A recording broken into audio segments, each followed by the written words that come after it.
see all of my content 24 hours a day. Want to know what Steve Bannon's thinking? Go to Getter. That's right. You can follow all of your favorites. Steve Bannon, Charlie Kirk, Jack Posobiec. And so many more. And the best part? You can watch Real America's Voice right there on Getter. Live. So join the conversation. Hop on the Getter chat room. Engage with patriots who are just like you. Good morning, Getter friends. We're breaking news, we're delivering the truth, and we're doing it on Getter Every single day. So don't wait. Download the Getter app now. Sign up for free and be part of the movement. It isn't just an app. It isn't just a social media platform. It's a community.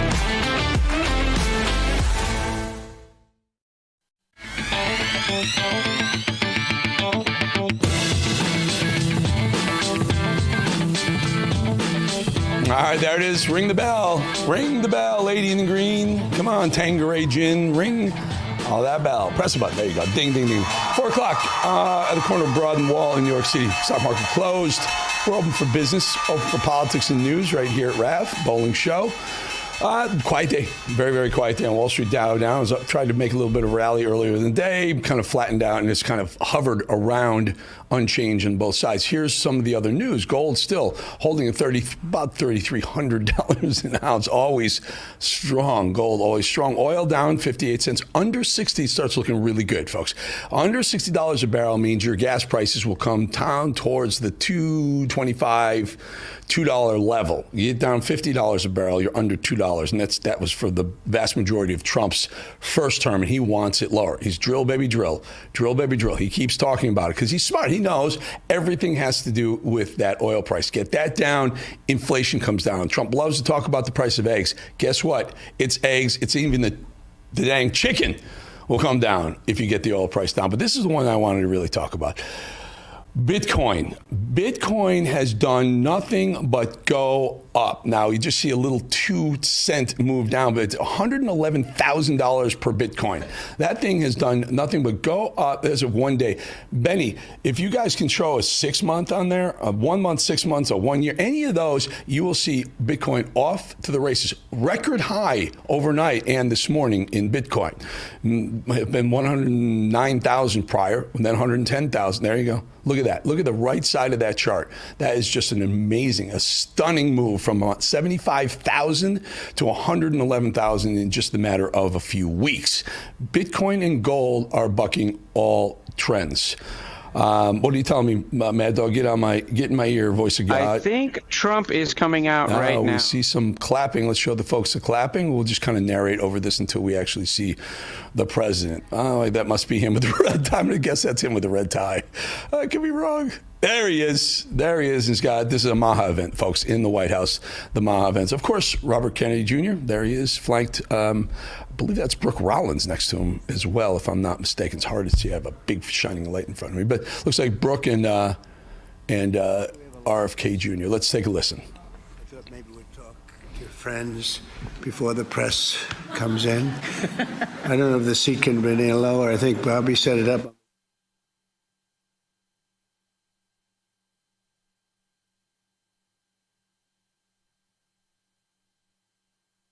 Well, look at that. I don't know what happened. So that's the pool feed. Here's what happens with the pool.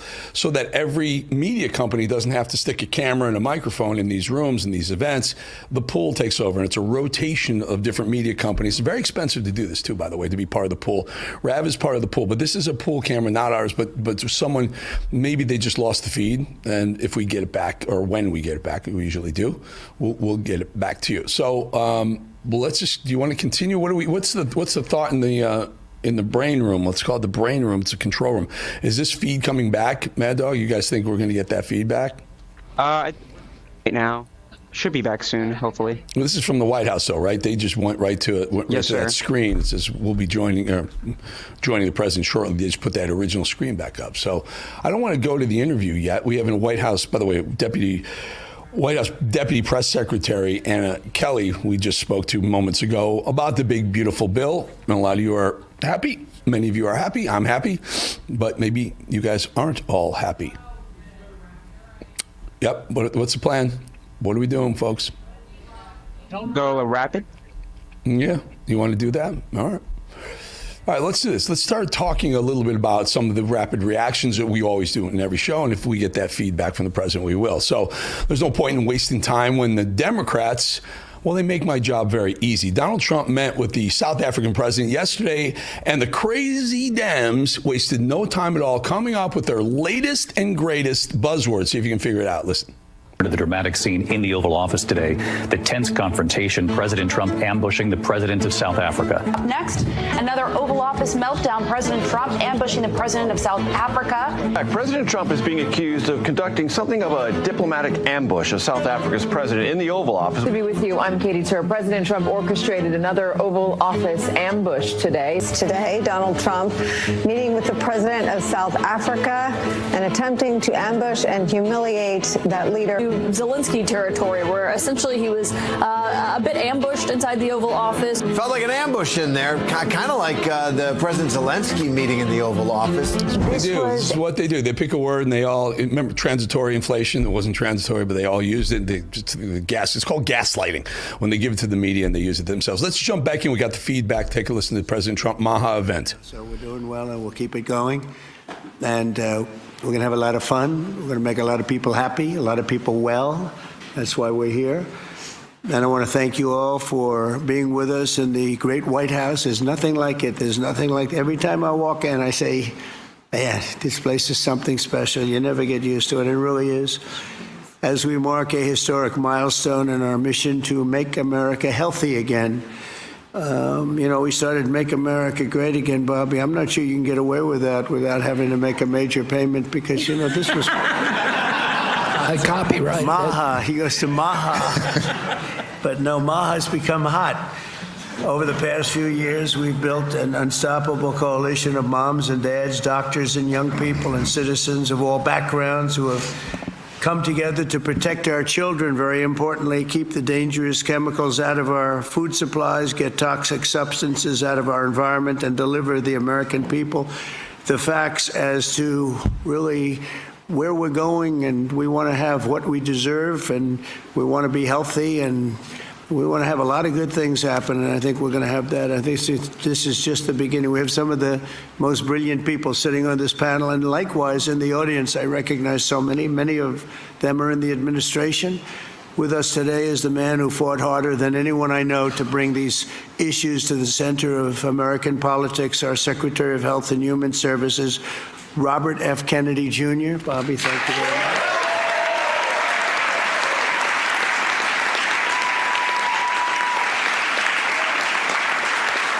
And we're also joined by Secretaries Brooke Rollins, Scott Turner, Linda McMahon, Doug Collins, Doug Burgum, Lori Chavez DeReamer. You're doing a very good job, Lori. She's considering she's a Democrat. The unions say she's really good. I did it. I took a lot of heat for doing it, and then they were all saying what a great job we did. Now everybody's happy with you. Great job. Thank you very much. As well as EPA Administrator Lee Zeldin, Budget Director Russ Vaught, SBA Administrator Kelly Loeffler. Kelly's been amazing. She runs small business, which is actually the biggest business there is, right? She had no idea how big. She's doing great. FDA Commissioner Dr. Marty McCary. Thank you, Marty. NIH Director Dr. Jay Bhattacharya. Thank you very much, Jay. Thank you. And let's see, who do we have here? CMS Administrator Dr. Mehmet Oz, a tremendous guy, actually. Thank you very much, Mehmet. A friend of mine, a really great senator, Roger Marshall. Roger, thank you.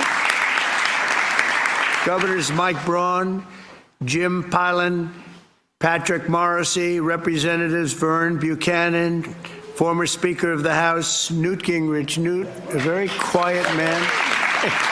Silent man. Nice to see you, Newt. 4 months ago, I created the Presidential Commission to Make America Healthy Again, and today the commission officially delivers its first report on childhood health. Here are just some of the alarming findings, and they really are alarming. It's unbelievable, terrible. More than 40% of American children now have at least one chronic health condition. Since the 1970s, rates of childhood cancer have soared in many cases by nearly 50%, 50%. Well, in the 1960s, less than 5% of the children were obese. Now over 20% are obese. A few decades ago, think of this one. This is, to me, the one that gets me every time, and it seems to be getting worse. Just a few decades ago, 1 in 10,000 children had autism. Today, it's 1 in 31. Last time I heard the number is 1 in 34, right? Now it's 1 in 31. There's something wrong, and we will not stop until we defeat the chronic disease epidemic in America. We're going to get it done. For the first time ever, this report examines some of the root causes that many believe are making our children sicker and our population sicker, I guess. It just doesn't stop with the children. It's our population also, such as the ultra-processed foods, over-medicalization and over-prescription and widespread exposure to potentially toxic chemicals. Unlike other administrations, we will not be silenced or intimidated by the corporate lobbyists or special interests. And I want this group to do what they have to do. We have to spell it out. In some cases, it won't be nice or it won't be pretty, but we have to do it. When you hear 10,000, it was 1 in 10,000, and now it's 1 in 31 for autism. I think that's just a terrible thing. It has to be something on the outside, has to be artificially induced, has to be. And will not allow our public health system to be captured by the very industries it's supposed to oversee. So we're demanding the answers. The public is demanding the answers, and that's why we're here. Already we're phasing out 8 of the most common artificial food dyes.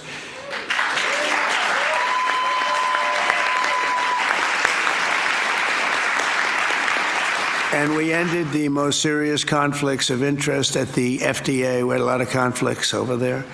Earlier this week, we approved a SNAP waiver request from Nebraska so they can stop taxpayer dollars from being used to make our children obese. I understand requests from 3 more states will be approved shortly, and more are expected to come in the following weeks. Over the next 80 days, the Commission will build on its work in this report to develop a roadmap to bold and transformative public health reforms for our consideration. It's a consideration, and we'll lay out the facts. Let me say congratulations to the entire MAHA movement. This movement has become very hot. People are really, I tell you, they're going crazy over MAHA. They're going crazy, right?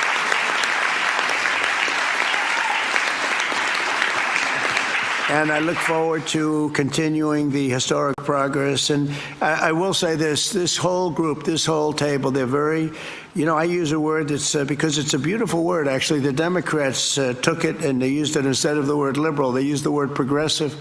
And normally I'd say you're very progressive, meaning they're not progressive. You are progressive. They shouldn't be allowed to use that word.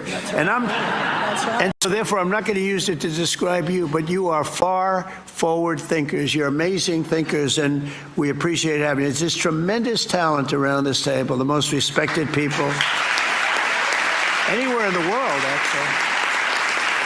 And I've been a fan of Bobby for years. He came up to see me 13, 14, 15 years ago, I remember, and he left. And I made a couple of the statements that he made because I agreed with the same thing, and we both went through hell. Do you remember that? It was a massive, but you know what? We turned out to be right. It was sort of interesting. But I've been a friend of Bobby, and he's been a foe, too. He's tried to stop a couple of my jobs. In one case, he did stop a job, and I was really angry. And then about 4 months later, we went into like a depression. And I saved a hell of a lot of money by the fact that you stopped it. You're welcome. So I never minded. I always said, thank you very much for stopping that big job I was going to do. But he's a fantastic guy, and Bobby, we're with you all the way. And, Your beautiful wife is right sitting in the front row, and she's always been right there with you. And, you know, it was very interesting. When Bobby came, I really wanted Bobby to join, and he was doing very well as a candidate, really well. He was being treated very unfairly by the other side, but he was doing so well that they treated you unfairly. They had no choice. I think they said, in order to qualify, Newt, you had to have 80% of the vote. Okay, do you remember that deal? You had to have 80% of the vote in order to qualify to run against Joe Biden. And Bobby thought that was a little unfair, and that was about it. And he came on board, and we got very lucky. But you really helped, and I want to thank you very much, really. We're with you all the way.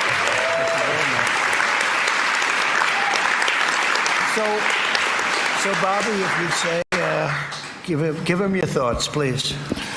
Well, thank you very much, Mr. President. And I do want to say something, because I get a lot of credit for steering this administration toward the MAHA movement.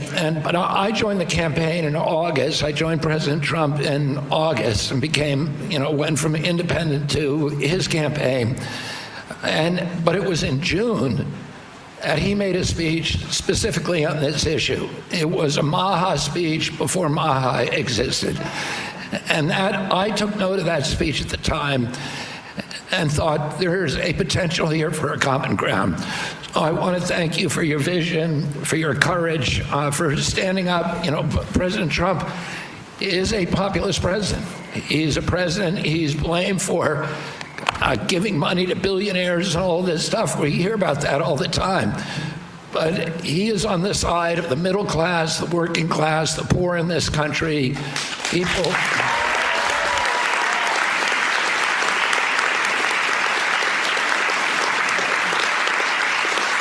And I've been following, I've met every president since my uncle was president. And I've never seen a president, Democrat or Republican, that is willing to stand up to industry when it's the right thing to do, and willing to talk about really difficult issues and to hold his stand on those issues. I've never seen anything like it, and I'm very, very grateful to you. I've sat with industry again and again in a room with him and heard him say, we can't do that. We're going to do something different, deliver news that they didn't want to hear. So I'm grateful to this. This is a milestone.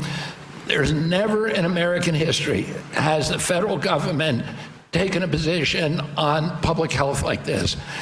And because of President Trump's leadership, it's not just one cabinet secretary, it's the entire government that is behind this report.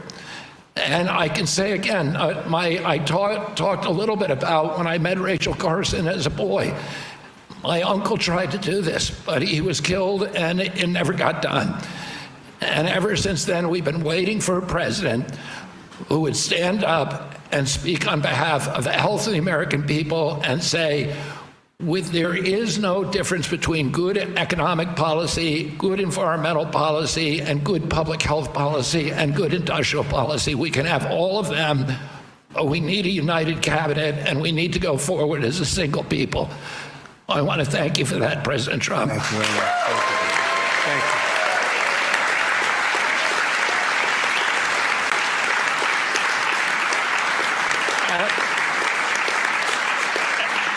At its core, this report is a call to action for common sense. We've relied too much on conflicted research, ignored common sense, or what some would call mother's intuition. It's common sense that ultra-processed, nutrient-poor food contributes to chronic disease. It's common sense that excessive screen time and isolation lead to anxiety and depression, especially in children. It's common sense that exercise and healthy food should come before prescriptions and surgery. It's common sense that not all calories are equal in nutritional value. It's common sense that over-medicating kids is dangerous. It's common sense that we can celebrate the innovations of modern life while also demanding fearless inquiry into ameliorating the negative effects of medication, agriculture, and environmental practices. It's common sense that research funded by corporations deserves more scrutiny than independent studies. I'm so proud of this cabinet, and particularly Secretary Rollins and Administrator Zeldin, who, again, I'll say it a third time, worked late nights, early into the morning to make this happen, and to all the leadership from the White House staff, beginning with Stephen Miller and Heidi Overton, Dr. Heidi Overton, with Vince Haley.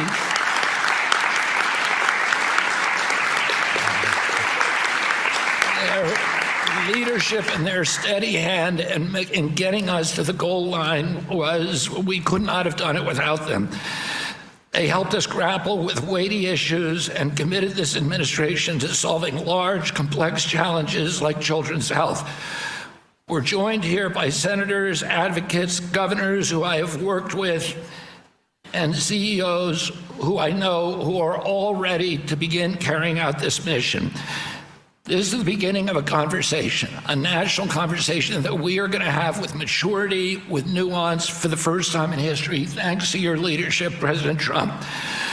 There is a reason that the Maha Moms sided with you, President Trump. It's because this administration has the bravery to tell the truth and solve problems through innovation and not nanny state regulation. President Trump, I'm honored to present you the Maha report and work with this incredible cabinet that you have brought together to make our children healthy again.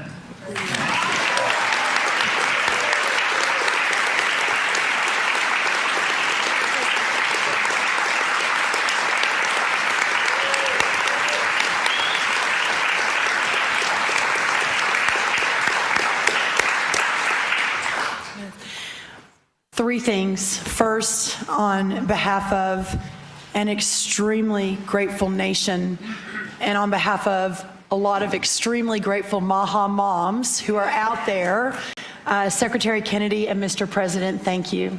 I see a Maha mom and grandma and our amazing chief of staff right there, Susie Wiles. I see a Maha mom and Caroline Levitt all across our cabinet. Sir, my oldest son, Luke, is here. Stand up, Luke. I am a Maha mom of 4.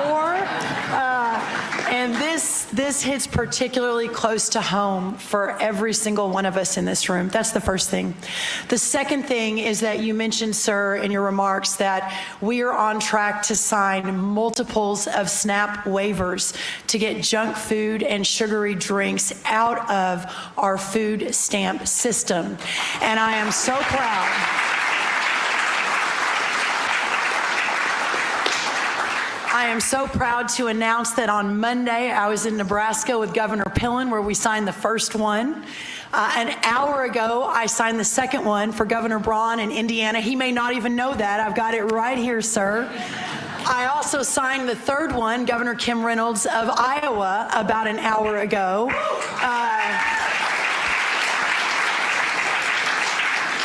With a half a dozen more coming down the line.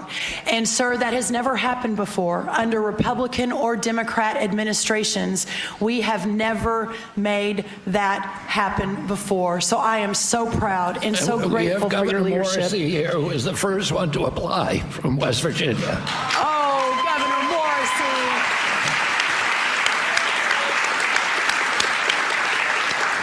We will make sure you're at the top of the pile, sir. I apologize. Governor Sanders has been a leader. Governor Polis from Colorado. It has been remarkable how these governors have stood up. That's the second thing. The third and final thing, sir, is we all know that at the center of making America healthy again is making American agriculture great again. Without American agriculture at the center of this discussion, we have the most robust, the safest, the best agriculture system in the world. And in partnership with the amazing Secretary Kennedy and all of these incredible patriots sitting around this table, under the leadership of the extraordinary President Donald J. Trump, we will make America healthy again. And what an honor it is to be a part of that. Well, thank you, sir.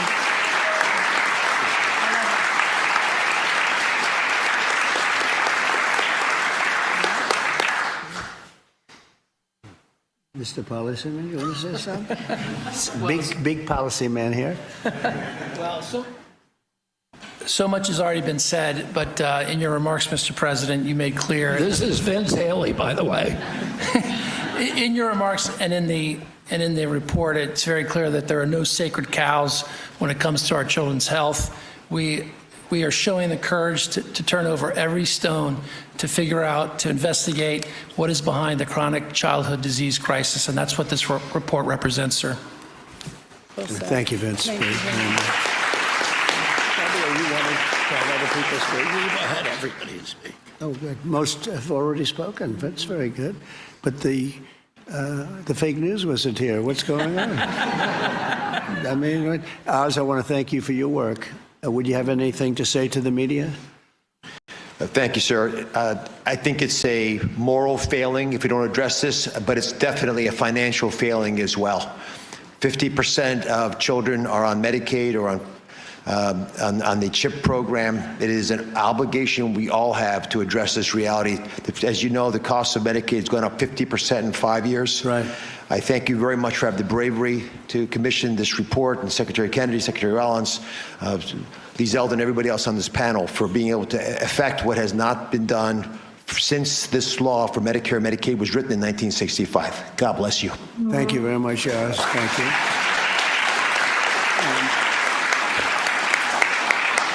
A man who's just so highly respected, Dr. Marty McCary. Would you say a couple of words, please? Thank you, Mr. President. The United States is the best in the world when it comes to proton beam therapy, CAR T, sophisticated operations. But when it comes to the health of the population, it's been a 50-year failure. And we have got to change course. And it's not until you have had the courage to let us take on these giant issues, as Vince Haley said, without any sacred cows, that we've been able to change. And I think this will transform our healthcare system from a reactionary system where doctors are playing whack-a-mole to a proactive system. So thank you, Mr. President. Thank you very much. Thank you, man. Highly respected man. Jay, please say a few words. Thank you. Thank you, Mr. President. I said earlier already that it's shocking to me that what this report says, which is that our kids will live less long, less healthy, more unhappy lives than we will as parents. We can't have that. I'm so proud to be part of this moment because that doesn't have to be the future. We can change things by doing excellent gold standard science, understanding the root causes of all these problems, reversing it. And Mr. President, this is an enormously important moment because it's from this moment forward, we will reverse course so our kids will live longer than us, will live more healthy than us, and will be happier than we have been. Thank you. Thank you very much. Thank you. Thank you, Jay. Good job, too.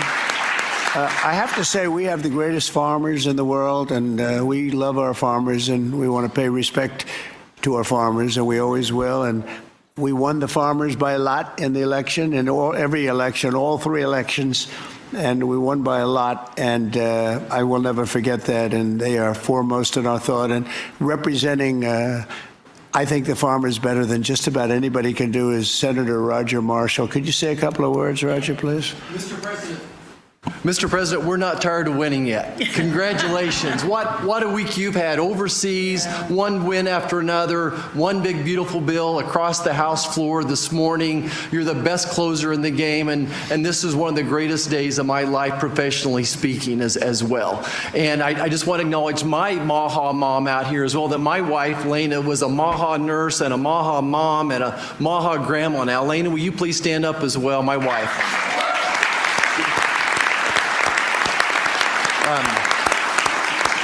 Mr. President, as you know, I spent 25 years delivering babies most every day. We saw a huge epidemic of diabetes, of pregnancy, and this has exploded in so many different directions now. We have an epidemic in mental health in our youth, obesity rates 20%, 30%, of our children on a prescription drug, 60-70% of adults on a prescription drug. We can do better than this.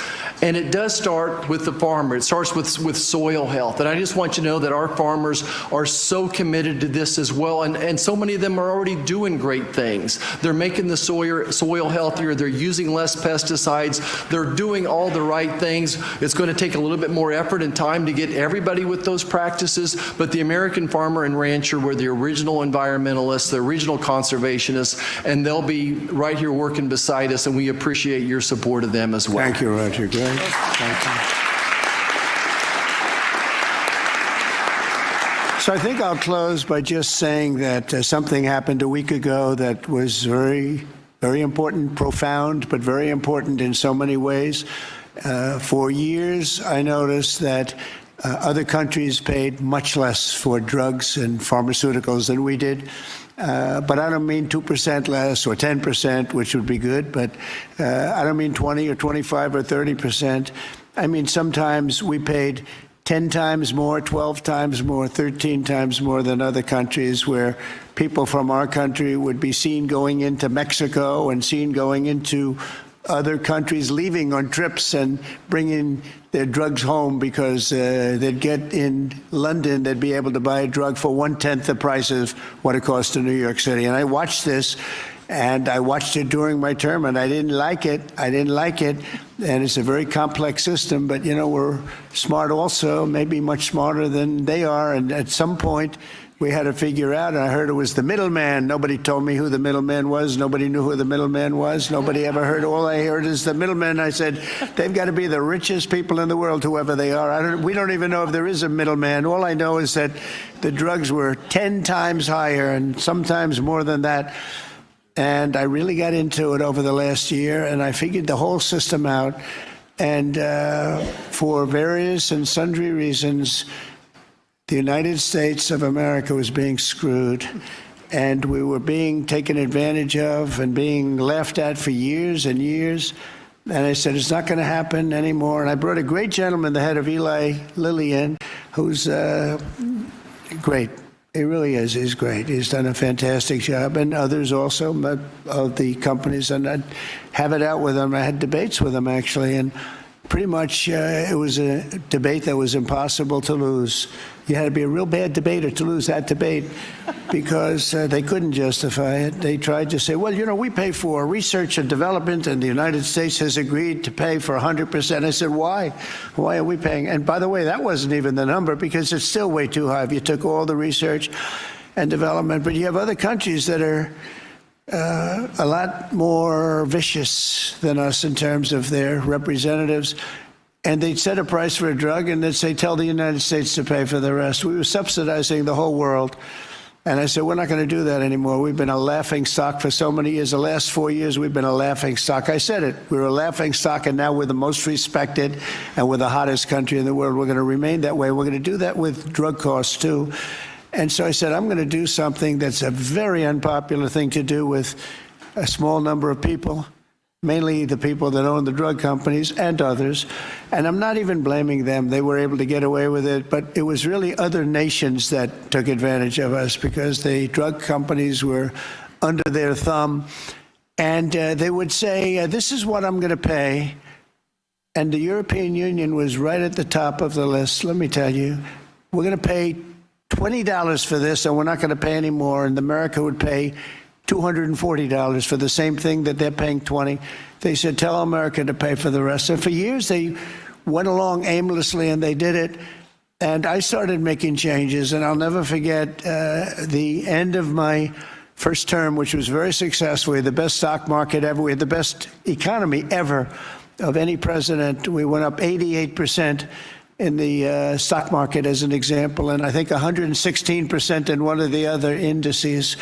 And we're doing well, but this whole thing with the drug costs always bothered me. And I started really studying it, and it's very complicated stuff.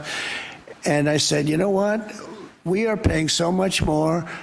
And I demanded favored nations. We're the biggest buyer, we're the best buyer, we're the most solid buyer, we're the one that paid for all of the research and development.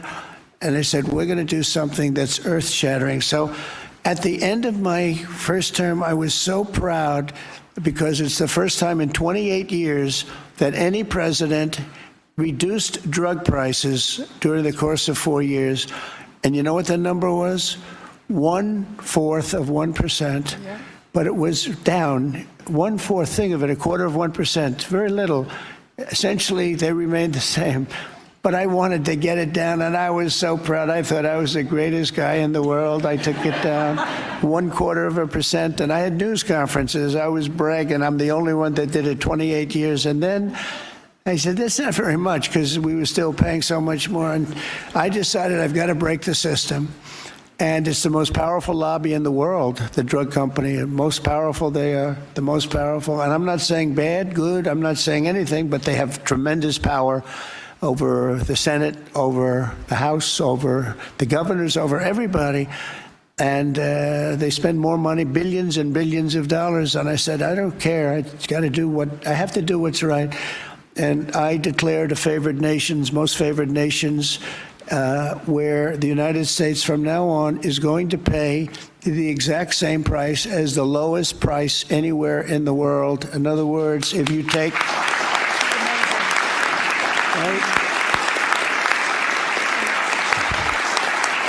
In other words, if you take the country that's paying, and let's say in a certain part of, there may be some country out there that pays a little bit less for very good reasons because of the fact, a thing called poverty or whatever. But we take the lowest country, say European Union countries as a whole, that would be fine.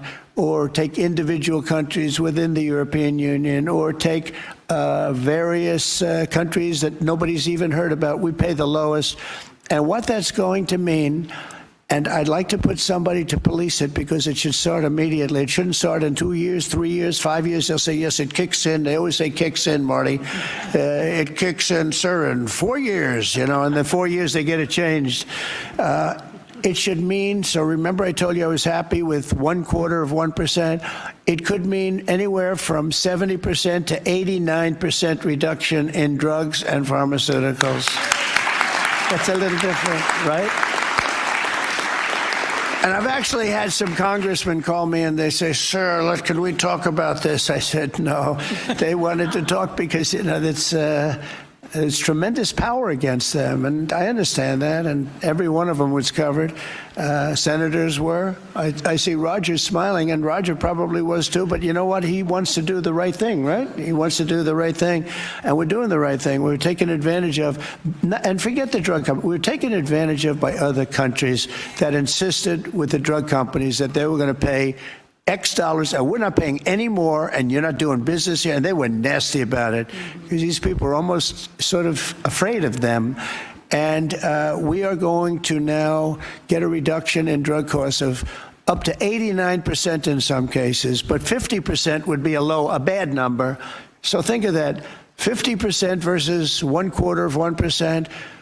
Think of that, 85, 89, 91, 72%. It's going to be massive numbers.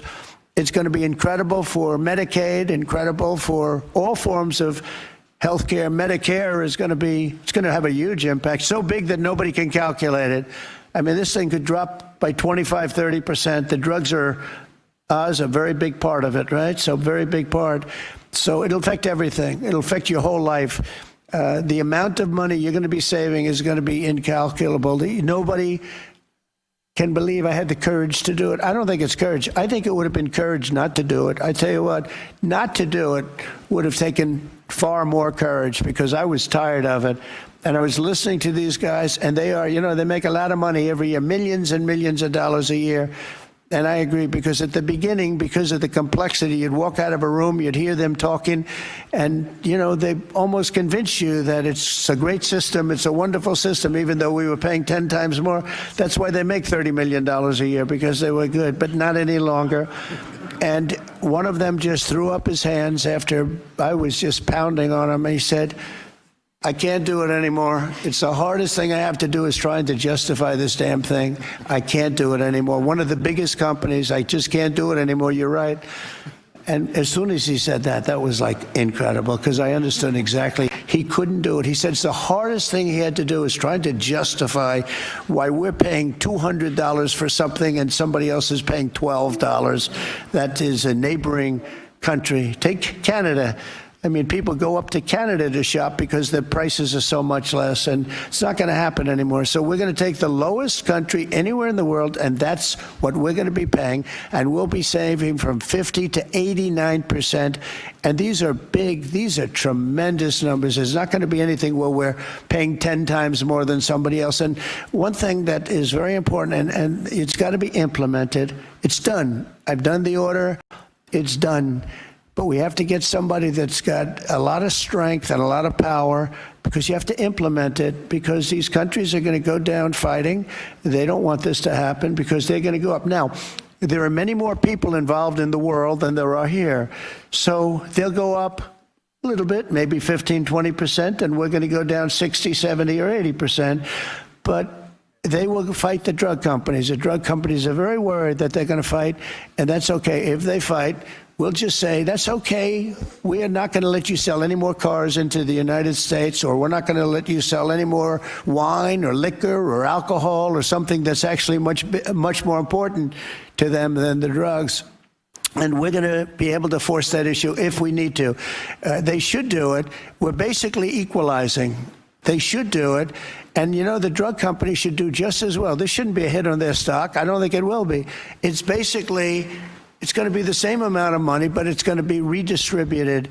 And it's going to be redistributed, so they're going to pay a little bit more, and we're going to pay a lot less. A little bit more because there's so many more. So, you know, it's a bigger number.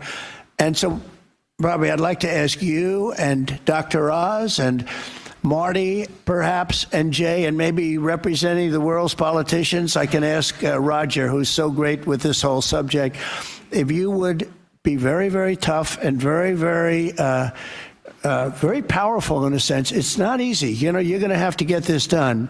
The drug companies are going to say, well, they won't do it.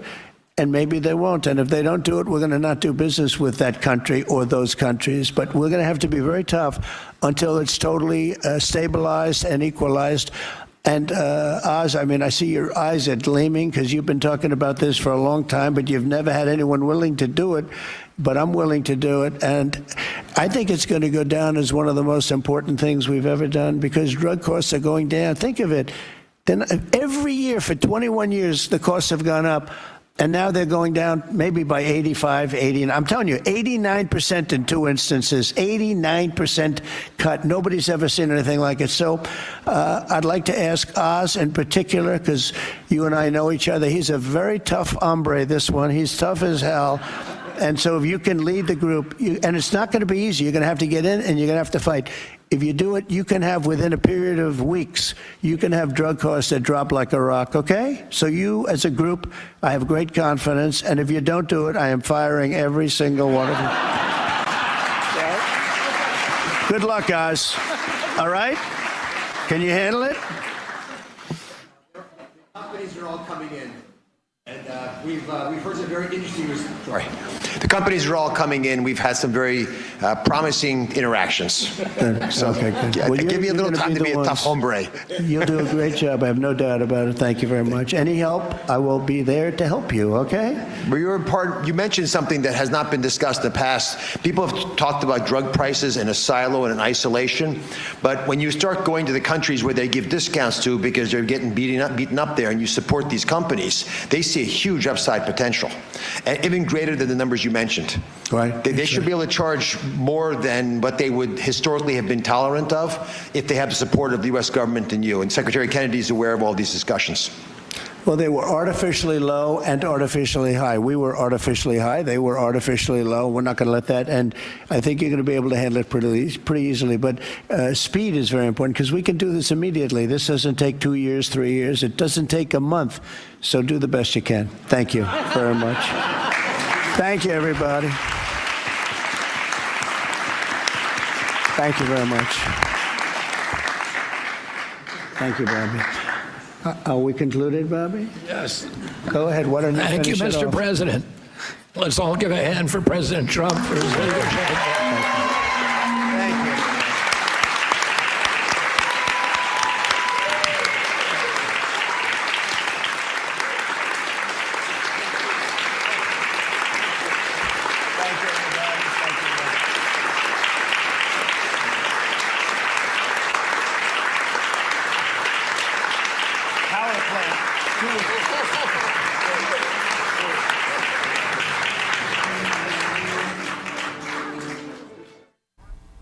Well, that was very informative. We're going to talk about this in the next block. But before, I promise you, I spoke to the White House Deputy Press Secretary Anna Kelly. Here's that interview. Wanted to get it to you. All right, well, we always like to bring you the latest news from the White House to you. Joining me now to talk about the passing of the one big, beautiful bill in the early hours of this morning is White House Deputy Press Secretary Anna Kelly. Anna, really good to have you join us again. Appreciate your time. Big day at the White House. The bill gets passed. It's moving on. Tell us, it was a bit of a struggle. Chip Roy was trying to play both sides a little bit, and then you had a couple of defections, Massey and others. What are your thoughts? What are the president's thoughts on the, let's get his general feeling after the bill has passed, at least the House? Well, the president and this entire White House is incredibly excited about the passage of one big, beautiful bill. Look, this is finally, after decades, really, of fiscal insanity, restoring fiscal sanity to the federal government. We have $1.6 trillion in savings in this bill. That's the largest deficit reduction in 30 years. This is great news for American taxpayers and restoring accountability to federal tax dollars that have continued on with wasteful spending for far too long. Well, before we get too far into it, and I want to get into it a little bit, put that full screen up, guys, again, the vote. And this is where it kind of got a little chippy for you folks, if I might say so. So 214 Republicans voted yes, 2 no, Massey and one other, and 3 did not vote. That 5 total gave you 1 disparate, 215-214. Again, Connolly from Virginia passed away 2 days ago, which allowed it to be a 215-214, or we might still be going at this, right? Well, I understand there were a couple of members who were also asleep. I know that the votes carried on through the night, early into the morning, and so that vote count would have been even higher. But look, again, this is great news for the American taxpayer. I mean, the provisions in this bill are so incredible, with removing 1.2 million of illegal immigrants off of food assistance, restoring common sense, stopping the funding of transgender treatment for minors, taxpayer funded. This is a lot of common sense proposals that this president delivered in this bill, and so we're going to continue to have conversations, and we look forward to its passage in the Senate as well. Yeah, and you make a good point. There was one Republican who fell asleep in his office and missed the vote, so maybe it would have passed anyway. Let's take a listen to Mike Johnson after the vote, taking a bit of a victory lap. Listen. We did it because we need to get this relief to the American people as soon as possible. And President Trump made these promises on the campaign trail, and we did as well. And we want, as Jim Jordan likes to say, we're going to do what we said we were going to do. And that's what this bill represents. And so the timetable is important. We also have the debt ceiling approaching. We've got the relief that the people need. And the sooner they feel that relief, the better. So we did our job, rolled up our sleeves, got it done. And we're really proud of that effort. And, there's a good relationship there between the president and the speaker, yeah? Yeah, the president has an outstanding relationship with Speaker Johnson. Of course, the speaker was here in the White House yesterday with some of the members of Congress who are also, needed further conversations on this bill. But look, the president has great relationships on Capitol Hill. That is how he was able to, as you said, the debt ceiling, able to pass that continuing resolution previously that kept the government open and paved the way for this one big, beautiful bill. And the speaker is exactly right. This represents this president delivering on his key campaign promises, securing the border. This funds all of the border protections that we need to guard the homeland of this country, passing the largest tax cut for families in history. That includes campaign promises like no tax on tips. So this is this president delivering on his campaign promises. I think that Republicans in the House knew that, because as we know, the president is the only one in this country who is elected by a majority of this country. And that is what he did when he received a resounding mandate from Americans all across the country in November. And so, again, we are extremely excited about the passage of this bill in the House, and we'll continue to have conversations to make sure that the American people are able to see those promises that they were made by this president carried out. Yes, and I think the American people vastly agree with that sentiment right there. Let him do his thing. A lot of people, I put some of these things out here on the show, and I'll be perfectly frank with you. I don't love the tariffs. I just don't like them. I'm as pro-Trump as they come. I was there from 2015 before he ever ran for election. I support support him. I support America First policies. I love everything that's going on with the border, with foreign policy, making deals in the Middle East. I just don't love the terror thing, and people light me up. Now, there are those who also don't like the fact that in the bill, there was at some point during this negotiation, no tax on Social Security was in there, and then it got pulled out. And a lot of people are upset about that. Has that resonated at the White House? Well, look, this president promised no tax on Social Security, and this bill does deliver a tremendous tax cut for our seniors. This president has always looked out for our seniors. They were a key part of his victory, and so that's why he was very focused on ensuring that our seniors had the tax relief that they deserve reflected in this bill. And look, again, this bill also delivers the largest tax cut for all Americans in American history. So we are extremely proud of the work of this president. And again, he is the deal maker in chief, and that is why he was able to get this bill over the finish line and deliver on these key campaign promises. Yeah, and the interesting part of this thing is they got it done so they can, the House members can, go to their states and get their 3 weeks off that they're so jonesing to get immediately. They're going to probably, on their way out of town already, heads over to the Senate. The Senate said they're going to take it up, mark it up, do the things they need to do with it to make sure, and they're going to stay. The Senate, I believe, has said they're going to stay to make sure this thing gets to the president's desk as soon as possible, which is good news. We want we want those tax cuts and the lower drug prices. I think people are not realizing how much relief to every single American lower drug prices will be. Democrats are saying that because it's passed, they're going to use it in the midterm elections to try and flip Republican seats for people who voted for this thing. What would be the response to that? I think Democrats should use this, because what it will do is it will expose the fact that they voted against the largest tax cut in American history. They voted for keeping 1.2 million illegal immigrants on Medicaid. These are totally out of line priorities with the American people. I mean, that's no surprise for the Democrats. They seem latently more interested in defending illegal immigrant terrorists who rape, kill, murder American citizens instead of American citizens. So I hope they go back to their districts, because it will expose the truly misguided priorities that they carry. Yeah, can you imagine? I voted for raising your taxes, keeping your drug prices high and going higher, and opening the border. And oh, by the way, bringing a bunch of criminal thugs back into the country. Okay, good job. We'll take that seat as a Republican seat flip. By the way, Anna Kelly, folks, is a White House Deputy Press Secretary. We've had a few of you and your colleagues on. You guys are doing an outstanding job. What a great comms department that Stephen Chung and Caroline Levitt have put together. Anna, thank you for your time. Appreciate your time. Thank you. So that was worthwhile. Really good interview. Think about it, folks. Every dollar you spend is either supporting your values or working against them. In today's economy, where you spend your money matters a lot. That's how we take back our country. Patriot Mobile is leading the way as America's only Christian conservative wireless provider. Switch today without sacrificing quality or service. You'll get exceptional nationwide coverage because, unlike most budget wireless providers, Patriot Mobile has access to all 3 major U.S. networks. You can even add 2 numbers on 2 networks on the same phone, something the big guys can't even do. Stay connected with flexible, unlimited data plans to fit your lifestyle. These plans offer high-speed data, mobile hotspots, international roaming device protection, and even internet backup. Here's the best part. When you switch to Patriot Mobile, you're supporting faith, family, and freedom. If you believe in our First and Second Amendment rights, the sanctity of life, and supporting our veterans, this is where you belong. Switching is simple. Keep your number, keep your phone, or upgrade.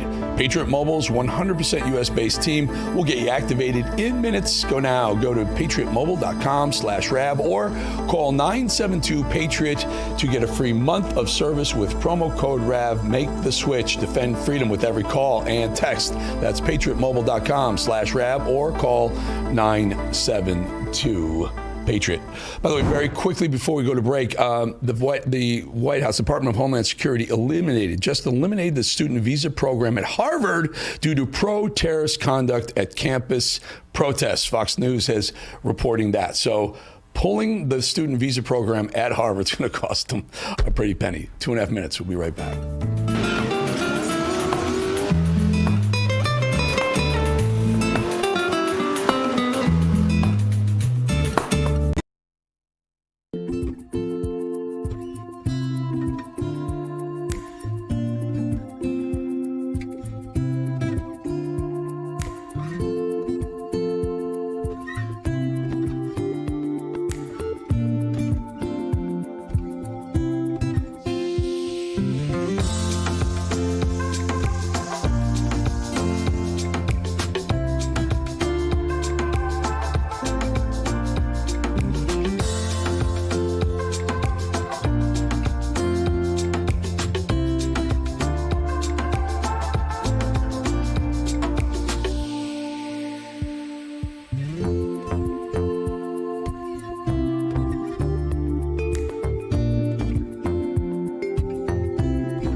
I say Mad Dog? It's notes. I take notes. I take copious notes, as they say.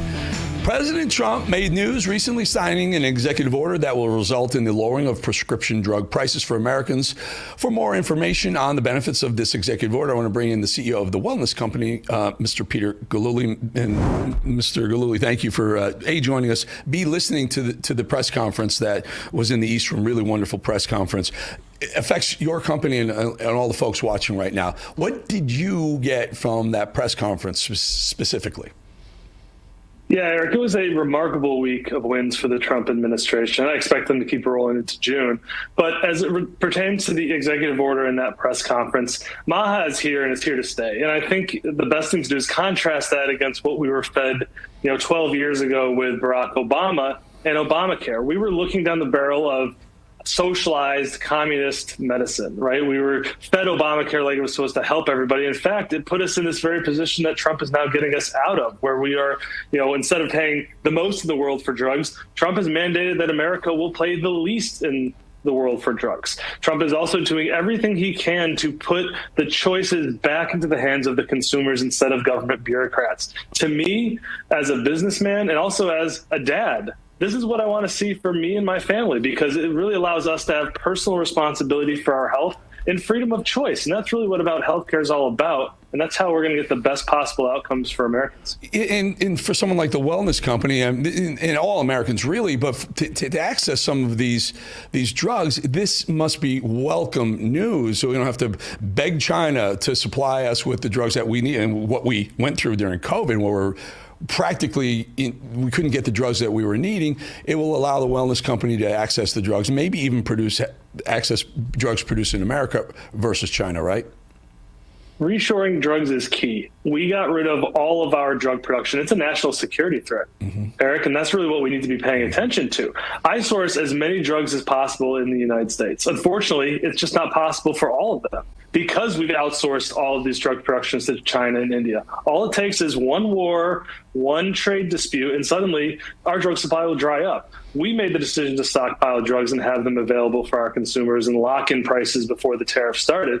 And that's why people are still getting our medical emergency kits at the same price that we were charging at the start of this year. And I just think it's critical that every American has these drugs in their homes, in their medicine cabinets, so that they can treat illness as soon as it strikes. Yeah, and the whole push, lower drug prices, but also with, people want to say with the benefits of the tariffs, maybe more these pharmaceuticals producing the drugs here in America, where the wellness company could access them at a cheaper rate and maybe in more volume.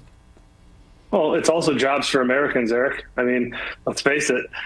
We need all the jobs we can get in the USA, and we've gotten rid of so many of these high-quality jobs by trying to save half a buck by moving them to India. And at the end of the day, we end up paying more anyway, right? So I think all pharmaceutical companies should have reshoring as a number one priority in their next 5 years, because we need to have our drugs made in the USA. You got 20 seconds or so, Mr. Gillooly. Do you see? Like, I love the idea of the wellness of these various kits. Where are we going with these kits? Yeah, we have kits for almost every conceivable medical scenario, everything from your run-of-the-mill infection to bird flu, COVID, severe allergies. I really think health in 2025 is being prepared. If you can address illness the second that it happens, whether you're talking about mold and fungus all the way to the common cold, you're going to be having a better outcome. You're going to save an emergency room visit, and you're going to save money. That's great. It's really good. Peter Gillooly, Wellness Company CEO. Appreciate your time, my friend. Really good news, folks. I mean, this is all good. Everyone's affected by high drug prices. We're going to hand it off to the war room now, but I really want to talk tomorrow. Hopefully we get a minute when Trump gives us the full hour. I want to talk about this Harvard thing. Folks, have a great night. We'll see you tomorrow. This is the primal scream of a dying regime. Pray for our enemies, because we're going medieval on these people. You're just not got a free shot on all these networks lying about the people. The people have had a belly full of it. I know you don't like hearing that. I know you try to do everything in the world to stop that, but you're not going to stop it. It's going to happen. And where do people like that go to share the big lie? MAGA media. I wish in my soul, I wish that any of these people had a conscience. Ask yourself, what is my task and what is my purpose? If that answer is to save my country, this country will be saved. War Room. Here's your host, Stephen K. Bannon.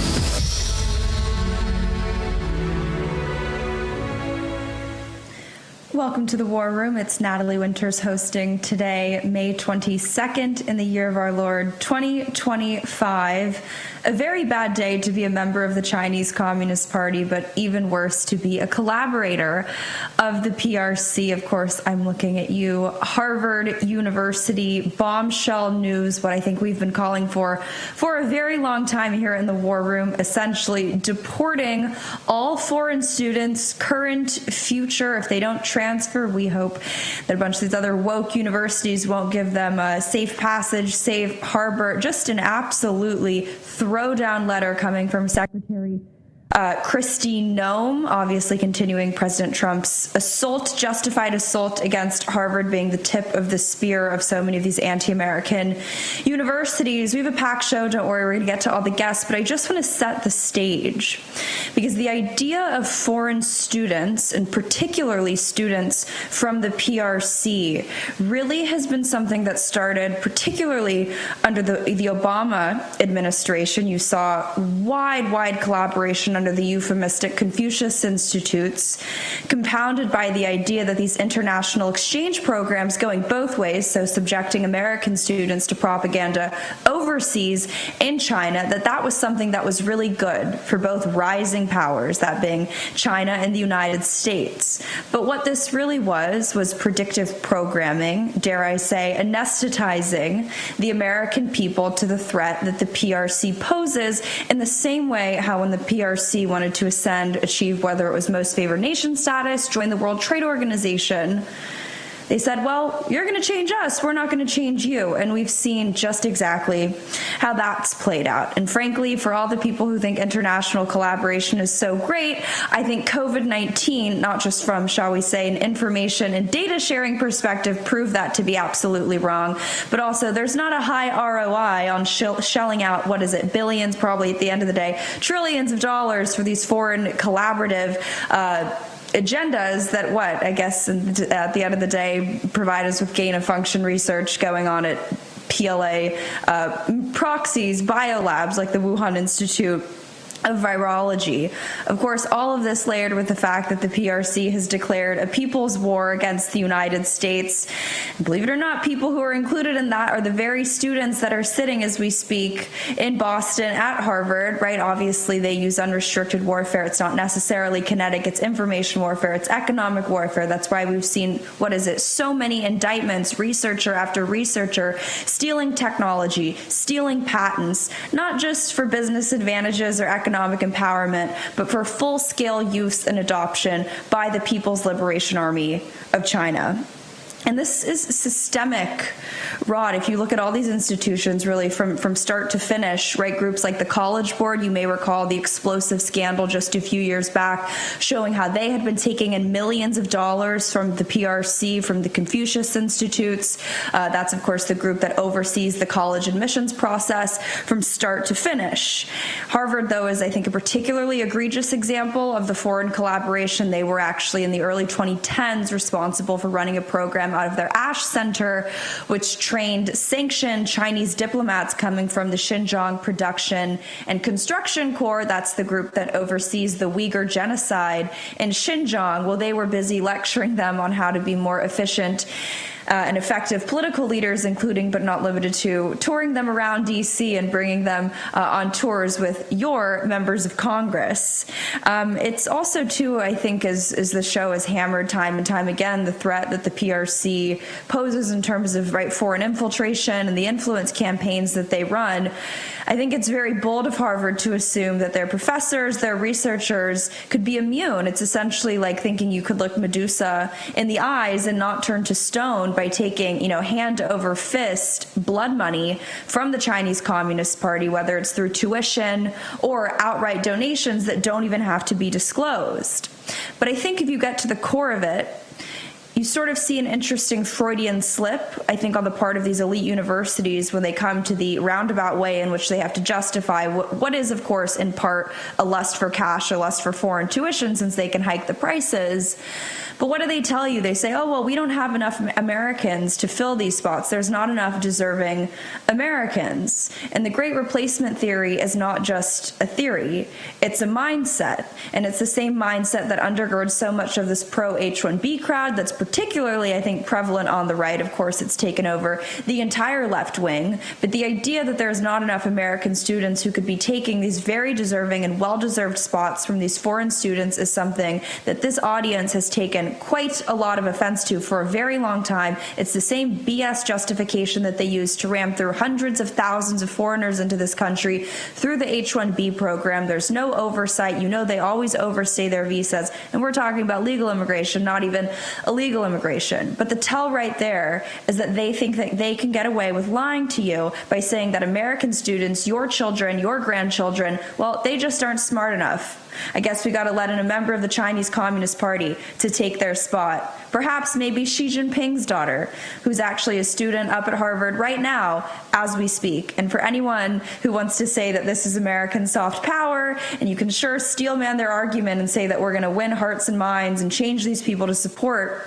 the United States of America, I don't think Xi Jinping's daughter is anywhere closer to defecting. I'd probably argue that what she's learning in Harvard classrooms have probably just solidified her deep and utter hatred for the United States and love for Marxism and communism.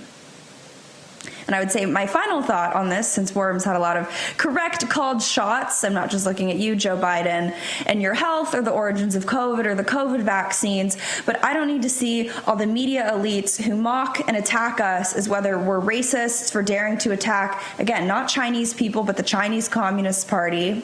They say we're uneducated nativists. Well, you know what? Jake Tapper and Alex Thompson and all the people who now suddenly have found the word Joe Biden's mental health in their vocabulary, the United States does not need a mea culpa from you on the threat that the CCP poses to us, 10 years from now, 20 years from now. We're right. You guys have always been wrong. I'm sure they're apoplectic, already in meltdown over what President Trump is doing with Harvard. But here's the difference. If you don't heed the war room's warnings and follow through with what President Trump is trying to do with Harvard and these elite institutions being utterly compromised by the Chinese Communist Party, training the next generation of students that Americans will have to fight either economically, from an information war perspective, or kinetically on the battlefield, your little stupid book tours are going to be done from concentration camps in the form of Xinjiang and a Uyghur-style genocide, because if you get this one wrong, it's going to be the Chinese Communist Party replacing the United States as a global hegemon. So save your errors to Joe Biden's mental health, because at least maybe with someone like President Trump, we can recover from that. Honored to be joined now, I believe, by the one and only Noor bin Laden. Noor, I want to get to all the updates on the WHO, all things UN. That's another, I guess, three-letter acronym I don't like too much. But if we want to toss the picture up on screen, you notice something very interesting from the Trump administration's big Maha children's event going on today. I'd love your sort of synopsis, and something that I think our audience will take as a huge win. Absolutely, Natalie. Great to be with you again and to listen to your brilliant opening monologue live just now. In terms of what happened today in the United States of America, you had this session at the White House on Maha with President Trump and Robert Kennedy Jr. And as that was going on, the White House put out a tweet regarding the Maha report. And it stated the 4 key factors that contribute to the rise in childhood chronic diseases and what the path forward is. And these 4 points are absolutely spot on. I don't know if you have it, if you have the visual, and if you can put it on the screen. But the first point is poor diet. Second one is environmental chemical exposure. The third is lack of physical activity and chronic stress. And the fourth is over medicalization. And I would like to add that obviously, considering all the information that has been coming to light the past years, especially since the COVID, quote, pandemic, it would be wise to be adding vaccines and the vaccine schedule on that list. And this is obviously something that the posse is well aware of. But, Robert Kennedy Jr. in his role, actually before joining the White House, was very, very vocal on the effects that these vaccinations have had on the health of the population.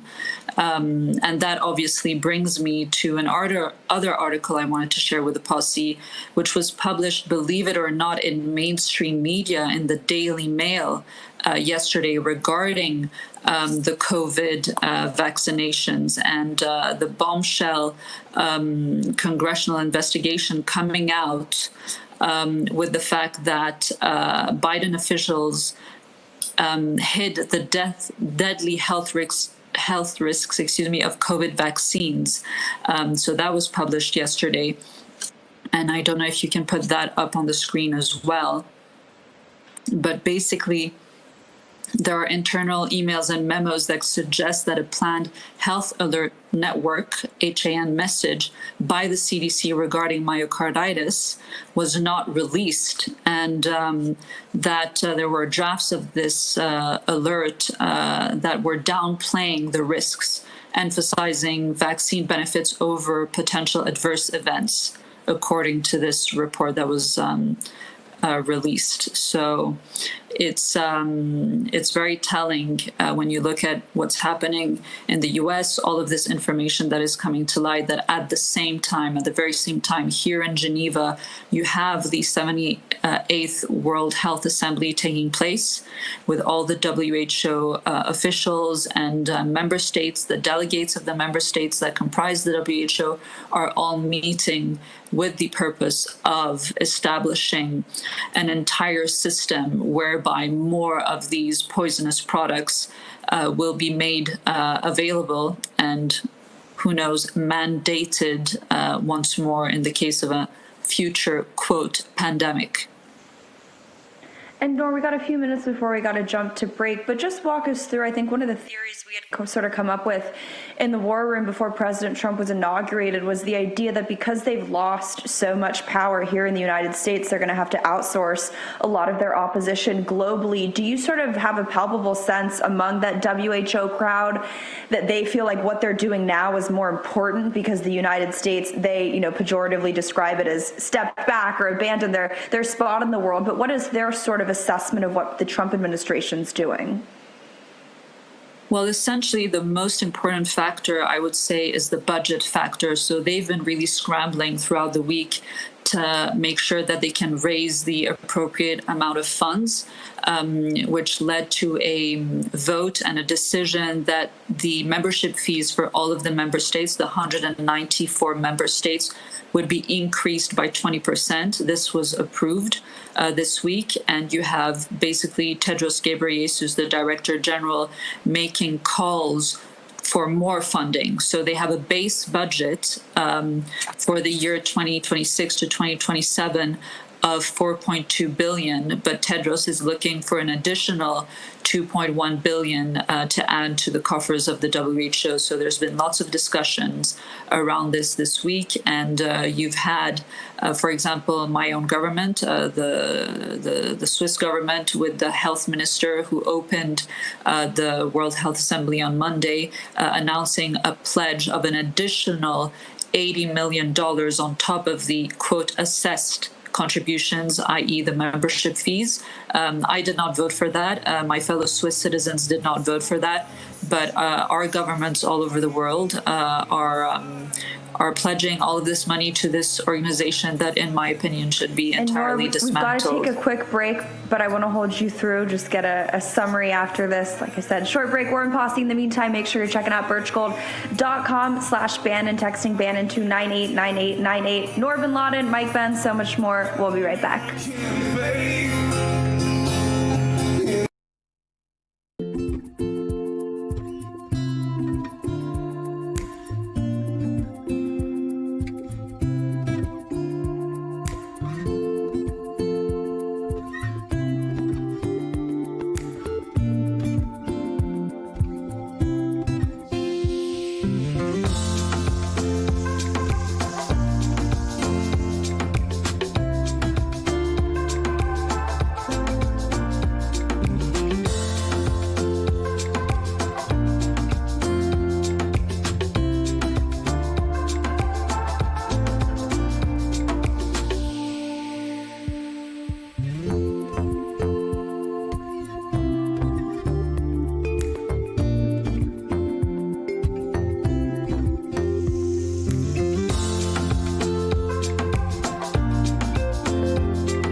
War Room.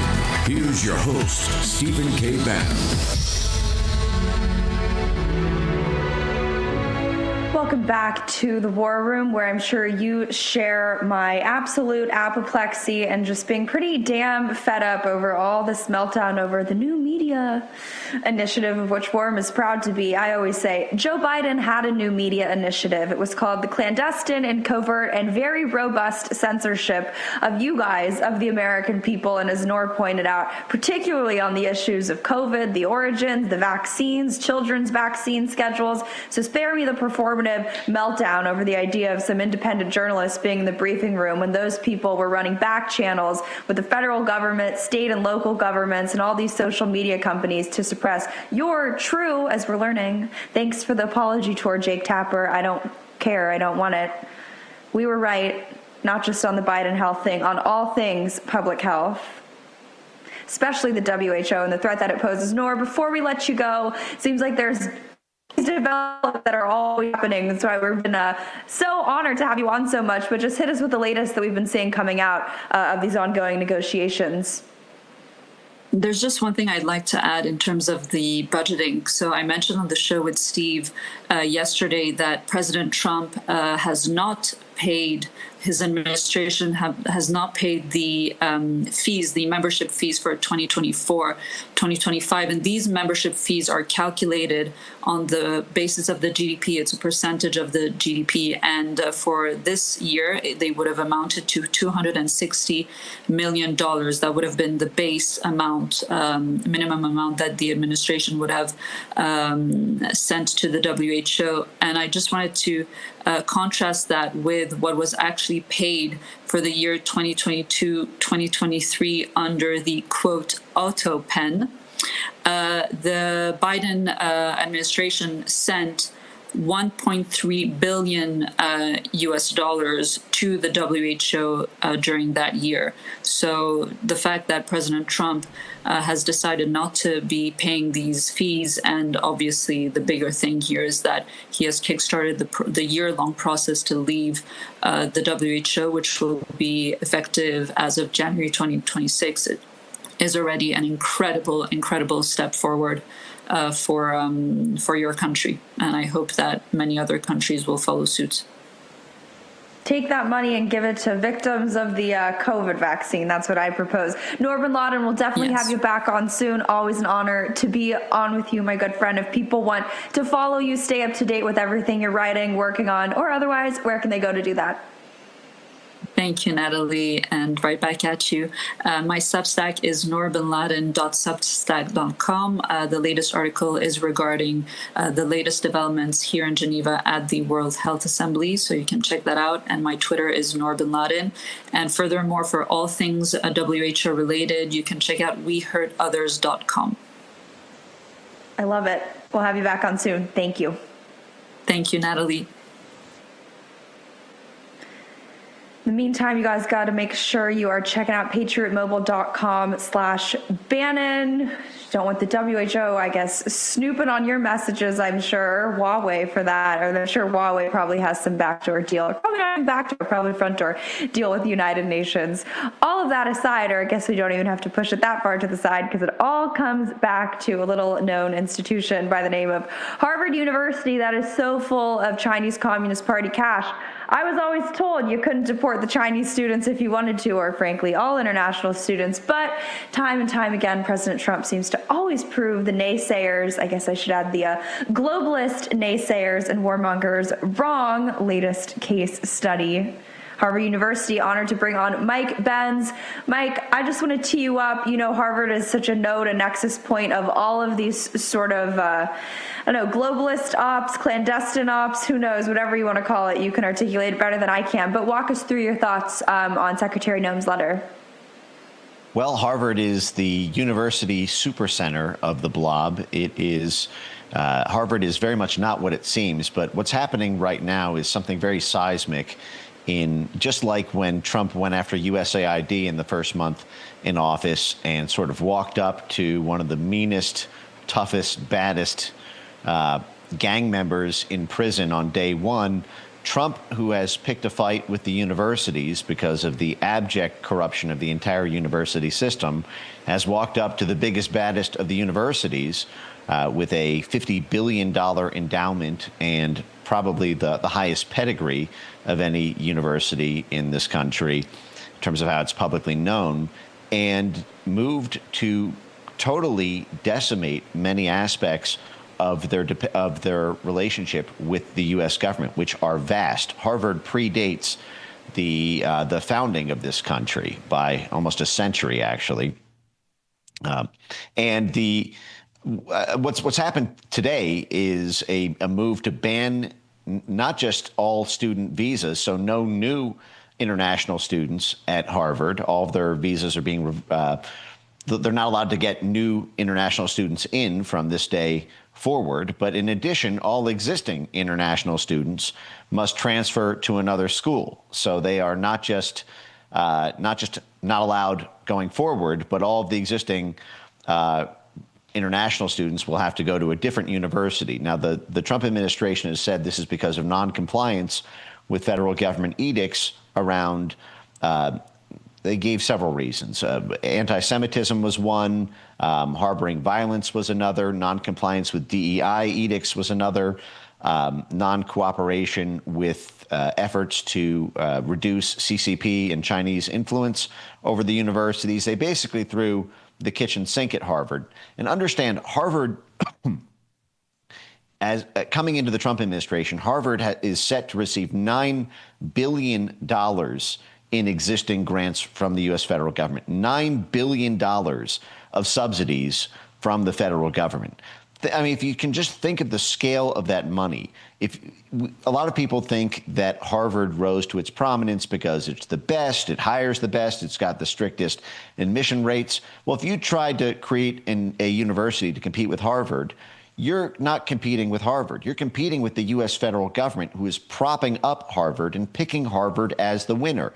The reason they can afford to hire the most highest pedigreed scientists or choose to be, have the facilities that they can offer and research resources they can offer to their students and faculty is because it's paid for by you, the taxpayer. So it's not a level playing field. They get a giant super boost. Now, the Trump administration last week hit them with, actually killed $2.2 billion worth of that $9 billion.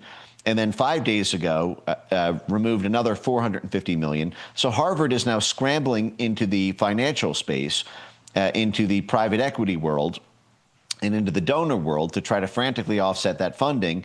And then in the middle of this, the student visas are being revoked for international students and the transfers are being forced, which means Harvard's ability to recapitalize by going to foreign sources may also be greatly impeded, because a lot of the donations that come from foreign countries come from elites in foreign countries who make giant donations to Harvard, and then lo and behold, their sons, daughters, nieces, nephews, family mascot, and cousin's dog are enrolled at Harvard. It is a pay-to-play scheme when it comes to these sorts of contributions to get your children in to places like Harvard and the Ivy League, and with less leverage to be able to offer to foreign countries because they can't guarantee a slot simply by paying their way in.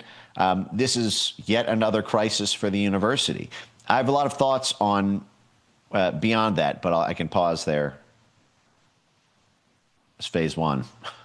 we've been seeing going on with the resistance and opposition to President Trump. Obviously, the Center for Nonviolent Protest under Erica Chenoweth has been partnering with Democratic members of Congress to train their, paramilitary forces how to oppose President Trump. Can you sort of bring us up to speed how we've seen them weaponized against Trump 2.0? Totally.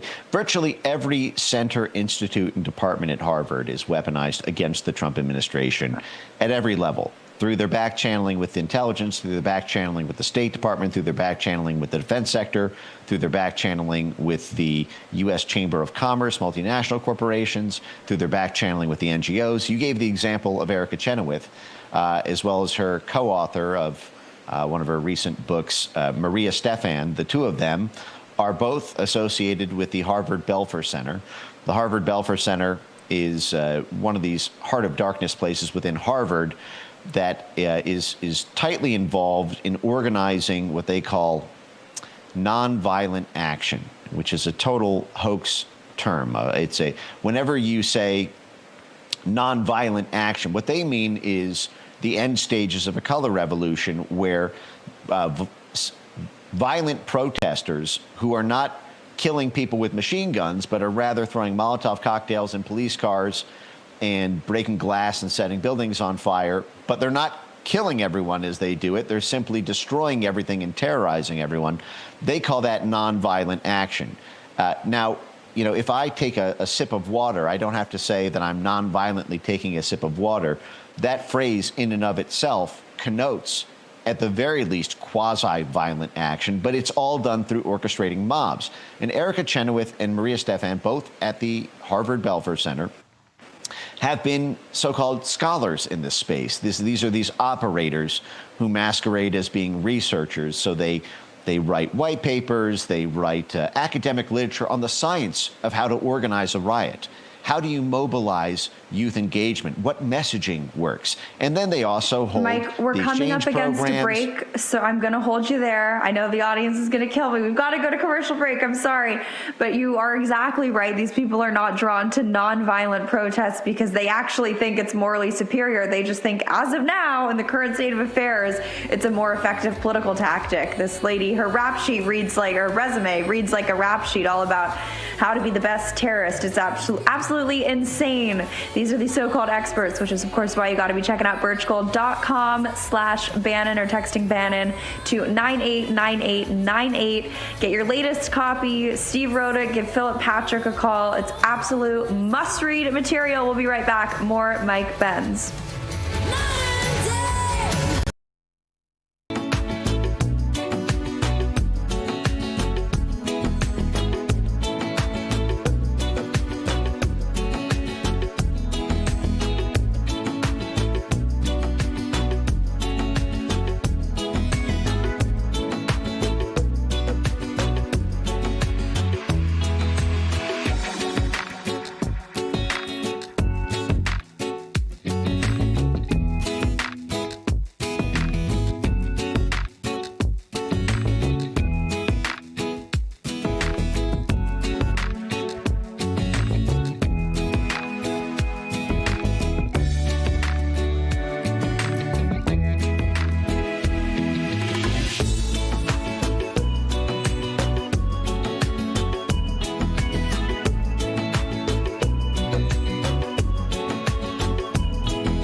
Here's your host, Stephen K. Bannon.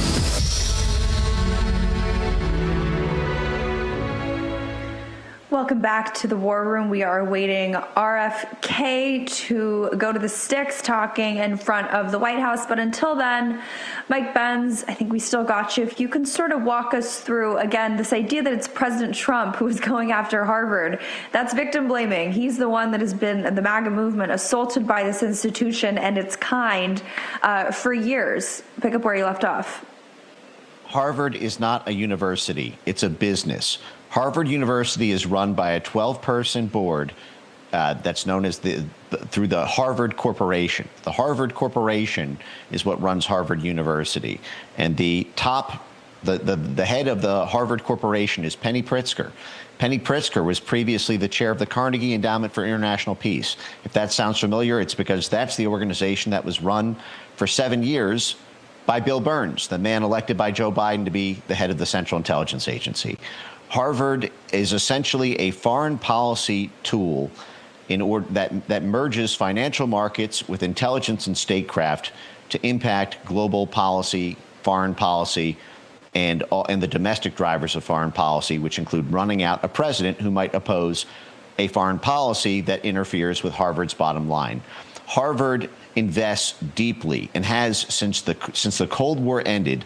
Harvard has been deeply invested through the Harvard Endowment in seizing Eurasia from Russia, which puts Harvard directly at the center of Russiagate.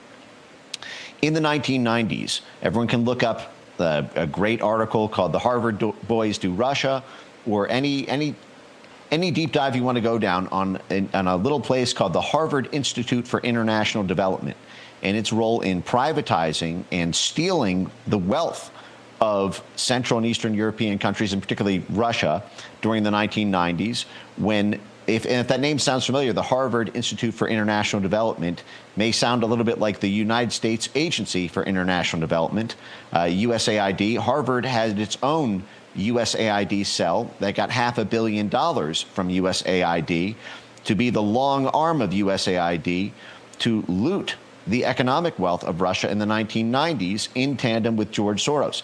Harvard was doing the dirty work of the U.S. government by putting its economists over there, by putting its liaisons over there, by building up a giant network over there, midwifing that process. And in return, the Harvard Endowment got non-competitive bids and private access at fire sale prices to the publicly held wealth of foreign countries. They did the same thing in Ukraine. They did the same thing all over Central and Eastern Europe.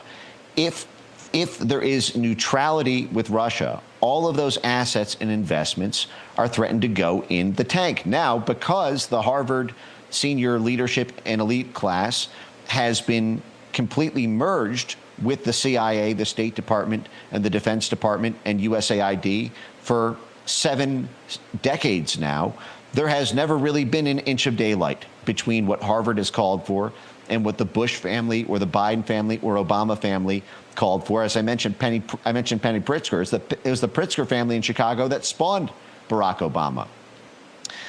So what I'm getting at here is Harvard, through virtually every cell, from the Belfer Center to the Kennedy School to the Shorenstein Center to the Kennedy Center to the Berkman Klein Center, every single one of these is chock full of programs that go directly against, in fact, set up whole training modules and global networks to stop the agenda of the very government that is funding them. These people, we people, voted for that government. We are not voting to send our dollars to Harvard any longer. And on that, just one last thing, because we mentioned Erica Chenoweth and Maria Stephan and these other mob violence organizers, they were tightly involved with the Tesla takedowns. So while Harvard is getting $9 billion of your tax money, these people are glorifying and strategizing, actually helping strategize the direction of what is effectively, and I don't mean to throw this term around so I can try to soften it, but something somewhat adjacent to domestic terrorism, arson, intimidation, destruction of private property, all for the political purpose of removing someone who isn't even the president from being able to advise the president. This is the sort of stuff that Harvard does because Harvard builds these networks. They serve as a CIA back channel, a State Department back channel in foreign countries so that when we topple the government of Yugoslavia, and then those same financial and corporate investors gobble up those assets, Harvard Endowment invests in those companies. So Harvard has these trainees and spawns and faculty members and professionals in their centers and institutes who organize these riots to topple governments so that the new government will be pliant and give everything to the corporations Harvard invests in. It's a giant racket, and we can't let them do that to our own country like they've done to dozens of countries around the world. It's a racket. That's the best way to describe it. Mike Benz, as always, we love having you in the War Room. In the meantime, before we have you back, if people want to follow you, stay up to date with all your rants on, I'm sure, all things Harvard, where can they go to do that? Follow me on X at Mike Benz Cyber. Thank you, sir, for joining us. I think we are joined now by Jason Hopkins of the Daily Caller, who had a great exclusive. I wanted to bring him on to talk about. This audience is obviously very plugged in to all things election integrity and, of course, illegal immigration. So the convergence of that, illegals voting in our elections, is something that I think hits super close to home. Jason, your story walks us through what the Trump administration has been doing to make sure that this does not happen, that illegals can't vote. They're using some interesting mechanisms to go about doing it. Can you walk the audience through this latest effort? Yeah, absolutely. Hey, thanks for having me on. The Trump administration is making it incredibly more difficult for non-citizens to participate in U.S. elections. And they're doing this really by what amounts to like a simple change. They are allowing Social Security numbers to be inputted into this government database is really the gist of it. Now, to expand on that, the Systematic Alien Verification for Entitlements Program, or SAVE, this is a database run by Citizenship and Immigration Services, and it's something that state and local agencies across the country use. Now they use that for to verify immigration status, naturalization for applicants who are applying for benefits, licenses, things like that. And basically, what this move does is going to allow state and local officials that manage elections, right, voter rolls, things like that, to input Social Security numbers.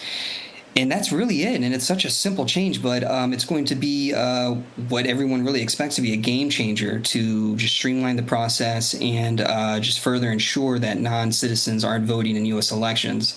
And we really do know that it's going to be a game changer because since my story's come out, I've actually had officials at Secretary of State's office contact me, and they are just excited about this. They said they've been working behind the scenes to get this up and running, and that it is going to be just very huge game changer to keep foreign influence in our elections in the fight for voter integrity.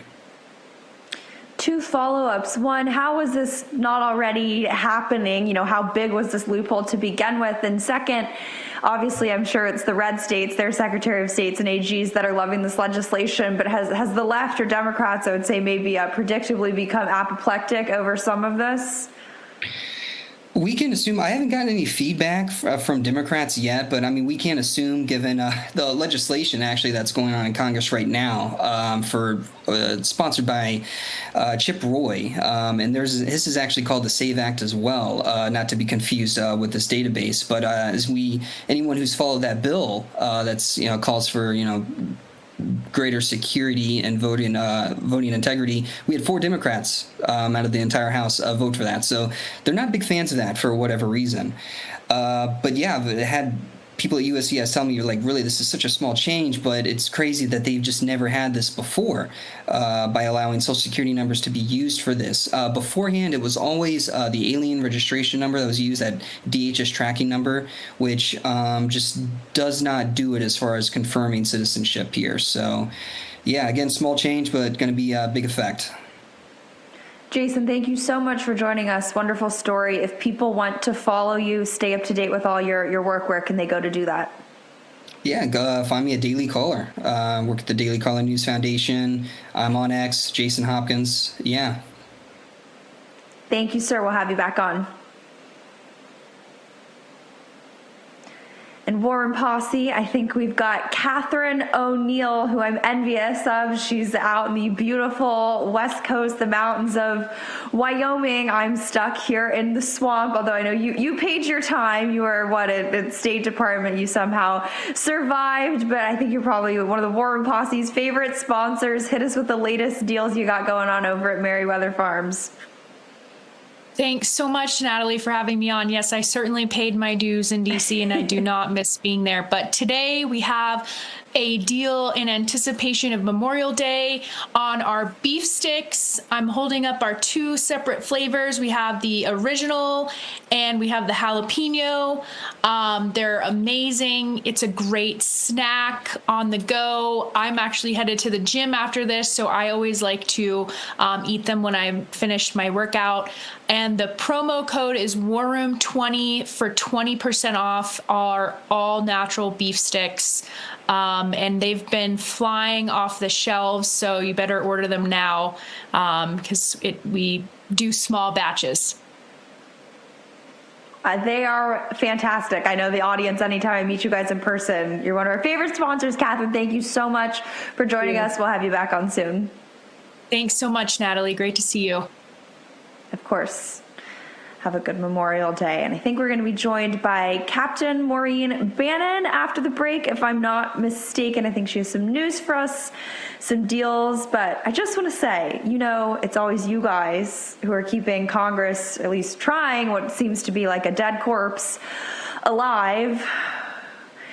Seems the only thing they're good for is, I guess, trillions of dollars worth of deficits, and then using the so-called threat that the Chinese Communist Party poses to justify $1 trillion defense budget, where I don't really ever see any ROI on that, because last time I checked, in the same breath, the people who are saying that we need to defeat the Chinese Communist Party, so much so that we need to waste your taxpayer dollars on who knows what, orders that are fulfilled by these defense contractors years late, years down the pipeline. What is it, a 6-year backlog for all things weapons being shipped to Taiwan?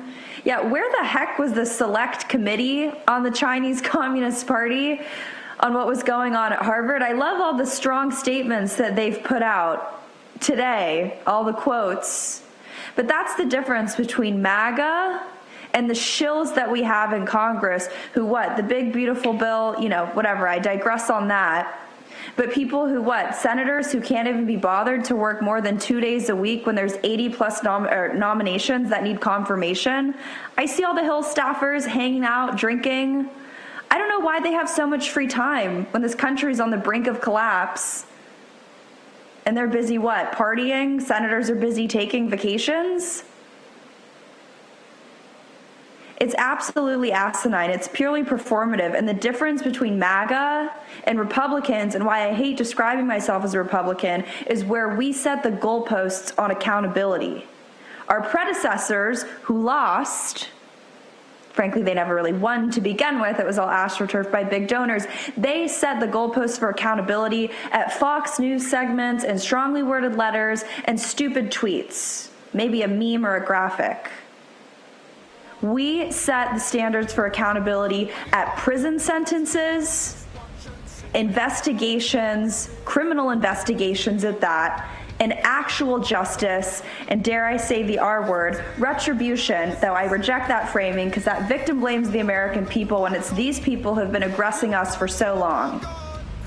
It's the same paradigm of the Chinese Communist Party. I don't know about you guys, but I'm fed up with these hacks. We'll be right back after this short break.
War Room. Here's your host, Stephen K. Bannon. Welcome back to the War Room, where I don't know about you guys, I'm still waiting to see the ROI on all that so-called soft power that's been the justification, not just for the absolute disregard and exploitation of your tax dollars, but the ideological principle that undergirds the idea that we need to import a bunch of foreigners, particularly from our greatest adversary, known as China, particularly the Chinese Communist Party, which controls all the students that go in and out of that country. Not many going in, I've noticed that, but to Harvard. Soft power more generally, it works so well that 90% of Africa is on the Belt and Road Initiative, and all the people who are seizing those ports and infrastructure, taking over that land, using the whatever it's technology, transformers, magnets to advance China's military or seize infrastructure, not just in Africa but everywhere, probably people who are Western educated and learn just how to do that and topple the United States within the confines and the classrooms of the great Harvard University. Right? We are responsible for our own demise. We're writing our own eulogy when we keep inviting these people in. So good riddance. I hope they don't find another university that takes them. I think we are honored to be joined by the one and only Captain Maureen Bannon. There's a big sale at Field of Greens, Brickhouse Nutrition, Memorial Day. I think what is it? Memorial 25 for 25% off. We're going to get into what you're doing this weekend, but I know you're very good at doing the infomercial stuff. I was like, you can do this better than I can. So hit us with the latest. Okay, so like you said, Natalie, Field of Greens Brickhouse Nutrition is having a sale for Memorial Day. If you go to fieldofgreens.com and use promo code Memorial25. You can get 25% off their entire site. I know Alex Jones talked about on the show this morning supporting our shows and supporting, and in turn, that means supporting our sponsors. So I encourage you guys to go to fieldofgreens.com, use promo code Memorial25. You can get discounts off of your Field of Greens, like this one, strawberry lemonade, wild berry. And if you don't like Field of Greens with stevia in it, which those two have stevia, you can get the raw, and that is without stevia. So I encourage you, you can check out, they have lean, they have other products on there as well. I encourage you guys to go to fieldofgreens.com and use promo code Memorial25, because they don't have a 25% off their entire site very often. Now, look, I don't want to call out West Point. I know you're going to be there this weekend with the president, but they too have hosted one of the foremost leaders of the Chinese People's Political Consultative Conference, who also runs the group, the China United States Exchange Foundation, one of the foremost communist influence groups here in the United States, I believe in 2012, to deliver a speech to cadets, if you can imagine that. And a bunch of professors there have actually participated in exchange programs with Tsinghua University, that's, of course, Xi Jinping's alma mater, that routinely carries out cyber attacks against the United States, and Peking University, Beijing University. Apparently, our military leaders should be in direct communication and consultation with the enemy. That's an interesting strategy. I don't know if Sun Tzu or Clausewitz would agree with that, but I digress. Maureen, just give us 2 minutes what you're going to be doing this weekend with the president there.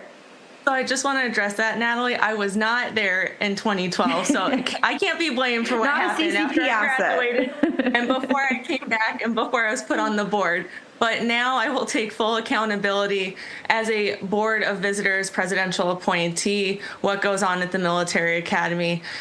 In turn, I'm going up there for the graduation ceremony, which is this Saturday. Myself and a few of the other presidential appointees will be there supporting the cadets and the academy as they graduate and are commissioned as second lieutenants in the Army.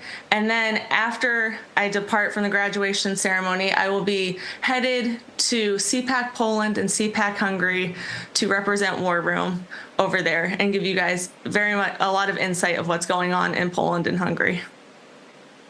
Very, very cool. I'm sure the posse is very excited for you, as am I. I look forward to all the live hits from all those wonderful places. In the meantime, if people want to follow you, stay up to date with all your travels and work, where can they go to do that? You can follow me on Twitter at Maureen_Bannon, and also on Instagram at Real Maureen Bannon, and also on Getter at Maureen_Bannon. Thank you, ma'am. We'll have you back on. Thank you. And of course, the one and only Mike Lindell to round out a full hour of programming. It seems only fitting. Mike, hit us with the latest. Well, the latest, everybody, as you probably know by now, Steve called it this morning, the trial of the century.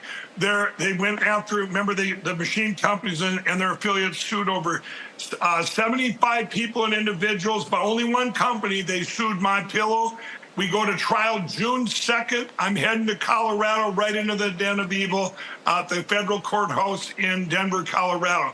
We are fighting back. We need your help. We need to get money for this, so you guys, please help us out. Get all you can. We're not going to put a limit on it for the War Room Posse. Any size, any color, $49.98. Promo code War Room. If you do it today, I'm going to give you, this is going to be the commemorative pillow. It will be remembered when we win this trial. You get a free MyPillow 2.0 and the flag, the American Revival flag here with any purchase. This $59.98 value, you guys, is absolutely free with any purchase. Promo code War Room. You guys, we need to win this. Go to mypillow.com, scroll down, click on Steve. There you're going to see the $49.98 Giza Dream Sheets. And by the way, you can go to mypillow.com and you can see all the information about the trial there and help out directly. Pillow.com, and you can see all the information about the trial there and help out directly if you want. Call MyPillow, 1-800-873-1062. 4.5 years later, we're the only ones that are going all the way to jury trial, everybody. Everybody else settled with their insurance companies. We need to secure our elections and save our country. Thank you, War Room Posse. Get your free commemorative pillow with any order and help out my employee-owned My Pillow today. Promo code War Room. Mike Lindell, as always, thank you so much for joining us. It's a win-win, win-win. Hopefully by jury trial 2, we'll have you back on. And Warren Posse, as always, thank you for hanging out with me. I was going to go on another CCP rant, but I just want to flag for those of you who have children or grandchildren, or maybe even yourself, I'm not sure what the eligibility is. I believe the White House has opened up their applications for interns. I believe it's whitehouse.gov. You can, I'm sure, pretty easily find the link, or I'll toss it up on my social media. But you should apply if you can, or pass it along to your hopefully non-Harvard students and non-Chinese Communist Party member students at Harvard. It's, I'm sure, a great and wonderful opportunity, though I guess you do have to be in D.C. I will be hosting tomorrow morning, so make sure you tune in. We're going to drill down on all things H-1B, and we'll be joined by one of the commissioners of the FTC to talk about the latest on the censorship war. You guys have a good evening.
Tried to shut them up. There's no guarantee to free speech. They tried to cancel them. Deplatforming works. They even threw them in jail. Peter Navarro, Steve Bannon, now in prison. But they couldn't stop them. It's not a prison bill that will ever shut me up. They call them rebels. Basket of deplorables. They call them rogues. They claim to values or religion. And they say they're outlaws. These are the kind of guys you like to smack in the ass. War Room presents Rebels, Rogues, and Outlaws. You set out to take Vienna. Take Vienna!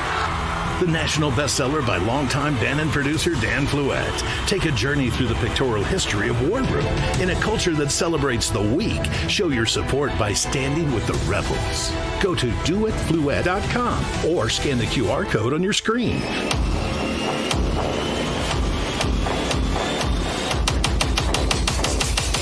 Use the code RAV20 for 20% off your order. Stand with the rebels and never back down.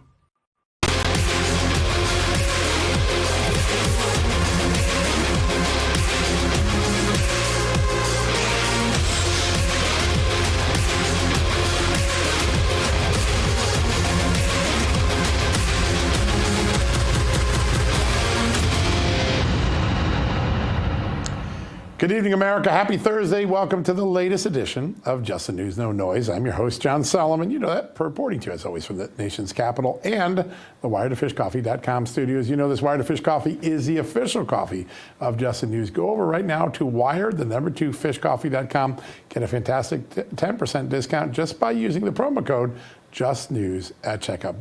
Go do it. It'll be a lot of fun.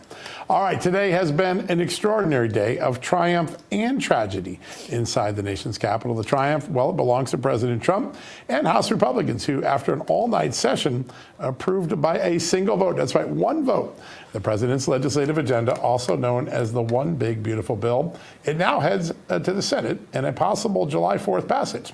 Meanwhile, there is sorrow and pain tonight for the loss of a young couple who worked together at the Israel embassy. In fact, they were about to be engaged. This after a gunman chanting "Free Palestine" shot them dead last night outside a Jewish museum in Washington, D.C. It's a painful reminder that anti-Semitism and intolerance are alive and well in this country. The FBI says it was a targeted attack and an act of terrorism, and the shooter was just charged a few minutes ago with 2 counts of murder of foreign officials. We have lots more of that all over at justthenews.com. Now, tonight, we're going to do a deep dive into one of the biggest challenges America faces, dealing with our neighbors to the north in Canada in the era of Trump tariffs. No future trade deal will be watched more closely than the one Trump and Canadian Prime Minister Mark Carney will try to negotiate in the coming weeks. The future of America's economy, its energy security, and the heights of its energy-hungry artificial intelligence revolution will be defined greatly by what comes of those negotiations. Tonight, you're going to come face-to-face with the players on the front lines of this high-stakes drama. They include oil and gas CEOs on both sides of the border, the U.S. ambassador to Canada, Pete Hoekstra, someone you know pretty well, and for the first time on this show, the premier of Canada's energy and mineral-rich province of Alberta, Danielle Smith. Guess what? Her voters may soon decide whether that province will succeed from Canada in protest of the Canadian federal government's energy-stifling climate agenda.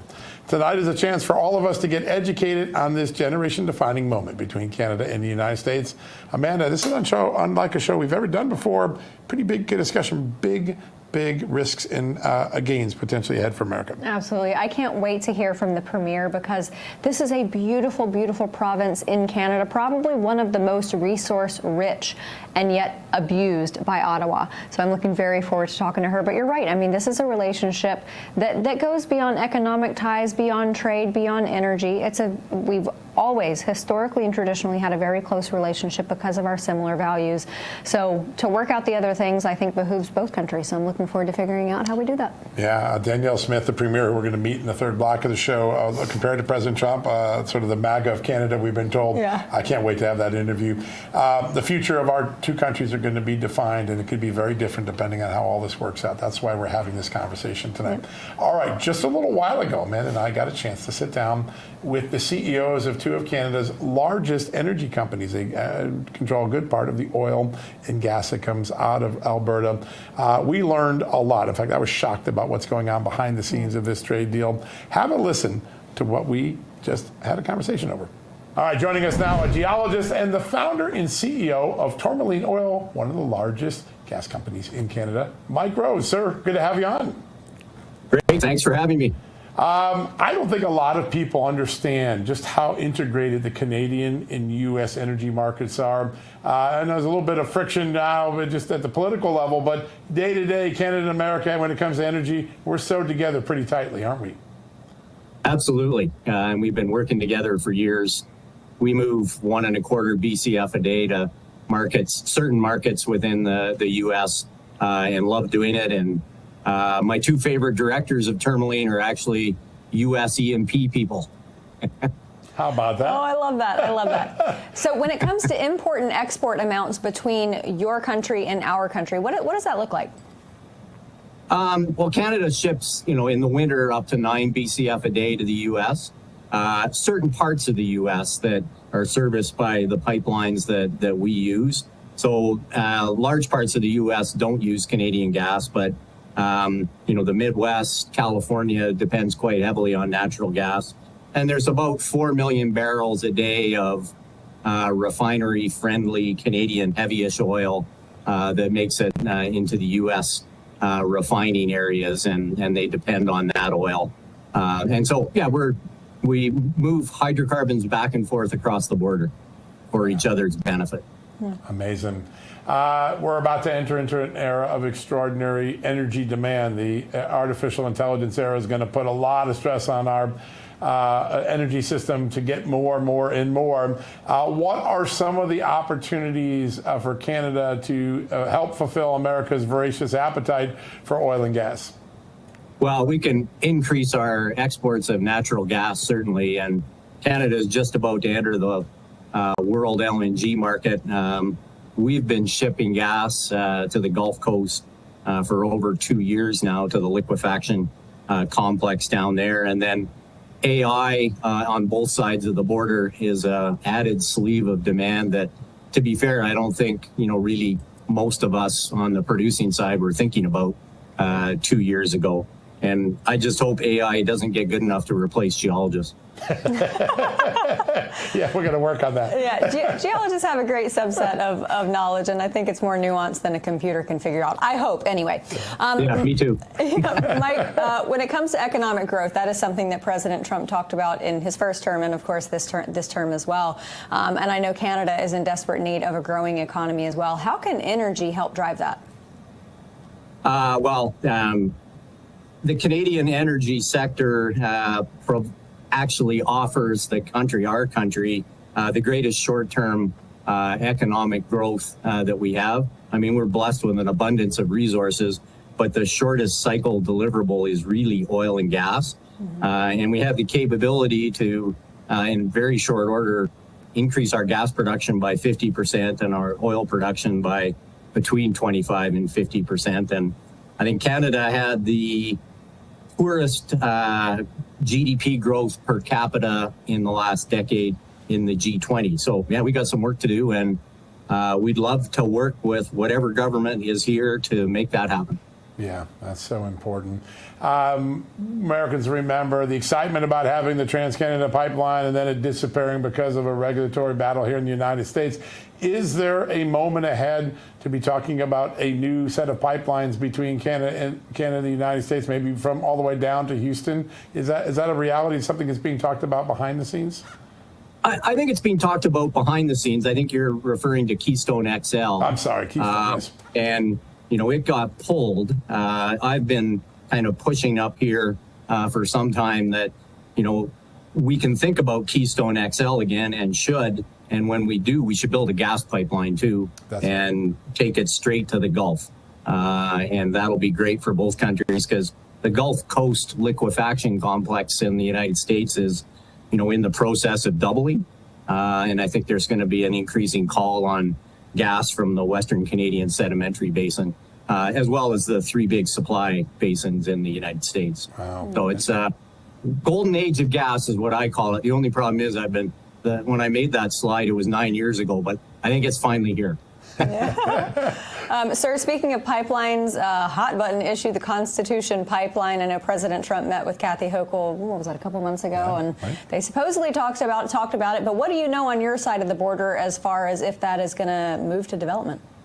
Yeah, probably not a lot more than you, but we need all pipelines and new ones, and there already are a lot of pipelines for people that feel they need to block them. If you actually look at a map on both sides of the border, there are a lot of pipelines that are operating safely all the time, and the new ones, the way they're designed and built, will be safer yet still. So we need them all. We've got huge energy demand growth in both of our countries and really around the world. And energy sourcing, it's an and discussion, not or. We need more of everything. Yeah, we do. So we've got about a minute left. Real quickly, obviously Canada has a prime minister who has a strong, aggressive climate change agenda. America has a president who wants to grow that energy. What are the ways that industry can work even as the politics of the two leaders work out? I think, we can find that balance between energy and the environment. Canada produces I think we produce the lowest emission natural gas in the world. So there's a really strong environmental story and a really strong economic revenue growth story, and they go together. And we want Canada and the U.S. to be the world's energy superpower. That's what we're promoting. Of the 10 largest oil and gas producers in the world, only 2 of them are democracies, Canada and the United States, and I think we should run the table, and we should lead the world and responsibly produce low-emission hydrocarbons. Yeah, it doesn't have to be an either-or scenario, as it's sometimes falsely portrayed. For sure, yeah. Mike Rose, founder, CEO, and chairman of Tourmaline Oil. Great to have you on today. Thanks for joining us. Yeah, thanks for having me. That was fun. Yeah, what a great conversation. All right, folks, we're going to turn right away to another leader in the energy sector in our neighbor to the north in Canada, the president and CEO of Oventive, Brendan McCracken. Brendan, we're great to have you on the show. Hey, John, great to be here. We love having you on. This is an extraordinary moment. I know a lot of people worry about, well, how will Canada and U.S. work out its differences at the political level, but below the political level, the integration, the work between American energy and Canadian energy, it's stronger and growing faster than I think any time in my career. Tell us a little bit about what you see behind the scenes that most Americans might not see. Yeah, I think, you said the key word there was integration. I think, when we zoom out and look at the energy dominance agenda that we've now seen unveiled both in the U.S. and Canada, one of the things that we see is the U.S. is energy independent in the sense that it produces more oil than it consumes. But when you dig under that headline, there's some important details. So here in the U.S., we actually import 40% of our oil consumption, and Canada is the dominant supplier of that imported oil. And every basin in the world produces oil with different compositions. And as a function of the producing basins we have here in the U.S., we're long light oil and short heavy oil. And Canada is the exact opposite. It's long heavy oil and short light oil. And that's made for a great match. And in fact, has been for the U.S. consumer a huge buy low and sell high advantage because they've been able to buy Canadian energy at a discount to global prices. On the natural gas side, it's not quite as pronounced, but the U.S. still is a net importer of Canadian gas. We import about 9% of our natural gas consumption, and Canada is the only supplier of that import. So, like I mentioned, this is a great news story for American consumers. The U.S. gets that Canadian energy at a discount. Looking over the past several years, the interconnectedness of our energy systems have meant that the U.S. gets Canadian oil at about a 20% discount and Canadian natural gas at up to a 60% discount to global prices. So it's been a really powerful part of the economic engine for Americans. It's a pretty good deal. Yeah. Brendan, I think of three things: oil, cattle, and rodeos. And I'm not talking about Texas. I'm talking about Alberta. How does Alberta, you've got a different political climate in Ottawa, certainly, than you do in Ottawa. How do they manage that political difference and still manage to be so profitable when it comes to the energy sector? Well, I think this is the great thing about the two countries. We have shared values and in a lot of ways a shared history. And today what we're seeing on the agenda in both the United States and Canada is this energy dominance policy approach. And we see that as one of the biggest strategic advantages for both the United States and Canada. You think about how the role energy is playing for us today.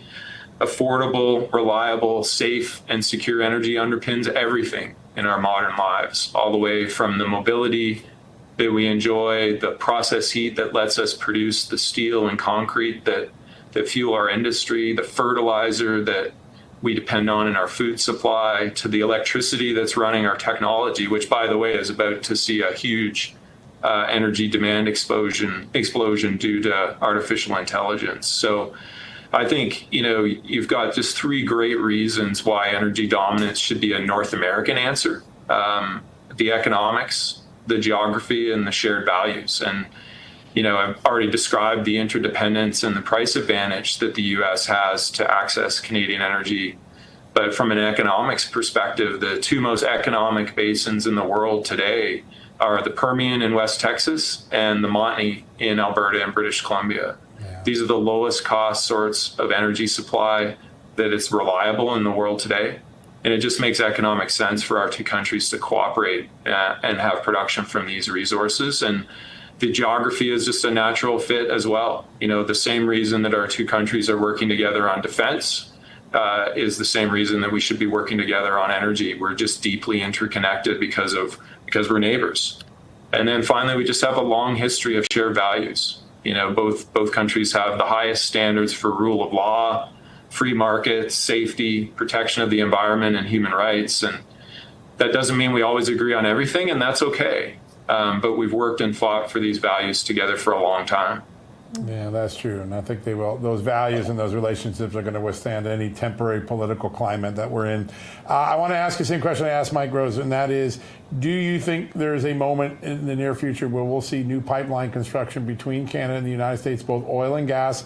And do you think Canadian companies may create more? They already have quite a few subsidiaries, but more American subsidiaries to work around tariff issues?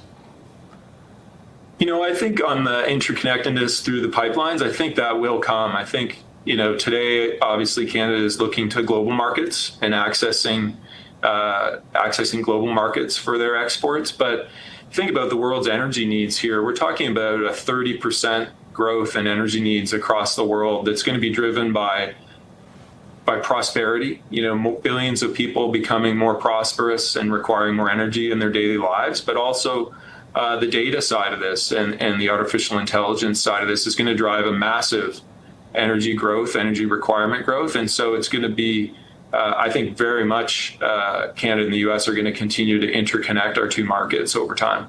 Yeah, it's going to be an extraordinary thing to watch, as it has been for the last decade, too, because a lot of progress has been made in the last decade. Brendan McCracken, President and CEO of Aventiv, great to have you on the show today. Thanks for joining us. Thanks, John. Yeah, really enjoyed that conversation. All right, folks, after the break, we're going to talk the American side of things with U.S. Oil and Gas Association President and good friend of the show, Tim Stewart, right after these messages.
Welcome back to this very special edition of Just the News, No Noise. We are looking at the very important relationship between the United States and Canada, especially when it comes to the energy sector. And we just had two Canadian energy company CEOs on, so we thought it would be a great idea to get the American perspective. So looking forward to bringing on a very good friend of the show, U.S. Oil and Gas Association President Tim Stewart. Tim, thanks so much for being here.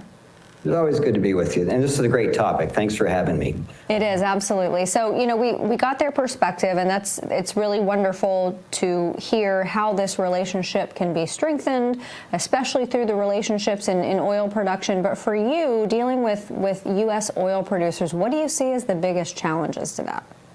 Well, obviously, it's a market and it's a price environment. I think for the U.S. producers, with the uncertainties around tariffs and maybe the softening of the economy, obviously they're watching oil prices very carefully. And with that in mind, what's the impact on Canadian crude imports, natural gas imports? Obviously, that's first and foremost on their mind. But the fact of the matter is we are linked to the hip. We have an interconnected pipeline network.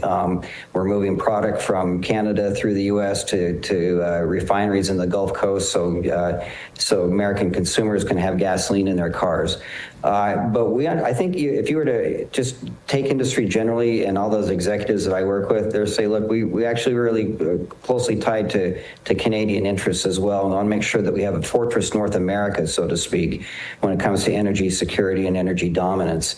And Canada is not necessarily our adversary in this. It's China. It's elsewhere. And so if the U.S. and the Canadian interests can be working closely together. That's key, I think, for national security implications as well. Yeah, that's a great point. Tim, both of the Canadian executives said that there are lots of talks going on in Canada about creating some new pipelines. Obviously, Joe Biden killed the Keystone, but the notion that maybe we could have both oil and gas new pipeline projects coming from Canada through America down to the Gulf Coast, is that a reality, and is that also being discussed on the American side? It is. It's being discussed on the American side because, frankly, President Trump has made that possible, John. As you guys know, we're in a different regulatory environment where the prior administration would not embrace any type of infrastructure to be able to either move U.S. product overseas or move U.S. and Canadian product back and forth. So if we are in a new regulatory environment, that possibly allows for some major infrastructure investment, which is what we need.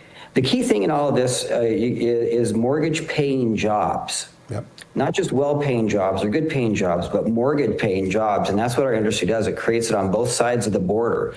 And so infrastructure is big and beautiful, and let's get behind it. Yeah. Tim, I know that the majority of oil companies, these big bad oil companies in this country, are actually under 20 employees. They are small companies. They are family-owned companies.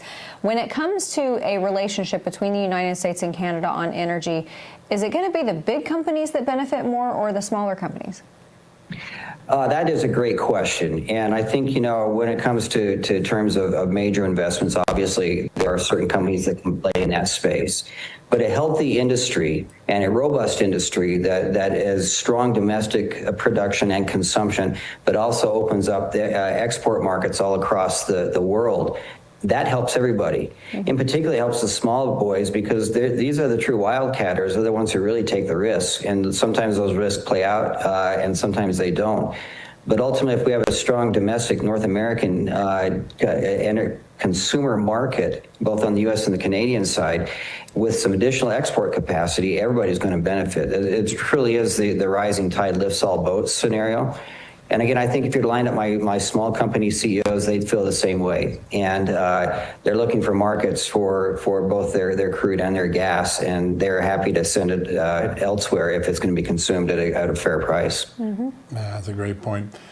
Tim, you talked about the joint interest in the security that comes from it. It seems like there's two big opportunities going forward. Both countries are going to have a big play on AI, and that is so energy intensive. And also, Europe is going to need more and more LNG now that we've begun this incredible LNG export explosion in America. It seems like working together with Canada, those two things are a win-win. Is that right? It really is. And John, I'm actually out here in Utah today having this conversation with a lot of the state agencies here about the power constraints that currently exist, and yet trying to prepare for the future with regards to data and AI power consumption. A typical, if I go on ChatGPT or Grok and I run a query, it still uses 10 times the amount of computing space and power as a typical Google search.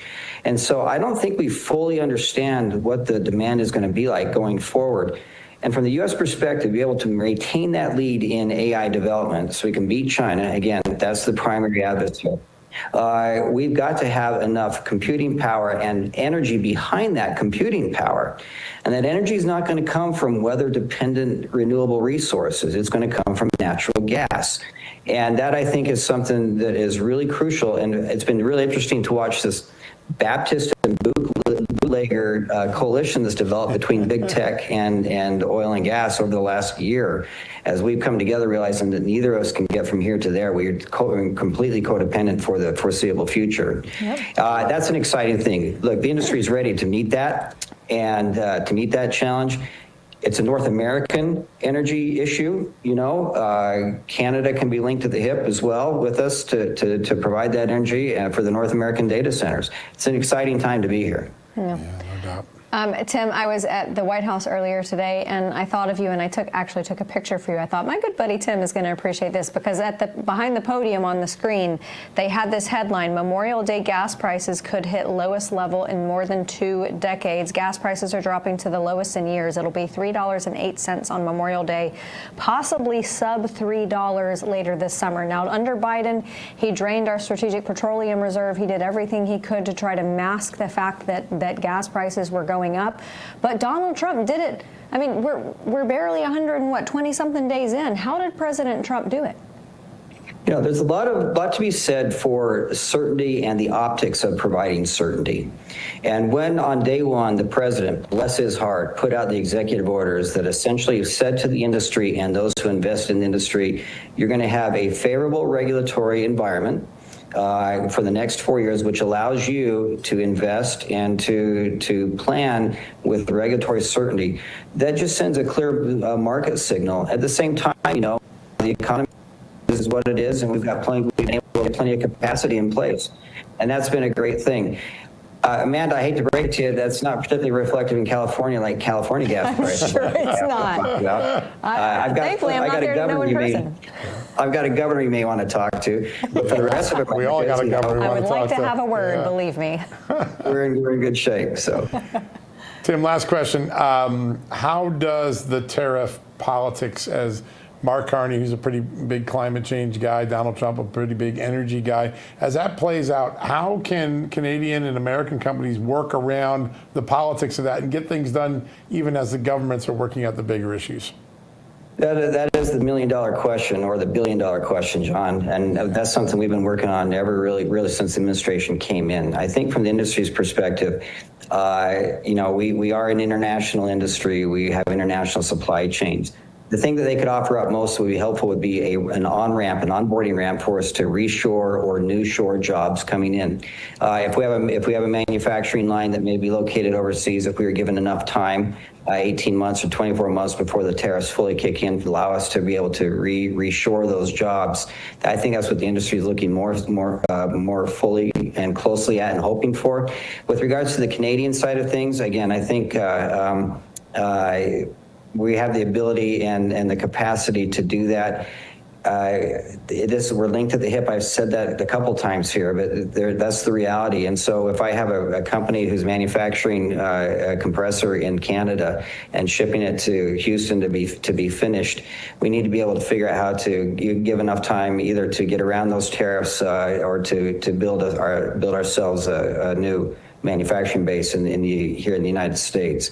Mm-hmm. Canadian companies are feeling the same way. But again, this is Fortress North America. As long as we are strong here in North America, we have global dominance when it comes to energy. And hopefully the tariff situation will be sorted out quickly. So that's the last element of uncertainty I think we're dealing with. If the administration could give us some clarity on that, that would be much appreciated. Well, in a little bit, we're going to be able to talk to the U.S. Ambassador to Canada, Pete Hoekstra. Maybe we'll get some clarity for him. Tim, as always, a great honor to have you on the show. Thank you for making all these very complex issues so much simpler to understand. Great to have you on today. Thanks, guys. Great being with you. Thank you. We love having you on. Thank you so much. All right, folks, we're going to take a quick commercial break, but when we come back, we've got a real treat. For the first time ever, the premier of the province of Alberta in Canada, Danielle Smith, will be joining us. There's a big discussion going on. It was on the New York Times front page today, a couple days ago in Just the News.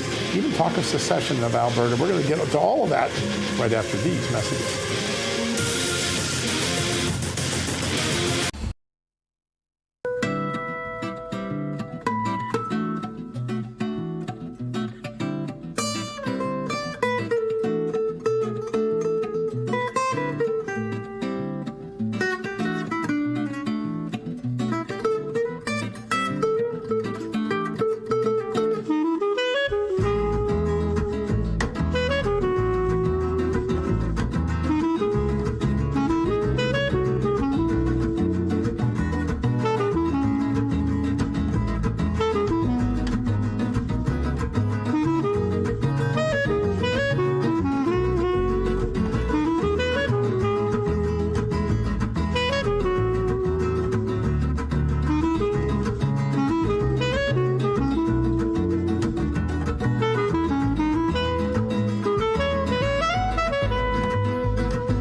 Welcome back, America. One of the most exciting and also integrated parts of the U.S.-Canadian relationship is the relationship we have with the province of Alberta.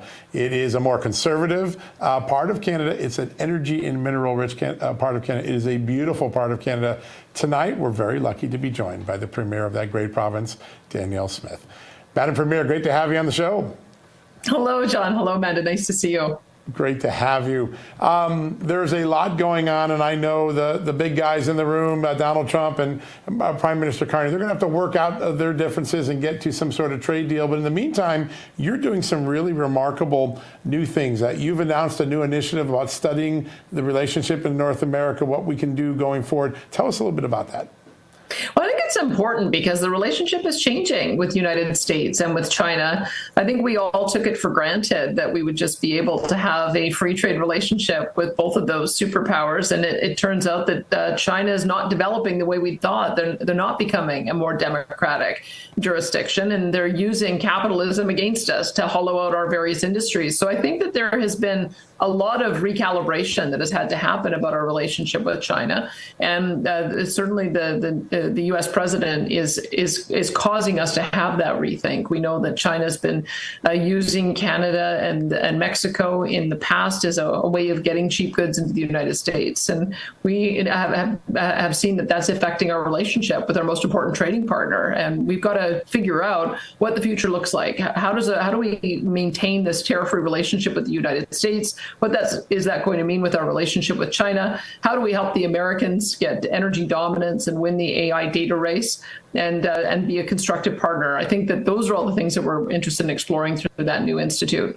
Yeah, pretty exciting. Madam Premier, in the absence of, or I guess maybe in the deterioration of a relationship with China, for your country and ours as well, does that create more of a sense of urgency between Prime Minister Mark Carney and President Trump to get a deal done, to fill in these gaps where China may in the past have been, the nation that's filling it? We are taking quite a hit from China because we are choosing and prioritizing our relationship with the United States.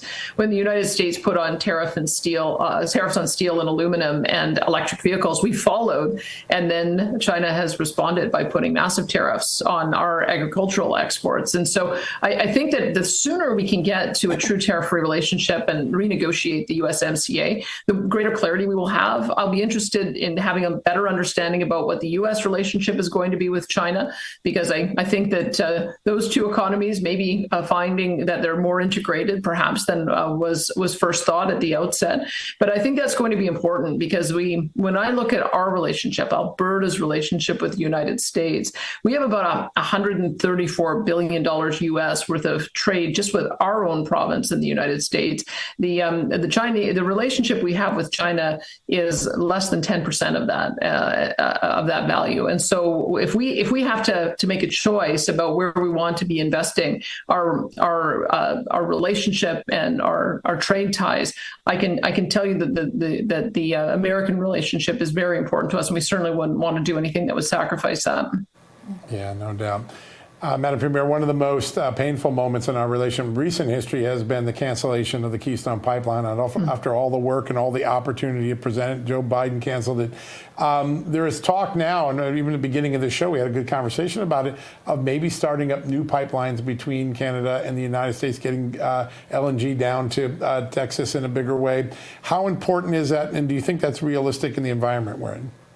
I think it's important for the U.S. Just as it's important for us, because the American aspiration of energy dominance hinges on being able to have a partner who can backfill if there is any supply disruption. So the Americans right now consume about 13 million barrels of oil a day. 19 million barrels of oil a day, and produces 13 million barrels. And so you need to get the balance from somewhere. We happen to have a particular brand of heavy oil that isn't available in the U.S., and it has to be the only other partners you'd have to look at are places like Iran and Venezuela, or you'd have to retool your refineries. And so I think because we have this unique integrated relationship, the fact that we're able to sell about $100 billion worth of oil products at a discount to the U.S., the Americans are able to upgrade it to a value of $300 billion, and then also be able to export their West Texas Intermediate internationally to meet strategic goals. That just seems to be like a mutually beneficial partnership. And so the more the Americans want to export, the more they'd be looking at Canada to be able to backfill to keep prices low and stable for consumers. And so that, I think, is something that the presidency is beginning to understand very well. Certainly the Interior Secretary, Doug Burgum, and the Energy Secretary, Chris Wright, understand that very well. And so we're looking to see if we can normalize our partnership so that we can get into talking about what those new pipelines might look like. Not only would we be able to have, I think, a bitumen heavy oil pipeline that would link our heavy oil to the heavy oil refining capacity in the U.S. Gulf Coast, but also the opportunity for us to continue to provide additional supply of gas so that it can feed some of the European markets. We think that there's an equal partnership there. Absolutely. Wow, amazing. You know, when you look at the tapestry of energy production and use, obviously oil and natural gas are vitally important, but there's also another conversation. We import quite a bit of renewables like hydrogen and uranium from Canada. When this trade relationship is negotiated and we start talking about the give and the get of those types of energies, is that going to have to be a part of any type of contract or any type of tariff agreement? I hope so. I mean, when I noticed that when the Americans declared an energy emergency, they were looking at all energy resources, so not just oil and gas, but electricity, as well as critical minerals. And Canada has pretty well everything that America could want. China has gone around the world and locked up the bulk of the supply of rare earth minerals. And it just so happens that I'm at a premier's conference today where we're talking about the incredible opportunity in each of our provinces and territories, from lithium to uranium, which is in our neighboring province of Saskatchewan. We've got zinc and copper and gold and diamonds and anything else you can imagine up in our Northwest territories. We also have the ability, because of natural gas electricity, to have interties that would allow us to be able to provide some stability to the electricity markets. And so those kinds of inputs, I think, go a long way to keeping prices low on energy, which then assists in keeping the low cost of production in goods. And Canada has always been a very enthusiastic consumer of American products. We actually buy more American products and services than anyone else in the world, even though we're only 1/10 the size of the U.S. economy. So I would say that again, is just another example of whether it's energy, whether it's critical minerals, whether it's potash or fertilizer, whether it's food products, whether it's intermediate goods. We have so many ways that we can integrate with the U.S. economy to mutual benefit. And Premier, there's an interesting discussion, even made it to the front pages of the New York Times. It was on our site about a week or two ago, about secession. Could you talk a little bit about the sentiments that have some people in your province wanting to leave the central government of Canada, where you stand and where you think it ultimately will play out?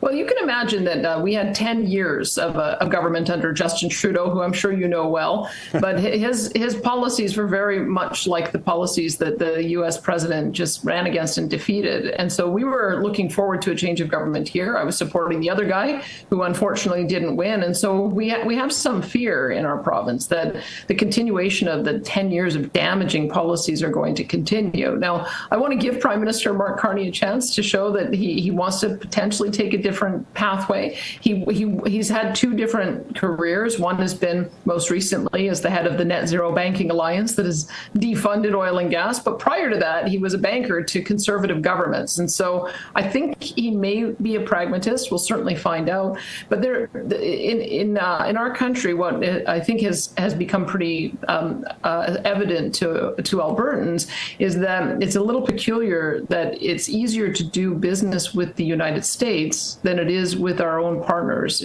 east and west of us. And that's caused a real conversation in our country about why that is and what we can do to trade more with each other, open new markets, as well as maintain the relationship that we have with the United States. I think that we'll have to wait and see if the Prime Minister is willing to make good on some of those commitments. We would like to see more pipelines built. We would like to see the support for the energy sector, because there's been a lot of damaging policies that have come in that has chased away tens of billions, indeed hundreds of billions of dollars worth of investment. I'll just quantify that for you, because we had to have the opportunity to have had a shale and gas boom just the same way that America did over the past 10 years. And America's production has grown dramatically, whereas Alberta's has stayed stagnant. And that's because of the policies of the federal government. We know that we could have doubled and tripled our production if not for the keep it in the ground policies that we've seen. So I think that is at the heart of some of the frustration that you're seeing. I believe that we can make Canada work. That's what I'm working towards. But I know that there's a lot of Albertans who have really they're kind of at the last point of their patience when it comes to some of the bad policies we've seen federally. One thing we're pretty certain, they got a darn good advocate as their premier right now. I know you're listening to them and working hard for them. It's a great honor, Madam Premier, to have you on the show today. Thanks so much for educating us. It was a really great conversation. My pleasure. Thank you so much for taking such an interest in Canadian energy. I was listening to some of your earlier guests, and I'm so pleased that they see that this partnership is something that's worth fighting for. I appreciate that. It's existential. We got to get it right. So it's great to have you on the show to help us make that point. Thanks for joining us. Yeah, thanks again. All right. Well, what a great conversation, folks. All right, we're going to get the American perspective in just a second from a good friend now, the U.S. Ambassador to Canada, Pete Hoekstra, right around the corner.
Welcome back to Just the News, No Noise, this Canada-U.S. energy special. I am loving it. We have been talking all about our relationship with Canada, especially, of course, when it comes to all different types of energy. And now we have someone perfect for the U.S. perspective. Joining us now, a friend of the show, and now our ambassador to Canada, Pete Hoekstra. Ambassador, thank you so much for being with us tonight.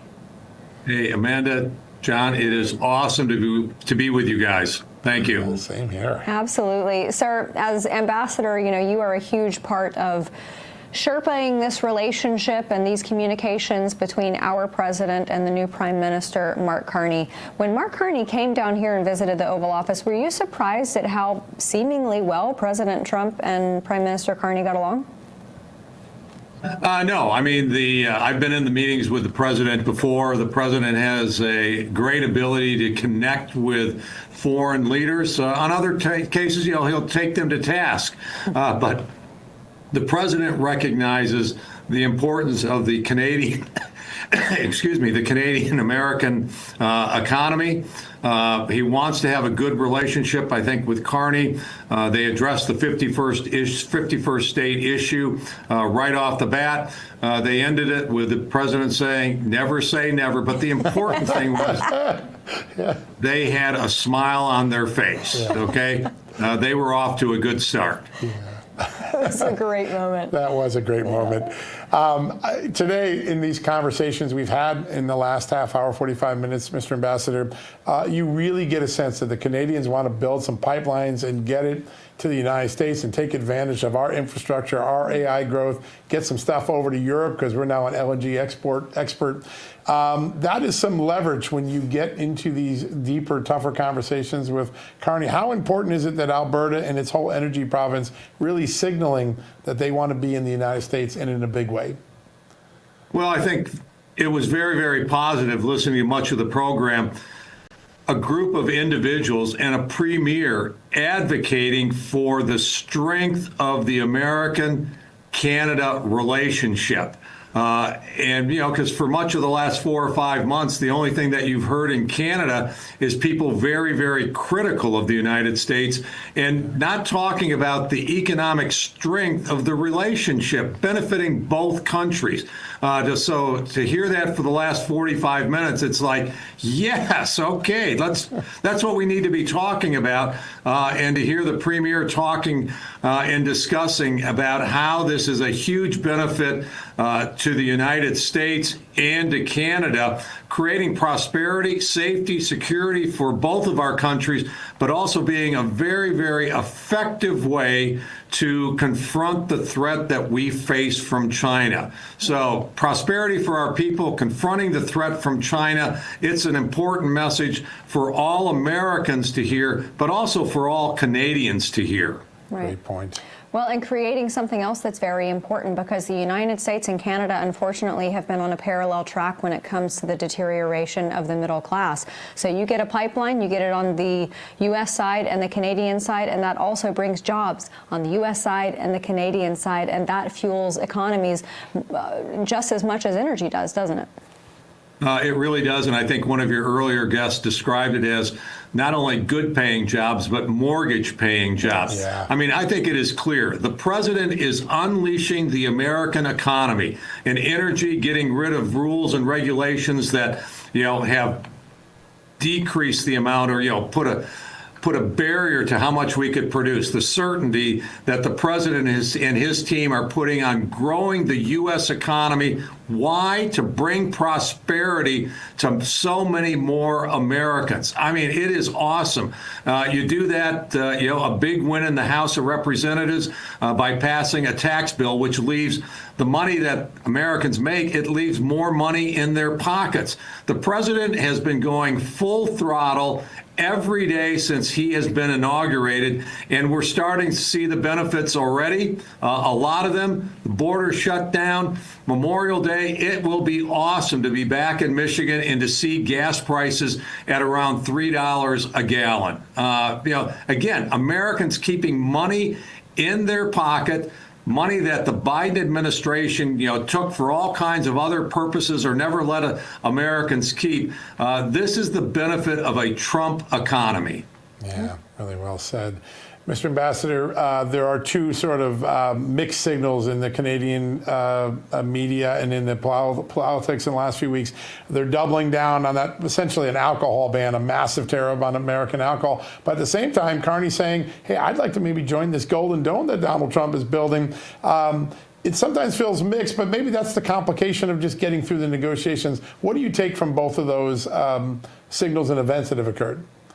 Well, you know, the government will signal, the Carney government will signal its plans next week when the king is here and he gives his speech from the throne. That will outline, I hope with some specificity, the goals and objectives for the Carney government moving into the future, handling the questions that the Premier Smith was asking, answering the questions that many of us have. On one hand, you have, you know, provinces, you know, banning the sale of U.S. alcohol. This is not a tariff.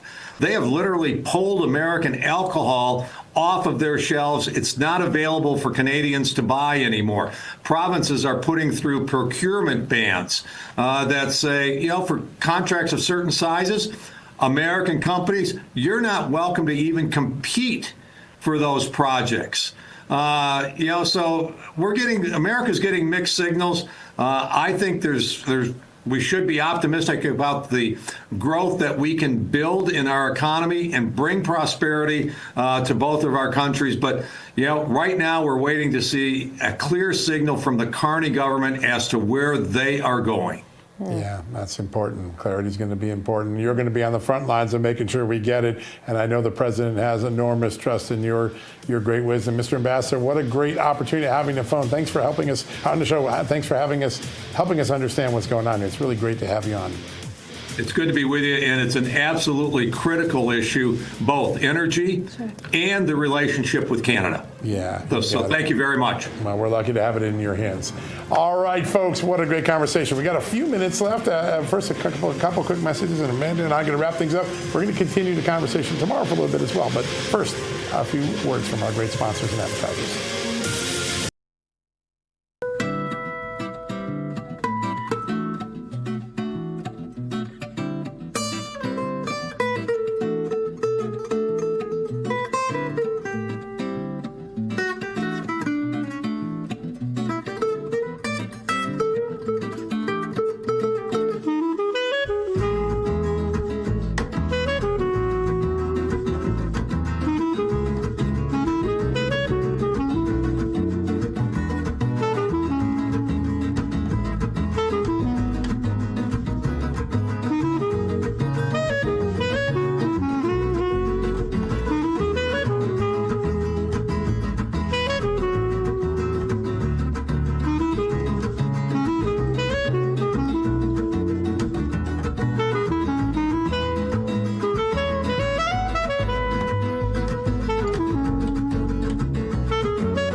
You know, John, not to make light of the situation, but 100 years ago, roughly, we had prohibition here in the United States. And I know it's just a partial prohibition, but I have a feeling if they keep that American booze ban in place, they're going to have some rowdy Canadians. They will have some rowdy, and they may already have some rowdy. At least in Alberta, they may be rowdy. Listen, this was an amazing discussion. We're going to continue it tomorrow night for a little bit. I want to bring in some think tank experts from both sides of the border to help us. But I think we saw today maybe a future prime minister in Canada. I think Danielle Smith is really, if there's going to be another conservative, I think a lot of people think she could be that next conservative leader of Canada. But a very clear signal from Canada today, the energy sector, which is its most valuable energy, they want to be here and they want to do things quick and smart with President Trump and let President Trump work it out with Carney. I think that was a really remarkable moment. And then you sense in Danielle Smith's voice a little bit of, I don't know whether I could trust this guy Carney, which I think we have to watch for. Absolutely. Well, you know, I mean, all of us do. Carney's odds exploded because of, I mean, love it or hate it, President Trump's remarks about Pierre Poilievre. Yep. And Canadians reacted in a way that ultimately sent Mark Carney to Ottawa. Yeah. And I think she is very, very right to be cautious of him because he does have that mixed past when it comes to conservative banks versus being what he seems to be, which is a globalist. That's right. Yeah, certainly historically a globalist and a huge climate change, Green Deal sort of guy. Now, she said something interesting. Before that, he was a banker to conservative interests. And so she's banking that maybe that guy comes back or he's more pragmatic. We'll see what comes of it. I think that's possible because you look at first of all, President Trump said that he would rather negotiate with Mark Carney. Yep, he did. But second of all, their personalities are actually kind of similar. Oh, yeah, they got along well. Yeah. And then sometimes that matters more. And I think it was Ambassador Hoekstra who brought it up that moment when President Trump said, never say never. Yeah, I mean, you even saw a smile on the it? face of the Canadian delegation. Yeah, you can't not laugh about that. Yeah. President Trump's very disarming that way. Yeah. A big win for Donald Trump. And when we look back a few months ago, Donald Trump is never going to get this Canadian relationship on. He was never going to get the big bill through either. That's right. By a single vote here of the chitty chin chin, he got it through. That 215, 214. And it's such for conservatives, it's 30 years of ambitions fulfilled in one moment. It'd be interesting to see what happens in the Senate, though, huh? Yeah. I'm concerned that there's going to be a pretty significant watering down. I spoke to Congressman Glenn Grothman earlier, and he was concerned about the watering down being in the section with Medicaid requirements and welfare and things like that. He was highly concerned that there were some Republicans who were really going to want to dilute that. And I understand those concerns. I do feel like it would still be a win for the president, though, because by and large, it's a good bill. I know it's not perfect, but there's a lot of good stuff. And it ain't the end of the road. There's a lot more that's going to get done even after this bill. That's right. So that's what we have to keep remember. There's still 2 more years after this in Congress. They could do a few more things. I know. Well, you know what? Here's the thing. They won't have another 2 years after next November if they don't pass stuff like this and, that's right. and get on the ball. Yeah, it's seems like they're doing showtime. that. Time to show up. A lot of hard work went into this bill, so we will commend them for that. All right, everybody, thank you so much for being with us tonight. We will be back here tomorrow night at 6 p.m. Eastern. Grant Stinchfield, he's up next.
Well, good evening, everyone. Welcome to Stinchfield. We've got some breaking news tonight. You know, we've been telling you a lot about this Act Blue. You know, that's the Democrat donation site. It has been coming under fire for allegedly taking all kinds of straw donations, having dummy donors. The accusations are that Act Blue was being used to funnel foreign money into U.S. elections, and not just any U.S. elections, but elections where Democrats are getting the money. So President Trump had ordered Act Blue to be investigated. Attorney General Pam Bondi followed up on that. So did the United States Congress. Judiciary Committee under Jim Jordan says, hey, we're going to hold hearings on Act Blue. What are they up to?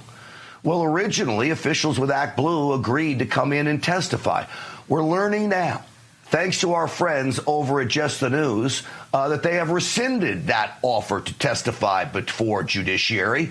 So my question would be, what are officials at Act Blue hiding?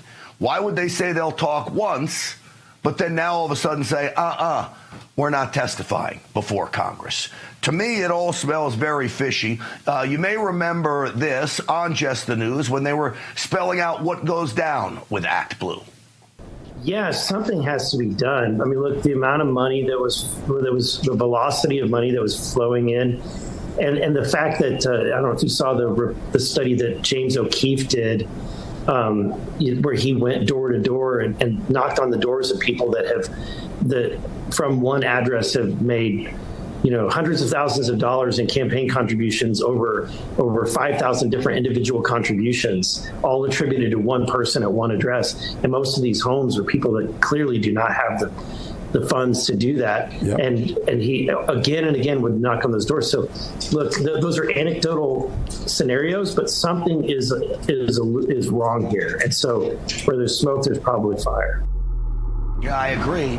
And look, at the very least, if you gave a total benefit of the doubt, it's willful blindness. You know, if you have one address with hundreds of donations coming through from an old lady who doesn't have any money, come on. It all, as the congressman said, smells fishy. So now we learn these officials will not testify. I want to bring on now the host of Just the News, No Noise on this network. John Solomon is with us. John, welcome to the program. Hey, Grant, good to be with you. All right, you have been instrumental in breaking news on this Act Blue. You've been following this for months, probably over a year. What do you make of this officials now saying they won't testify? Yeah, listen, there's clearly some concern among their lawyers that now that the Justice Department is looking at the possibility of criminality here, that going before Congress could increase their risk. And I think that executive order that President Trump issued back in April was a very consequential moment. Donald Trump is taking this seriously. He told his Justice Department and FBI, you take this seriously because foreign money coming into our elections is a foreign interference in our elections. And so Act Blue, I think, was going to come in and we'll do our show and get out of here. And then they realize, hey, we may have some criminal liability. Now, what's being looked at? What makes Act Blue? What makes Congress concerned? We now know from the great work that Jim Jordan, James Comer, and Brian Stile did, the three chairmen that have sort of created a super investigation in Congress, that Act Blue had reduced its security provisions. So we all live in an era of higher cyber criminals, right? We're more trying to protect ourselves more every day. We have double authentication. We use the CVV number on the back of our credit card. Well, Act Blue was doing the opposite during the 2024 election. They were not requiring the CVV number. They actually dropped some of the other security provisions they had. And then all of a sudden, to the surprise of no one who would understand the system, there were fraudulent monies moving through, according to Congress. This is what Congress has now said in its first official report on this. That decision to lower the barrier, to lower the security, makes everybody suspicious that maybe Act Blue was part of some effort to get dirty money into the election to help Democrats try to defeat Donald Trump, because there's no other explanation for it. If you were trying to take good care of your consumers, your donors, you would make sure they had the best security, and Act Blue is doing the opposite. So I think now the possibility that criminal or civil liability could be attached to this from the Trump Justice Department has made all of these Act Blue folks a lot more nervous a lot quicker. Yeah. Have they said anything to you guys, Just the News, when you try to contact them? Has there been any comment from them? They have. Listen, they say, listen, we understand the concerns. We want to do the right thing. We want to cooperate. And we don't think that we were intentionally involved in anything. Now, they said that, and then the New York Times came out and had an article with a lot of their officials saying, oh, this place was a mess, and we're really concerned what Congress is going to find out. So the New York Times kind of actually undercut Act Blue's message with a story about a month ago that kind of followed up on all our reporting going back to last summer. We know there are serious concerns. We know there is some foreign money that came through from the early suspicious activity reports that Congress has looked at. They haven't seen them all yet. That's a very important fact.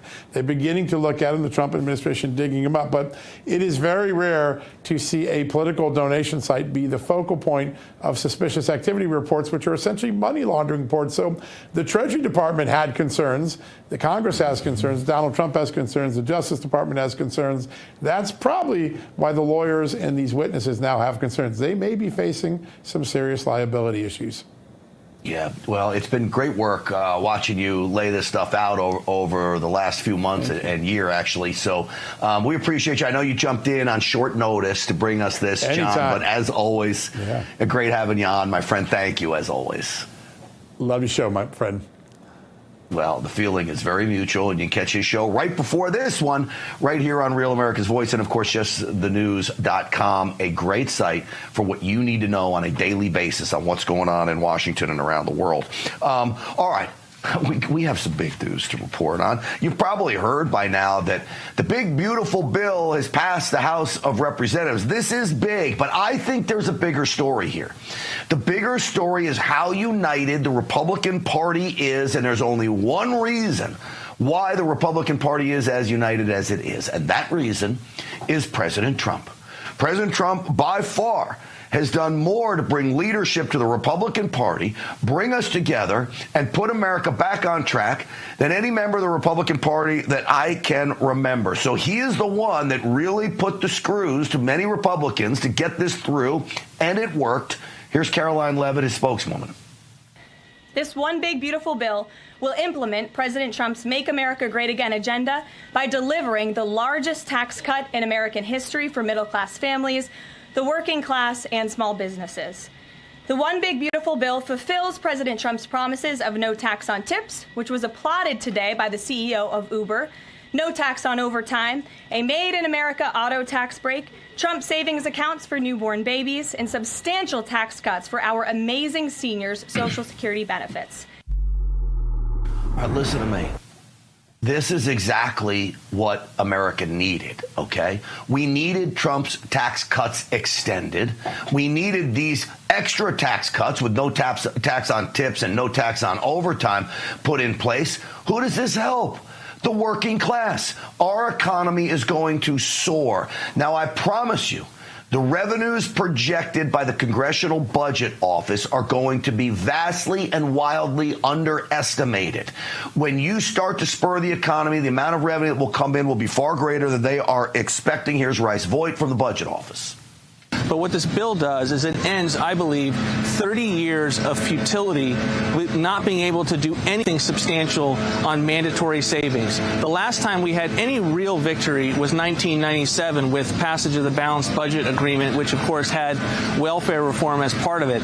This bill has nearly $2 trillion by all the, as the scores get updated based on the changes that House conservatives were able to work with us on. This bill will have nearly $2 trillion in mandatory savings. All right. Is the bill perfect? No.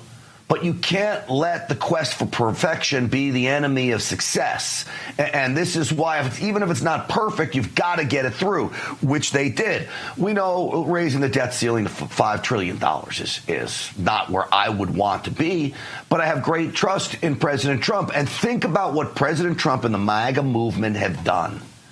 President Trump can go to a member of Congress and say, I want you to vote for this, even if that member of Congress knows he's got Tea Party Republicans, MAGA movement Republicans back in his district. President Trump says vote for it. He can go back, and if anybody in his district says, why would you vote for a $5 trillion debt ceiling increase? All he has to say is President Trump asked me to do it, and I don't know a MAGA conservative or a former Tea Party conservative that wouldn't say that excuse is good enough for me because of our love and trust in President Trump. No other president has had a movement like this that he can give cover to members of Congress when he asks for something. They should do it, and they'll be respected for doing it when they go back home. So I ask people I trust, how does this bill look? There's nobody I trust more than Tim Burchett. You know, he comes on this program a lot, the congressman from Tennessee. Watch. Big, beautiful bill passed, largest tax cuts in American history. They'll unleash our energy by expediting permit and eliminating wasteful green new energy regulations. Largest investment in border security. Eliminates waste, fraud, and abuse in Medicaid. Big deal. That's a huge deal. Puts a work requirement in there. And it's the largest mandatory spending cuts in history. $1.6 trillion. All right, again, the $1.6 trillion over 10 years. I wish it was next year alone. But as you see, all of this, very, very good stuff. But even Congressman Burchett admits he voted yes, even though the bill's not perfect. And this is what I want members of Congress to realize. You're not always going to get perfect. Wasn't everything I wanted. We held out, and we got the work requirements on Medicaid, which was a good thing. I'd like to see a lot more cuts. We're reducing the rate of growth, which is still not good. We need to stop the rate of growth. But hopefully with the new release of relief from overregulation, the economy will bust wide open. It will. Not just reducing regulation, but you heard him talk about energy. You lower the cost of fuel in this country. The cost of everything goes down. That brings down inflation. It also allows businesses to invest more in their own companies to grow and prosper. And that means everybody down the line grows and prospers. So I want you to remember this. This big, beautiful bill, not one Democrat voted for it. Not one. And remember, in this, no tax on overtime, no tax on tips, tax credit for your Social Security payments. Now think about that. Who does this affect most? Working class America, and every Democrat voted no. So what do now? They bring the lies and deceit, of course. Just got back from the Capitol. I haven't slept in 27 hours. Democrats fought all night, all day, and into the morning today to try to stop the Republicans from yanking health care away from nearly 14 million people, from making the largest nutrition assistance cuts in American history, all in service to making rich people richer. Rich people richer. I just told you, no tax on tips and no tax on overtime. That's hairdressers and Uber drivers and valet guys and waiters and waitresses. Those aren't the rich folks in America. Those are the people just trying to put food on their table, make an honest living, and live the American dream. Debbie Wasserman Schultz, you're a disgusting human being. You really are. You're a joke. Because if you lie to the American people, to me, you're worth nothing. I wouldn't expect anything less from them. Speaking of worth nothing, leftist violent lunatics. There appear to be more and more and more of them roaming the streets of America today. We now turn to terror in D.C. This leftist lunatic, by now you've probably heard, outside this Capitol Jewish Museum, killed 2 people. The 2 people he killed were members of the Israeli embassy, diplomats. That's the killer, I believe, right there. His name is Elias Rodriguez. This is him shortly after his arrest, yelling, what else would you expect from a leftist lunatic who murders people, allegedly?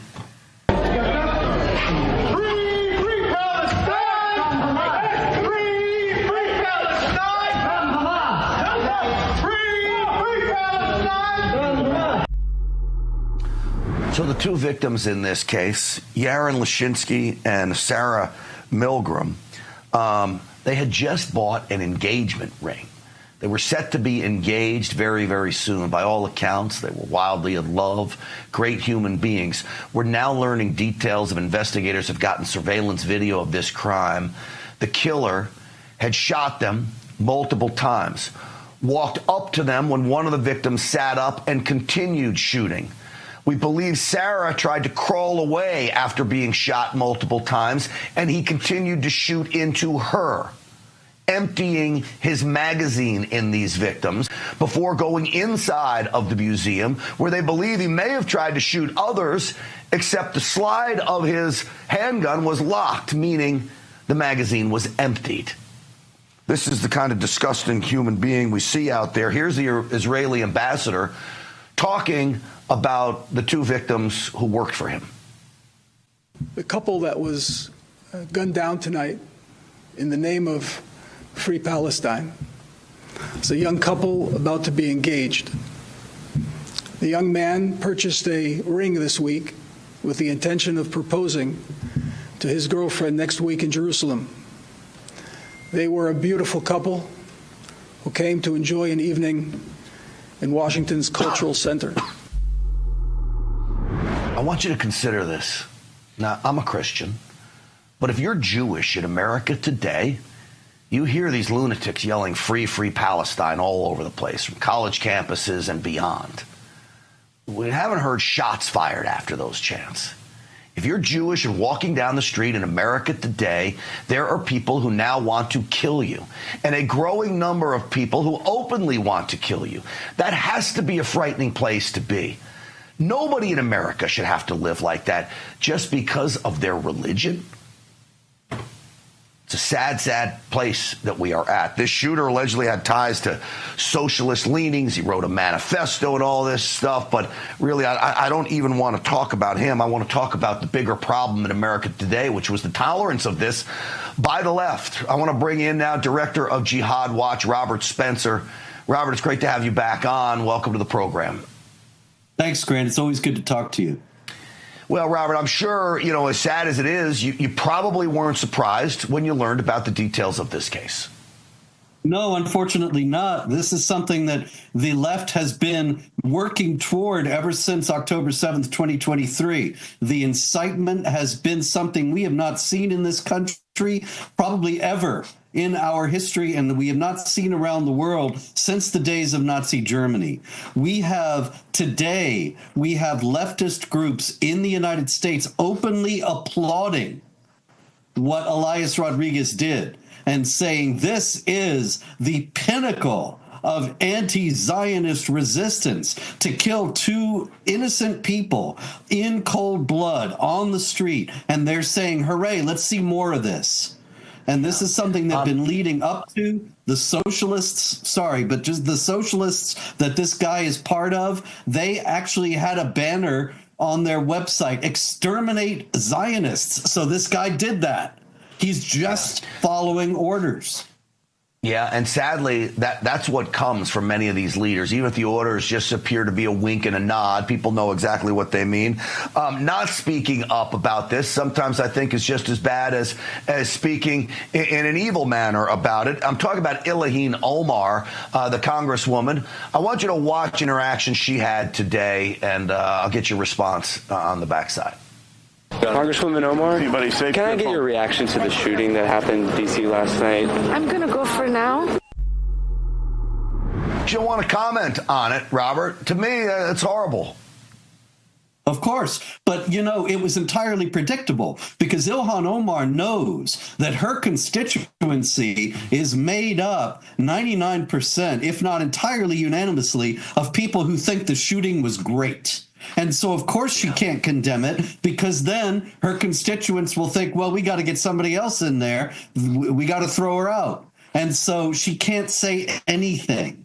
She can't applaud it openly because then, of course, she'll face censure and maybe even expulsion from the House. But she knows who her constituents are, and she knows they love this. All right, let me play you another one of these lunatics. This is Al Sharpton. You would think as a preacher man, albeit one with a long history of lying, that he would know better, but he's got to always make something political or make a political statement out of everything. Here is Al Sharpton. We've got to stop segregating how we deal with hate crimes. We all need to stand together. Otherwise, we are really just self-serving when we're the victims. This weekend is the 5th anniversary of the killing of George Floyd. I'll be with his family. I can't stand for justice for George Floyd and ignore a man that goes and kills two innocent civilians coming out of a Jewish museum. Every one of his comments supporting the victims coming out of that museum are just ruined when he brings up George Floyd into this, Robert. Absolutely. Well, you can look at the autopsy report for George Floyd. It's very clear he was not murdered.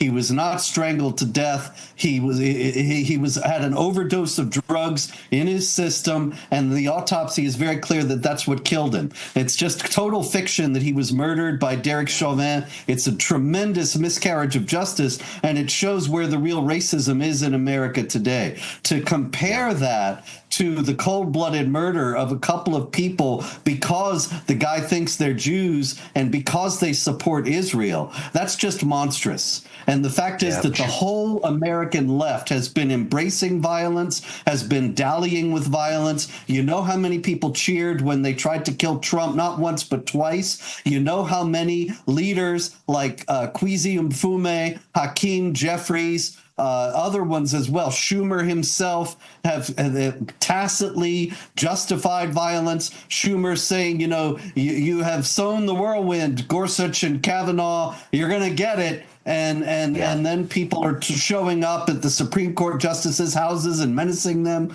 You have the other guy saying we're going to fight the Republicans in the streets. Well, what does that mean? But just this kind of thing that happened at the Jewish Museum. Yeah. Yep, spot on, as always. Robert Spencer with Jihad Watch. I always appreciate when you come on and your insight. Thank you, sir. Thank you. Absolutely.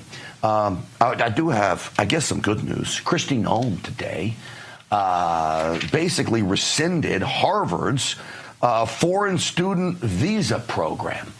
So where are these Hamas-loving lunatics coming from? How are they organizing on college campuses around America? Well, I'm glad that she revoked the student visa program, but I'll tell you, the Israeli consul general made a very bold statement when he said the Qatari government is involved with this, the same government that just gave us a $400 million plane. Listen to this.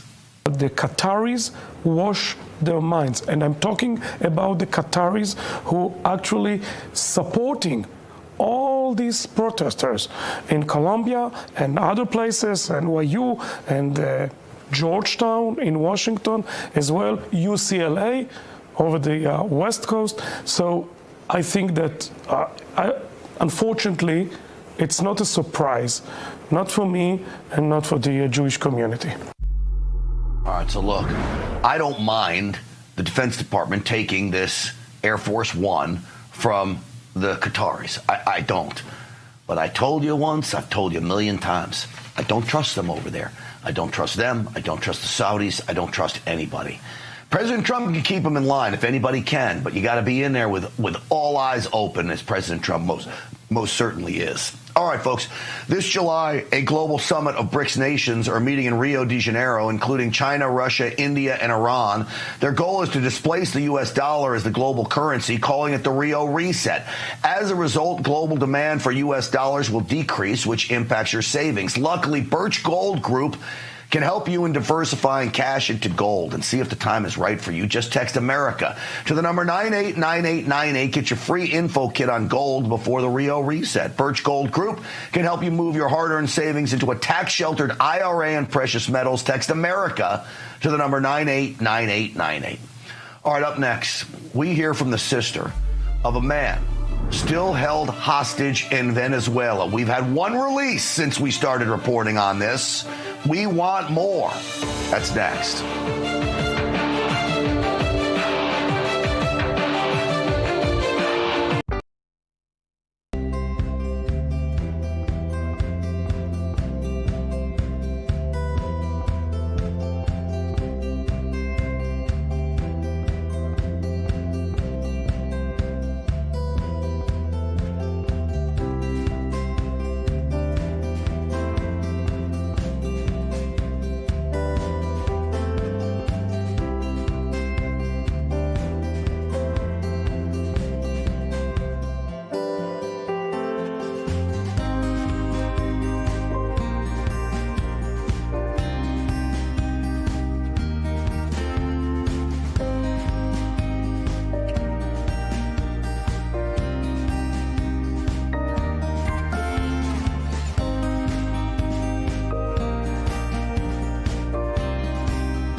Well, folks, I told you about the good news. I have now got some pictures of Joseph St. Clair being returned to his family. Joseph St. Clair, the Air Force veteran, 4 tours in Afghanistan, since November had been held hostage with other Americans in Venezuela. We started covering this story and others about, 3 weeks, 4 weeks ago.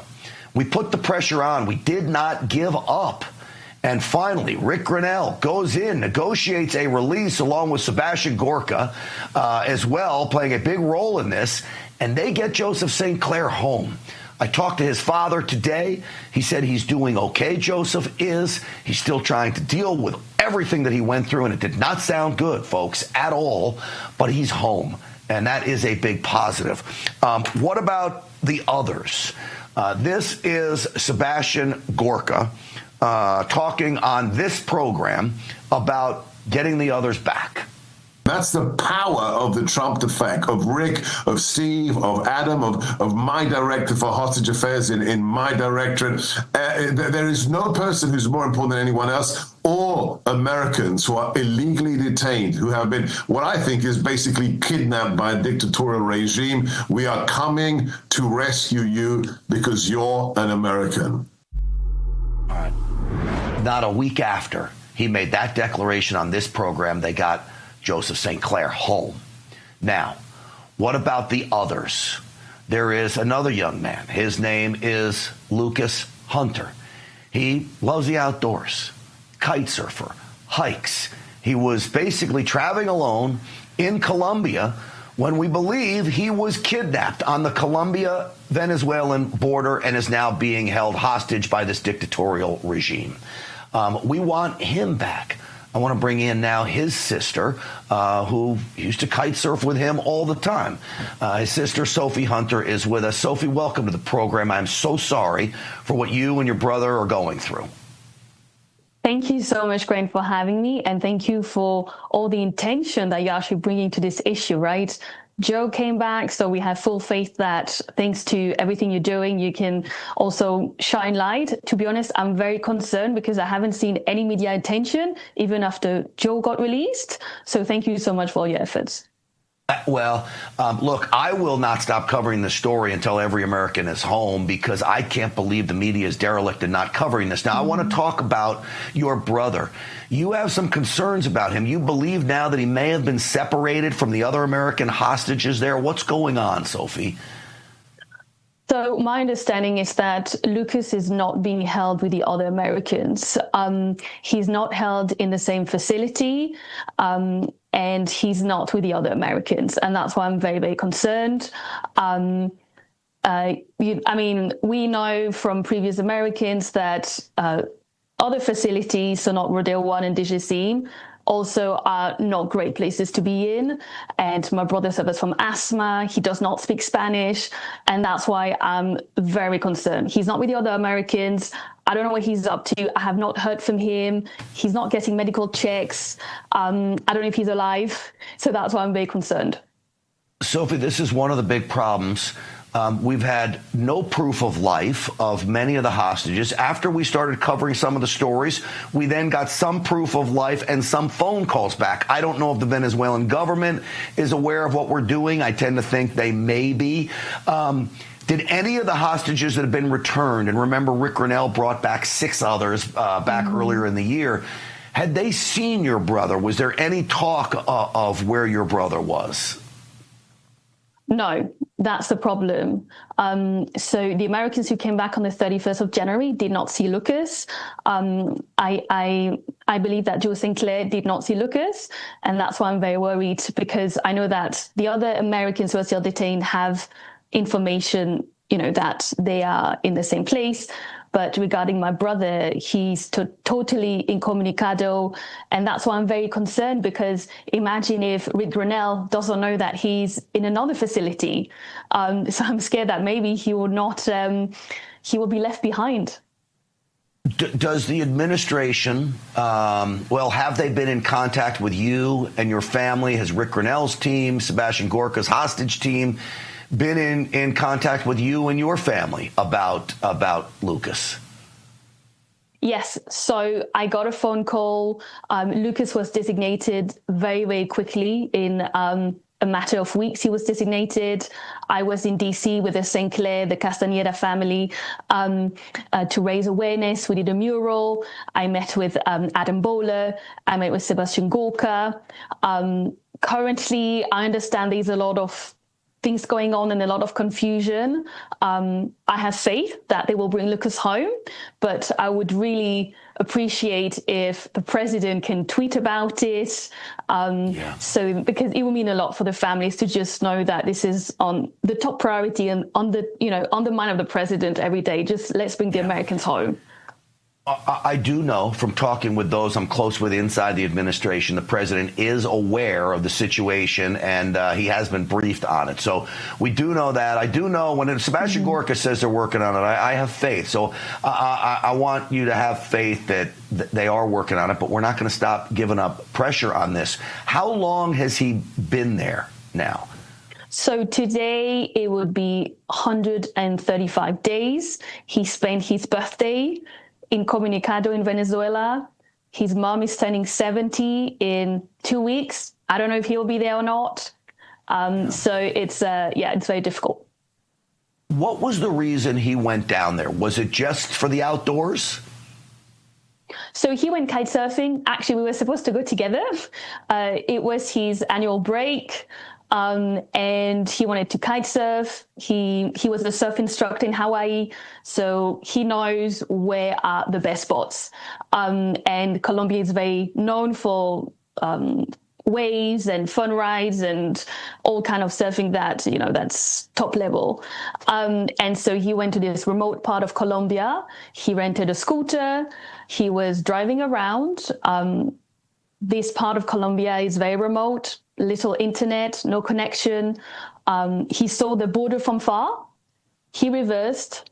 So the Venezuelan military forces went into Colombia, grabbed him, and took him across. I know this because he sent me a voice note. He managed to send me a voice note, and he told me exactly what happened. Amazing. I will tell you what I've told all the other hostage families. We will put a call out to Stinchfield's Army who watch this program for prayers for your brother and, of course, for your family. I can only imagine what you and your family are going through. But we'll have prayers for your brother, and we will keep up the fight to make sure it is on top of mind of everybody inside the Trump administration to get your brother and the others home, including, as I remind everybody, an active-duty Navy SEAL also still being held hostage as well. Sophie, thank you for coming on. I know it can't be easy to talk about this, but I do appreciate it, and we will fight for your brother. Thank you so much, Grant. It means a lot to me. Absolutely, 100%. Keep us posted. Anything we can do for you, other families watching, I know a lot of you do. You know how to get in touch with me. You got my direct line. Call me anytime. Like I said, all we want are these hostages home. All right, coming up, Chicago's racist mayor is under investigation by the DOJ for being, well, racist. The story next.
back, everyone. We have a real problem in Chicago. I'm now calling Chicago South Africa 2.0 without the genocide, but certainly with the persecution of white folks.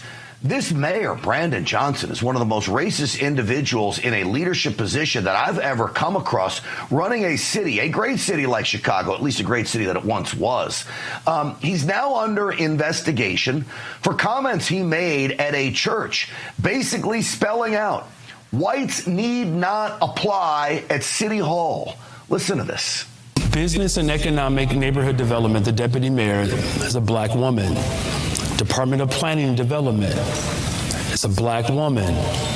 Infrastructure deputy mayor is a black woman. Chief Operations Officer is a black man. Budget director is a black woman. Senior advisor is a black man. And I'm laying that out because when you ask how do we ensure that our people get a chance to grow their business? First off, you substitute black with white, we would instantly be, I don't know, they'd come storming in the doors. If you had everything, our people, if you were talking about whites, to grow our business and we're not hiring blacks, think about it. Deputy mayor, you've got planning, infrastructure, operations, budget, senior advisor, all black. If I was the mayor of a city and I said they're only white, oh, my Lord. But nobody raises an eyebrow with this guy, and it gets even worse. I believe he's talking about white people here. Listen to this. And one thing that I know for sure that I have to do over these next 2 years, every single dime that our people have been robbed of, I want to make sure that that is returned 2, 3-fold, because I believe in something called press down, running over. That is what we have to make sure that happens within our communities. Press down and roll over? Every dime goes back to our community? It sounds like South Africa. We're going to take the whites' land and we're not going to give them any remuneration for it. It's crazy what's happening in Chicago. This guy, boy, is a piece of work. Well, I'm going to bring in now Chicagoan and host of the podcast Behind Enemy Lines. Terry Newsom is with us. Terry, welcome to the program. Hey, thanks for having me back, Grant. I appreciate it. Terry, you do so much work in Chicago calling this nonsense out. I got to tell you, I thought you couldn't get worse than Lori Lightfoot, the former mayor of Chicago. And now this clown comes along. This is craziness. Yeah, he talks about how his makeup is his administration makes up the city of Chicago. African Americans make up 29% of the city of Chicago. Hispanics about the same. Whites about 37%. So I didn't hear that type of makeup representing the city of Chicago when he just rattled off his staff. Did you? He said no, it makes up the. It's almost as if he acknowledges the fact that he's racist without actually acknowledging it. There's another reporter who goes around making waves in Chicago named William Kelly. He confronted the mayor on his racism, asking him about it directly. Let me play this clip for you. For over a year, real Chicagoans, white and black, have been telling me that your black power rhetoric is bringing the city backwards from a place that we need the question had overcome. You want the question? Please. Real Chicagoans want to know, why are you a racist? Well, first of all, I reject the idea and the premise that somehow that's an actual legitimate question. Oh, it's a legitimate question. Terry, how's the city doing, Chicago, under his leadership? It's awful. He's got 6% approval. The guy's a hypocrite, right? Even his own people don't like him. You want to talk about, he always says, I'm a black man. I'm a black man, right? I represent black and brown people over and over and over again. Well, this black man gave away a few $1 billion to illegals. He didn't even take care of his own people. They're living and sleeping in the streets. And you saw Grant Ben been on your show a number of times, right? Together in the city of Chicago. He's been taking the money from the black people and our tax dollars and giving it to people that don't even belong in our country while his people are suffering. Another incident that, he hired a company called Garda World Security from Canada. and he spent $40 million giving them security guard contracts instead of his own brown and black people that he loves so much. There's some connection between, that's a whole different story. But if he loves those people so much, why was he giving those contracts to people from a different country? Garterworld's from Canada. Yeah. Yeah. It's amazing. And the stories of racial bias continue to come through, even for fellow aldermen of his. Terry, I don't know if you saw this. This is Alderman Gardner. He was talking about getting sued. Every city councilman, no matter what city you're in, you're going to get sued by somebody. Normally, the city attorney is going to take the case for you. You're not going to have to worry about it. Not apparently if you're a white alderman in Chicago. Listen to this. These people all around here are getting sued. And guess who they're getting represented by? Guess who's paying their bills? Corporate counsel. So I don't know. Somebody tell me, is it the color of my skin? Is it the way that I vote? How do I get represented here? Like everybody else in here when you get sued.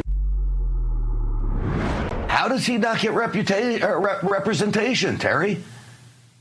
Because he doesn't want to. They want to push it towards their own people. Mayor Johnson, one of his senior staffers, was a bank robber. Grant, I mean, the list. You go down the list. I mean, he's got all these incompetent fools. You're trying to hire people that are from your same race. Okay, well then, you should hire people that are competent, that could do the job. The city's a mess. I mean, it's dirty. Yeah. It's not like it once was. It used to. When I grew up, it was way different, right? My dad worked for the city of Chicago. It's not the same city. All the neighborhoods they went to hell. I mean, Terry, the security, the safety, the upkeep is awful. The guy can't manage his own budget. Think about this. Chicago murder rate and crime was out of control before he took office. Since he took office, murders and robberies are up almost 15% respectively. And that's already at a rate that was higher than most cities across the country. It's something has to change. I hope the people of Chicago have woken up to this, and maybe we'll make some change next time around. I'll give you the last word. Yeah, so to your point about the murders in Chicago, they're 29% of the population. They make up 80% of the murders. So if you care about your own people, right, don't you think there'd be some type of process to try to reduce murders in his own community? They make up 80% of the murders in the city of Chicago, Grant. That's something that needs to be addressed before all this other BS that he's talking about. Well, the reality is, and Terry, I so appreciate you coming on the program. Thank you. And again, keep up the fight up there behind enemy lines in Chicago. It's good to see you, Terry. Thank you. Thank you. Appreciate it. Absolutely. Terry raises a good point. In Chicago, when you talk about the murder rate going up, when you talk about robberies, this is black on black crime. Black on black crime in a city like Chicago is an epidemic. To me, young black men are being killed at a record rate. It shouldn't be happening. Why? Family unit breakdown. There's no religion left. There's no respect for human life anymore. You don't have police being allowed to enforce the law in cities like Chicago. And all of that comes from the mayor's office. And who's been running that city for a really long time? Democrats. Democrats have been running it. All right, RFK Jr. and President Trump are working hard to make America healthy again. Hear what they have to say about it next.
Folks, we've got new information about that Wisconsin judge who's been indicted on charges of helping an illegal alien escape ICE agents from her courtroom. They wanted to pick him up after he was making an appearance.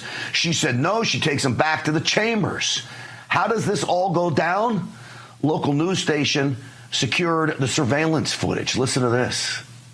According to court documents, Judge Dugan learned of the agents' presence and confronted them in the hallway. She's seen in the video directing them to the chief judge's office. Minutes after most of the agents leave, Flores Ruiz walks out of Dugan's courtroom through this door, which federal prosecutors call a jury door, not open to the public. All right, so that's the judge escorting him back to her office. Now think about this. This wanted fugitive has snuck into the United States twice. He's accused of strangulation, suffocation. He's accused of domestic violence and battery. This is a bad dude. Why are you letting this guy back on the street, Hannah Duggan? There's more surveillance footage. Here's Flores Ruiz leaving the courthouse with the agent not far behind. Once outside, Flores Ruiz starts running. Agents chase him halfway around the building before arresting him on 10th Street. So they got him, but she tried to get him to escape. Now, thankfully, they got him. You know who else they got? They got her. They walked her out in handcuffs. And as Kash Patel, my buddy over at the FBI, said, no one is above the law. Turning now to your health. You know, it's something that I take seriously. RFK Jr. had a massive study about the health of our children. Take a listen to him giving this first in modern history assessment. And everyone agrees it's a moral failing that U.S. children are on track today to live shorter lives than their parents. The first time in American history where that is the case.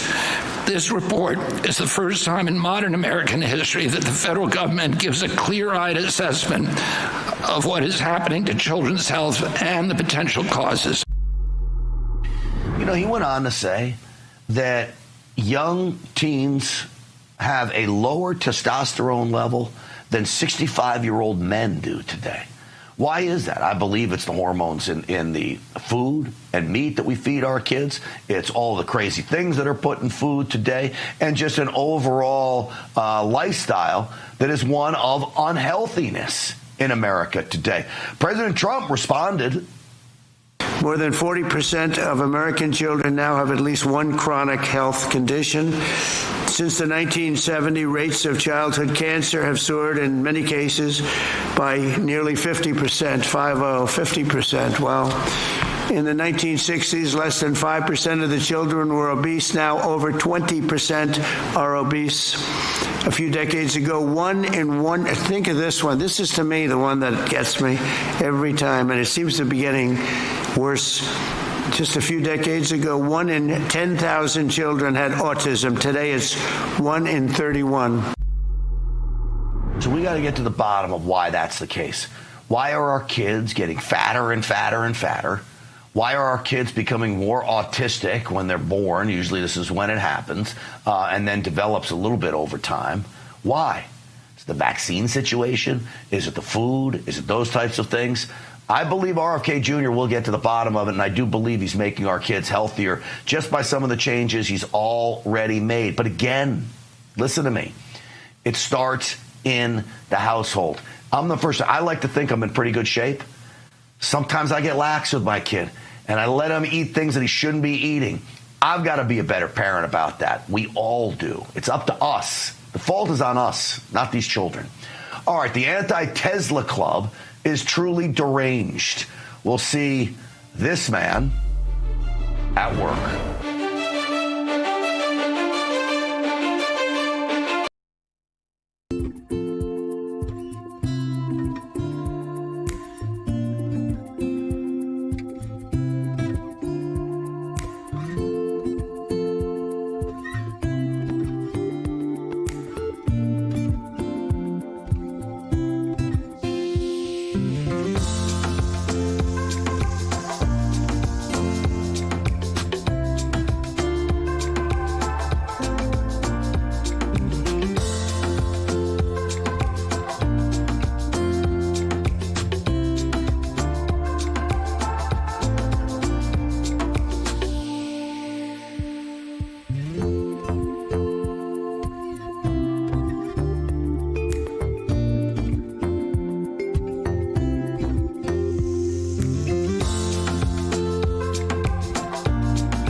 America's Voice family. Are you on Getter yet? No? What are you waiting for? It's free. It's uncensored, and it's where all the biggest voices in conservative media are speaking out. Download the Getter app right now. It's totally free. It's where I put up exclusively all of my content 24 hours a day. You want to know what Steve Bannon's thinking? Go to Getter. That's right. You can follow all of your favorites. Steve Bannon, Charlie Kirk, Jack Posobiec. And so many more. And the best part? You can watch Real America's Voice right there on Getter. Live. So join the conversation. Hop on the Getter chat room. Engage with patriots who are just like you. Good morning, Getter friends. We're breaking news, we're delivering the truth, and we're doing it on Getter every single day. So don't wait. Download the Getter app now. Sign up for free and be part of the movement. It isn't just an app. It isn't just a social media platform. It's a community.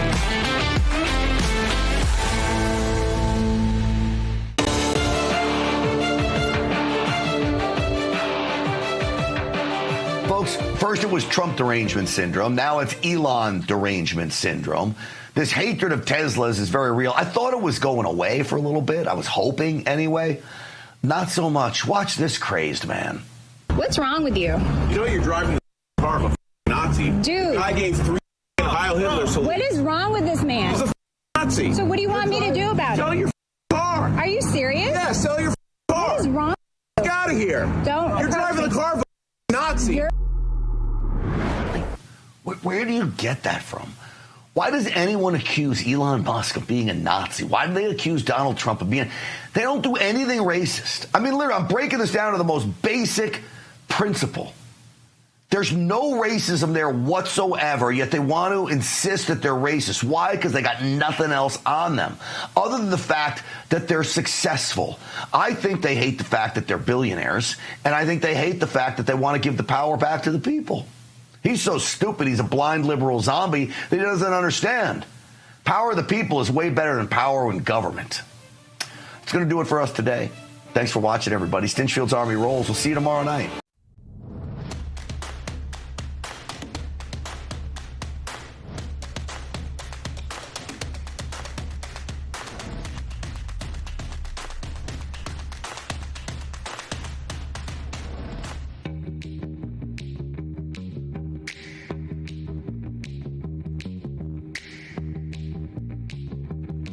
Live from Studio 6B on a Thursday night, May 22nd. Glad you're in. Real America's Voice all across the country. 103.9 LI News Radio. Suffolk County and Long Island. Glad you're all in. Slick Rick's got sports. Rick Emirati. He'll be doing sports tonight. Slickster, how are you? I'm doing good, Big D. Very good. How was your... I'm living the dream. Not all good. Shut up. Yeah, I heard. Good. Slick will be doing sports. Rick Delgado's going to do the news. Mr. Delgado, how are you? I am doing quite well considering the events, the turn of events last night, because it's Thursday night shirt night. See? Oh, you got your Thursday night shirt night. You got it's your gotta be a special good shirt night. on. Yes, just for my twin. Okay. So, Thursday night shirt night. You should market that. Thursday night shirt night. Thursday night shirt night. Okay, very good. Instead of black. How was the show last night? The show was excellent. I heard it was excellent. Really? It actually was very good. Because I felt like I was discombobulated for at least the first hour. You were, but Nolan and I carried it. I heard that too from Aaron and Fran. I was all over the place because I wasn't prepared. I was like, all right, Damon says he's going to be in. Great show last night. We'll do the first segment and we'll be good. Big D had some personal issues to deal with. That's all right. Things happen. Arose at 7:50. Not good. Not good. Not good. But everybody's good. As long as everybody's good. Everybody's good. So that's all that matters. Well, here's how I knew the show was great last night. I got some emails saying how great it was. I can't wait. Are you sure? Are you sure? Robin Cook sent one. This is such a nice show without Damon. I wish Delgado could be the host every night. So smooth. Everyone is talking without being so angry at the news stories, which Damon never knows anything about. Some of the stories Some of the stories have been on the Rav ticker all day long, and he won't know a thing about it. Do your job, man. Prepare. Wow. So you won't get so upset during the show and mutter and swing your big head around.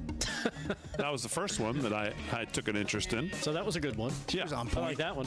And then the other one I had an interest in is from someone who doesn't use a name, shockingly. They say these three, Slick, Nolan, and Delgado, do just fine without the bullying, demeaning, sarcastic negativity of Damon. It's usually aimed at Delgado and really takes away from the show. Delgado holds his own. Yeah, he sure does.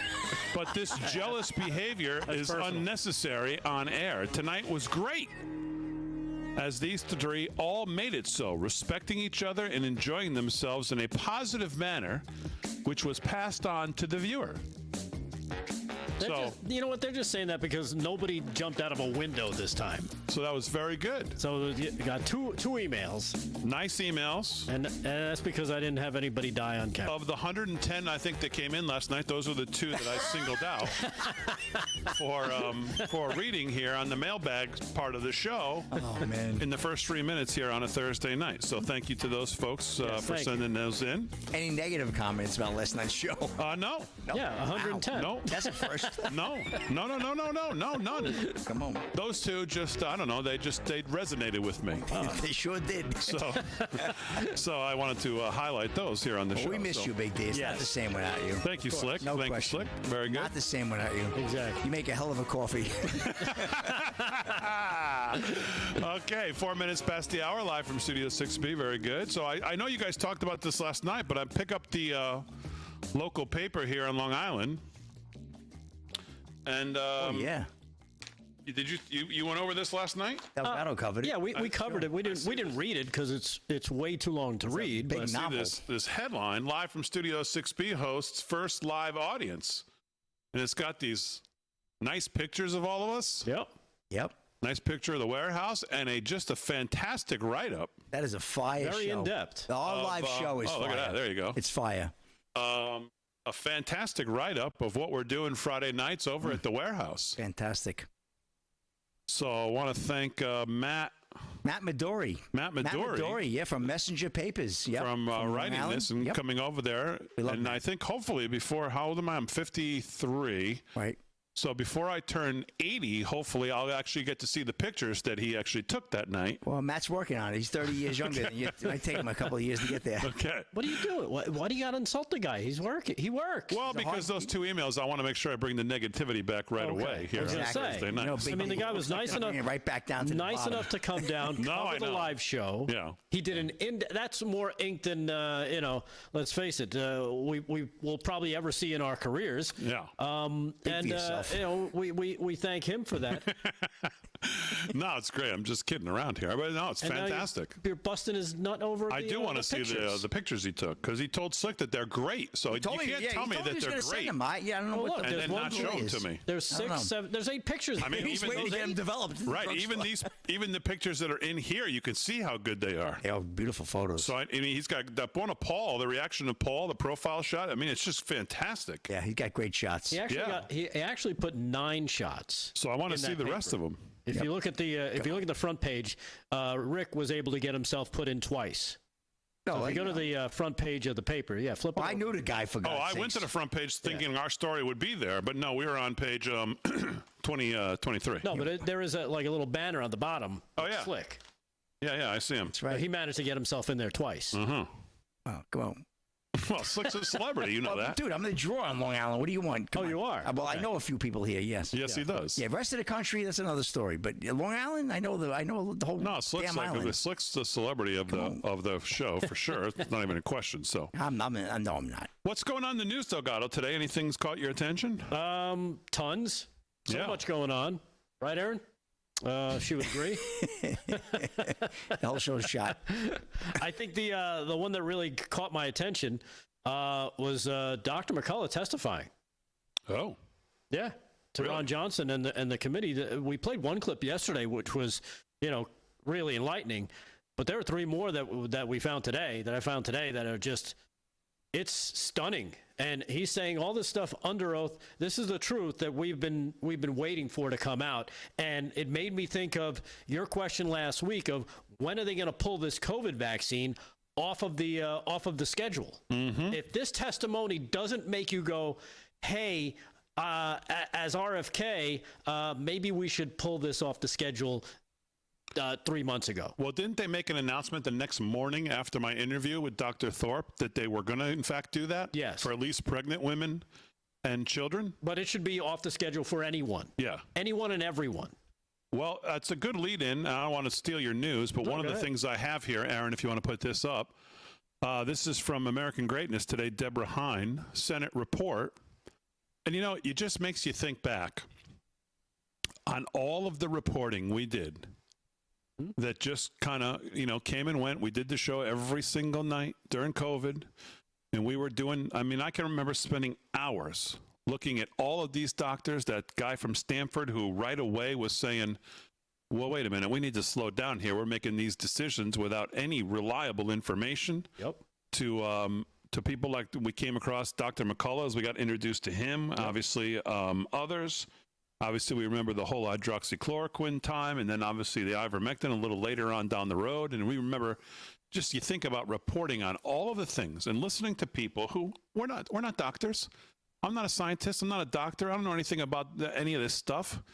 But I know enough to listen to people who I know are way smarter than me. And when they talk, I go, okay, well, let's see. Well, there's another guy says it. And you go, okay, well, then another guy says it.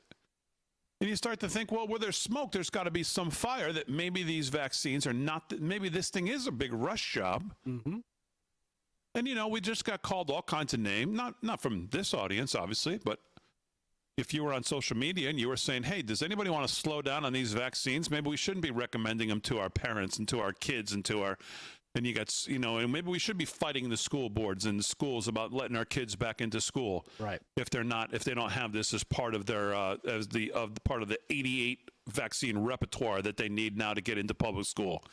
And we were all told, just fall in line and do what you're told. Right.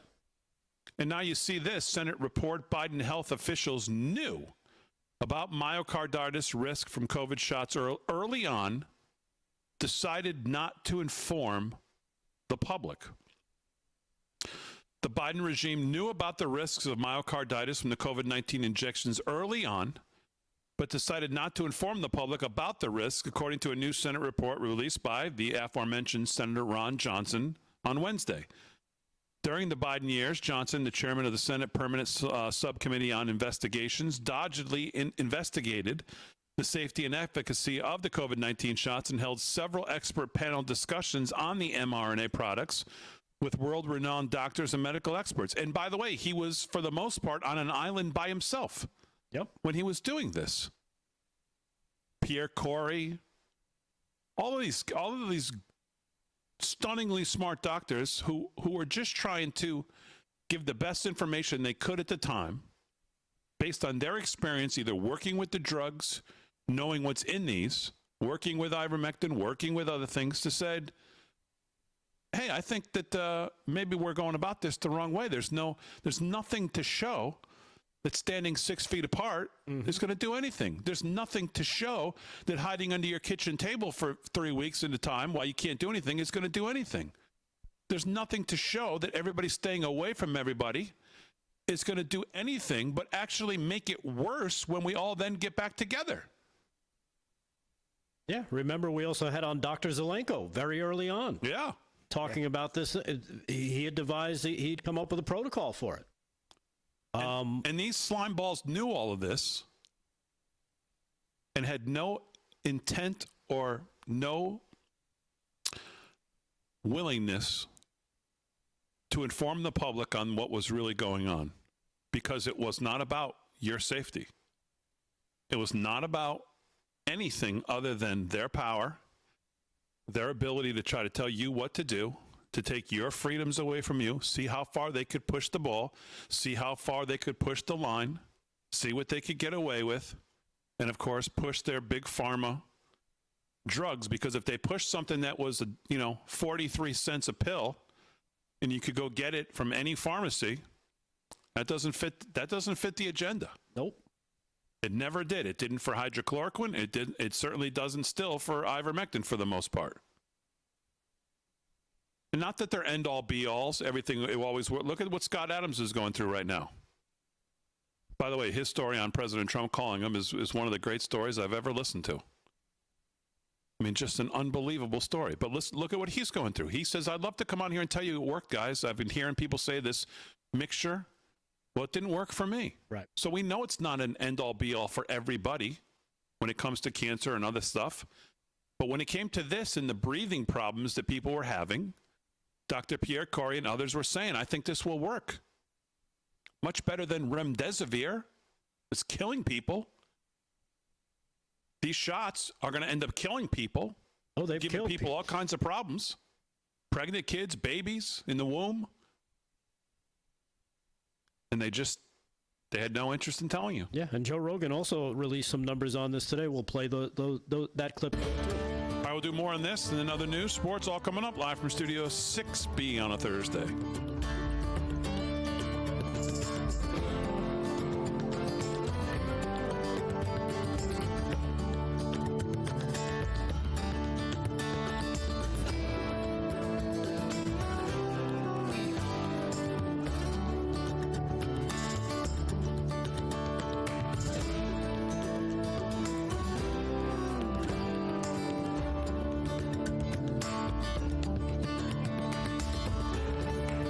Hello, Americans. Pat Boone here. You know, the markets are getting a little crazy, and now is the time to protect yourself from economic turmoil. Silver is in the headlines and creating a lot of excitement as the price of silver is very attractive compared to that of gold, of course. Call Swiss America for the scoop on whether this silver opportunity is for real. See, today, silver faces a huge shortage due to rising demand by military, solar, and electric cars, which all depend on silver and can increase prices. So, to help you get started, Swiss America is offering beautiful United States walking Liberty half dollars, minted from 1916 to 1947, in 90% silver for a special introductory price. Limit of $250 per customer while supplies last, of course. So call or text the number on your screen to take advantage of this offer. Rediscover silver today. Just give me 30 minutes a day for 21 days and the weight will come off. You want to know the one mistake most people make when they want to lose weight? They try to overhaul their entire life at one time. My secret is you just commit to 3 weeks at a time. In 21 days, I lost 10 pounds and 15 inches off my entire body. Right now, bundle 21-day fix with Shakeology, superfood nutrition that helps you lose weight and feel less bloated, and save up to 60%. Just go to body.com today. That's body with an I.com. Do you suffer in pain? Are you stiff, tense, or less active than before? Introducing the EasyWell Remedy Massage System that combines the incredible effects of vibrational therapy, targeted deep tissue shiatsu massage, plus soothing infrared heat. A triple fusion of therapeutic experiences. Full body vibrational therapy increases blood circulation and reduces inflammation. Look at these beads moving from the powerful vibrational motors. It's like 1,000 little fingers just vibrating my body from head to toe. Infrared heat penetrates deep to reduce pain, soothe, and relax. Remedy gets in there and helps deal with the source of the pain, so you feel much better. The Ultra Shiatsu pillow with 6 infrared heated nodes mimics a professional massage. Plus, it's detachable for deep relief anywhere you need it. It's just something that you're gonna have to feel for yourself. Experience the true remedy for your pain and stiffness. Call now. Hi, Chef Daniel Green here with Rice Robot, the 1, 2, 3 rice cooker. Watch, 1 add the white cup for rice, 2 add the blue cup for water, 3 click it and let Rice Robot perfectly cook it. The secret is perfect cook technology for even cooking. Then Rice Robot senses when it's done, auto stops and keeps it warm to serve. It won't burn, overcook or undercook, guaranteed. Get the complete Rice Robot cooking system, all for just $39.99. Order now.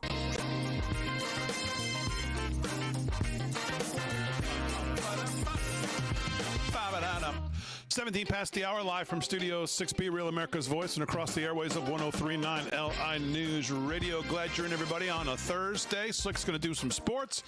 Delgado's going to do some news. Fran, are you aware that you're getting a brand new Afghan blanket on the way from one of our fantastic viewers, Leslie H? I heard word, and I'm very surprised and thankful. Yes, it's on its way. I can't wait to see it. She said that she would send a picture of it if you want to see it in advance, but I would say no to that. You want to just be surprised. I want the surprise. Yeah, there you go. That's it. So 17 past the hour, live from Studio 6B. So we were talking on the last segment about Ron Johnson and the Biden administration knowing about the risks of myocarditis and not telling anybody, and kind of going back and reliving all of the things that we were talking about at the time. And now you look back on it and you see this report.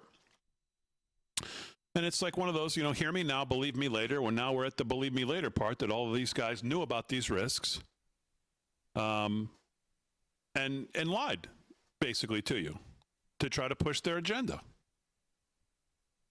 So Johnson's new report states, quote, the roadblocks are removed and more documents that have been hidden and withheld for years have now become available. The Permanent Subcommittee on Investigations is going to provide transparency and let the American public see what is their right to see. Earlier this year, Johnson subpoenaed the RFK Jr.-led Department of Health and Human Services for records relating to COVID-19 vaccine safety study and communications about the pandemic. The chairman obtained 2,400 or so, almost 2,500 pages of records that reportedly contain evidence, this is a quote now, contain evidence of the Biden administration's efforts to downplay and delay. Think about being this cavalier of people's health. Yeah. Downplay and delay the warning to the public about the risks of myocarditis, which is inflammation of the heart, associated with getting the mRNA COVID-19 vaccines. How depraved do you have to be in a room and somebody brings this to you and you say, well, maybe we'll just hold that back. Excuse me?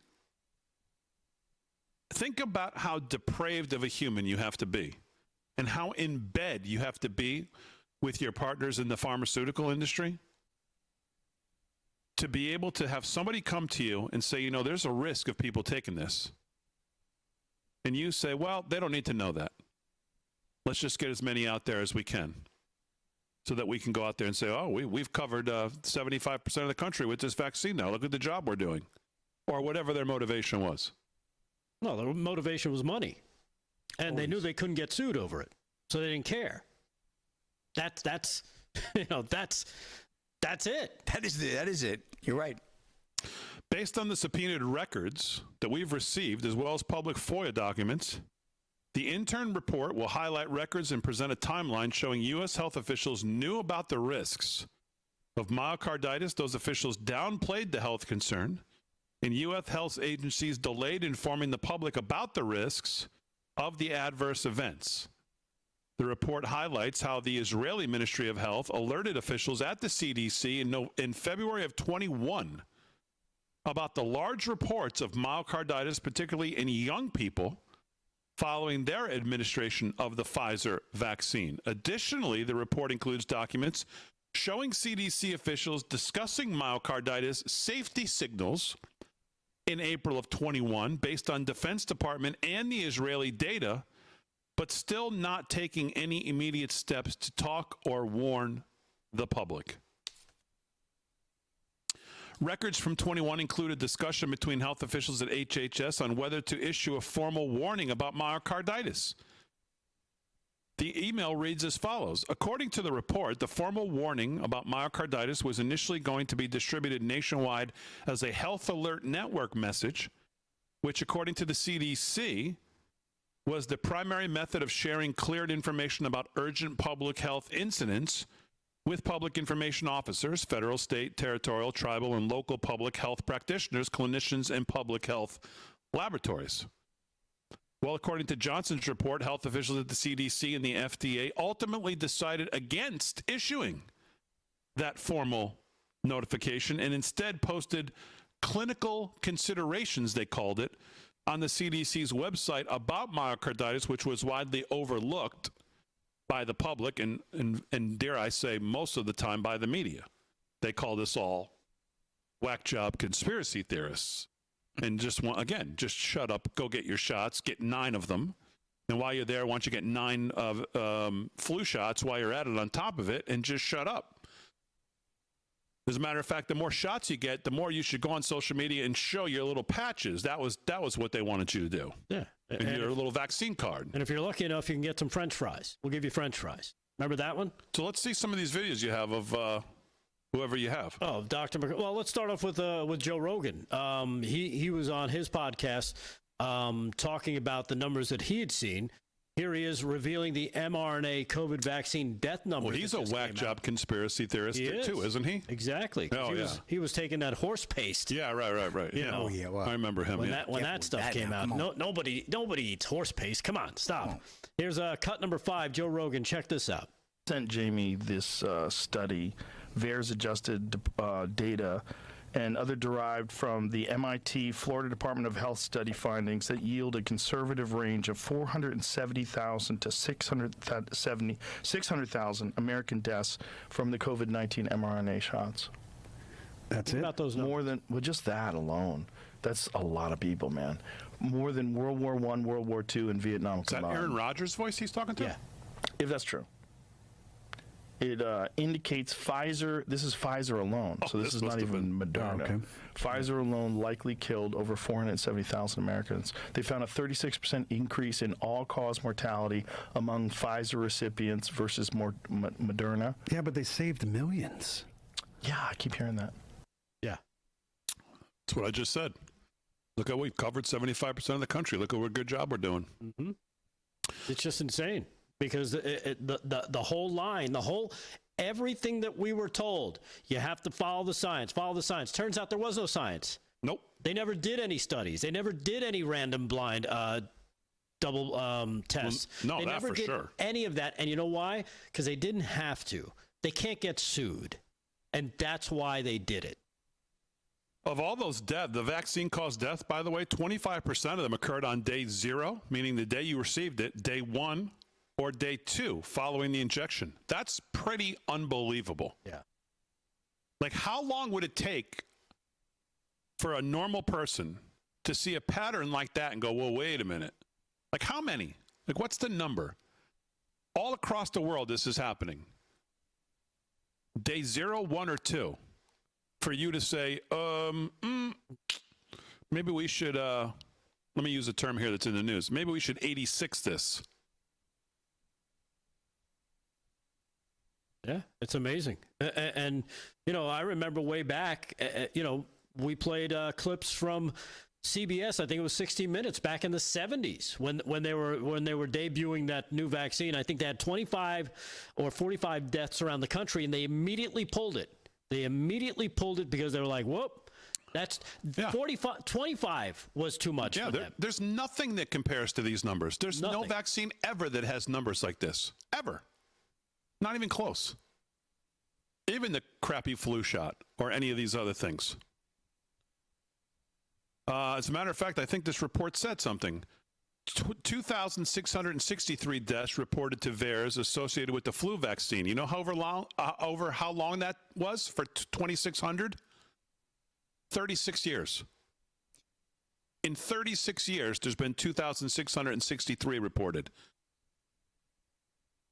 And on the COVID vaccine, there was 38,000 in like 6 months. Yeah. Oh, no, no problem, though. Just keep going. Hey, do we want to tell them? Nah. All right, sports and news, all coming up when we get back live from Studio 6B on a Thursday night.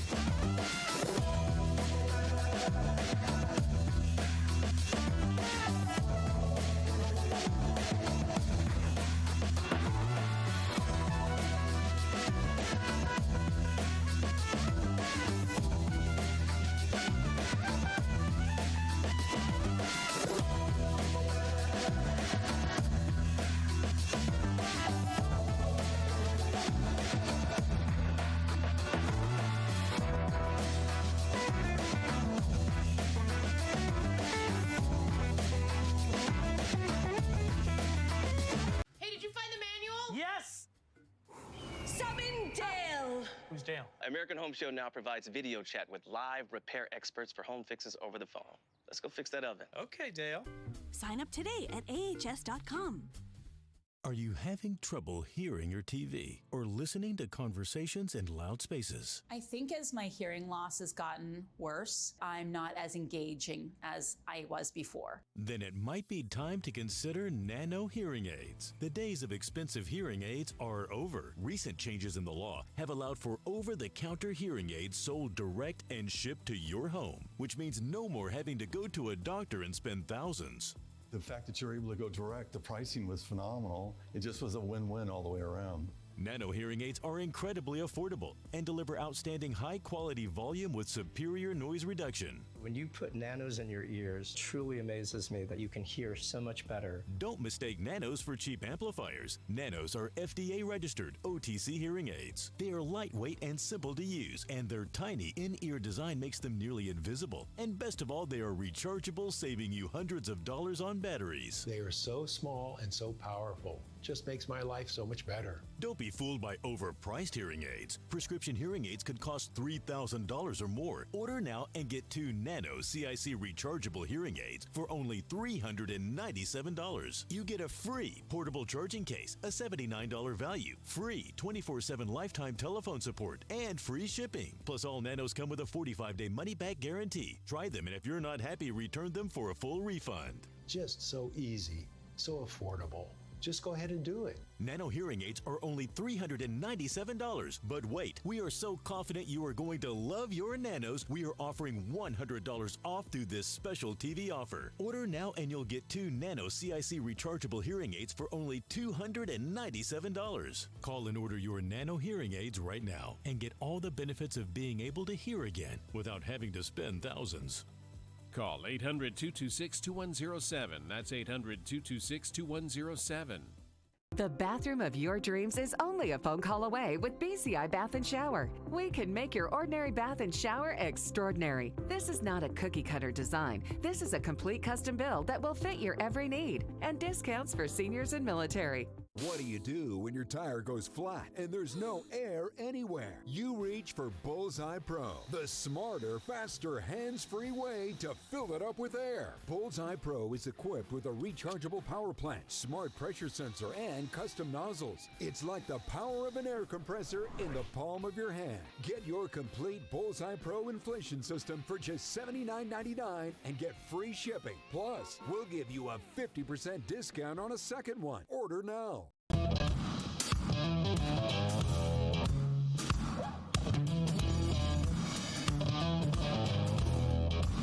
All right, 30 minutes past the hour, live from Studio 6B on a Thursday night, Real America's Voice and across the airways of 103.9 LI News Radio. Welcome on in, everybody. Glad you're in on a Thursday. We always appreciate you giving us a few hours of your weekday nights, 8 to 10.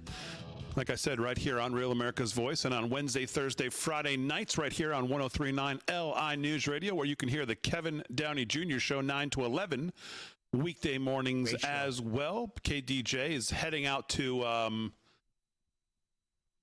Pennsylvania, probably. Yeah. What's the place called? I was thinking about it. Shippensburg? Yeah. What is it? Shippensburg. Shippensburg, yes. Shippensburg, Pennsylvania. He's got a residency there, I think. It's like a Vegas residency. Yeah, he's shipping out to Shippensburg. In Shippensburg, Pennsylvania. Hanging out with those Amish girls. I don't know. Did you see his? I saw his ex on my way in. I didn't have a chance to because it was too late to send it in. But I guess. Yeah, what does she look like? Yeah, pretty hot. Anyhow, he posted a video of himself. He came upon a group of elderly protesters. Really? Yes. Oh, come on. Oh, really? And he rolled down his window. You're kidding. And showed off his MAGA hat. They were indentured servants. This is on his ex? I think it's on his ex. How does he not send this into the LFS6B group chat so I know about it? Well, he was driving. Right. So he's got two hands. Why is that stopping send the him? video? He's multitasking. He was too busy driving, shooting the video, and then posting it. Do we have internet here? I can't. I guess we do. All right, I'll look for that. On the Kevin Downey John, no, can't. You know how to spell his name? Well, no, I just the search bar here is gone on X. I don't know what's going on. It's usually over here on the right, and it's gone. Hit Explore. The Wi-Fi is right behind the snack machine here. All right, well, why don't we do sports with the smart aleck over there? 32 past the hour while I look for Kevin's post. Sports is brought to you by Mike Lindell. LFS6B is the promo code to use if you shop at MyPillow, which I hope a lot of you do to continue to support Mike. Absolutely. Use code LFS6B at checkout. Slick Rick, what's going on? All right, Big D. Well, we got playoffs going on. That's what's going on tonight. East Final, Game 2, Florida Panthers, who lead the series 1-0 right now, lead the game 1-0 Game 2 over the Carolina Hurricanes. 9:45 to go in the first period. Of course, the Carolina Panthers looking to unseed the Florida Panthers, who won the Stanley Cup last year. So the Stanley Cup champions are up 1-0. And again, looking to take a commanding 2-0 lead. And if they win the first 2 games on the road, it's going to be awfully difficult for Carolina to rally back. Get it? Rally. Anyway, here we go. Timberwolves and Thunder. Another great game. NBA. That would be the OKC Oklahoma City Thunder. Probably the best team in the NBA right now. Certainly after what happened last night with the Knicks and the Indiana Pacers. 8:30 p.m. tip-off. Game 2. OKC leading that series 1-0. And they are our favorite, Big D. OKC. 8.5 points by Thunder, so they're looking good there, and we'll see what happens. We'll keep you up to date on that. And, of course, we have the Charles Schwab Challenge. Round 1, play complete at the Colonial Country Club down in Fort Worth, Texas, one of my favorite places in the country, to be honest with you. $9.5 million purse, and John Pack came out shooting a 7-under to lead the crew, so we'll give you an update again on that tomorrow night, but round 1 again complete for the Charles Schwab Challenge. And we have the Major League Baseball. Guardians 3-0 over the Tigers, bottom 7. The Pirates right now trailing the Brewers 5-3 in a rain delay in Pittsburgh, and that game is rain delay. And then we have top of the 8th. We have the Nationals 7-5 over the Braves. Astros trailing the Mariners 2-0 top of the 2nd. Finals from earlier today. Yankees, Rick, in the Bronx blanked the Rangers 1-0 in a matinee today. We have the final 11 innings, the 7-6, the Blue Jays over the Padres. Phillies blanked the Rockies 2-0, and that's the final. They were Angels over the Athletics 10-5, and that's a scoop on baseball. As far as stories go, Big D, well, we love Bruce Pearl, right? Auburn's coach. Auburn's Bruce Pearl mourns loss of 2 Israeli embassy staffers following killing after the Jewish Museum event. Of course, it was a tragic event last night. We all saw it laid out on the news. Actually, right after we got off the show, within an hour, right? Yeah. That broke. So we obviously couldn't cover it. It was a few hours. I think it happened after midnight. It was late by the time it broke. I don't know what time it happened, actually, but we were well off the show at that point at 10 o'clock, because I know we didn't cover that. But, this is Bruce Pearl, again, Auburn's basketball coach. Bruce Pearl, the head coach of the Auburn Tigers men's basketball team and chairman of the U.S.-Israeli Education Association, mourned the killings of 2 Israeli embassy staffers after a Capitol Jewish Museum event on Wednesday night. Pearl appeared on Outkick's Don't At Me with Dan Dakich and said he was on Capitol Hill on Wednesday night talking about Jewish Heritage Month before the shooting occurred. Wow, really close to home there. There's a tremendous rise in anti-Semitism. We're going to overcome it, Pearl said. This was just a young couple, 2 diplomats, just getting ready to start their life. The young man had a ring and was just getting ready to ask this beautiful girl to marry him and start a family. Wow. And that's all gone right now because of, quite frankly, just the lies and incredibly awful propaganda. Pearl said he believed that when anti-Israel agitators march in the streets or college campuses and chant Free Palestine, it really meant that they want to free it from Jewish people. When they say Free Palestine, what they mean is Free Palestine of the Jews, Free Palestine of your friend, Coach Bruce Pearl said. That's what this is all about, he said. If you were to sit there and call for an Antifa, or if you were going to be calling for the death to the Jews, just replace the Jews with the word Christians or blacks or women or anybody. Christians, we're in a world, do you get where we're at on a street? Again, I'm quoting all this. I believe in free speech, so you know what you're going to get that we're here in this country. But we are going to take him seriously now. We got to take them at their word. Just terrible to see the tragedy in D.C. last night. Pearl lamented the lies being told about Israel, whether it was on college campuses or in the media. However, the college basketball coach did not think the shooting would be a tipping point for those protecting against Israel. I don't think that it can. I know that we're at a tipping point at this point now. In 3 days, it'll be over and we'll be on our way, whatever's next. Pearl said, you go to Washington, D.C., and you got Jewish congressmen and senators that are Democrats that are going to take a certain position and a certain side of things because politically we are lining up in such opposition. We're Americans, and it's fine that we got to do different things, ways of looking at things as well. But no, I don't see much of anything changing very much. March. Yeah. So we get really a crazy story altogether. It is a crazy story. I actually had this, and for news, I want to cover it a little bit as well. But Bruce Pearl is absolutely right, by the way. The Antifada movement here is here. That's why I hear these isolationists say, "Oh, Israel's going to, they're going to bring us into war." Folks, we're already in the war is here. Yeah. We're already in the war. Totally. And it's being funded by our people who I guess think are our new friends over in Qatar, or however you want to say it. It's being funded just like 9/11 was funded from the same areas, just like October 7th was funded in the same areas. This is what they're not dragging us into anything. We're already in it. And this is just another example, another terrorist attack on Wednesday in D.C. of these two. By the way, it's just so you know who we're talking about. We're talking about Yaron Lachinsky. He was 30 years old, a German-Israeli dual citizen, a devout evangelical Christian who had immigrated to Israel at the age of 16 and served in the Israeli Defense Forces. And Sarah Milgram, 26, not only shot at close range, but the reports today from this subhuman, not only did he shoot this poor girl, as she tried to crawl away from him, he basically walked over on top of her, let her crawl about 3 or 4 feet, and then shot her again, to just make sure she was dead. Lashinsky had just bought an engagement ring to propose to Milgren when they got back to Jerusalem. And of course, this guy's yelling "Free Palestine" as he's committing these murders. Video shows the man chanting in full campus mode, "Free Palestine," just like what you hear at Harvard or Columbia or any one of these Ivy League institutions that have become the bedrock of this kind of Free Palestine, globalized the Antifada, which is what's going on all of these campuses in the movement. And it's a movement that's supported by people who are elected to this Congress, like Ilhan Omar and Tlaib, who are Islamists. Call it what they are. And they support this.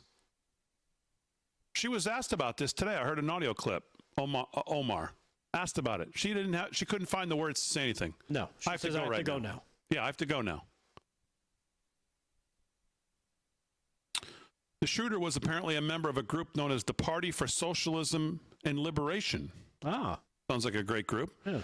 Investigative reporter Ryan Morrow noted that the group is one of the 150 pro-terrorism groups he's identified as being responsible for the anti-Israel protests in his Marching Towards Violence study. The shooter accused Israel of genocide in his manifesto. Now, the genocide thing, this is Ben Shapiro today in the Daily Wire. He says, if you look into this lie, and it is a lie, and lies have consequences. According to the United Nations Convention on the Prevention and Punishment of the Crime of Genocide, genocide means any of the following acts committed with intent to destroy, in whole or in part, a national, ethnical, racial, or religious group, such as killing members of the group, causing serious bodily or mental harm to members of the group, deliberately inflicting on the group conditions of life calculated to bring about its physical destruction in whole or in part. Genocide requires intent to destroy in whole or in part an entire national group. It does not simply apply under these circumstances, not even close.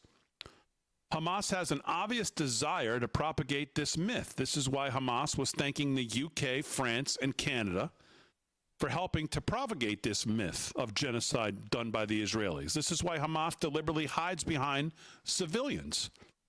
The basic logic of Hamas is that they know that the Israelis don't want to kill civilians, which is the reason why they hide behind them. The whole goal is to get as many civilians killed as possible and then claim that Israel is purposely killing the civilians when Israel is literally doing everything humanly possible in an urban warfare environment in which terrorists deliberately hide behind their own children not to kill the children. So this is just a horrible story.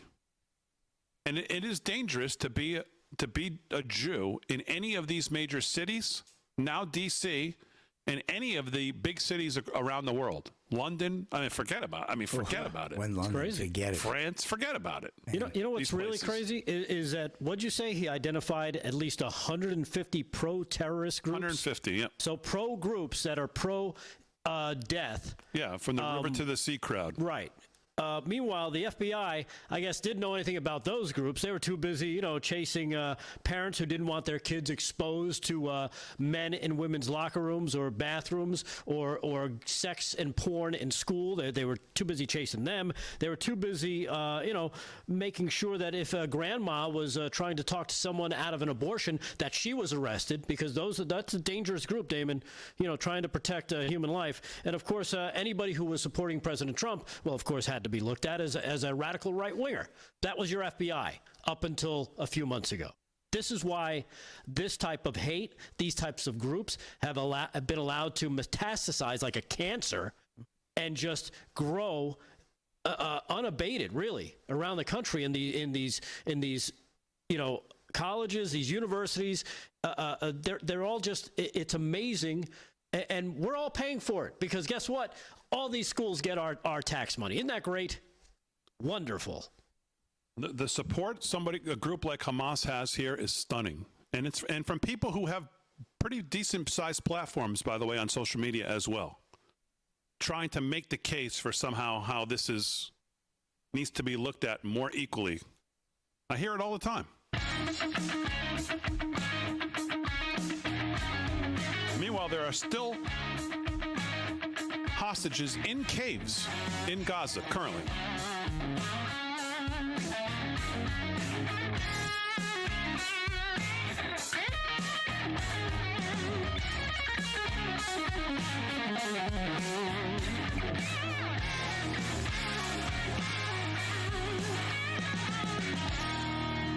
Do you suffer in pain? Are you stiff and less flexible? Do you have trouble sleeping? Are you less active than you once were? Introducing the EasyWell Remedy Massage System that combines the incredible effects of vibrational therapy, targeted deep tissue shiatsu massage, plus soothing infrared heat. A triple fusion of therapeutic experiences delivering health-boosting treatments to your body.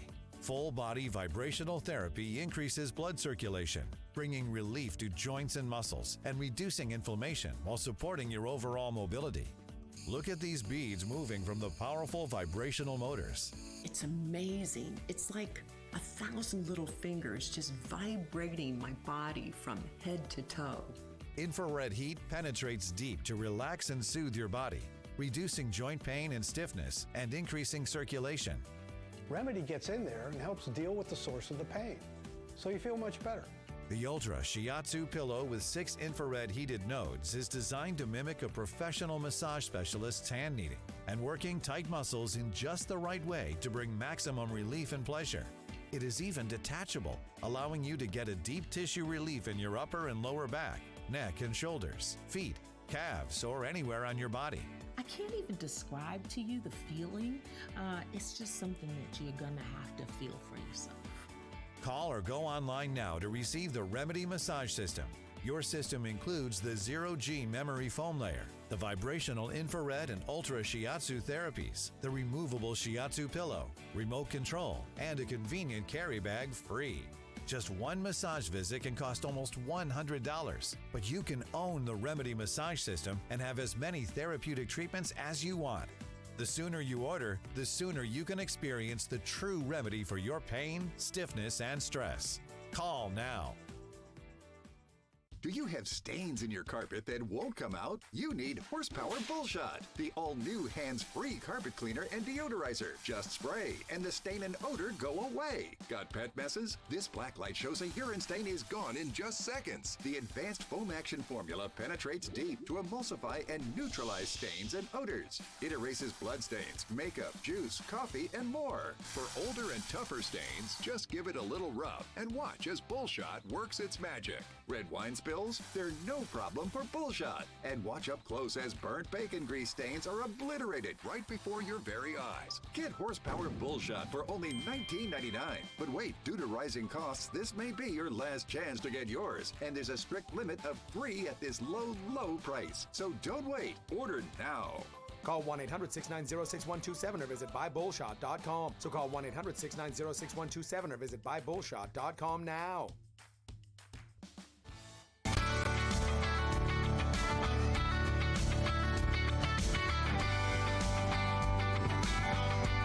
All right, 13 to the hour, live from Studio 6B on a Thursday night. Real America's Voice on your television and across your airways of 103.9 LI News on your radio.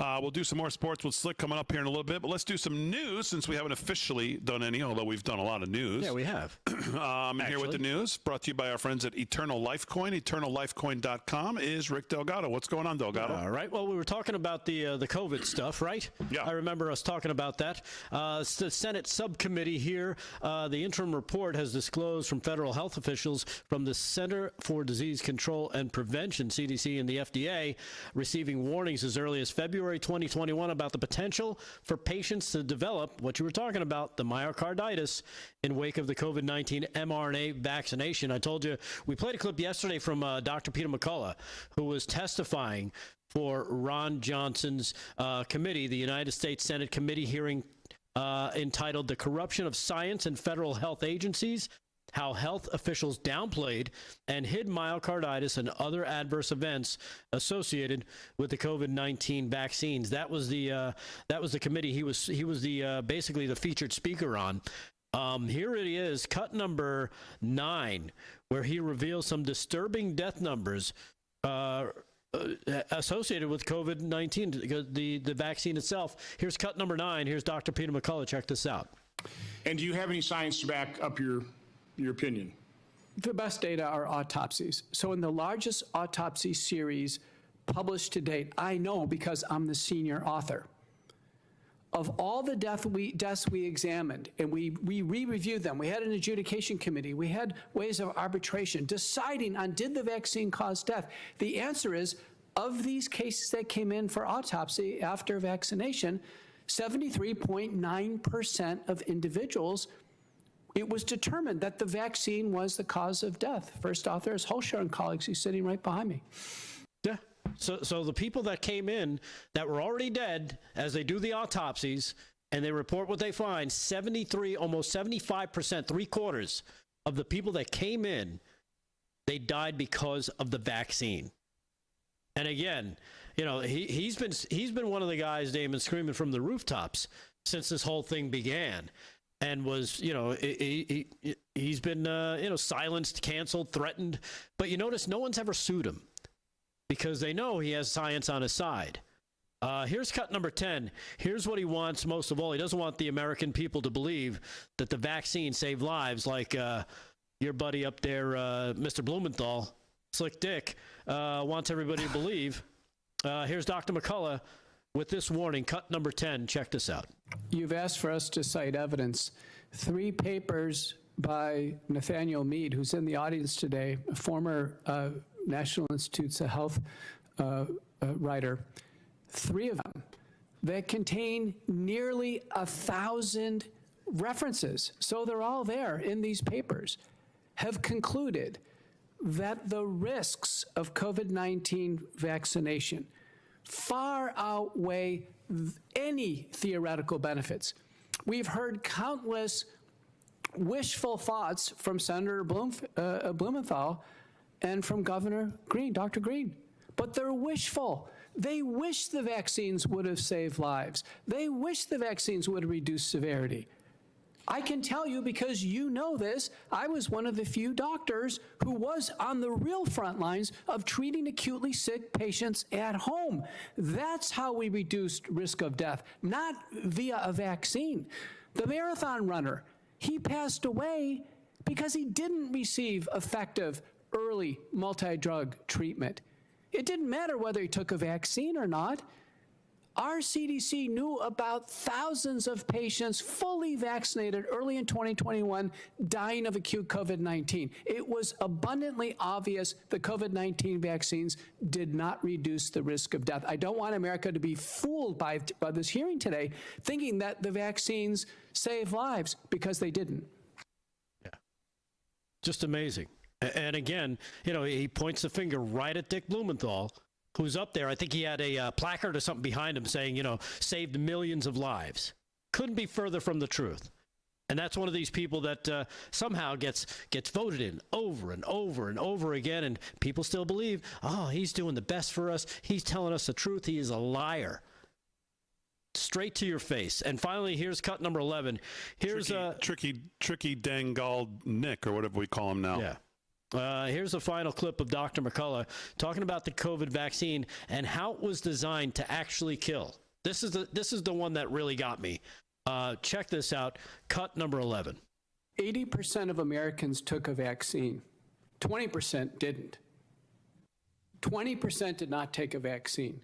The vaccine was never safe enough for me to take.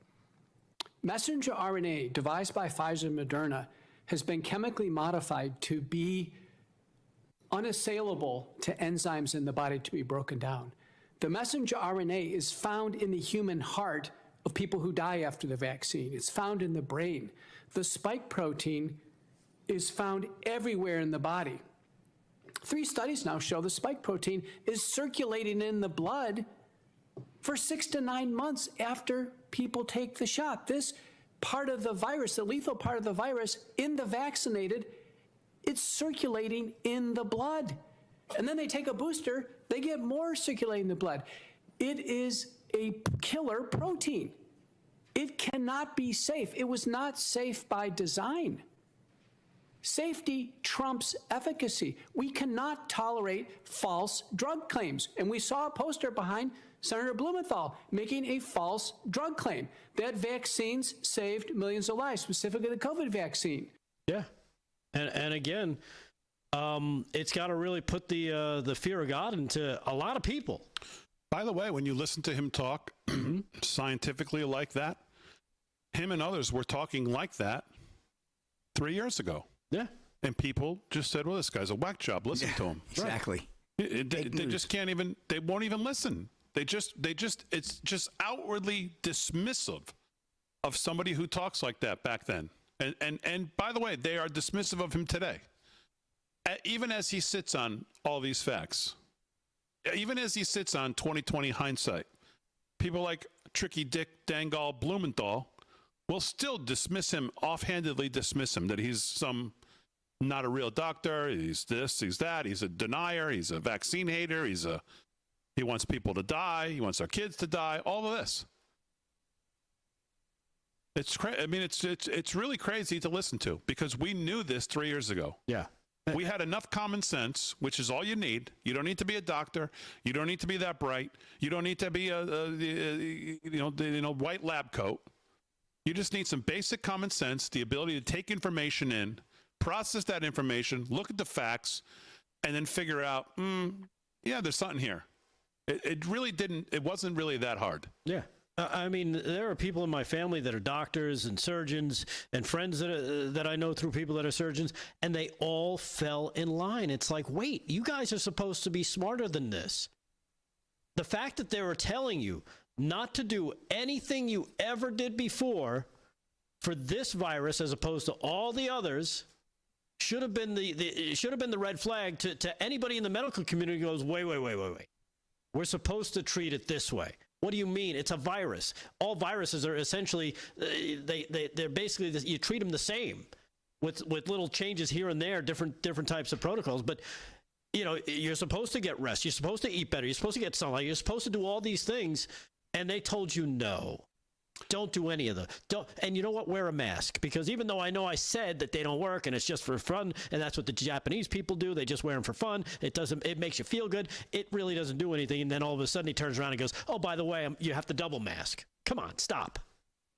Unbelievable. Yeah. All right, live from Studio 6B, 4 minutes till the hour. We'll wrap hour one. We'll come back. We'll do some more sports and news right after this. Oh, there's the music. All right, we're back right after this.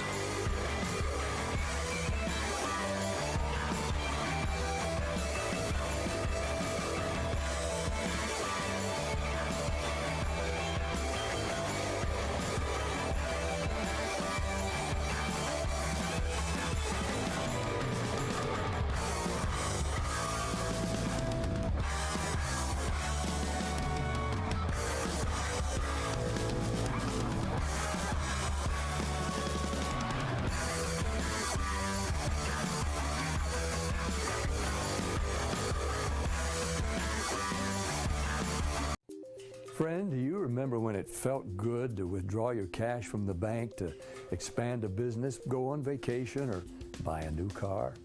Well, today, withdrawing your own cash has become a very risky business, according to The Secret War, a shocking new research report. I just read it. And folks, I was amazed to learn why banks are now required to spy on us for the government and then report any suspicious or unusual behavior. I suggest you get The Secret War free. Just call the number on the screen, no charge, from the folks at Swiss America. And get this, did you know simply spending cash today may be enough to have you branded as a potential criminal? That's right. The new war on cash is really a war against all freedom-loving Americans. The Secret War is yours free, so call the number on the screen and you can tell them Pat Boone gave you the number. Is your body ready for summer? We're going to build a body you can be proud of. You just give me 30 minutes a day for 21 days, and I promise you the weight will come off. This is 21 Day Fix, the perfect program to get you summer ready. I am in perfect shape for my bikini. I had that sexy little beef. Get simple fitness, simple nutrition, fast results in just 21 days. Get ready for summer with 21 Day Fix. This week, try it free at 21dayfix.com. That's 21dayfix.com. Are you having trouble hearing your TV or listening to conversations in loud spaces? Then it might be time to consider Nano hearing aids. Nanos are FDA-registered OTC hearing aids. Don't be fooled by overpriced hearing aids. Prescription hearing aids could cost $3,000 or more. Nano hearing aids are now offering $100 off through this special TV offer. Call now and get 2 CIC rechargeable hearing aids for only $297. And if you're not happy, return them for a full refund. Hey, Real America's Voice family. Are you on Getter yet? No? What are you waiting for? It's free. It's uncensored, and it's where all the biggest voices in conservative media are speaking out. Download the Getter app right now. It's totally free. It's where I put up exclusively all of my content 24 hours a day. You want to know what Steve Bannon's thinking? Go to Getter. That's right. You can follow all of your favorites. Steve Bannon, Charlie Kirk, Jack Posobiec. And so many more. And the best part? You can watch Real America's Voice right there on Getter. Live. So join the conversation. Hop on the Getter chat room. Engage with patriots who are just like you. Good morning, Getter friends.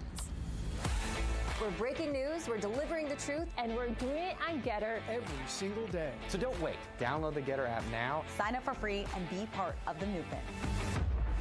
It isn't just an app. It isn't just a social media platform. It's a community.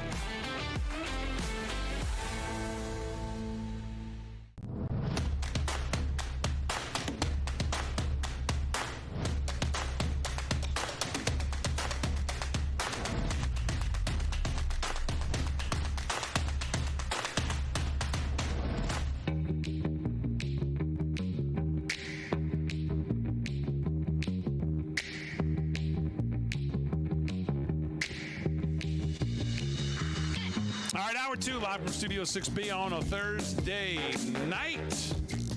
Real America's Voice all across the country, 103.9 LI News Radio, Long Island, New York. Glad you're all in, whether you're watching, listening, wherever you are, we appreciate it. Make sure you head over to livefromstudio6b.com. A lot of people, by the way, went over to the site the last couple of days, signing up for 6B Front Row. I got to give some points away tonight. I got to remember to do that. Maybe I'll do it here during the show. Nice. So if you haven't signed up, go over there now. I'll give you, let's say it's 9 o'clock, 9:30. Point drop, 9:30. Head over to livefromstudio6b.com and sign up to be a member. It's absolutely free. And then you can sign up also absolutely free to be a member of 6B Front Row, our loyalty program for all of our fantastic Live from Studio 6B viewers. And I'll give points, and those points can turn into free merch once you get enough. And the merch is great. New stuff going up all the time. Slick's doing sports. Delgado's going to do some more news. So I was talking about this with Delgado in the break, and let's talk about it on air and see if people in the chat have had the same experience. So you mean the coffee cake? No, not the coffee cake. The doctor thing, COVID. I find. Give me the story. You were just saying that. Yeah, because I have people in your family. I have doctors and one surgeon that I know of in the family very well. And they were all, hey, you got to get the vaccine. You got to get the vaccine. And I was stunned. Yeah. Because I was like, wait, what? And there's another surgeon I know through a friend, And she was just adamant. Oh, nope. She gave it to her kids. I mean, it was stunning. Stunning. They demanded their kids get it. Yep. It was almost like they just didn't think. I'll tell you what I find. I have very good friends who are medical professionals, doctors, NPs. 4 or 5 I can think of immediately. Like, best of friends. Would do anything for me. I'd do anything for them any time of the night. That close, like family. When I got COVID the first time, I can remember talking to them and saying that I was taking ivermectin. And they thought I was literally out of my mind. And I would try to have a discussion. Now, these are Trump voters, Trump supporters, conservative guys. I mean, on this 99.9% of issues, we would be on the same page. I find medical professionals to be very protective of the time they study to get there, which is amazing. And they do amazing stuff. Mm-hmm. But they seem very protective of this is what we learned in school. This is how stuff works. And they're just very protective of their degrees, of their studies, of their time, of their positions, of their knowledge, which is granted, is to get to where they are. They've done amazing work. They know way more than I do. But I can remember having discussions thinking, wow, how could you be so defensive of wanting me to go get the vaccine and not do this, and like not even open for discussion on why I think this? Just tell me, like, what you're doing, what? Like, dude, come on, that's crazy town. And I'd be like, what do you mean it's crazy town?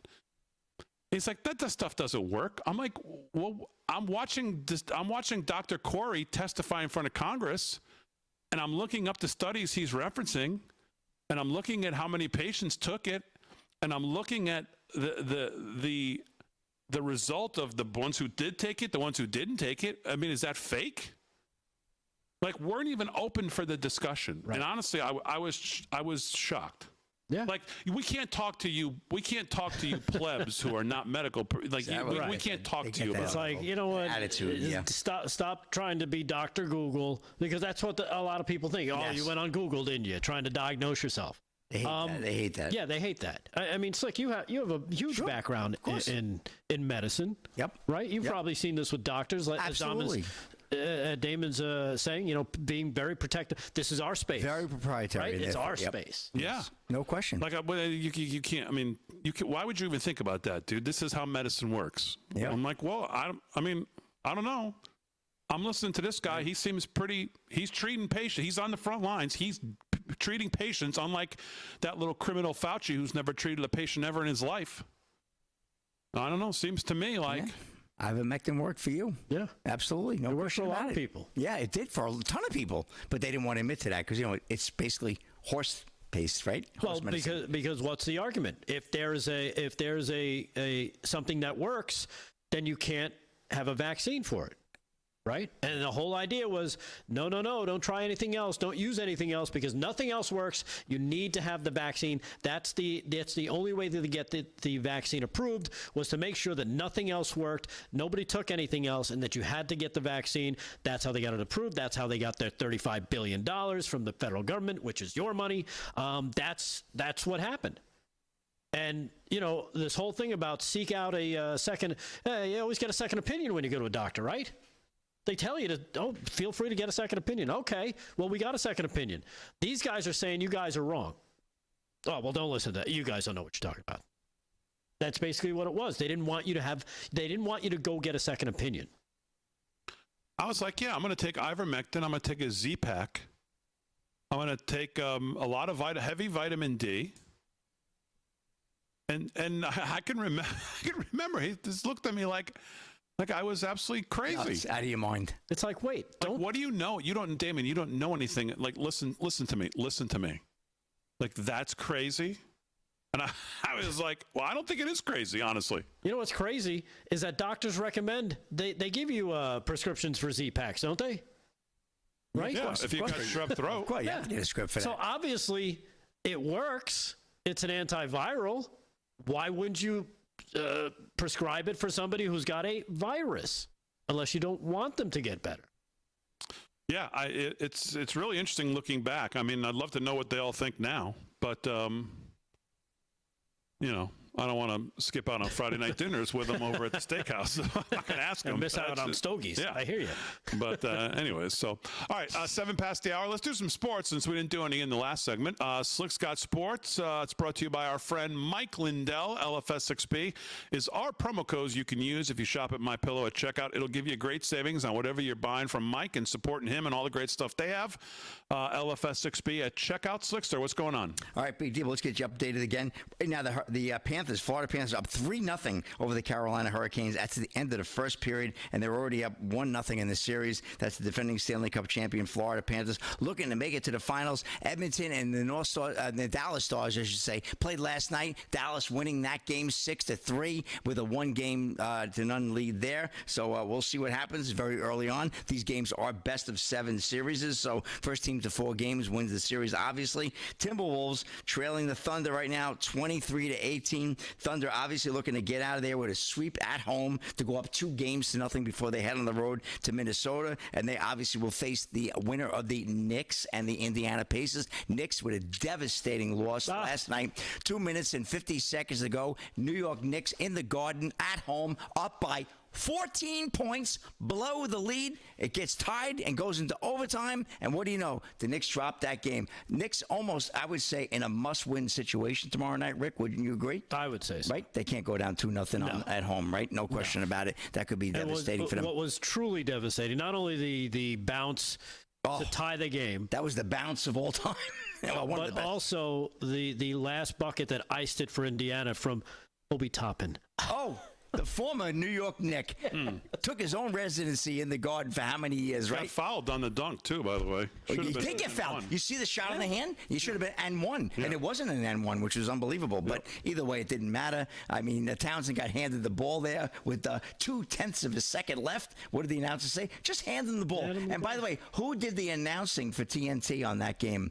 The great Reggie Miller. It wasn't the chokehold of all chokeholds. It wasn't anybody who ever played for the 76ers, I'll tell you that much. Well, no, the 76ers is another story. But you know what? The Knicks would be having won a championship in 1973, which would be 10 years later. The Sixers won a championship, so we're still doing good. We're not 50-some-odd years without a title. We have 2. You have how many? We have 2. We have 4. We have Chamberlain won several in 67, 68, 69. No, so he did certainly win, the great Will Chamberlain. So that being said, we'll see what happens to the Knicks tomorrow night. But, the Garden was absolutely stunned. I thought that game was pretty much over. I was driving home. The Knicks were up like 108-92 or something. And I was like, this game is absolutely over. Did you see the game last night, Big D, the Knicks game? No. You did not? I did not. Because I did send out a very nice chat at about 11 o'clock telling everybody, I hope this doesn't turn into the game where was it 8 points in 9 seconds the great Reggie Miller scored. But anyway. I'm going to hit you with my chair. You realize that, right? Yeah, I'm not getting any love on this show, I see. Okay, so Major League Baseball, of course, the Guardians 6-0 over the Tigers, top of the 9th. In a rain delay, the Brewers and Pirates 5-3. The Brewers leading that one in Pittsburgh, obviously raining over in Pittsburgh. Nationals 7-6 over the Braves, top of the 8th. End of 3. We tied at 2 with the Mariners and the Astros. And earlier tonight, as I mentioned earlier, Yankees over the Rangers 1-0. The Blue Jays 7-6 over the Padres in 11. Phillies blanked the Rockies 2-0. And the Angels over the Athletics 10-5. Get to a quick story. Slick, let's go to Rumble while you're doing that. Some more mailbag. Ken B, 412. At least Slick Rick Sports News is current tonight. Ooh. Okay, so that's the comment. Well, that is true. I'm very current. Okay. An Illinois trans athlete conflict grows after tense track meet as state Republicans call for Trump's help. State representative calls situation disgusting as calls grow for the Trump administration to pull federal funding. This is Jackson Thompson of Fox News. Tensions are mounting over the trans athletes in girls' sports in Illinois as the state continues to allow males to compete against and beat out females in sports across the state. A youth track meet became the focus of national controversy after a biological biological male competed in the seventh grade competition against girls at the Napper Tandy Prairie Conference meeting last Wednesday. The incident prompted a series of heated debates, which went viral on social media at the Naperville 203 Community School District meeting on Monday. New Ilonians are speaking out, calling for President Donald Trump to crack down on state and Governor J.B. Pritzker to protect girls' sports. Good luck. Representative Mary Miller, Republican from Illinois, has addressed a second letter to the U.S. Department of Education and Department of Justice asking for federal intervention into the issue. Miller previously sent a letter in April and is now doubling down on her pleas for Trump administration to step in. Miller's latest letter asks U.S. Attorney General Pam Bondi and Educational Secretary Linda McMahon to specifically look into the Naperville incident and consider pulling federal funding from the state, as seen in a copy obtained by Fox Digital News. The Illinois governor has made our beautiful state unfair and unsafe for women and girls by allowing men to compete in their sports and to use their showers and locker rooms. It is my strong opinion that any school district that allows these actions to continue should have its federal funds reviewed immediately for revocation, Miller wrote. Ultimately, it is my understanding that violations of Title IX may have taken place at this track and field meet, and I write to bring this grave incident to your attention. So obviously they're reaching out for President Trump to intervene, Big D. It is getting out of control. This continues. I don't know when I'm going to end actually having a report on this nonsense with men and women's sports, but it continues. All right, 13 past the hour. We'll do some more LFS6B mailbag when we get back. Mailbag? Or this, and this is X bag, we'll call it. Oh. Some X messaging I want to get to. And then we'll do news with Delgado when we get back right after this.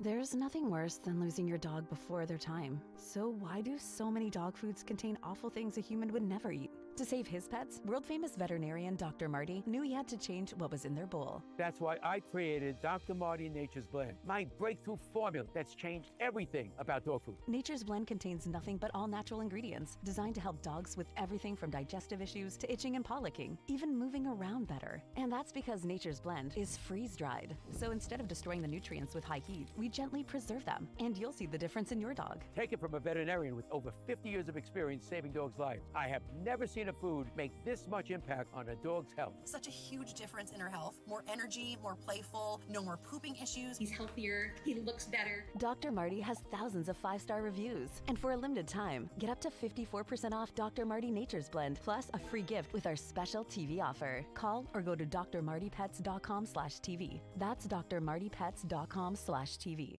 Do you suffer in pain? Are you stiff and less flexible? Do you have trouble sleeping? Are you less active than you once were? Introducing the Easy Well Remedy Massage System that combines the incredible effects of vibrational therapy, targeted deep tissue shiatsu massage, plus soothing infrared heat. A triple fusion of therapeutic experiences delivering health-boosting treatments to your body. Full body vibrational therapy increases blood circulation, bringing relief to joints and muscles and reducing inflammation while supporting your overall mobility. Look at these beads moving from the powerful vibrational motors. It's amazing. It's like 1,000 little fingers just vibrating my body from head to toe. Infrared heat penetrates deep to relax and soothe your body, reducing joint pain and stiffness and increasing circulation. Remedy gets in there and helps deal with the source of the pain, so you feel much better. The Ultra Shiatsu pillow with 6 infrared heated nodes is designed to mimic a professional massage specialist's hand kneading and working tight muscles in just the right way to bring maximum relief and pleasure. It is even detachable, allowing you to get a deep tissue relief in your upper and lower back, neck and shoulders, feet, calves, or anywhere on your body. I can't even describe to you the feeling. It's just something that you're gonna have to feel for yourself. Call or go online now to receive the Remedy Massage System. Your system includes the zero-G memory foam layer, the vibrational infrared and ultra shiatsu therapies, the removable shiatsu pillow, remote control, and a convenient carry bag free. Just one massage visit can cost almost $100, but you can own the Remedy massage system and have as many therapeutic treatments as you want. The sooner you order, the sooner you can experience the true remedy for your pain, stiffness, and stress. Call now.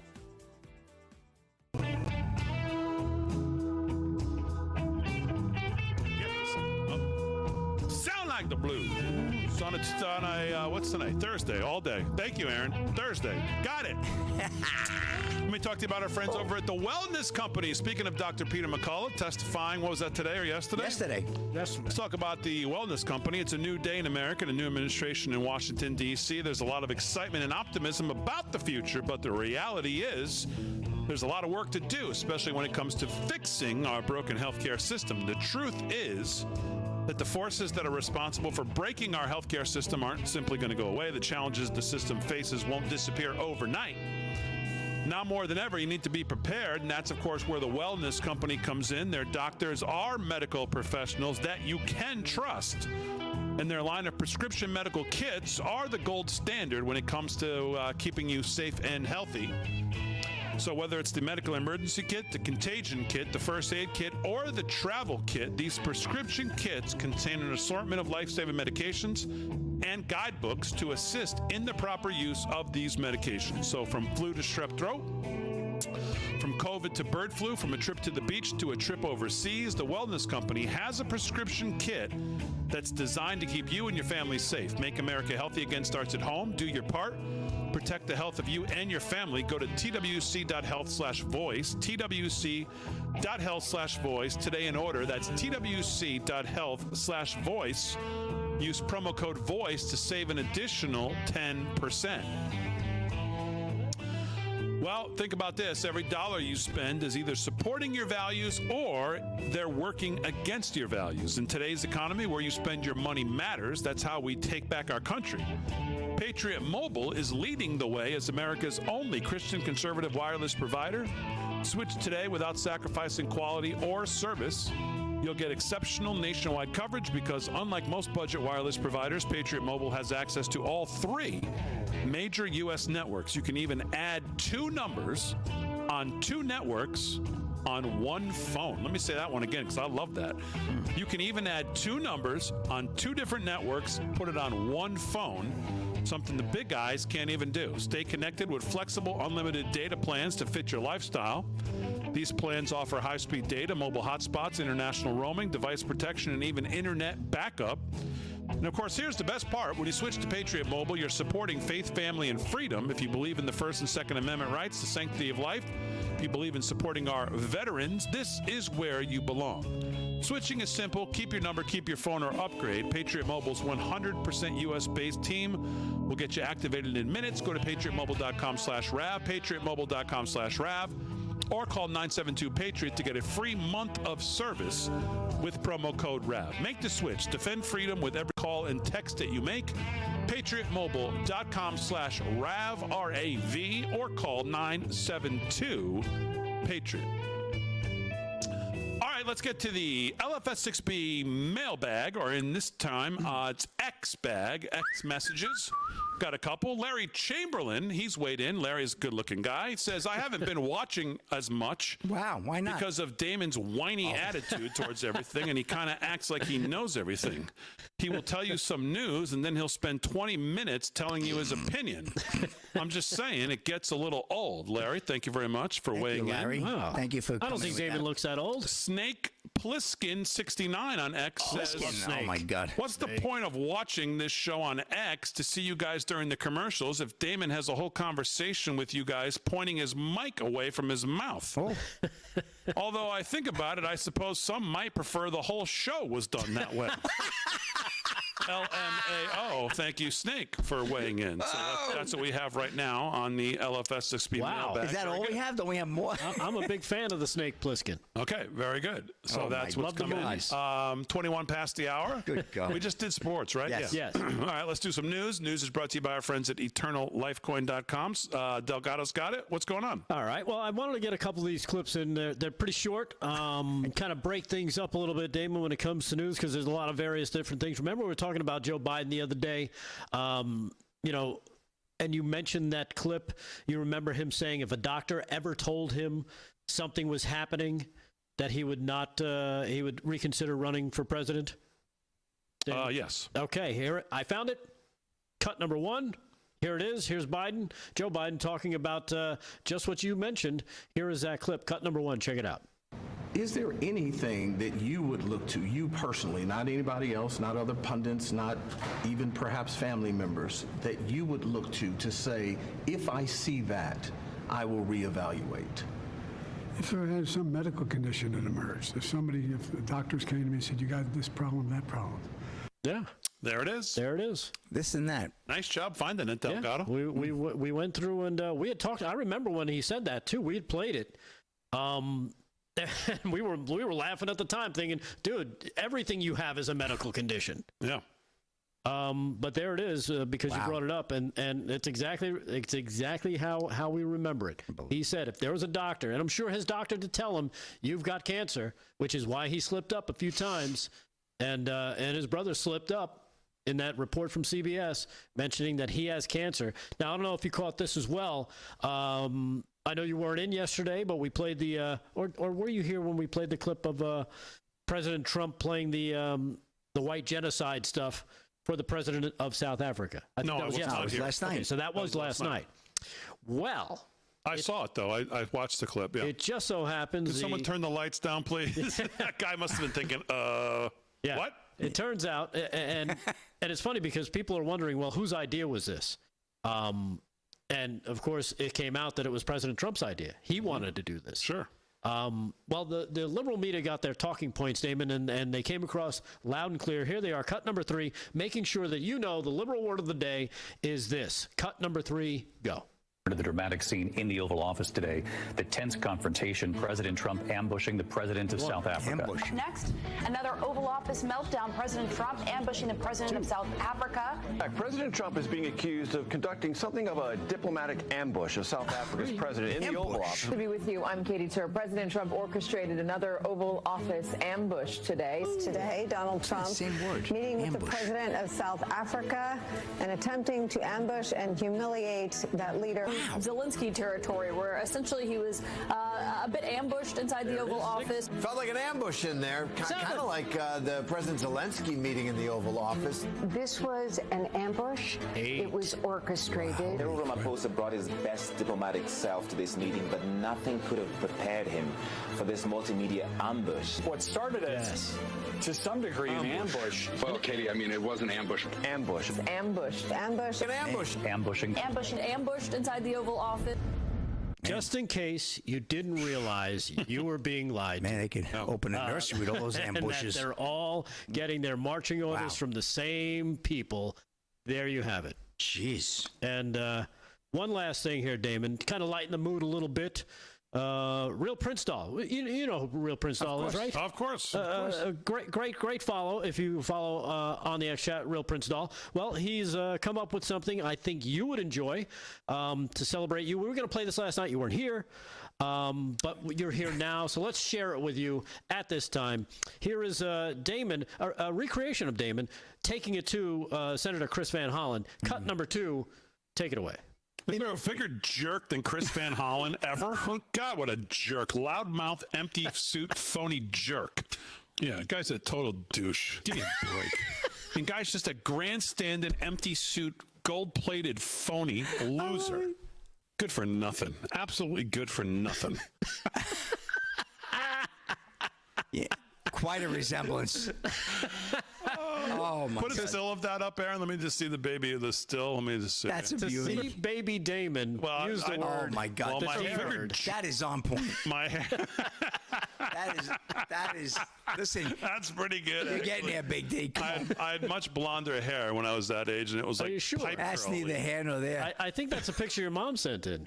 Could be. It's not. I'll find a picture of me as a kid. Yeah, I like Elmo next to me too. That's good. Oh, yeah. that's good though. I like it. I like what I said even more though. Yes. Then I hear it back. It's right on the money. By So the way. thank you, Real Prince What a Don. jerk. Wow. Chris Van Hollen. Jeez. Oh man. All right, live from the studio. He is pampered. More to do. More from the mailbag when we get back. Right after this. Yeah, whole segment, mailbag.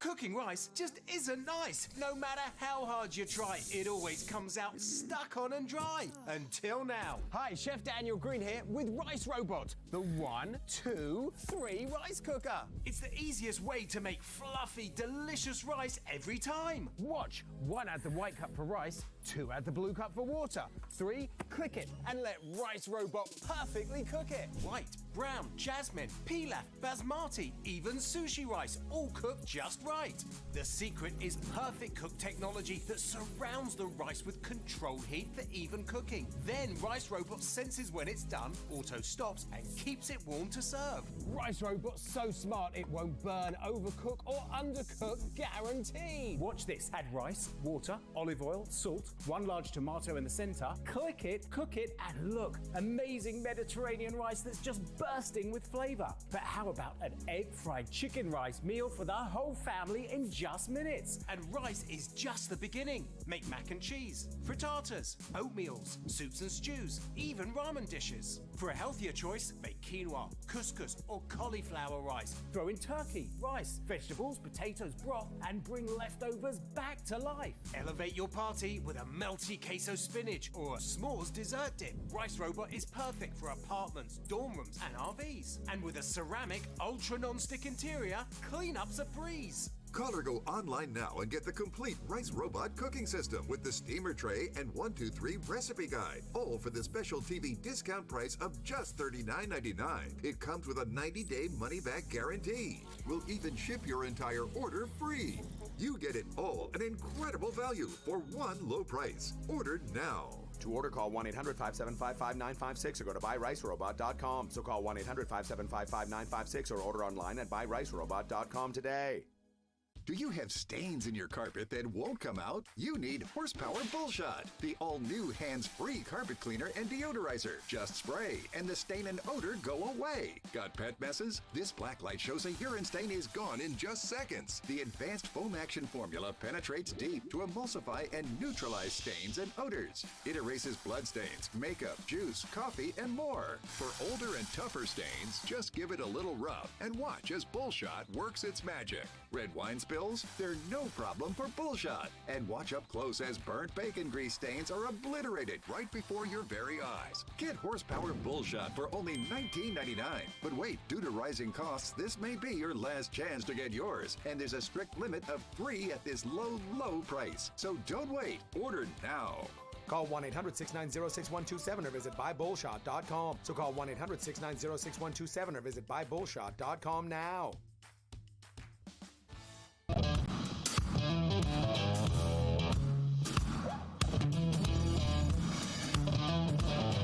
All right, 30 minutes past the hour, live from Studio 6B. Can't even speak Italian. Speak Spanish. Ah, you two stop arguing. A Thursday night. You're arguing. Let's get to the mailbag. Get to the mailbag. Where's that whistle we used to have for the mailbag? TJST Callahan sent in an email. Both times Big D didn't show up. The show went faster, was less naive, and less negative by far. Well, okay, very good. Okay. So I like that. Let's see who else wrote in here. Robin Cook weighs in. Robin already weighed in once, I think, tonight. You're getting stuck again. No one is listening or enjoying your read. Okay. Okay. All right, that's it for now. So 30 minutes past the hour. Let's do a couple other things in the news today. I found this headline interesting. Supreme Court today grants Trump broad powers to fire agency leaders. And I just laugh because if you believe the Supreme Court needs to grant the chief executive of the United States these powers to hire and fire, I'm not really sure what that headline is. Yeah. What are they granting that he doesn't already have plenary power over? Now, there may be some federal district judges who think that they're the chief executive, obviously, as one today says, no, you can't dismantle the Department of Education. And we've seen this judicial tyranny all 4 or 5 months that he's been in office. It's nonstop. We've never seen anything like this, quite frankly. Even in his first term, it wasn't this bad. But I just kind of chuckled when I see this. The Supreme Court grants Trump broad powers to fire agency leaders. I'm no constitutional scholar for sure, but it seems to me that you didn't grant anything that he didn't already have. Now, that may be your interpretation or someone else's interpretation that he can't fire Jerome Powell or others. But that's not our interpretation, and I don't believe that's President Trump's interpretation. And I believe most constitutional lawyers, that wouldn't be their interpretation. Tim Cook doesn't need advice from anybody to fire anybody at Apple. Steve Ballmer's not waiting for anybody to fire somebody at Microsoft. Pichai's not waiting for someone to fire someone over at Google. What do you mean you grant him broad powers? He has broad powers. You're not granting him anything. He's in charge of hiring and firing in the executive branch. This argument on Jerome Powell, I think President Trump would be happy to fire him and have that argument, which he hasn't done, by the way. And he said he wouldn't fire him. Now, maybe this will make him change his mind. I don't necessarily think it's a great idea, quite frankly, given where we are, especially after this bill passes in the House and makes its way to the Senate. Look at somebody might want to tell somebody in the administration to look at the bond market, look at the Treasury auction we just went. As investors said, I don't think so. An absolute terrible bond auction we just went through, where investors said, the risk here is becoming, yes, risk-free, maybe. But boy, I don't know. I need to get paid a little more to take the risk on. I mean, it's not good. It's not good. And the Fed, for those saying, well, the Fed needs to cut rates, the Fed is, here you go. The Fed is not cutting rates with the bond market screaming the way it is, and stocks on the verge, if this continues, at breaking at some point. And then you have financial calamity in people's accounts all over the country if that happens. But I just chuckled out of this Supreme Court. The Supreme Court gave the okay on Thursday for President Trump to carry out firings of appointees at major federal watchdog agencies, saying the chief executive has wide-ranging powers to shape the workforce that carries out his policies. Duh. What about this is news? Other than, again, left-wing, lunatics who want to argue that he doesn't have these powers, and some judges, by the way. Is this news to anybody, though, who actually believes in the text of the Constitution and who actually looks at the... No, it's just news to the left because what do you mean grant him? They want to stop him at all costs. They need to stop him at all costs. He's disrupting their money flow. They hate that. How can they continue, living these grand lifestyles and looking down on us plebes and us serfs if they can't continue grifting the way they've been grifting? So that's where their interests lie. Thursday's ruling is instead a blockade on the lower courts that had stopped the president's firing at the National Labor Relations Board and the Merit Systems Protection Board The ruling allows the president to keep the officials out of their posts while the cases develop more in the lower courts. Because the Constitution vests the executive power in the president, he may remove without cause executive officers who exercise that power on his behalf, subject to narrow exceptions recognized by Supreme Court precedent. The decision is a watershed moment in presidential power, suggesting the executive's power to hire and fire is broader than previously recognized. Well, recognized by who? I can tell you it's not made broader today than I'll bet Justice Scalia and Justice Thomas thought. Maybe Kavanaugh and the other, but I mean ACB and the rest of the left wing, and yes, I include her in the left wing now. Maybe to them. But, I mean, and maybe I don't understand this as well as others do, but I just kind of chuckled that Supreme Court grants Trump. Oh, thank you so much. Yeah. Oh, so I can... How nice of you. You're going to give me something I already have. Yeah, exactly. Exactly, so... all right, let's do some more news. 36 past the hour. Rick Delgado's got it. What's going on, Delgado? All right. Well, actually, Damon, I've been mulling over a theory, and I wanted to share it with you. Okay.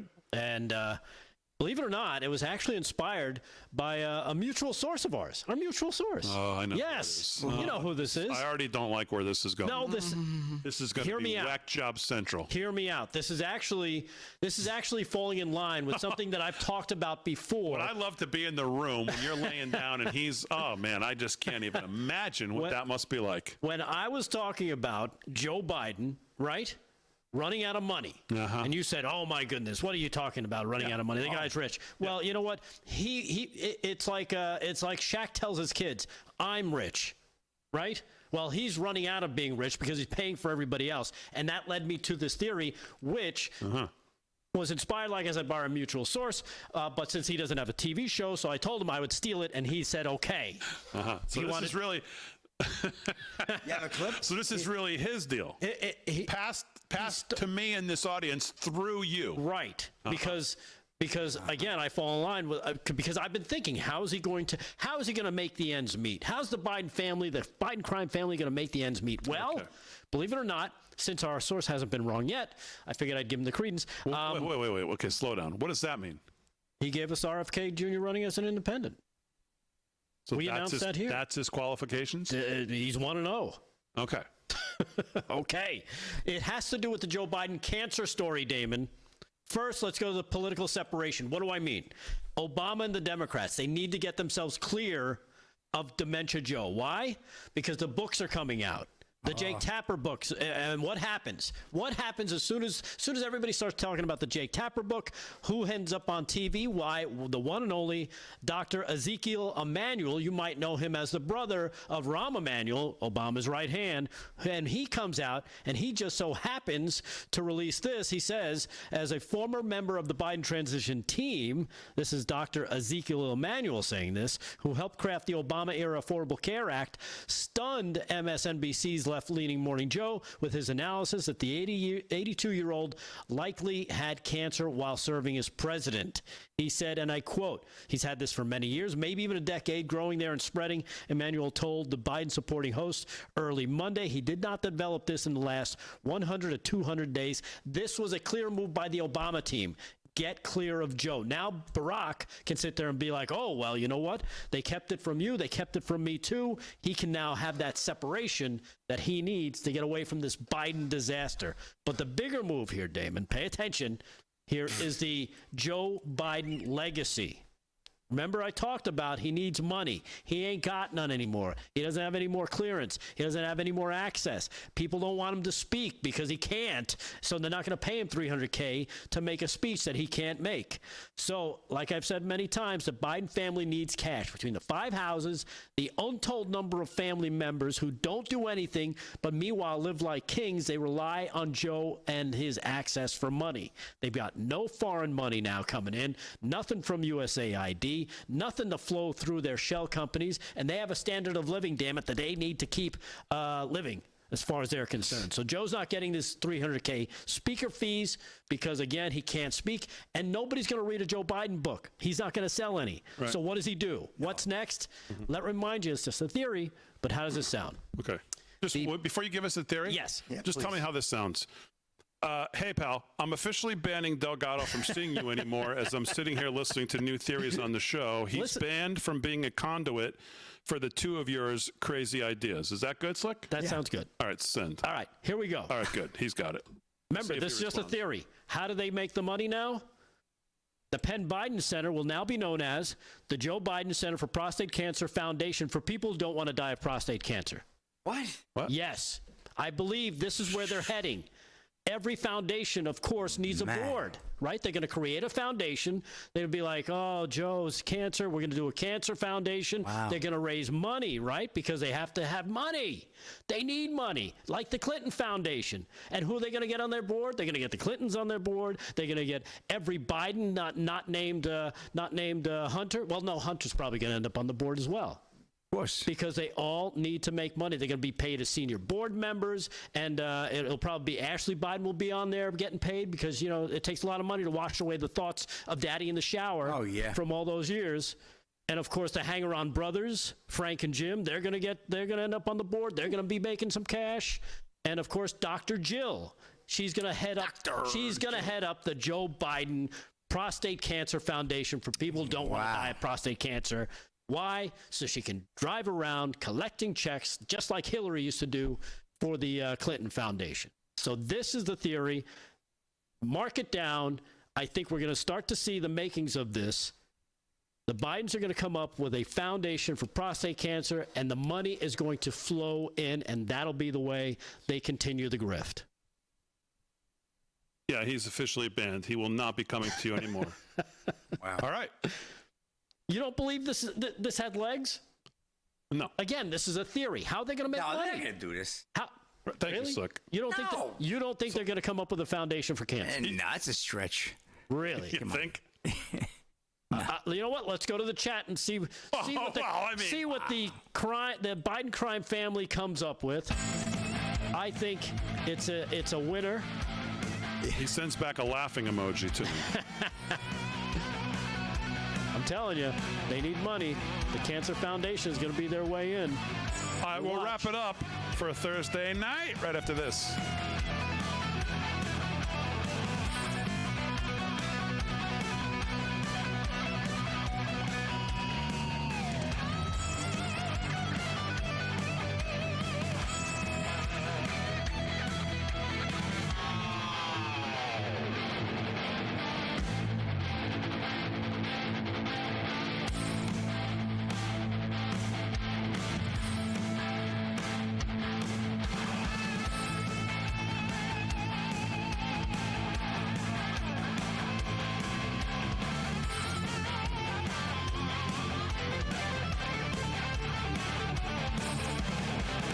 Wounded Warrior Project empowers post 9/11 veterans and their families with life-changing programs and services.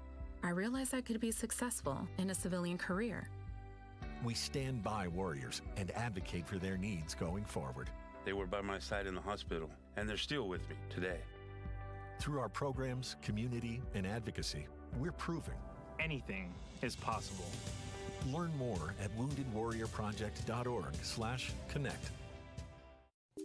Friend, do you remember when it felt good to withdraw your cash from the bank to expand a business, go on vacation, or buy a new car?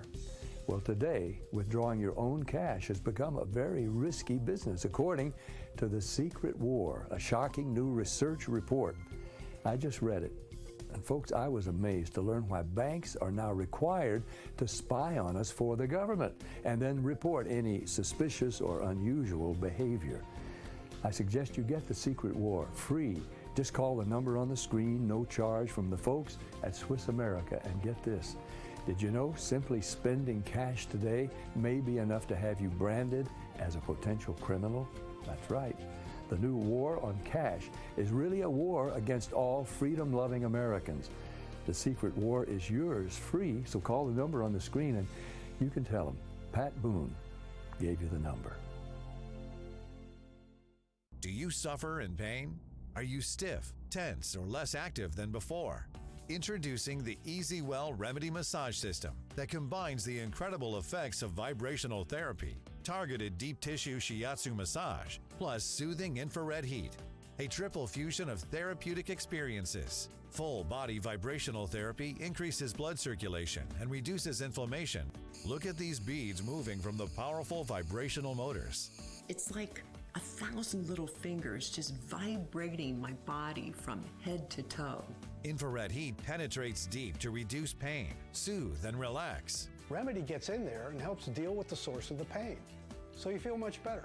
The Ultra Shiatsu pillow with 6 infrared heated nodes mimics a professional massage. Plus, it's detachable for deep relief anywhere you need it. It's just something that you're gonna have to feel for yourself. Experience the true remedy for your pain and stiffness. Call now. Are you having trouble hearing your TV or listening to conversations in loud spaces? Then it might be time to consider Nano hearing aids. Nanos are FDA-registered OTC hearing aids. Don't be fooled by overpriced hearing aids. Prescription hearing aids could cost $3,000 or more. Nano hearing aids are now offering $100 off through this special TV offer. Call now and get 2 CIC rechargeable hearing aids for only $297. And if you're not happy, return them for a full refund.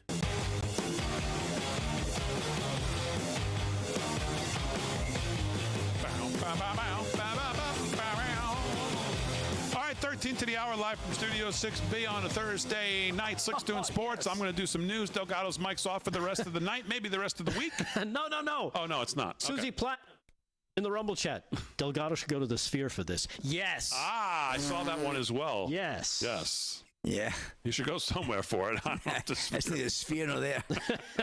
Sphere. Yes, exactly. Oh, God. Oh, let's go to the mailbag here. Cindy. Cindy Dayton on YouTube. I love Big D, but he seems to dominate the whole show today. My opinion only. You'll know what they say about those. Okay. What do they say about those? What do they say?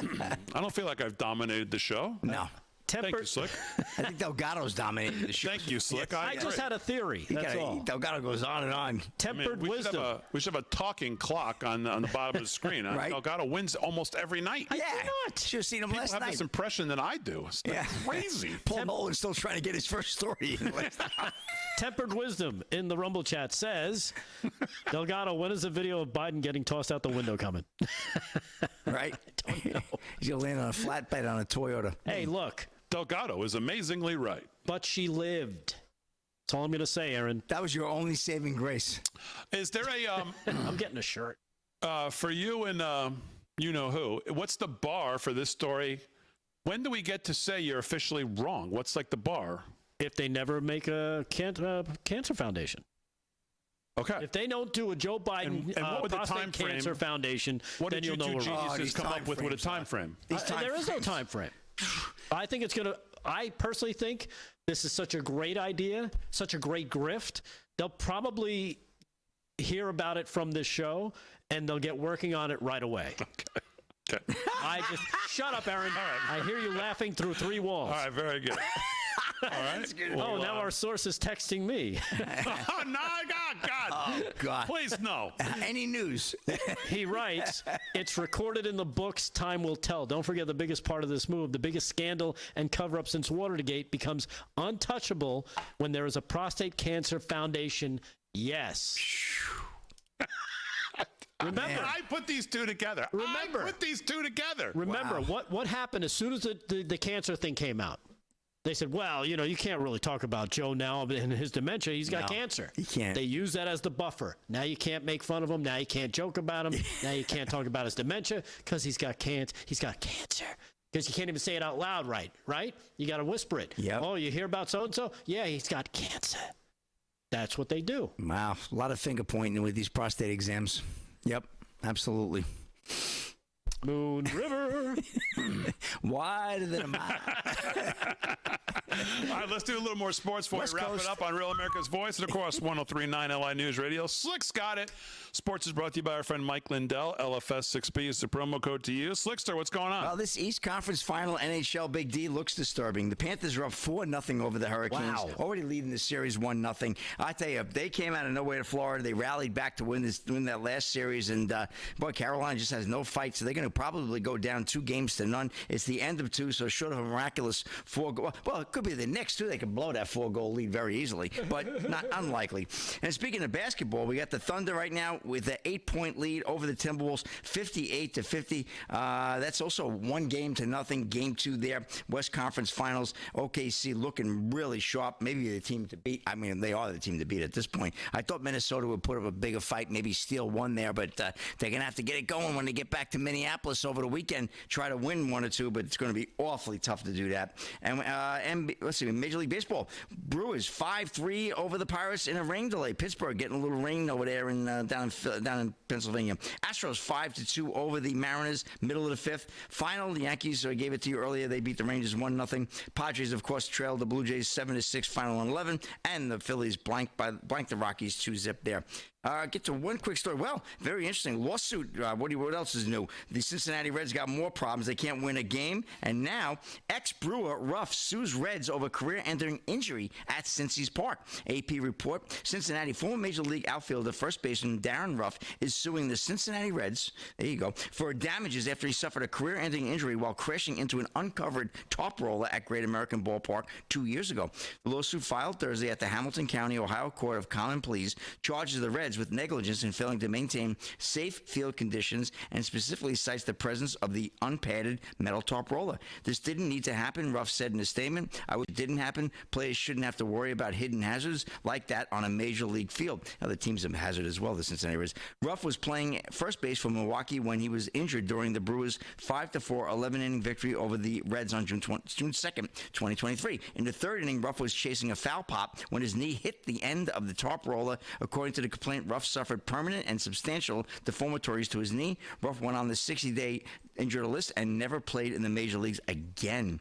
Ruff's complaint says the end of the top roller was made of sharp metal and had no protective cushioning or cap. This was an obvious and avoidable risk, Tad Thomas, Ruff's attorney, said in a release announcing the lawsuit. There are basic safety protocols every MLB team should follow. Leaving an unpadded metal roller at the edge of the field is unexcusable. The Reds had no immediate response to a message seeking comment. The Reds have also had no immediate response to not winning a world championship in 35 years. But that's another story for a different day, Big D. But, you know, rough road there in Cincinnati. They're playing 500 ball with their new manager. And, well, they're getting a lawsuit as well. So we'll see what happens. Hopefully they'll settle out of the court. I do feel bad for that young man, though, ending his career shortly. That's terrible, that gentleman, Ruff from the Milwaukee Brewers. And that's a wrap in sports, Big D. 3:36. Back to you. Okay. Thank you, Slick, for giving me the time. Yep. 7 minutes to the hour, live from Studio 6B on a Thursday. Let's do a little more news before we wrap it up. You hear what that is with Delgado. What's going on, Delgado? Right. Well, President Trump, I don't know if you caught this from yesterday. It happened late in the day. We weren't able to grab it, so we grabbed it for today. Cut number 7. Here he is blasting this NBC reporter for bringing up the Qatar jet question while he was sitting there with the president of South Africa after he just blasted the president of South Africa about genocide. NBC decides they want to talk about the jet. Trump lets them know, well, exactly what he thinks. Cut number 7. Check this out. The Pentagon announced that it would be accepting a Qatari jet to be used as Air Force One. Perhaps you talking about Mr. President, what does this have to do with the Qatari jet? They're giving the United States Air Force a jet, okay? And it's a great thing. We're talking about a lot of other things. It's NBC trying to get off the subject of what you just saw. You are a real, you're a terrible reporter. Number one, you don't have what it takes to be a reporter. You're not smart enough. But for you to go into a subject about a jet that was given to the United States Air Force, which is a very nice thing. They also gave $5.1 trillion worth of investment in addition to the jet. Go back, you ought to go back to your studio at NBC because Brian Roberts and the people that run that place, they ought to be investigated. They are so terrible the way you run that network, and you're a disgrace. No more questions from me. Whoa, nice. Good for him. I'm assuming that was Peter. What's his name? I forget his name. Sounded like him. What an idiot. Yeah. President Trump letting him have it. Good for him. So you have to deal with these people. Yeah. Exactly. You got to smack them. Press Secretary Caroline Leavitt did the same thing. This clip is a little too long to play, and we'll save it for tomorrow. But who wants to see Baby Damon one more time? Oh, I do. I do too. So let's do it. Cut number 2. Let's finish off on a strong note with Baby Damon. Throw it out with the bathwater. Laying into Senator Chris Van Hollen one more time. Oh, God. Is there a bigger jerk than Chris Van Hollen ever? Oh, God, what a jerk. Loudmouth, empty suit, phony jerk. Yeah, the guy's a total douche. Give me a break. And guy's just a grandstand and empty suit, gold-plated phony loser. Yeah. Good for nothing. Absolutely good for nothing. 100%. A real Prince doll. 100%. The little red 100% that people will tweet you, and that's what you should put on there. Stamped. 100% accurate. All right, as always, we salute our military, active and active, police, firefighters, first responders, EMTs. Thanks, guys, in the show. Aaron, Frank, great job as always. Most of all, thank you, live from Studio 6B audience. We'll see you tomorrow night. Wrapping up the week right here live from Studio 6B. In the studio.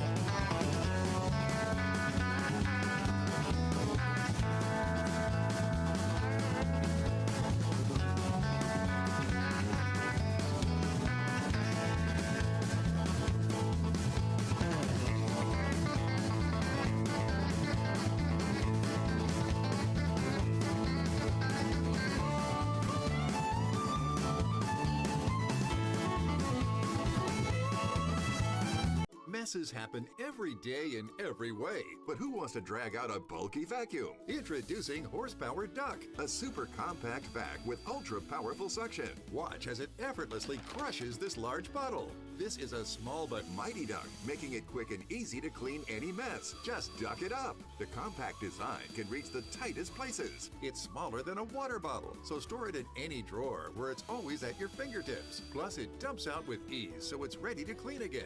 I used to have to drag out this huge thing they call a portable vacuum cleaner. Now I keep the duck in my kitchen drawer and I clean up messes in 2 seconds.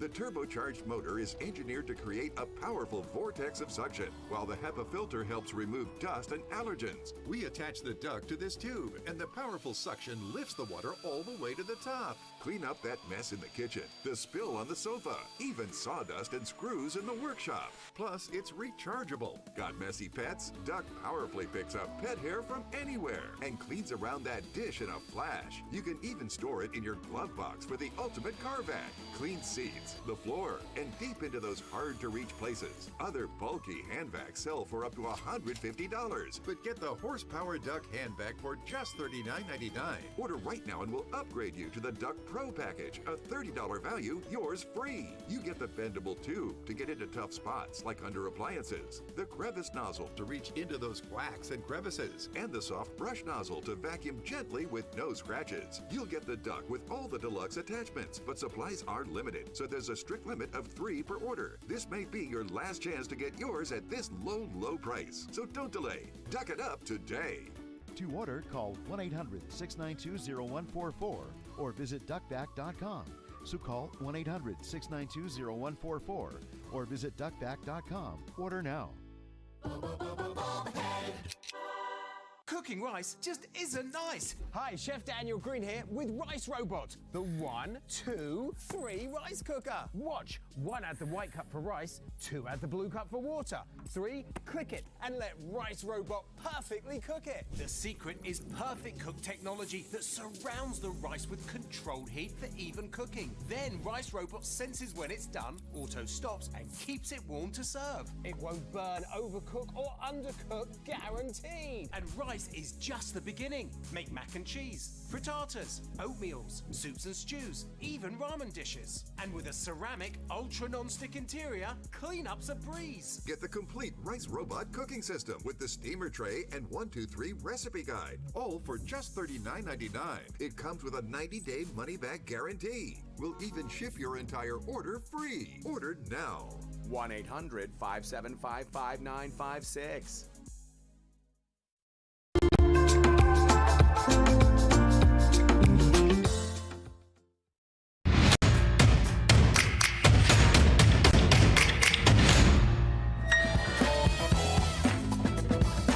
The Senate stops the stupid in California, which is something that I didn't even know that they could do. Also, unfortunately, violence is growing among the libs and the progressives, and how do we deal with that? What should we do? It's horrible and nobody wants to see it, but it's worth having the discussion. Also, Canada wants in on one of America's big new priorities, which is maybe a reason that they should be the 51st state. All that and more coming up on this episode of Turning Point tonight. Thanks so much for tuning in. My name is Joe Bob. Together, we are charting the course of America's cultural comeback. This is Turning Point tonight. Now, before we get to any of those stories and our fantastic panel, the Supreme Court also weighed in on whether or not religious schools can get charter money from the government or the local governments. In case you missed this story, there's a Catholic school in Oklahoma that said, hey, we are a charter school, and just like any other charter school, we should be able to get grants from the state or state funding or vouchers from students in order to run our charter school. It's been a big legal issue for a long time, going back decades even, whether or not this is possible. The Supreme Court finally weighed in. The decision was 4-4. Amy Coney Barrett recused herself, having worked at a Catholic school for a very long time, which means that the decision goes back to the Oklahoma Supreme Court that said, no, you can't use state money in religious schools. Now, there's two very, very different thoughts, but also kind of really interesting discussion around it. On one hand, I personally would love the fact that Christianity could be in public schools. I think that would be a fantastic development, especially with how woke the schools have gotten. There's not a shot that I'm sending my kid to any public schools, government-run schools, especially in California. Maybe if they were religious schools that got vouchers for being a charter school, I might actually consider it. On the other hand, I'm not sure how that squares with the First Amendment, because as I would love to have government money or my tax dollars go towards public schools or charter schools that have Christian influence, I don't want the Islamists having their schools run in the way that they choose, paid for by my tax dollars. So then, not sure, given the fact that the First Amendment outlaws preferential treatment over religions from the government, I don't know how you're able to do that without also allowing some of the other religions to participate in the same way. So my bottom line is, well, then maybe why do I have to pay for government school to begin with? And maybe that's why the Trump administration has been so hard on the Department of Education and eliminating all of the unnecessary funding going to it. And all that I ask at this point, considering this is kind of a contentious toss-up thing and the Supreme Court did finally rule on it, can I just get a rebate? The fact that I'm forced to pay for government schools that I'm not going to end up using, and we're now in a place where religious schools can't receive government funding. Can I just get my money back? Can I be exempt from the fact to paying property taxes that go to schools that I'm not going to send my kids to and that I dislike everything that they're teaching? Can that just be the solution here? Here to comment on that and so much more is political commentator and comms extraordinaire Jillian Anderson King and Turning Point contributor and Frontlines reporter Savannah Hernandez. Guys, thanks for joining us. Thanks for having us, Joe Bob. Having me. Jillian, I want to start with you here. This, again, I'm pro Christianity in schools, and then those schools getting government resources because, charter schools get that sort of thing. But at the same time, I'm very cautious because what I don't want is that to be distributed across all of the other different crazy religions that are out there, not even limited to the most prominent, just all of them being able to do the same thing. I don't know, your thoughts with kids. Are you sending your kids to a public school? Is this something that you're concerned about? What do you want the same rebate that I'm getting? Hopefully. Well, let's point out, first of all, we don't have a single female conservative sitting in SCOTUS right now. We just don't. Amy Coney Barrett is nothing that we promised. She is not what we ordered. For her to sit this out, what a shame. But anyways, I think it's a betrayal for parents who know what's best for their children. If those are the kind of schools we want to send them to, we should be able to fund them appropriately. Why are we as taxpayers, if to your point, if we're going to have to fund schools, why do we only fund the ones pushing gender ideology, failing our kids in reading and math? Why are we sending them to schools that are pushing, gender pronouns on kids and teaching them about porn when they're just children? Why are we funding them, but we can't fund Christian schools? That makes no sense. I work in my own free time helping tutor kids with at-risk youth who are years behind reading and math. I'd rather them go to a nice Christian school if they have the option. Yeah, I totally agree, and I am sympathetic to the argument that charter schools, especially with religious affiliation, should be able to accept vouchers. My biggest concern is that all of the other religions. Savannah, I don't know. Do you have any similar concerns? Do you disagree? What are your thoughts on this? I mean, my first thought on it was, religious schools aren't allowed to get money from the federal government. It seems like the LGBTQ religion is very well funded across the United States of America. And again, this really is a religion. It's a cult. It's something we haven't been able to speak out against. It's something that, again, our children have been targeted with. So it's just, I don't know, it kind of seems like a double standard to me. And for some reason in this country, when it comes to real teachings of morals and values that would shape our next generation and create Americans who actually, would cultivate a better society, there's never funding for it, or there's always some implication as to why we can't. Going back to your argument too, Joe Bob, of, okay, well, maybe we want Christian schools funded, but not Muslim schools. I feel like overall, if the LGBTQ nonsense is being funded, then these other religious schools should be funded too to counteract that. That's my view. Well, no, and that's actually a fantastic point. Maybe that's the silver lining. Maybe that's the tact we take. We just categorize all the LGBTQ stuff as a religion, which it might as well be, and say, okay, cool. Well, you can't have that in public schools either. I'd actually be fine with that as a compromise. Transitioning here into not a very grim story. We've all heard about the two Jewish workers at the Israeli embassy that were murdered and gunned down last night in Washington, D.C. Terrible story, terrible tragedy. Savannah, given kind of just to zoom out a little bit, the left's willingness to engage in violence is unparalleled, in my opinion, seeing that people are okay with this sort of stuff. And again, should be condemned across the board. But in this specific instance, but in so many other instances, you see libs or lefties or progressives be like, yeah, well, it takes violence and calls for violence, which is abhorrent. What are you seeing on the ground, Sav, when you're reporting in these really contentious areas and how that's kind of manifesting with libs being so willing to use violence? Well, for the last decade, we've saw, again, people that are part of the left-wing party utilize violence again and again to get their way. And the first thing I thought of when I saw this horrific killing that happened last night, rest in peace to both victims involved, was Luigi Mangione, right? This execution-style murder that we're starting to see on the streets of the United States of America is not okay. And it's why the American people elected Donald Trump into office, because we want law and order, because we are tired of a violent and vitriolic left-wing that continues to, again, push their ideology in the worst way possible. So if anything, this is a tactic we've seen time and time again. And I really do hope that we're able to clean up Washington, D.C., because this is our nation's capital. It is supposed to be representative of the United States of America. And I hope overall, and at the end of the day, we can protect Americans and, protect people in this country. Yeah, Jillian, we don't want to name that horrible, coward, murderous dude, but it seemed like he was affiliated with all of the different progressive things, the BLM stuff, the Wall Street stuff, that he just, every single thing this guy appears to, at least right now, was a part of all of it. I guess, how do we kind of help curb the, again, willingness to do violence is from the top down, really, because there's a lot of people that excuse it. Ilhan Omar refused to answer questions about it when being asked, and it's really a top down thing, and I don't want to see it in this country, and I don't think anybody does. No one wants to see it in this country, but I could actually bring this back to our first argument. This is a really good reason that we should have Christianity and Bibles and the Ten Commandments back in schools. Let's start raising our children with the fear of God. Let's start raising our children to have morals and principles and understand the value of life, instead of subscribing to this woke ideology and this woke religion where we hate life, where we hate people who oppose us, where we disagree with religious freedom, where we are killing people in the name of Middle Eastern issues that we do not even understand on the streets, and then we're shouting about it after because we're proud. These people have no moral ground. They have no moral code, which we used to instill in them with God and good parenting, and that's all been ripped away.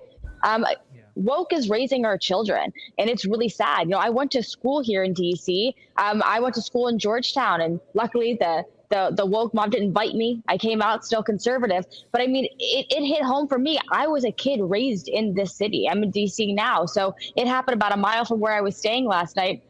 Wow. And it's a little chilling, and it's very, very sad. I mean, it's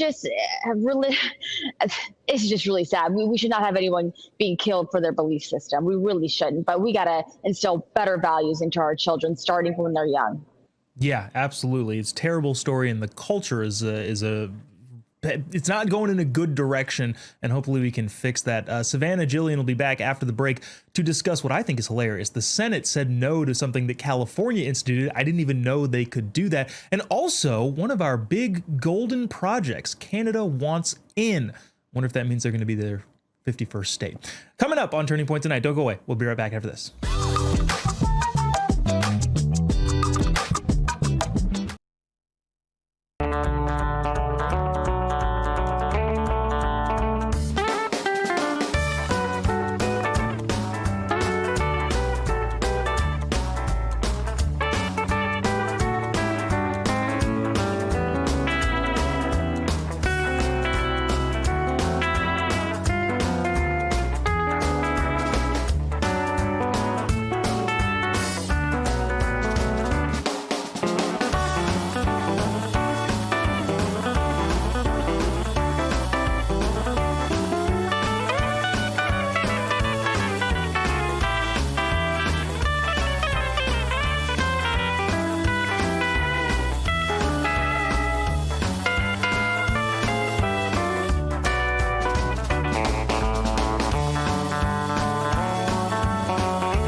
Welcome back to Turning Point tonight. We're together. We are charting the course of America's cultural comeback. Let's check in with Turning Point White House correspondent Monica Page at the White House. Monica, how's it going? What's going on there at the busiest place on planet Earth? Yeah, it's definitely a right sentiment. It is always the busiest place on earth, believe it or not. But it's been pretty busy this morning already. Press briefing already happened. Lots of great information regarding the big, beautiful bill that finally passed 215 to 214. And we have a Make America Healthy Again agenda event here at the White House as well. Before heading off to a crypto dinner later this evening, President Trump has a lot on his schedule today. Monica, so there's a lot of great things in the big beautiful bill. There's also some things that fiscal conservatives might be a little, I'm not sure why we're doing that. The salt tax deductions might be one of them, which we don't need to necessarily talk about. Can you highlight some of the better things that people are getting? Because we can get into the politics and the back and forth and trade-offs and all that sort of stuff, but obviously lots of great stuff in this bill. What are some of the highlights of it?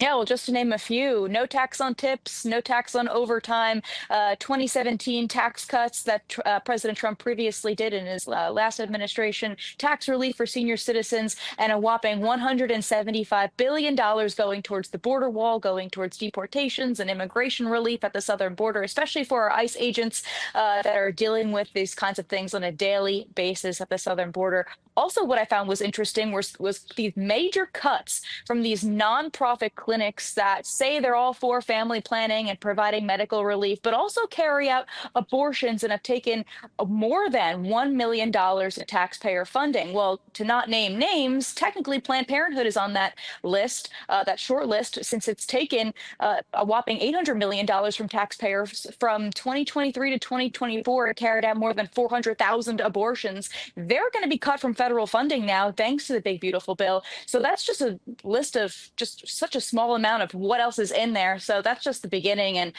this is what the American people voted for when they voted for Donald Trump. Yeah, you also mentioned some of the Maha stuff going on. RFK Jr. They're holding a big Maha event today. Can you kind of tell us what's going on there?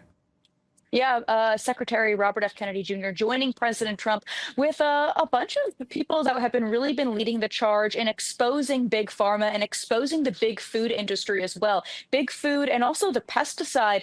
I guess you can call it.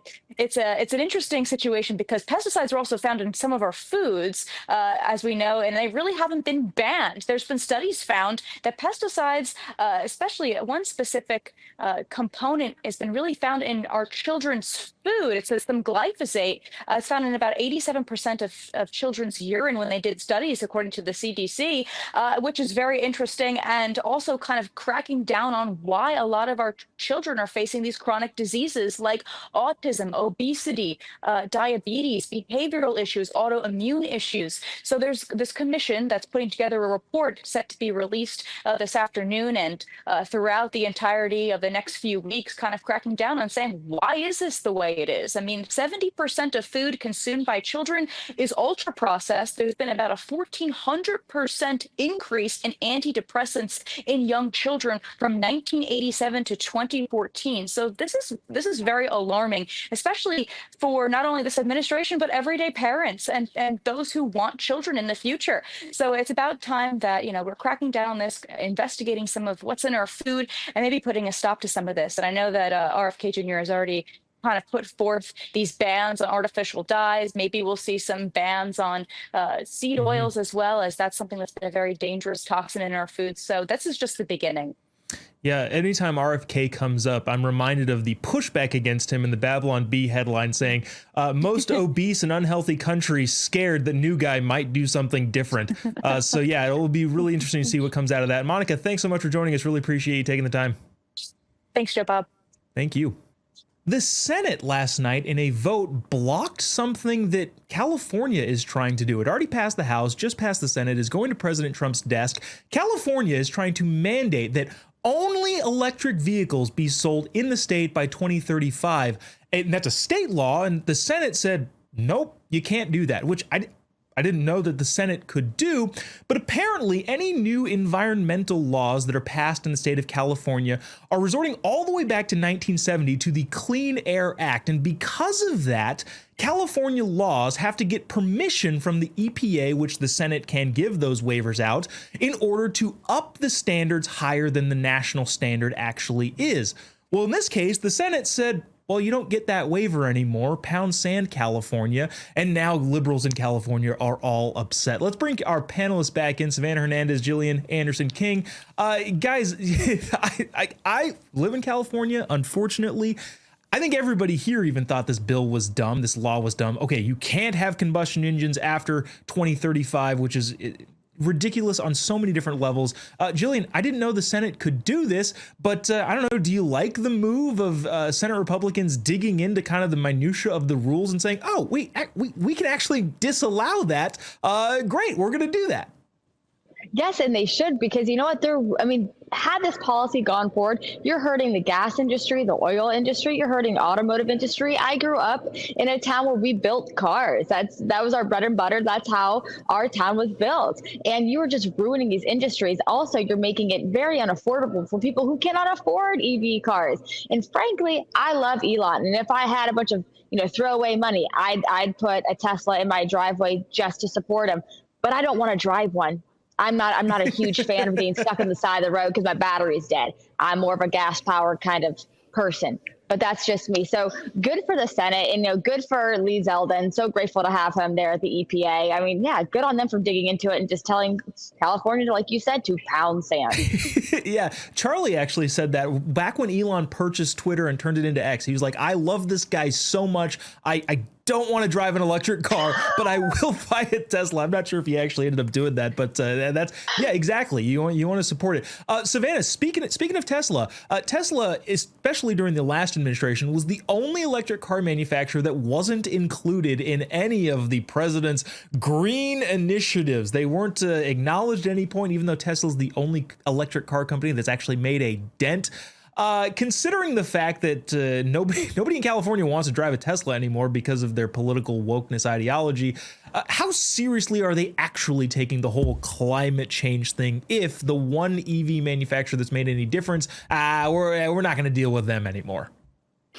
Yeah, this has been a long-standing issue with the left wing, right? They scream and cry about climate change all day while taking private jets to their climate summits to go accept awards about how much they care about the climate. I think that the last administration's biggest failure was trying to essentially ice Elon Musk out of these EV deals. And I mean, it ended up really well for us. So shout out to the last admin for making this horrific mistake. But, it really woke up Elon Musk as well to the reality of what a certain party does think about the climate, right? Everything for some reason is always political in 2025. Also, shout out to the Senate for actually doing this. It's just baffling to me, Joe Bob, that Congress can actually get things done. That's amazing. I hope that they continue to do even more, especially in terms of these specific states that are overreaching on Americans' rights, because that's exactly what this was. So shout out to the Senate for that one. And, good on the last admin for icing out Elon, because it has led to the best possible situation for every American. Yeah, it's fascinating how they pushed him one direction. We was like, yeah, go, come on to our side. Interestingly enough, it wasn't just conservatives too. There was a liberal senator that voted, Slotkin in Michigan, I believe, basically was saying, hey, my state manufactures a lot of cars, and I really don't want you to outlaw them in the biggest market in the country. So that was also interesting. Speaking of things that are interesting, the Golden Dome. I think we've all talked about this or heard about it. President Trump's American edition of the Iron Dome that shoots missiles down from the sky. The Golden Dome. On Wednesday, Prime Minister Mark Carney of Canada said that their government would be interested in talking with the U.S. and also participating in the Golden Dome. Hey, we're neighbors, we're friends, right? Yeah, we're friends. We can also kind of get in on this issue. The multi-layered $175 billion project that the Trump administration is implementing, hoping to get done by the end of his term, Canada wants in. Jillian, how do we feel about that? They've rejected our offer to become the 51st state, which, by the way, we don't want because there's a bunch of libs in Canada. But they've rejected us. They are very, very upset with us right now. Do we let them in? And if we do we make them pay? The golden age of America is bringing us the Golden Dome. Be part of America or you don't get the dome. I mean, they're not playing nice with us. They haven't been playing nice with us. So I'd say 51st state, you get the dome. Yeah, I would also love to see them pay for it too. Like, what's it called? Canada's gonna build the Golden Dome, and they're gonna pay for it too, or whatever the Mexico thing was. Yeah, I mean that's what I'm saying. If you're a state, you're gonna pay into our government, our taxes. So that's part of the deal. It's a trade-off. Yeah. Savannah, I mean, considering the fact that you'd had Canadians like smashing American made products and it's like, we hate America, like, I don't know, 2 weeks ago, is it ironic? Is this a political thing, or are they just being reasonable at this point going, yeah, That actually sounds like a good idea, even though the orange bad man said it. I mean, first off, it's Canadians. Who actually listens to or pays attention to what Canadians say? Second off, I think it's really funny too, because after the last interaction with, Canada's new prime minister and Donald Trump, I do really see them, warming back up to Donald Trump, really understanding that America is a superpower and they really have no say and no negotiation at the table. So of course they want to get in on the Golden Dome. Of course they want to be a part of the golden age of America, of the most powerful country on earth. So it's not surprising in the least. I mean, they're Canadians. What are they going to do? That is one of my favorite things about this Trump administration. All these other countries around the world pretending like they have the same amount of influence as the United States. And then Donald Trump checks them all and they go, yeah, we could be a part of that too. That's fine. Yeah, I like the smacking them in the face with reality. Jillian Anderson, King, Savannah Hernandez, thank you guys so much for joining us. Really appreciate you taking the time. Thanks, Joe Bob. Thank you. Coming up next here on Turning Point tonight, we've got a fantastic clip from Alex Clark's Culture Apothecary podcast. Then it's Throwdown Thursday. Don't go away. We'll be right back after this.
Why is EMF exposure or Wi-Fi a big deal when it comes to our overall toxin burden? We are chemical electrical beings by nature. So our heart, our brain, our nervous system, even on a cellular level, we're using little electrical signals in our body to tell us how to function, how to think, to sense things. When we have these artificial frequencies from the outside that overlay and interfere with the body, then that causes a lot of problems. It causes interference, it causes inflammation. And there's a lot of studies that are starting to come out now. Even for the past 40 years, there have been a lot of studies. And really, there's really no debate on whether EMF is harmful for people. The debate has always been about how much, at what level is it harmful, and for how long can we be exposed, and for what type of person.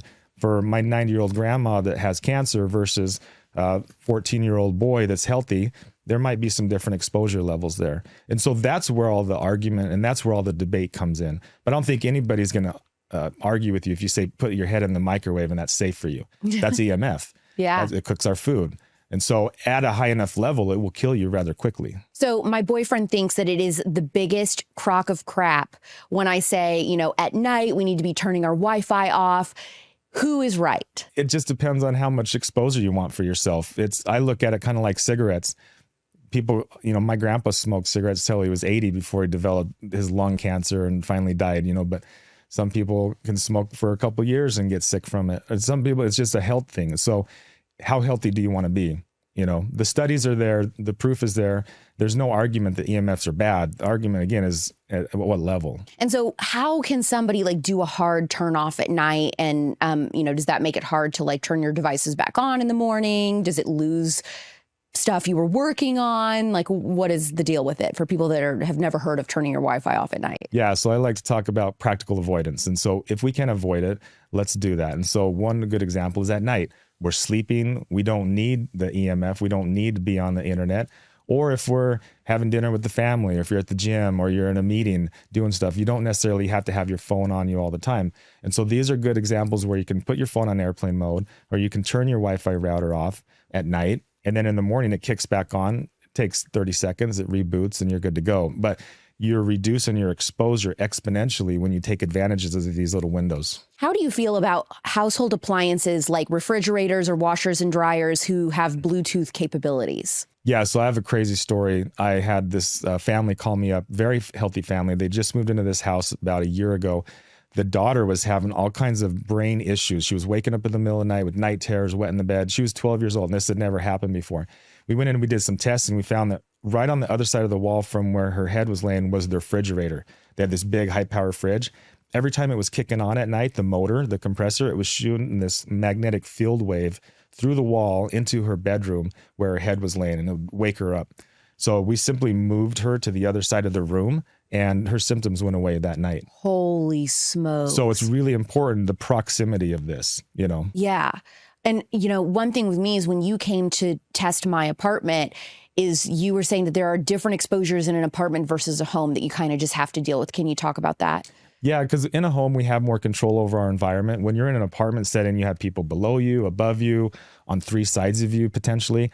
All those people have Wi-Fi routers, they have smart TVs, they have their cell phone, they have all these toys and things that they're using that have a lot of EMF, and you really can't control that. And those can go right through the walls. Our drywall and the wall that we have is not stopping any of that EMF. So what is the best way to combat that when you're an apartment person? Yeah, so when you're in an apartment, it's a little bit tougher. So I recommend people that are really sensitive or truly don't want to get exposed to too much, look at maybe getting a house that they can control it more. But if you have to, or you're in an apartment, they have canopies, bed canopies that you can sleep in. So at least 1/3 of your life when you're sleeping, you can go inside. And it's basically like a Faraday cage that's blocking you from all these outside EMFs. Okay, and those really do work. And they do work, yeah. Okay. Why is having a healthy home more important than having a green home? So people usually look at that together, and they're really quite separate things. And a lot of times they don't equal each other. So when we think about green, we think about let's save the energy, let's save the planet, let's be conservative, which are all great things. But a lot of times it comes at the price of our health. So back in the 80s, when we were trying to conserve energy, they wanted to make all the homes super airtight and not breathe. Well, that created sick building syndrome. So when the homes don't breathe and they don't get any airflow, that's when the mold can build up, the mycotoxins and the VOCs can all build up in the house. And now we get sick from that. So yeah, we want to be green, but not at the expense of our health. So when we open up the home and ventilate it and let it breathe, it does take a little bit more energy. So healthy home and green home are actually two different things. So you came to my apartment, you tested everything about how I'm living. You tested, is there any mold exposure? How's my air quality? My EMF exposure? You looked at my water. How did I do? Because my audience, I'm sure, is very anxious to find out if I'm practicing what I'm preaching. Yeah, you actually did really well. Yes, you did very good. You got an Okay. A, yeah. Talk about some of the things that I do that might help my toxin exposure to be lower. Yeah, so one of the first things that I liked was you had your big sliding door open. So you were getting lots of ample fresh air coming into the house. And it was a very good day for air quality yesterday. I mean, you could look out across the valley, you could see the mountains, it was blue sky. And so on days like that, you definitely want to open up your house, air it out, get that fresh air in. And you were saying that having your windows open, no matter the weather, at least how many minutes a day is crucial for health? I'd say 15 minutes in the morning, 15 minutes in the evening, just to flush that out. More if you have a bigger family. You know, if you got 4 kids running around, some dogs, and maybe even more, because we breathe out CO2, breathe in oxygen, that can build up over time. Now, the only time I wouldn't recommend doing that is if you live in a really humid area, because we don't want to let humidity in, or if it's polluted outside. Maybe it's fire season and it's really smoky, or you live downtown somewhere and it's a high pollution day. So you kind of want to monitor the air of what's going on outside. Okay, so I did good with having my windows open. What else? The chemicals in your house. All of your stuff was non-toxic, fragrance-free, natural. And that's a really big one because we can create a big toxic soup in our house unknowingly. They say the average female uses 15 to 18 different products on their body. And all of the stuff that you were using was non-toxic and natural. That's right, baby. Some areas of improvement that you gave me, some tips and tricks. Really, with you, it was more of the EMF stuff, the technology. So being a little bit more diligent about putting the Wi-Fi off when you're not using it. Truly put it on airplane mode. So we showed you a little trick. Sometimes when you put it on airplane mode, it doesn't truly go to airplane mode because it will just white it out, which means it's not connected to Bluetooth. But you have to actually go into the settings to turn it off. Yeah, so when you do your drop-down menu on your phone and you click airplane mode, and then the Bluetooth button turns white there on your drop-down menu, that means the Bluetooth isn't totally off. To make sure your Bluetooth is totally off, you have to go into your settings app, Bluetooth tab, switch Bluetooth off, and then you'll see when you click airplane mode, that Bluetooth button is like clear with a little line through it, and that means your Bluetooth is totally, truly off on your phone, which I didn't know. So that was super helpful for me to learn. Yeah, and you know, you're using your laptop, you're using your iPad, getting you hardwired. So we actually have a physical wire that goes over to your router. Then you can put your device on airplane mode, and you're not getting that exposure right in your lap. And there's one other thing that I want to do for you. So I'm going to get you 2 Jasper air filters for your house because you don't have any air filtration. I don't have any air filtration. And that's something I've known that I wanted to do. I just have been struggling because there's so many brands out there that a lot of people I trust like. And so, you know, it's just one of those things where it's like, I don't know which one. You really like the Jasper brand, you know, the owner. So I'm super excited because they were one of my top. It was really between Jasper and another brand that I was looking at. So I'd love to try them.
immediately, no BS, thought about you, who's just 24/7 flooding the zone, back to my 13-year-old, owning this space, every day getting a convert. And then I'm thinking about, we're going to stand back and watch you run circles around us? He said it best. At Turning Point USA, we're relentless. We're changing minds on campuses every semester, defending conservative values, and fighting for America's future.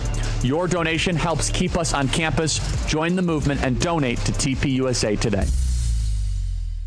Welcome back to Turning Point Tonight, where together we are charting the course of America's cultural comeback. That is correct. You can go to tpusa.com, donate today, and you can help keep conservative voices and interactions and education alive on college campuses across America. God knows they need it. You can also find out all of the information on our events happening throughout the year. The Young Women's Leadership Summit, which is happening in Dallas next month. You can find all that information at tpusa.com.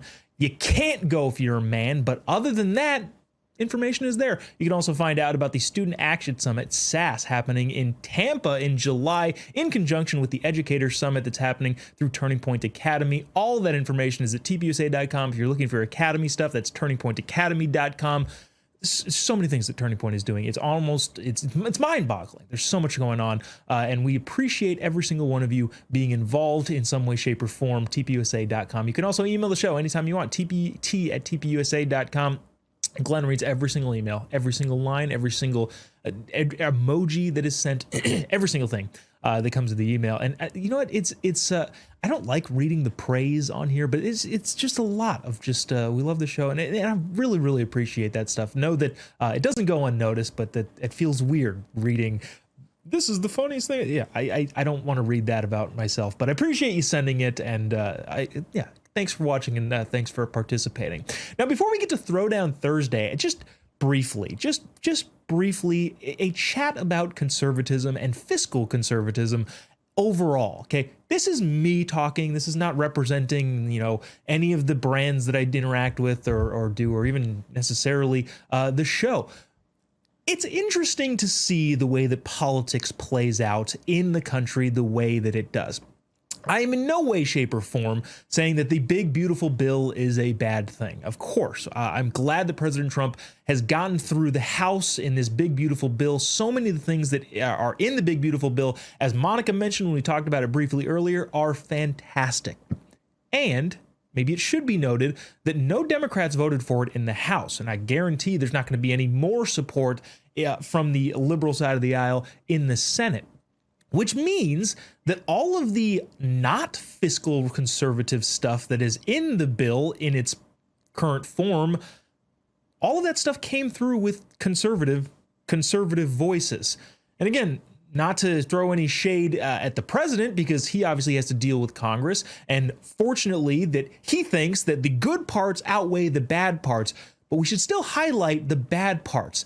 The SALT deductions, the state and local tax deductions, is abhorrent to people who live in red states. Now, personally, I benefit massively from that. What it means is I get to deduct my state and local taxes from my federal income tax, which if you don't have that sort of thing, or high taxes in red states that don't have state income tax, okay, well, that means effectively you're paying for the people like me in blue states. I greatly benefit from that personally, but it doesn't seem fair, and yet conservatives pushed it through. Also, there's but a limited amount of rollback to the Biden-era energy initiatives. Conservatives in Congress said, hey, we actually don't want to take this money lit on fire of the Biden administration's Inflation Reduction Act. Yeah, we don't want to get rid of that because it helps our districts. Now, again, I'm just saying here that in a certain sense, fiscal conservatism unfortunately took a hit, even though there are plenty of fantastic things to say about the big, beautiful bill. Not Donald Trump's fault. He's got to figure out how to get 435 people to decide on something. But at the same time, fiscal conservatism, we have to pay our bills. We can't continue spending our grandkids into further and further and further debt, which is what it seems like we're doing. And it would seem that it would be more beneficial if we had the conservatives elected in the office kind of get on board with that. We'll see what happens when it goes to the Senate. That's, it's Throwdown Thursday. It's going to be a throwdown in the Senate. They're going to not like a lot of the stuff that honestly liberals would applaud from the spending side of it. They're probably not going to like a lot of that stuff. We will see how it goes. Again, these are just my thoughts. I am a conservative through and through, including not spending ourselves into oblivion if we don't have to, which unfortunately in this particular case, a lot of conservatives voted for that sort of thing. And again, that's not discounting any of the fantastic and awesome things that are in the big, beautiful bill. Wow. Rambled a little bit for a while, so let's get into Throwdown Thursday. It is Throwdown Thursday. Rock and roll. It's a good thing we have some time here.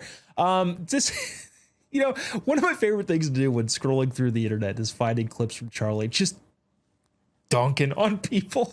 Here's one of those instances.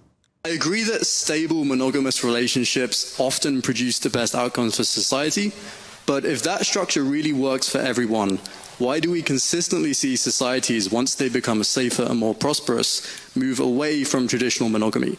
Okay, so the first one, the second law of thermodynamics answers your question, is that it's the law of decay. Societies tend to decay against the roots that created them. For example, as a side note, here in this country, you guys invented the idea of free speech. You brought it to the world. You guys do not have free speech in this country anymore. 30 people a day are arrested in the UK for inflammatory social media posts. It is normal, unfortunately, for civilizations to get away from how they once operated and how they once were. Prosperity leads to degeneracy, for sure. And so once you are prosperous, you tend to no longer have the moral guardrails or the limitations. Let's just say, you no longer have delayed gratification because you have instant gratification because you have a surplus of goods, and then you have a decline of a transcendent moral order.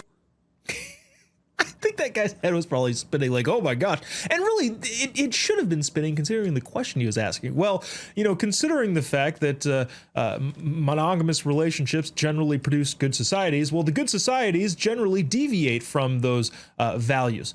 Yeah, that's not good, right? It's the values that built the system probably should remain in place. Unfortunately, people, when they have prosperity, neglect the values that got them to that prosperity, which is what conservatism is all about, trying to conserve the values that got us to the excellent status that we've gotten to. I think we have enough time to play this. If not, we'll have to cut it off, but go ahead and play that next clip from Charlie.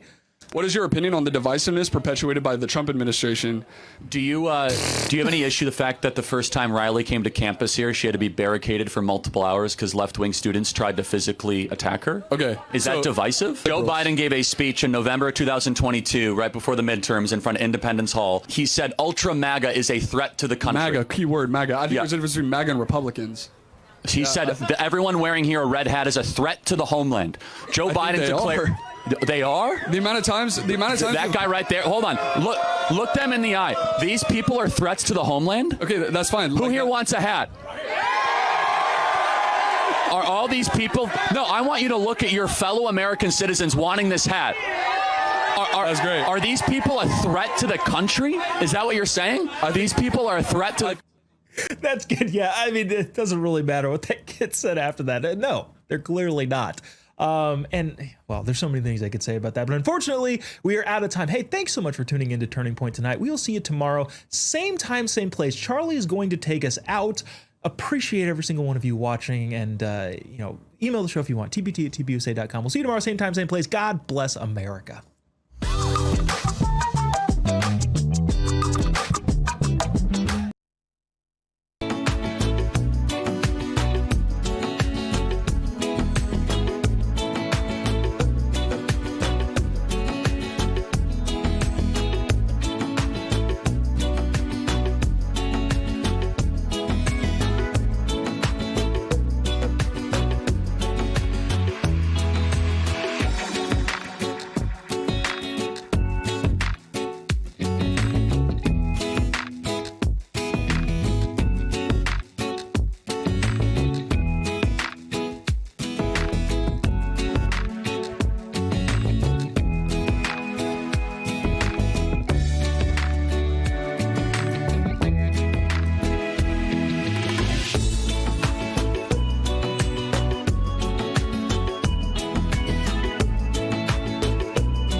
It has been quite a week, 20 hours of travel to London, Oxford, Cambridge, and back. I know you're all very disappointed I wasn't arrested, but I tried.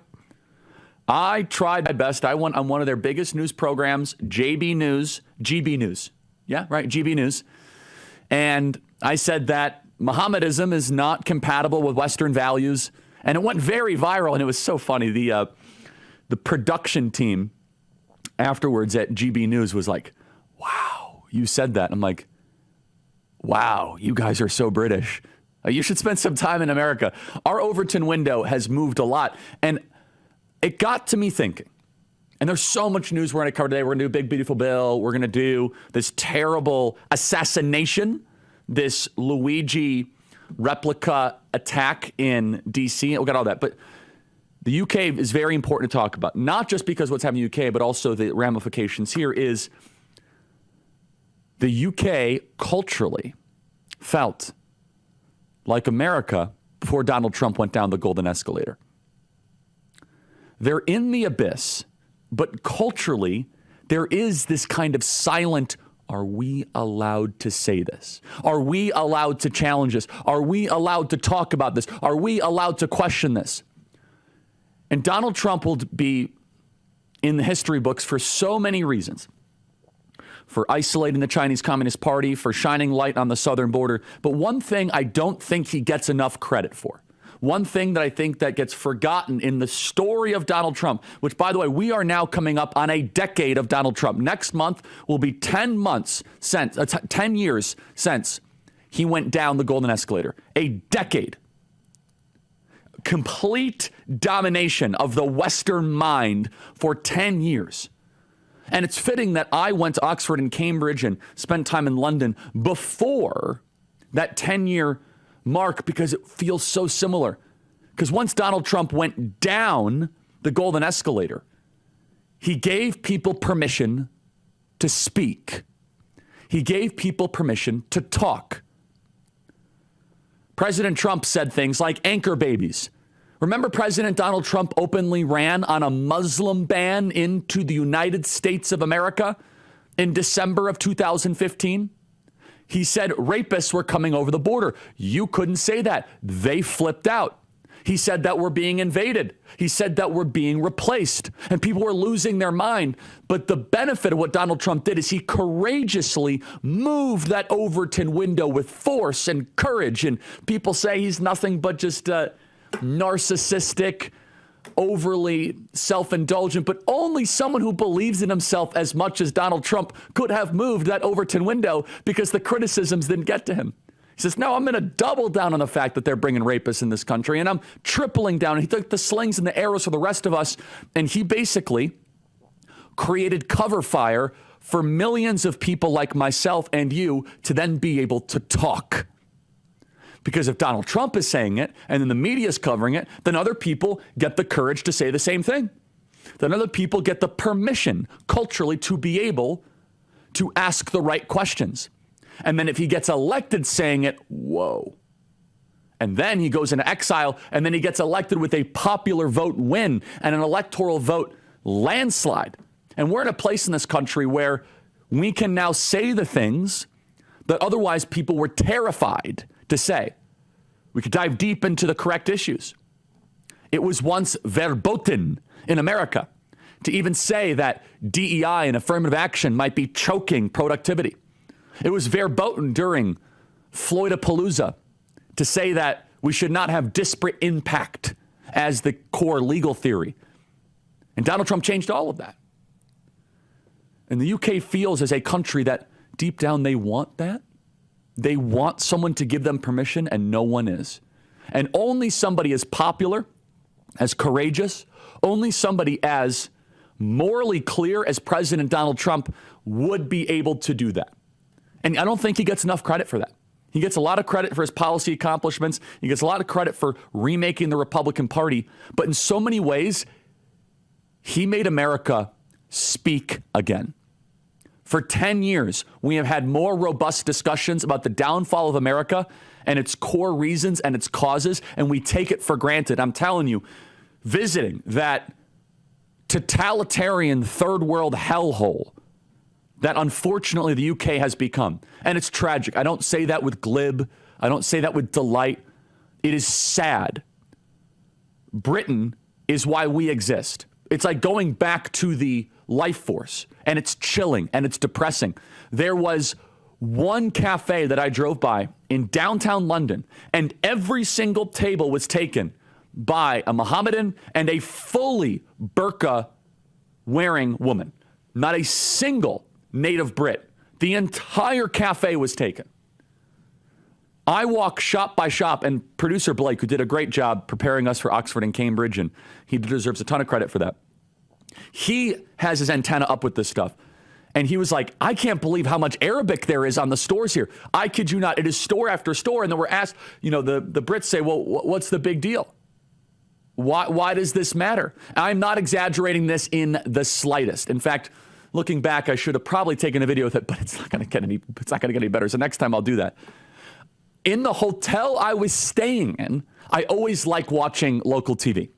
So I'm start flipping through the local TV to see that, what are they consuming? I kid you not, 40% of the TV channels in my hotel were Arabic. They had the Yemeni channel, they had the Kuwaiti channel, they had the Oman channel, they had the Iraq TV, they had the Lebanon TV, they had a bunch of Saudi channels, they had the Qatari channel. Not an exaggeration.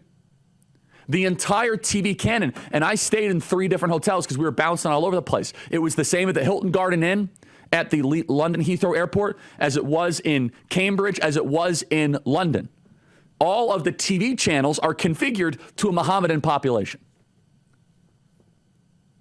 Let's play cut 318. This clip has been seen tens of millions of times. Have you heard of a lady called Lucy Connolly since you've been here? Of course, I talked about her yesterday, and no one knew what I was talking about in Cambridge. Who are you talking about? The students didn't know. I mentioned her because I did the research. My team did an amazing job, and I think she just had her petition denied in the last hour or so today. It's Tuesday today. She's had her appeal denied, so she's going to be carrying out her 2.5-year sentence for a solitary tweet. So outrageous. Which she deleted 4 hours later. What's your take on the whole situation? Well, I'm going to try to get the U.S. State Department involved. I don't know if what their bandwidth is here, but I'm sorry, again, I'm speaking as a citizen, not as U.S. government. I just want to be very clear. Is this a way that a liberal democracy and an ally of the United States acts?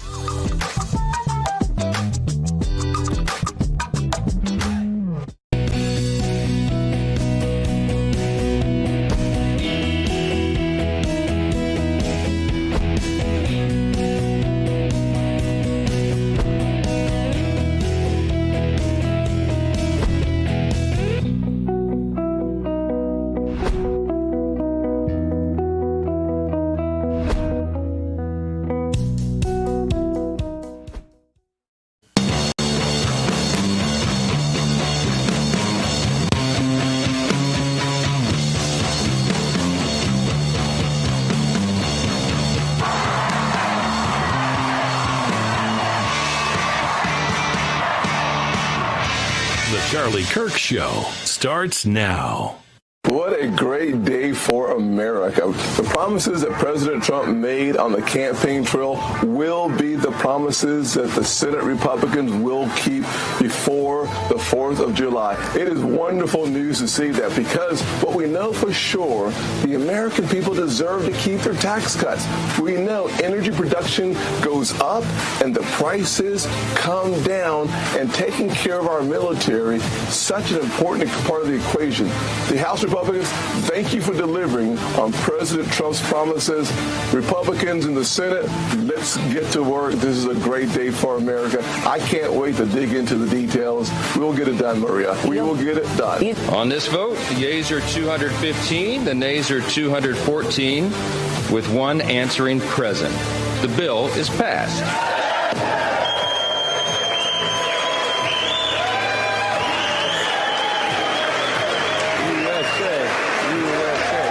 At approximately 9:08 p.m. tonight, we received multiple calls for a shooting in the area of 3rd Street and F Street Northwest. Officers located one adult male and one adult female unconscious and not breathing at the scene. DC Fire and EMS responded, and despite all life-saving efforts, both victims succumbed to their injuries. The preliminary investigation indicates that both victims were exiting an event at the Capitol Jewish Museum when the shooting occurred. We believe the shooting was committed by a single suspect who is now in custody. A suspect chanted, "Free, free Palestine," while in custody. Genocide is a very strong word. I'm wondering if you've made up your mind as to whether you believe genocide is occurring in South Africa, or you still doubt, and if you have made up your mind, why invite President Trump closely here today? Well, I haven't made up my mind. I hate to see it from the standpoint of South Africa, but also, I'm trying to save lives. So you have these two issues, these two false claims, and this meeting, in a way, was the culmination of, for years now, these lobbyists of these Afrikaner groups have been traveling to Washington, talking to Republicans, also talking to this White House, and you're seeing the culmination of that lobbying campaign and the amplifying of these false descriptions of the reality on the ground in this country. Well, look, whether you call it a genocide or not, the facts are white farmers in South Africa have been murdered. A lot of people have tried to cover this up. So my question is, if it's not a genocide today, how many do we want to let get murdered so that people around here can be satisfied? Okay, now it's a genocide. Let's let a few more.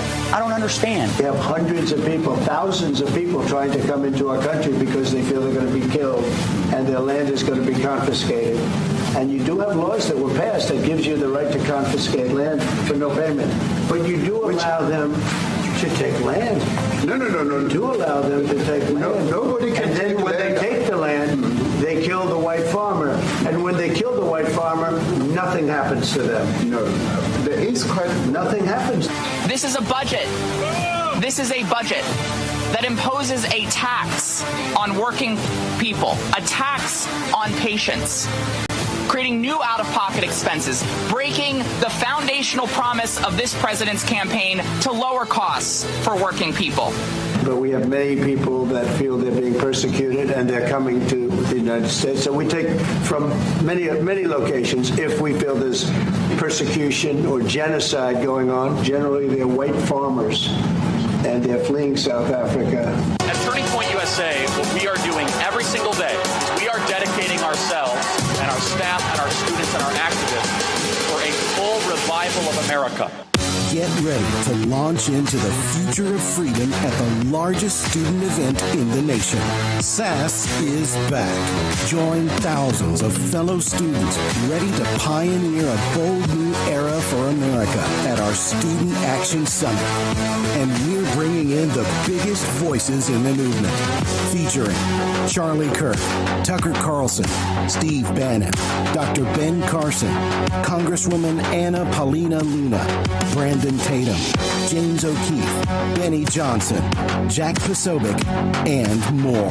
From July 11th through 13th in Tampa, Florida. Register now at SAS2025.com. The Charlie Kirk Show.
Every day, there's a battle for your mind raging.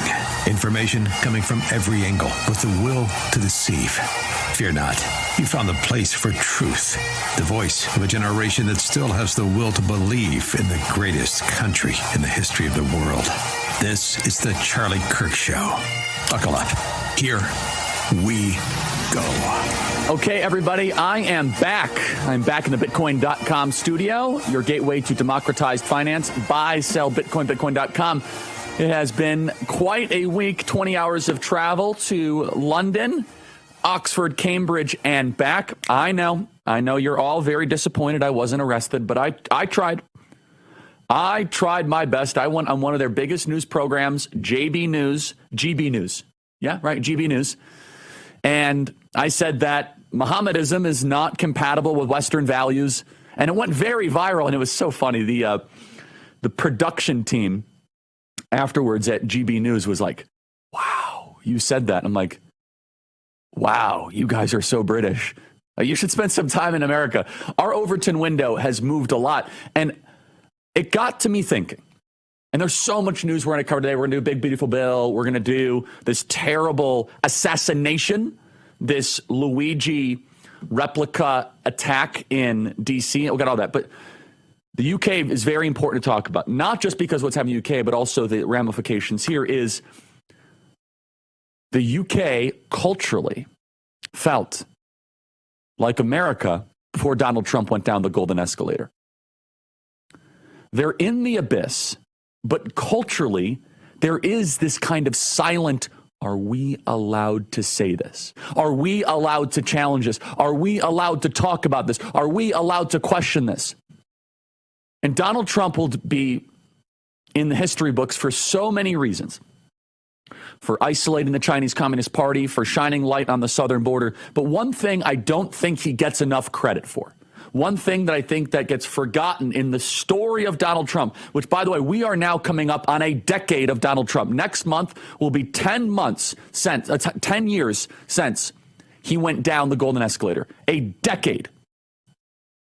Complete domination of the Western mind for 10 years. And it's fitting that I went to Oxford and Cambridge and spent time in London before that 10-year mark, because it feels so similar. Because once Donald Trump went down the golden escalator, he gave people permission to speak. He gave people permission to talk. President Trump said things like anchor babies. Remember President Donald Trump openly ran on a Muslim ban into the United States of America in December of 2015? He said rapists were coming over the border. You couldn't say that. They flipped out. He said that we're being invaded. He said that we're being replaced, and people were losing their mind. But the benefit of what Donald Trump did is he courageously moved that Overton window with force and courage. And people say he's nothing but just narcissistic, overly self-indulgent, but only someone who believes in himself as much as Donald Trump could have moved that Overton window, because the criticisms didn't get to him. He says, no, I'm going to double down on the fact that they're bringing rapists in this country, and I'm tripling down. And he took the slings and the arrows for the rest of us, and he basically created cover fire for millions of people like myself and you to then be able to talk. Because if Donald Trump is saying it and then the media is covering it, then other people get the courage to say the same thing. Then other people get the permission culturally to be able to ask the right questions. And then if he gets elected saying it, whoa. And then he goes into exile, and then he gets elected with a popular vote win and an electoral vote landslide. And we're in a place in this country where we can now say the things that otherwise people were terrified to say. We could dive deep into the correct issues. It was once verboten in America to even say that DEI and affirmative action might be choking productivity. It was verboten during Floydapalooza to say that we should not have disparate impact as the core legal theory. And Donald Trump changed all of that. And the UK feels as a country that deep down they want that. They want someone to give them permission, and no one is. And only somebody as popular, as courageous, only somebody as morally clear as President Donald Trump would be able to do that. And I don't think he gets enough credit for that. He gets a lot of credit for his policy accomplishments. He gets a lot of credit for remaking the Republican Party. But in so many ways, he made America speak again. For 10 years, we have had more robust discussions about the downfall of America and its core reasons and its causes, and we take it for granted. I'm telling you, visiting that totalitarian third world hellhole that unfortunately the UK has become. And it's tragic. I don't say that with glib. I don't say that with delight. It is sad. Britain is why we exist. It's like going back to the life force, and it's chilling and it's depressing. There was one cafe that I drove by in downtown London, and every single table was taken by a Mohammedan and a fully burqa wearing woman. Not a single native Brit. The entire cafe was taken. I walk shop by shop, and producer Blake, who did a great job preparing us for Oxford and Cambridge, and he deserves a ton of credit for that. He has his antenna up with this stuff.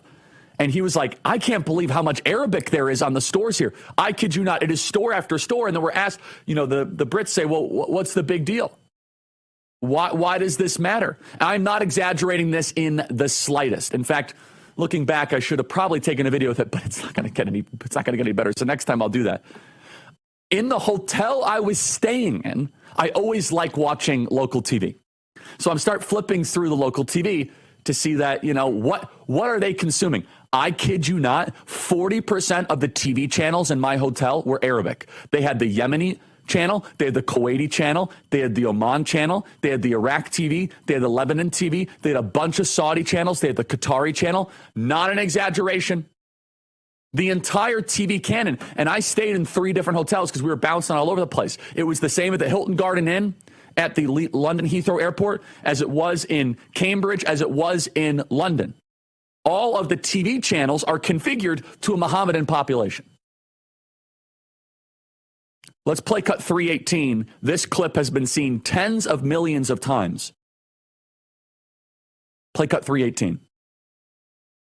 Have you heard of a lady called Lucy Connolly since you've been here? Of course, I talked about her yesterday, and no one knew what I was talking about in Cambridge. Who are you talking about? The students didn't know. I mentioned her because I did the research. My team did an amazing job, and I think she just had her petition denied in the last hour or so today. It's Tuesday today. She's had her appeal denied, so she's going to be carrying out her 2.5-year sentence for solitary tweets. So outrageous. Which she deleted 4 hours later. What's your take on the whole situation? Well, I'm going to try to get the U.S. State Department involved. I don't know if what their bandwidth is here, but I'm sorry, again, I'm speaking as a citizen, not as a U.S. government. I just want to be very clear. Is this a way that a liberal democracy and an ally of the United States acts? Just to be clear, what she said would not be any prison time in America. I don't like what she said, but she showed contrition. Well, there's 2 parts. The first part where she said, I don't want immigrants in my country. Perfectly acceptable. That's fine. You can say that. You're allowed to have that. So that is a separate issue that I will talk about, where in the UK, 30 people a day are arrested for offensive social media posts in the UK. 30 people a day. This woman is going to serve 2.5 years in prison for an offensive social media post that she deleted and apologized for. Yep. They invented free speech, sent it back to our country. There's so much wrong with that country, and it is not worthy of making fun of. I mean, you can have some laughs and some comedy, but it is depressing. It is dark. And I came back literally kissing the ground when I came back from London yesterday, because there's a lot of problems with America. But let me give you 2 things that I think we should be thankful for that we don't notice. Of course, freedom of speech, number 1. And then number 2, the spirit of America. When we have a problem, we believe we can solve it. There is this entrepreneurialism. There is this grit. There is this pioneer spirit. And in Britain, they are defeated at the soul. They're like, cheers, mate. Country's done. Let's go drink. What we have is unique, and it's a blessing from the Lord. Alan Jackson Ministries. We're honored to be partnering with Alan Jackson Ministries, and today I want to point you to their podcast. It's called the Culture and Christianity Podcast, the Alan Jackson Podcast. What makes it unique is Pastor Alan's biblical perspective. He takes the truth in the Bible and applies it to the issues we're facing today. Gender confusion, abortion, immigration, Doge, Trump, and the White House. Issues in the church. He doesn't just discuss the problems in every episode. He gives practical things we can do to make a difference. His guests have incredible expertise and powerful testimonies. Each episode will make you recognize the power of your faith and how God can use your life to impact your world today. The Culture and Christianity Podcast is informative and encouraging. You can find it on YouTube, Spotify, or wherever you get your podcasts. Be sure to subscribe so you don't miss any episodes. Alan Jackson Ministries is working hard to bring back biblical truth to our culture. Go to alanjackson.com. That is alanjackson.com. Let's go to alanjackson.com. Amazing guy. So honored to be partnering with them. alanjackson.com. My debate at Cambridge is going viral. We got lots to cover. Don't worry. Final thoughts in a second. Emails freedom@charliekirk.com.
Campus to the car, the bullhorn to the microphone.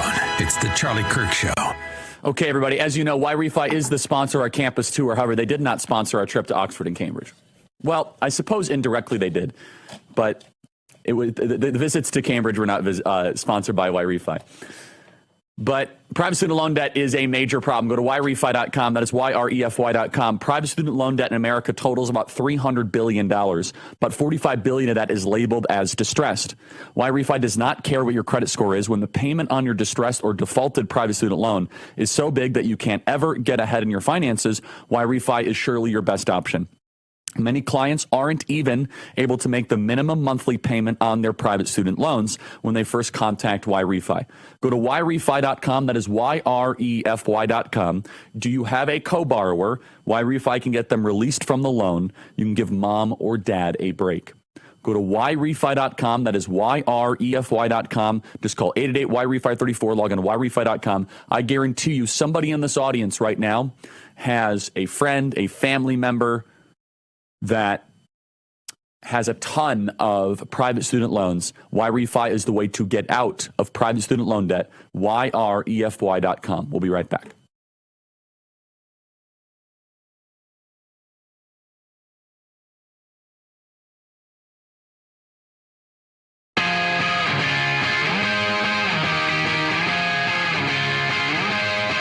Very fitting.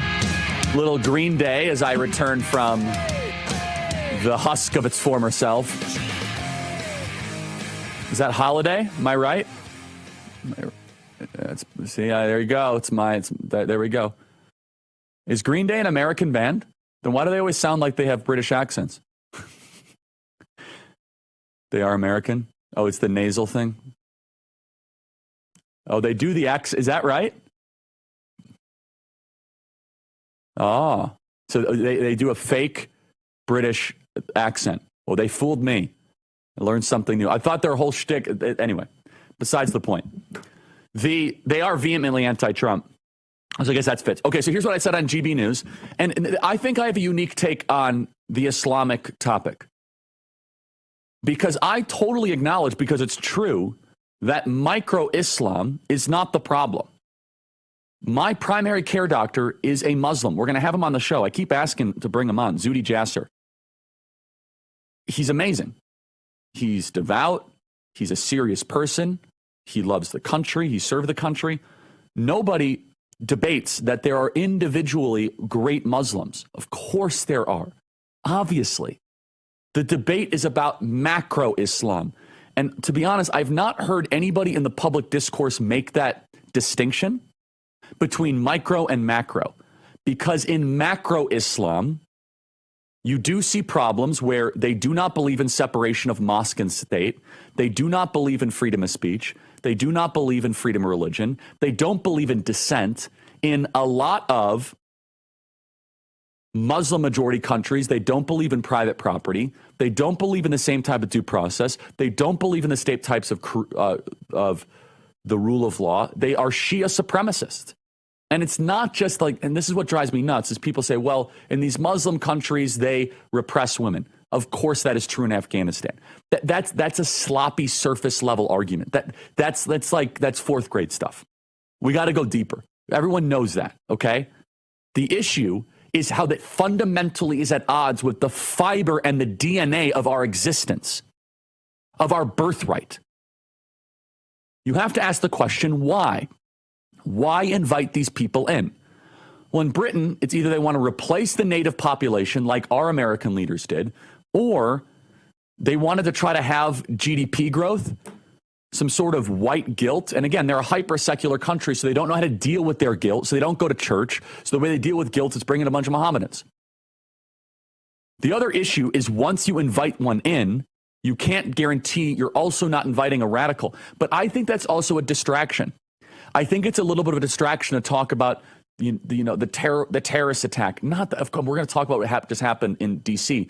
The distraction, though, is because they'll be like, well, look at all these other peaceful Muslims, and they are correct in that. No. We're talking about the ideology. Once they represent a plurality and then a majority, will not ever swim in the same waters as this. People use the micro as an excuse because this U.S. Constitution that I'm holding in my hands is incongruent at charter with Islam. It cannot coexist with Islam. And I could go piece by piece. Here it says you have freedom to say whatever you want. In a Muslim majority country, can I criticize the Prophet Muhammad? Oh, I can't? Inconsistent. Here it says that we're going to do our best to try to have religious institutions separate from government. In a Muslim majority country, is the mosque separate from the state? In this document, it says that you should have freedom of expression religiously. In this document, it says you get due process. In this document, it says that you get a court of law of your peers. We have Muslims bragging about using our own laws against us. Play cut 361 went totally viral in the UK. The question is macro Islam compatible with Western values? Macro. Of course it's not. There are three major reasons why. Islam does not believe in freedom of speech. Islam does not believe in freedom of religion. And Islam does not believe in separation of mosque and state. Those three things are antithetical to the West. In a Muslim majority country, most Muslim majority countries, you cannot criticize the Prophet Muhammad. In most Muslim majority countries, you do not have the same robust freedom of religion protections. And finally, whereas we in the West are very careful to try to intermix religion and state, they are commanded to actually go into the state and try to change the state to be more Islamic around the core pillars of Islam. And the last thing I'll finally say is I cannot see a single Western country that has become more Islamic and has become a better place to live that is happier or freer. Prove me wrong. And it's not against the micro Muslim neighbor who is pleasant and devout. We've all experienced that. It is about the ideology, macro, when they don't assimilate. They repopulate. They take over institutions. You get this epic city in Plano, Texas. If you want to love America, renew your love for America, go to Britain for 3 days. You will love this country more than ever before. Be right back.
To this Real America's Voice news break, I'm Terrence Bates.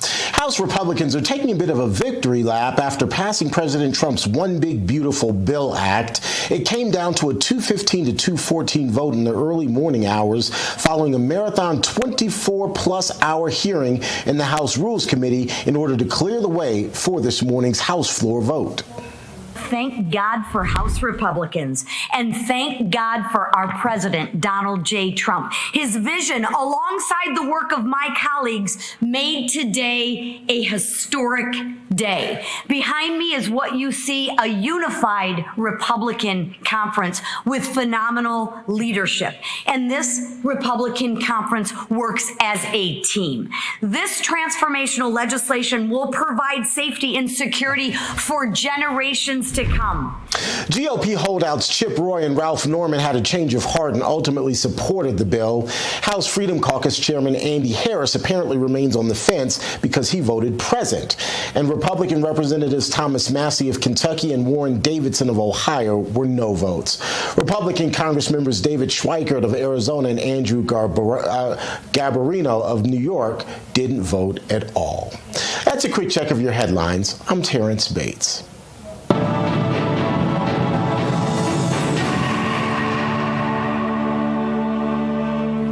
This July, there's a global summit of BRICS nations in Rio de Janeiro. The bloc of emerging superpowers includes China, Russia, India, and Iran, and they're meeting with the goal of displacing the U.S. dollar as the global currency. They're calling it the Rio Reset. As BRICS nations push forward with their plans, global demand for U.S. dollars will decrease, bringing down the value of the dollars in your savings. While this transition won't happen overnight, the Rio Reset in July marks a pivotal moment when BRICS objectives move decisively from theoretical possibility towards inevitable reality. So learn if diversifying your savings into gold is right for you. The Birch Gold Group can help you move your hard-earned savings into a tax-sheltered IRA in precious metals. Claim your free information kit on gold simply by texting America to the number 989898.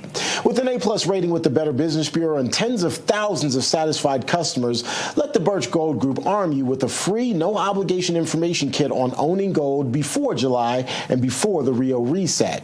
Text the word America to the number 989898 today.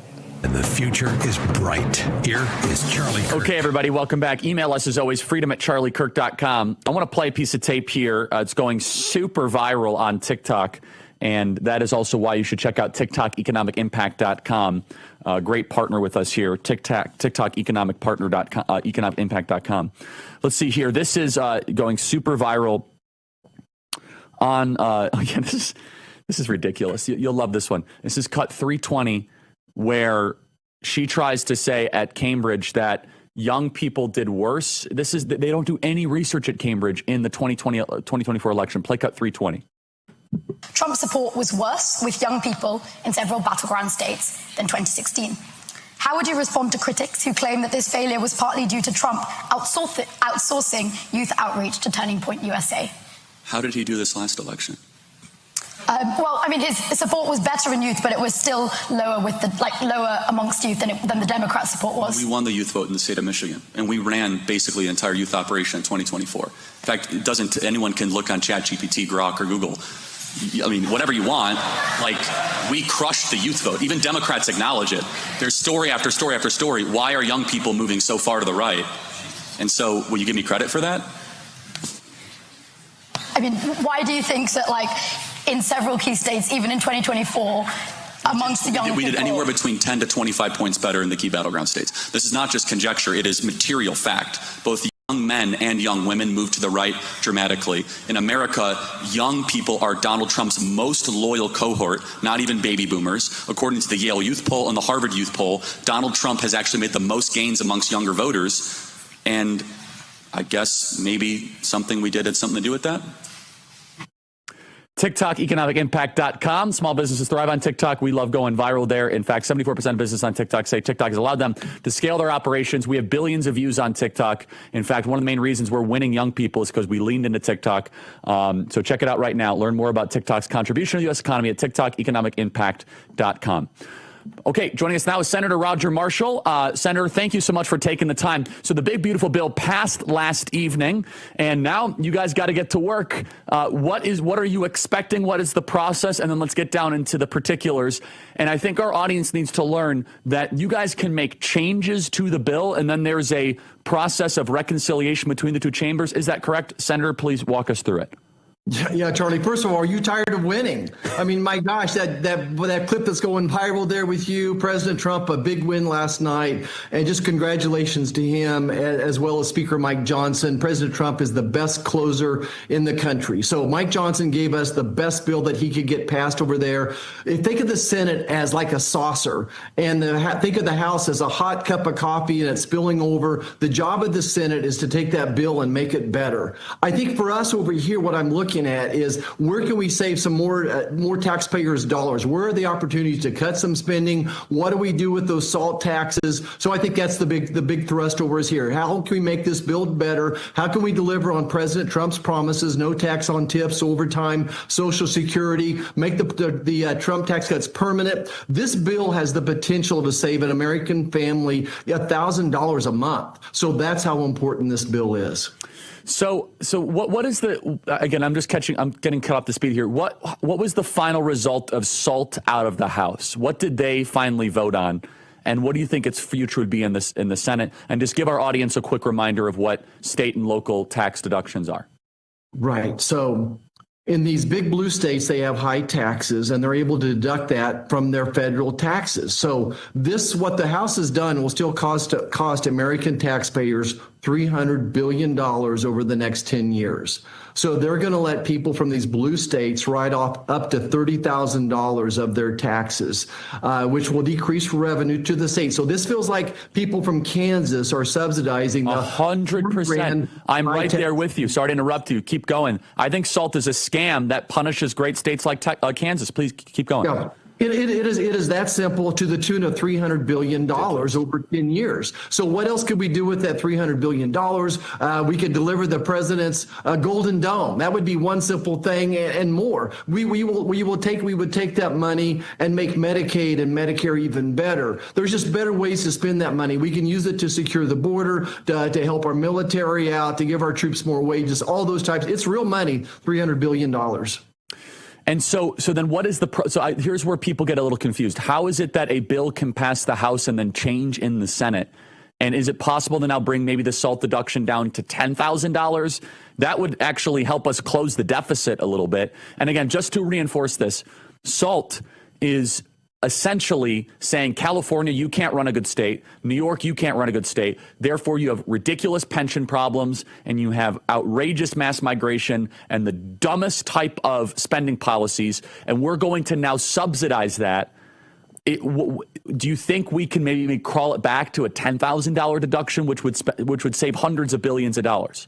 So it's at $10,000 now, as I recall. So SALT stands for state and local taxes. So if your state and local taxes are high, the more motivated you are to try to write those off. Most Kansans wouldn't have $10,000 of state and local taxes to write off. But to answer your question, so the House passed a bill. We could pass their bill exactly as it is, and it's a good bill. It's probably got 80-90% of what I'd like to see in it. But if the Senate makes any major changes, it'll have to go back to the House a second time. And that's where the tricky part is, Charlie. As much as you and I want to face this federal budget, we also got to pass it, and we don't want to lose the House. So there's a dozen House members, and I'm making that number up. I'm not sure how many House members are that are really from these purple districts with high property taxes, that they may not get reelected. They may not get reelected anyway, but I can sure tell you, for damn sure I can tell you, that if we don't get some type of a good, big, beautiful bill out of here, none of us should get reelected. I totally agree. And so the other elements, let's just brag on some of the good stuff that people don't know about what's in the bill. We are taxing remittances for the first time ever, which is a financial penalty for illegal immigration into the United States of America. It's the largest border funding and border security bill in American history. We're getting illegals off Medicaid, which is major and it is massive. We are also seeing no tax on tips, no tax on overtime. I don't think we got no tax on Social Security.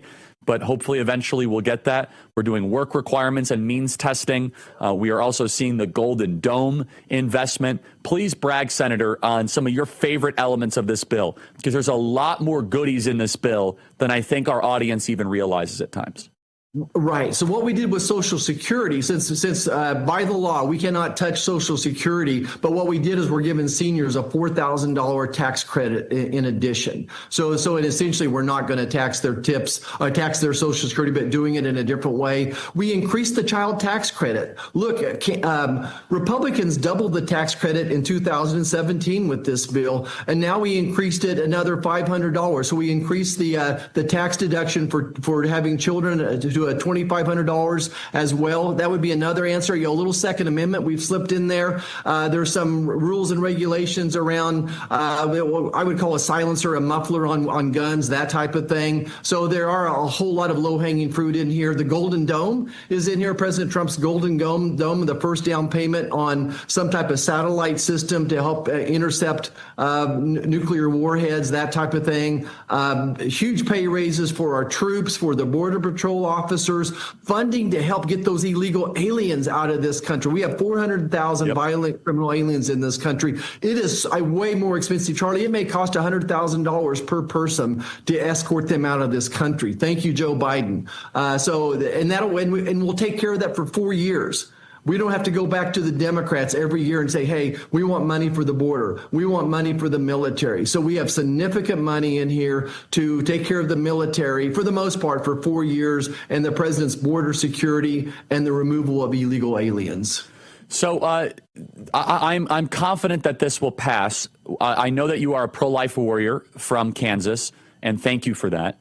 It did pass in the current form of defunding of Planned Parenthood.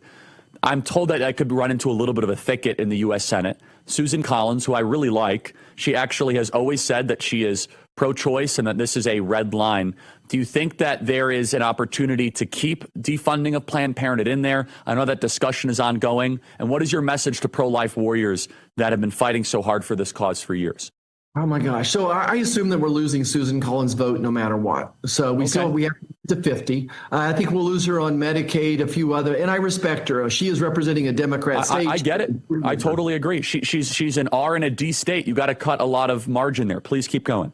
But nobody else has an excuse. Charlie. I agree. Nobody else has a damn excuse, and they need to get in here and play the game. And if you get 90% of what you want, we better pass this bill and move on. And I'm sick about where our federal deficit is now. We could come back and do 5 shows on that. We spent an hour yesterday as a Republican caucus talking about the national debt and what's going on with selling our treasuries, that type of thing as well. But I do think we get there. My message to my pro-life people is this. You know, we did what we wanted to do. We sent most of the issues back to the state. And now the states need to do their job as well, but we're still losing 1 million babies every year. A million. Most of them are from this abortion pill, and we're trying to do some things there to curve the edges around it. They're able to you call up and basically mail order this pill without having any idea how far along the patient is. So I'm working on that up here. But Planned Parenthood is the #1 source of not just the abortions, but this the abortion pill as well. So we'll defund them. And this is probably the second biggest day for the pro-life group after the Dobbs decision, I think, if we get this across the finish line. Really quick, thank you for that. And I pray we can keep the defunding of Planned Parenthood in this bill. So fight hard for that, Senator. The base is really watching on that. MAHA report is out. I know you're the chair of the MAHA Commission. What can we expect, or what is in it? Senator, about a minute and a half remaining. Look, I think #1 is when I think about Make America Healthy Again, is 60% of Americans have a chronic disease of some sort. Most of it is nutritionally related or related to toxins. So I expect this MAHA report to talk about the importance of soil health and the nutrient quality that we're feeding to our especially our children. For whatever reason, I'm especially concerned about the children, getting them off to the right foot as well. The toxins that they're being exposed to are probably in these ultra-processed foods. So a big 70% of the calories Americans consume are in ultra-processed foods. So I think that they'll address address that as well. I made a few notes. What else? Gold standard science. I really, as a doctor, can't sit there and say what type of oil is best to cook supper in tonight. Is it soybean oil? Is it tallow? What is it? So we need gold standard research, not influenced by commercial operations as well. Look, 50-60% of Americans are on a prescription drug right now, and I think we want to look into what that's all about as well. Senator, keep up the great work and get your colleagues in the ring. Cut some slack for Susan Collins. The rest of them have no excuses. Pass it, be bold, be courageous, be transparent, and let's deliver a win together. Thank you so much, Senator. Yeah, that's right. Let's make America great again. Thank you. Thank you, Senator. Keep fighting. Great job. Is that Relief Factor, guys? ReliefFactor.com, 100% drug-free Relief Factor could be the best solution for you. Take a look at it right now at ReliefFactor.com. All the different pain you might be experiencing, and Relief Factor might be able to help you get out of that pain. So check it out right now at ReliefFactor.com. That is ReliefFactor.com. The 100% drug-free supplement. Maybe it's knee pain, back pain, joint pain, ankle pain. So take a look at it right now at ReliefFactor.com. That is ReliefFactor.com. Again, they've been great supporters of our show. A lot of people in our program like it. And so check it out at ReliefFactor.com. Email us, as always, freedom@charliekirk.com. Subscribe to the Charlie Kirk Show podcast page. There's a topic I want to cover here. There was an assassination last night in Washington, D.C., and I have many thoughts on this. A young Christian Jewish couple, that's right, they were Christian, assassinated in cold blood. Why did this happen, and what is our response? We'll be right back.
Charlie Kirk Show, where truth lives.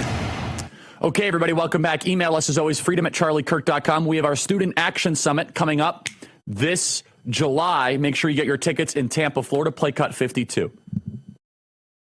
At Turning Point USA, what we are doing every single day is we are dedicating ourselves and our staff and our students and our activists for a full revival of America. Get ready to launch into the future of freedom at the largest student event in the nation. SAS is back. Join thousands of fellow students ready to pioneer a bold new era for America. America at our Student Action Summit. And we're bringing in the biggest voices in the movement, featuring Charlie Kirk, Tucker Carlson, Steve Bannon, Dr. Ben Carson, Congresswoman Anna Paulina Luna, Brandon Tatum, James O'Keefe, Benny Johnson, Jack Posobiec, and more. From July 11th through 13th in Tampa, Florida. Register now at SAS2025.com. It's going to be the event of the summer. All ages are welcome. SAS2025.com. Be right back.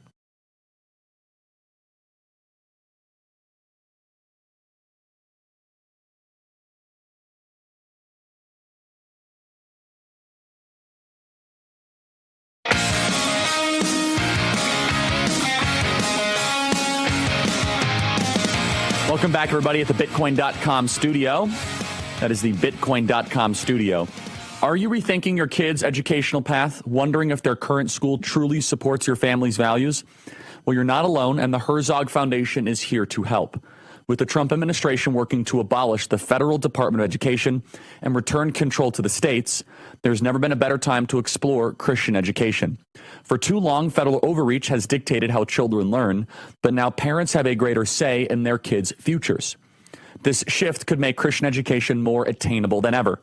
The Herzog Foundation is your trusted guide to navigating these changes. Whether families are considering a Christian school, a hybrid model, or homeschooling, they provide the resources families need to make informed decisions.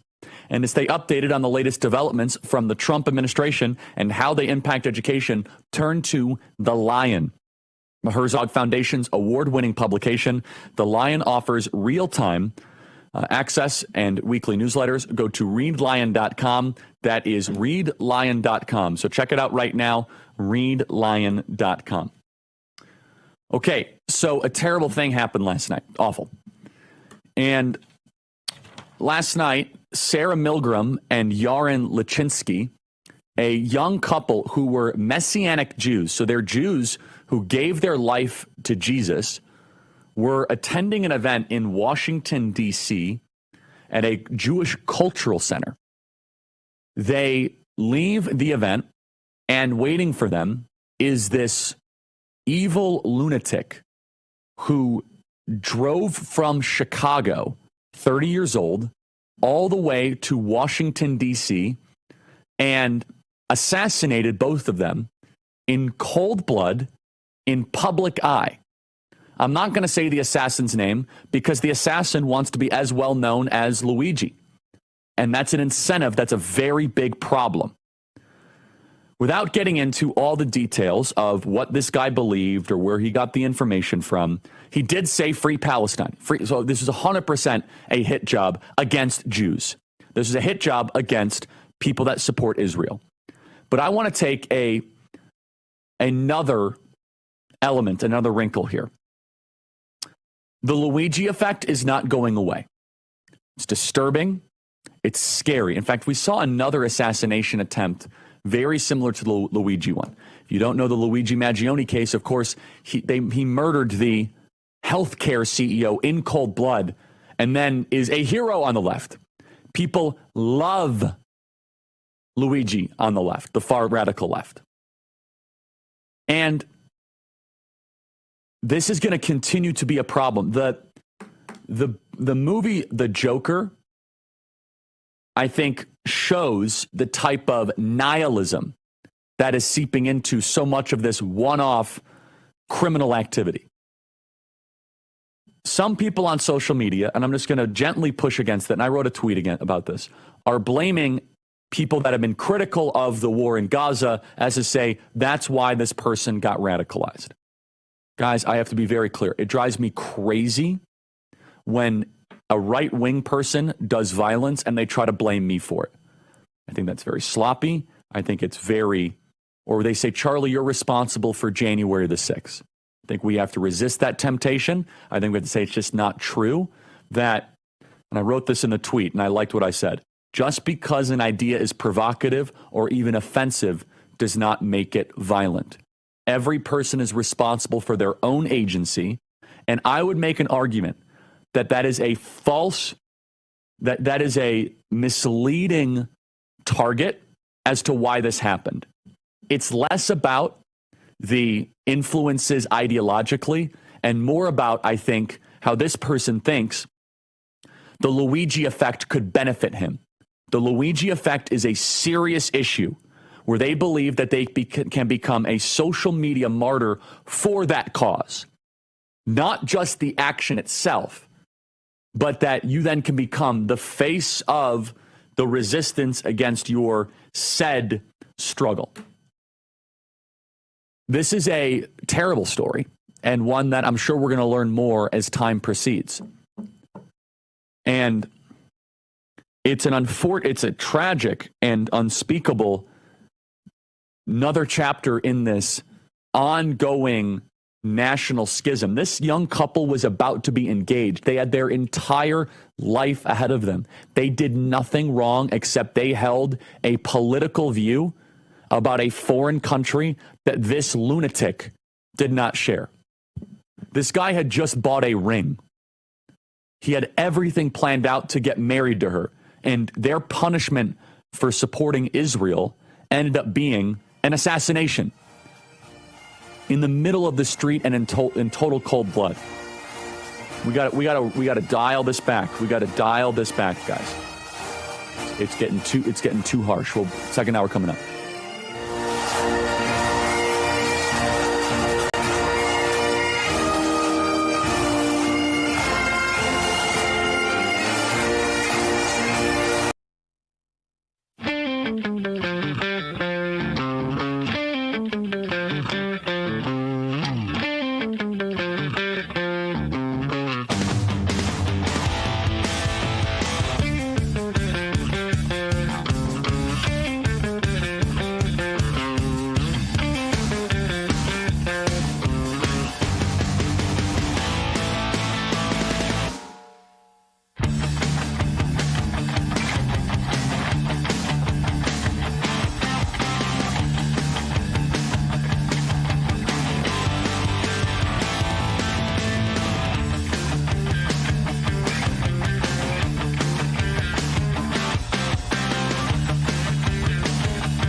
back to this Real America's Voice news break. I'm Terrence Bates.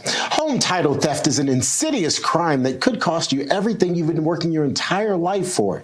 It happens more often than you realize, and often without the victims realizing until it's too late. Former FBI Supervisory Special Agent and current Senior Advisor for Home Title Lock, Arthur Fitzmyer, joins me now to discuss this and so much more.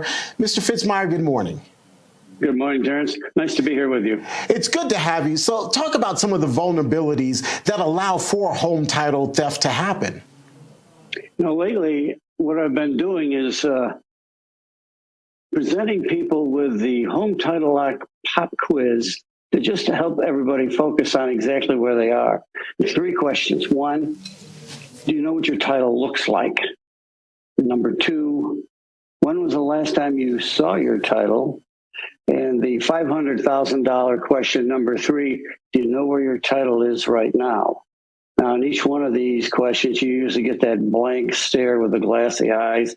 Every once in a while, someone say, well, I think I saw it when we closed 8 years ago or 10 years ago. The question is, they don't know the answers. The answer is the bad guys do. They know that your title is in the county recorder's office in the county where your property is located. And being there makes it a public document. So they can go in at any time and get a copy of it. Sometimes in some smaller jurisdictions, you might actually have to go in and do it. Otherwise, you're going to be able to almost always do it online. They can get a copy of it. Now, in this age, the digital age, the AI age, and we're all living it, it's quite simple for a thief, as sometimes like a high school student, quite frankly, to go in and using AI and Photoshop, change the name on that document from your name to their name, probably a false identity. And then for 30 or 40 bucks or whatever it is in your jurisdiction, file that document with a new name. The owner of record now is the bad guy, not you. And what the bad guy does at this point is takes out loans, most likely. They can actually sell your house also. But normally they'll take out loans. Now, if you don't have $400,000 or $500,000 in equity in this day and age, you just bought your house yesterday. Because, I live in California. $500,000 is almost a rounding error out here. It's disgusting. But that's the kind of money that's on the table. And it's there for the picking for the criminals, quite frankly. It's for them, it's actually pretty simple. They take out a loan, and as soon as the check is issued, it's transferred before the ink is dry, and it's gone. It's offshore. They're on some island with white sandy beaches and drinks with umbrellas in them, and you're trying to figure out what's going on because 90 to 120 days later, perhaps, someone's going to knock on your door and say, look, we're going to foreclose on your house because you haven't paid on this loan. And you'll go, what? You have no idea about the loan because the name is changed, but they don't care. It's the house, it's the property, not who the actual owner of record is, quite frankly. Mr. Fitzmyer, I'm sorry, like what you've laid out is frightening enough, and so the protection is Home Title Lock. How does that work? How can people get in contact with Home Title Lock? We've got about 45 seconds. Okay, we have the $1 million triple lock protection. When you sign up for Home Title Lock, we watch your title. We monitor it 24/7 in a national database. And then if something happens, our software, it's our own software, and we do only one thing. We just monitor your title for you 24/7. Our software will notify you something has happened and send you a copy of the offending document. And it tells you, if you don't recognize this, you better call us immediately. And we have a restoration group. They're great people. They've been doing this for a long time. I've been with the company for 9 years. I've seen it all, and so have they. They know how to resolve this to get your title back in your name. And we do it better than anybody else. Quite frankly, we'll spend up to $1 million of our money making sure that title is returned to your name so that you can sleep better at night. Arthur Fitzmyer, we appreciate your time. All the information for Home Title Lock is on your screen, HomeTitleLock.com. Thanks so much for being here with us.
Okay, everybody, we are here in the Bitcoin.com studio. That's right, Bitcoin.com studio. Buy, sell, and trade Bitcoin at Bitcoin.com.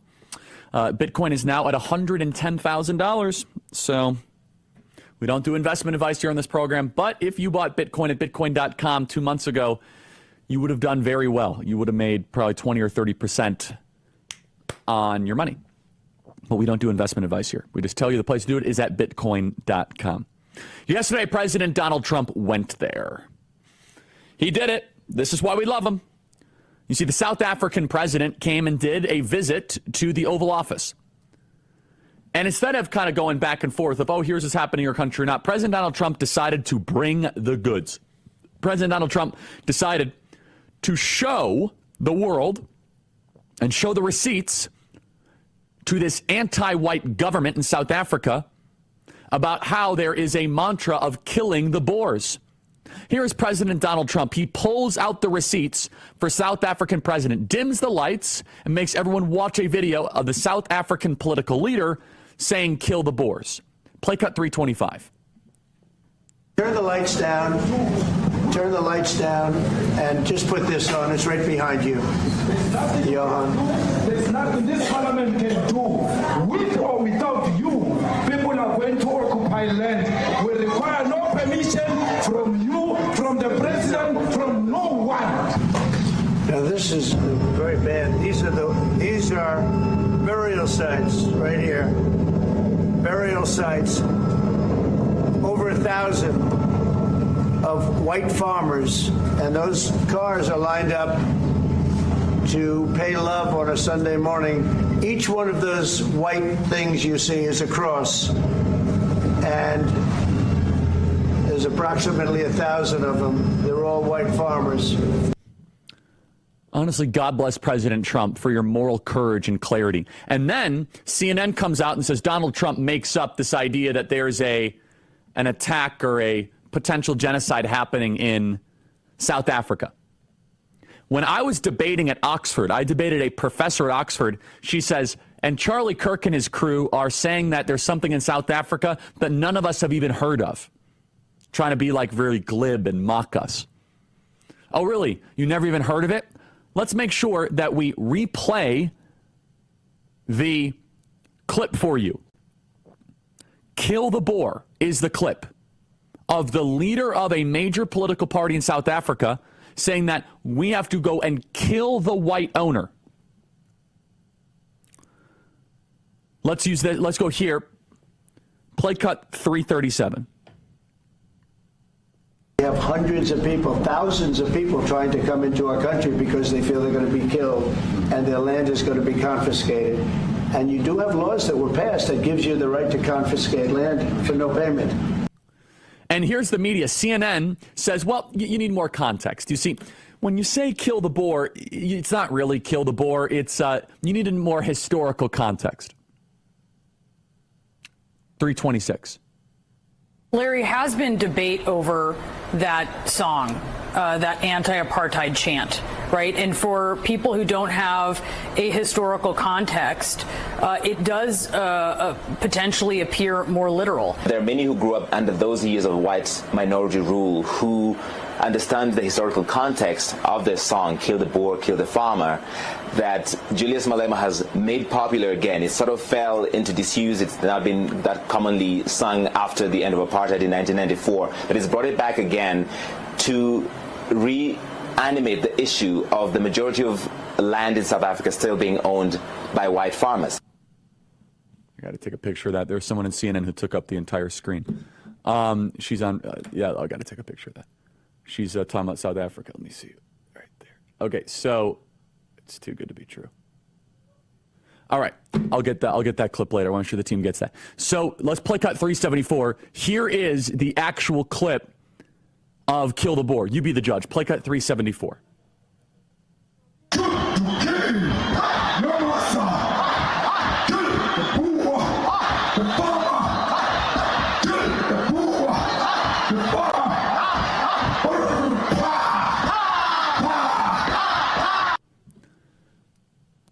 Over 100,000 people screaming, kill the Boer. And President Donald Trump is unafraid to bring that to the world stage. This is how the leader of the free world should act. 336, President Trump hands the South African president a large file full of white farmers who have been murdered recently. Play cut 336. So the issues that concern you as the United States, those are all recent. Those are all deaths. Yeah, in many ways, I mean, one should say you are a partner of South Africa.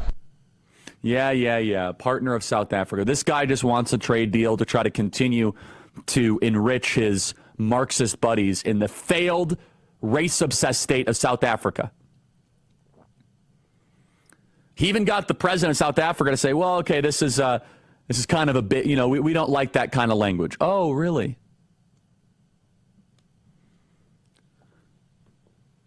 The CNN panelists tried to dismiss the concerns that white South Africans are being targeted and murdered in their homes. Play cut 344.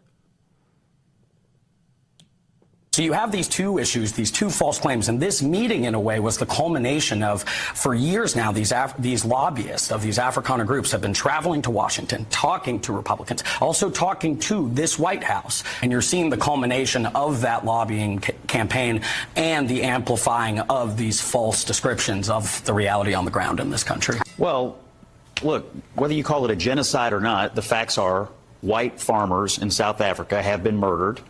A lot of people have tried to cover this up. So my question is, if it's not a genocide today, how many do we want to let get murdered so that people around here can be satisfied? Okay, now it's a genocide. Let's let a few more. I don't understand.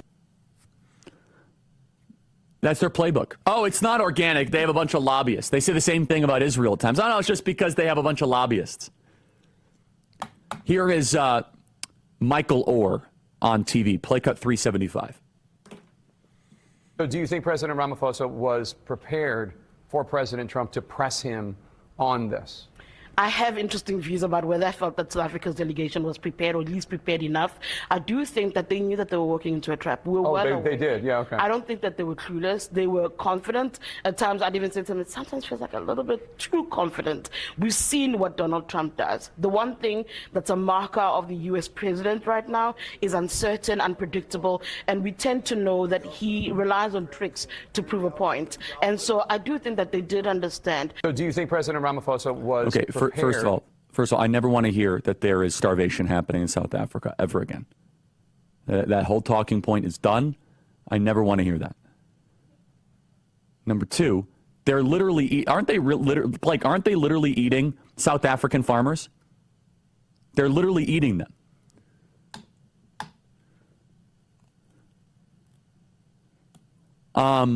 It's a joke. These white farmers are apparently very productive, very good at what they do. This is race-based, envy-driven political reconfiscation. I had a 25-minute debate on South Africa in Oxford. I can't wait for that footage to come up. We're going to post it immediately. And essentially, I had the guy tongue-tied. I said, why should you punish a grandchild for what the grandfather did? And there is no argument for that. And not just punish, they want to take the land and they're murdering the family. And they're trying to make every possible excuse for it. Is this how an ally of the United States should work? No. But it's funny how the media will go above and beyond saying that there's a genocide in Gaza because there's an active war zone. But as soon as it involves white people, it's just fine. It's a conspiracy theory. Maybe it's because the white people aren't well liked by the media. Donewithdebt.com. That is donewithdebt.com. And we have our eyes right now on the Caroline Leavitt press conference. We might want to take part of that, actually. Go to donewithdebt.com. That is donewithdebt.com. Wasn't supposed to get this bad. You were on top of your bills, then inflation, groceries, gas, everything shot up. Prices are up 26% from just a few years ago. 26%. It's not your fault, and you fall into debt. Let me share a smarter, faster, easier way out of debt. It's called Done With Debt, and they're not like other debt relief companies, and they don't push loans or bankruptcy on you. Done With Debt are legendary negotiators who go head-to-head with your credit card and loan companies. They have one goal: to drastically reduce or eliminate your debt altogether. And unlike those others, Done with Debt moves lightning fast. Most clients see more money in their pocket month one, but a word to the wise, hurry, because some of the brilliant debt erasing strategies are time sensitive. Do not make another bill payment until you talk to a Done with Debt strategist. It's free. Visit donewithdebt.com. That's donewithdebt.com. So check it out right now, donewithdebt.com. Email us, freedom@charliekirk.com. Caroline Levitt is doing a press conference right now about the assassination of 2 young Christian Jews. We'll be right back.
Reset stops here. The Charlie Kirk Show. Welcome back, everybody. Email us, as always, freedom@charliekirk.com, and subscribe to our podcast. Why Refi was the sponsor of our amazing campus tour. For those that haven't seen it, let's play that recap video. It's whyrefi.com. That is YREFY.com. Play cut 146.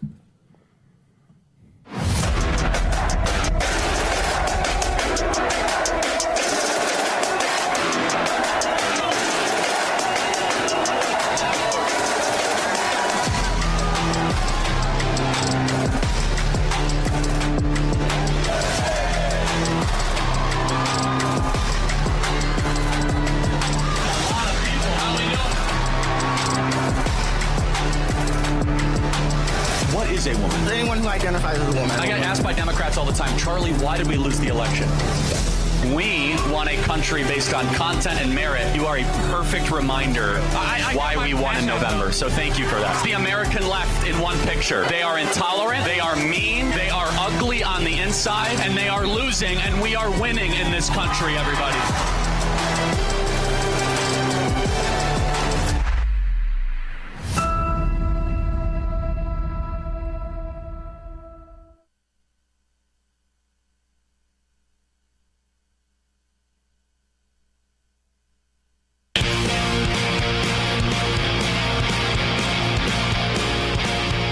Okay, everybody, the Herzog Foundation is a wonderful partner of this program. We work with them at Turning Point Academy. That is the Herzog Foundation. Are you rethinking your kid's educational path and wondering if their current school truly supports your family's values? Well, you're not alone, and the Herzog Foundation is here to help you. With the Trump administration working to abolish the federal Department of Education and return control to the states where it belongs, there's never been a better time to explore Christian education. For too long, federal overreach has dictated how children learn, but now parents have a greater say in their kids' futures. This shift could make Christian education more attainable than ever. The Herzog Foundation is your trusted guide to navigating these changes. Whether families are considering a Christian school, a hybrid model, or homeschooling, they provide the resources families need to make informed decisions. And to stay updated on the latest developments from the Trump administration and how they impact education, turn to The Lion, the Herzog Foundation's award-winning publication. You see, The Lion offers real-time news and insights to keep you informed and empowered. Visit readlion.com to access must-read articles, and don't forget to sign up for The Lion's daily and weekly newsletters. That is readlion.com. Stay informed, stay equipped, and shape your child's future. Portions of our program are brought to you in part by the Herzog Foundation and The Lion. That is readlion.com, readlion.com. Okay, email us as always, freedom@charliekirk.com, and subscribe to the Charlie Kirk Show podcast page. I want to play a couple more pieces of tape of my conversation at Cambridge. Cambridge is allegedly one of the world's greatest schools. And yet, what was remarkable is that there is certainly a higher IQ. They are more clever than some American students, but they are not wiser. And wisdom is the knowledge of things that never change. And some of the back and forth I had with some of the students was so beneath what you would expect out of a sophisticated education system like Cambridge. But it goes to show the moral and intellectual rot that these universities have become. Let's play this piece of tape here. Of all the things that I get questioned about, of all the different things that you could potentially bring up, of all the different stuff that you could ask, one of the questions at Cambridge, this was the first question, they were asking whether or not I would debate some YouTuber, which, by the way, we're planning to have him on the show later this summer. This is the sophistication of Cambridge University. Play cut 310. Now, I know you've debated Dean Withers on Jubilee before. I was wondering why you now refuse to engage with further debate with him. I flew 5,000 miles across the world to have you ask why I'm not going to debate a left-wing YouTuber. Well, I mean, he continuously tries to get your attention at your campus. Yeah, right. Yeah, again, you just ignore him. I've debated him twice in the last calendar year. He's coming on my show this summer. Let me be clear. I came to Cambridge to have you ask me that. Yet he's making videos about you avoiding him on your campus debates. Right, so let me tell you how this works. I do a campus event, like at Texas A&M University. I rent it out. I'm there for 3 hours. He shows up demanding to come up to the mic immediately, cutting in line of other students. It's not Joe Biden's America anymore where you can just cut in line and get whatever you want. So therefore, I say, excuse me, Dean, we'll talk at another time. He makes this YouTube video as if I'm scared to debate him, even though I debated him twice in the last year. That's the sophistication. And for those of you on radio podcasting, she was wearing a hijab. So of all the things to ask me, why won't you debate this person? Okay, I guess. Like, that's really how deep we're going to go? Here's a longer piece of tape, but it's worth it. Let's go to cut 311. For the three conservatives that are here tonight, I hope you guys get your mojo back. This was once a great country. I want to see it great again. You guys are a husk of your former self. You guys, you can laugh and sneer all you want, but the country that split the atom and invented the steam engine and eradicated slavery and brought common law to the world can do a lot better than this. And your existence led to our existence. And for whatever I can do, I hope that this country finds a leader or a group of leaders. I'm not here to give you political advice. I hate when foreigners do that to Americans. You guys do whatever you want. But I do have a wish that the world feels like it's missing something. It feels like it's missing something when Great Britain or England or whatever politically correct thing I have to say, because I guess England, I can't fly an English flag now or whatever nonsense that is. Like, be proud of your heritage. You've done good for the world. Stop apologizing. Get your energy, get your vitality, get what made England and made Great Britain such a phenomenal place. I hope you get that back, and I hope that you reject the swan song of multiculturalism and get back to the fundamental truism that a strong Britain means a strong world, and therefore a strong West, and we can stand up for what is good, true, and beautiful.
To this Real America's Voice news break, I'm Terrence Bates. House Republicans are taking a bit of a victory lap after passing President Trump's One Big Beautiful Bill Act. It came down to a 215 to 214 vote in the early morning hours following a marathon 24-plus hour hearing in the House Rules Committee in order to clear the way for this morning's House floor vote. Thank God for House Republicans, and thank God for our president, Donald J. Trump. His vision, alongside the work of my colleagues, made today a historic day. Behind me is what you see, a unified Republican conference with phenomenal leadership. And this Republican conference works as a team. This transformational legislation will provide safety and security for generations to come. GOP holdouts Chip Roy and Ralph Norman had a change of heart and ultimately supported the bill. House Freedom Caucus Chairman Andy Harris apparently remains on the fence because he voted present. And Republican Representatives Thomas Massey of Kentucky and Warren Davidson of Ohio were no votes. Republican Congress members David Schweikert of Arizona and Andrew Garbarino of New York didn't vote at all. That's a quick check of your headlines. I'm Terrence Bates.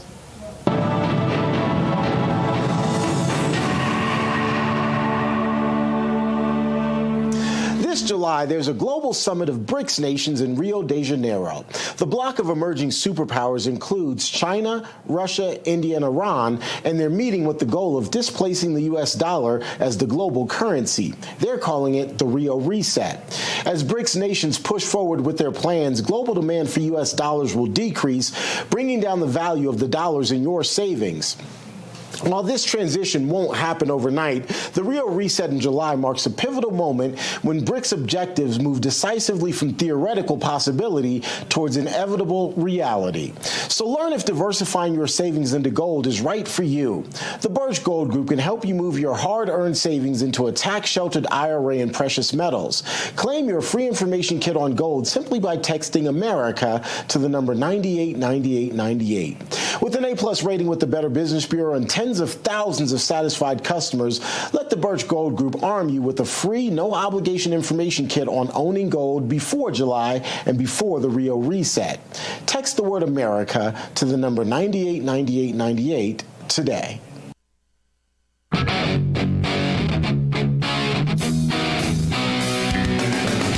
an all-new greatest American generation. It's the Charlie Kirk Show. Okay, everybody, welcome back. Email us, as always, freedom@charliekirk.com. I want to play you another piece of tape here that is going very viral on TikTok. We have a lot of viral stuff coming out of the Cambridge discussion. Let's play cut 321. And what do you see as the future of conservatism amongst young people? I think it's going to be the dominant, God willing, dominant worldview amongst young people in America. Young men in particular are on pace to be the most conservative generation in history. And it's an exciting trend, and we're leaning into it. We see this in the macro trends. We also see this micro. Young women are following suit. There's kind of two Gen Zs. There's Gen Z that was basically out of college or near end of college at COVID. And then there was Gen Z that was in high school, and they had their lives obliterated. Those are the most formative times of their life, 15, 16, 17, 18. They were forced to wear masks. They had to do school through Zoom. They saw friends that, many of whom that took their life. Our suicide rates went up exponentially. And also, on top of that, we had this insane race scuff in America during 2020, otherwise known as Floydapalooza, where we decided to burn our country because a guy drug overdosed on the streets of Minneapolis. And that's true, he did drug overdose, not just my opinion. Just read the medical examiner report, the Hennepin County medical examiner report.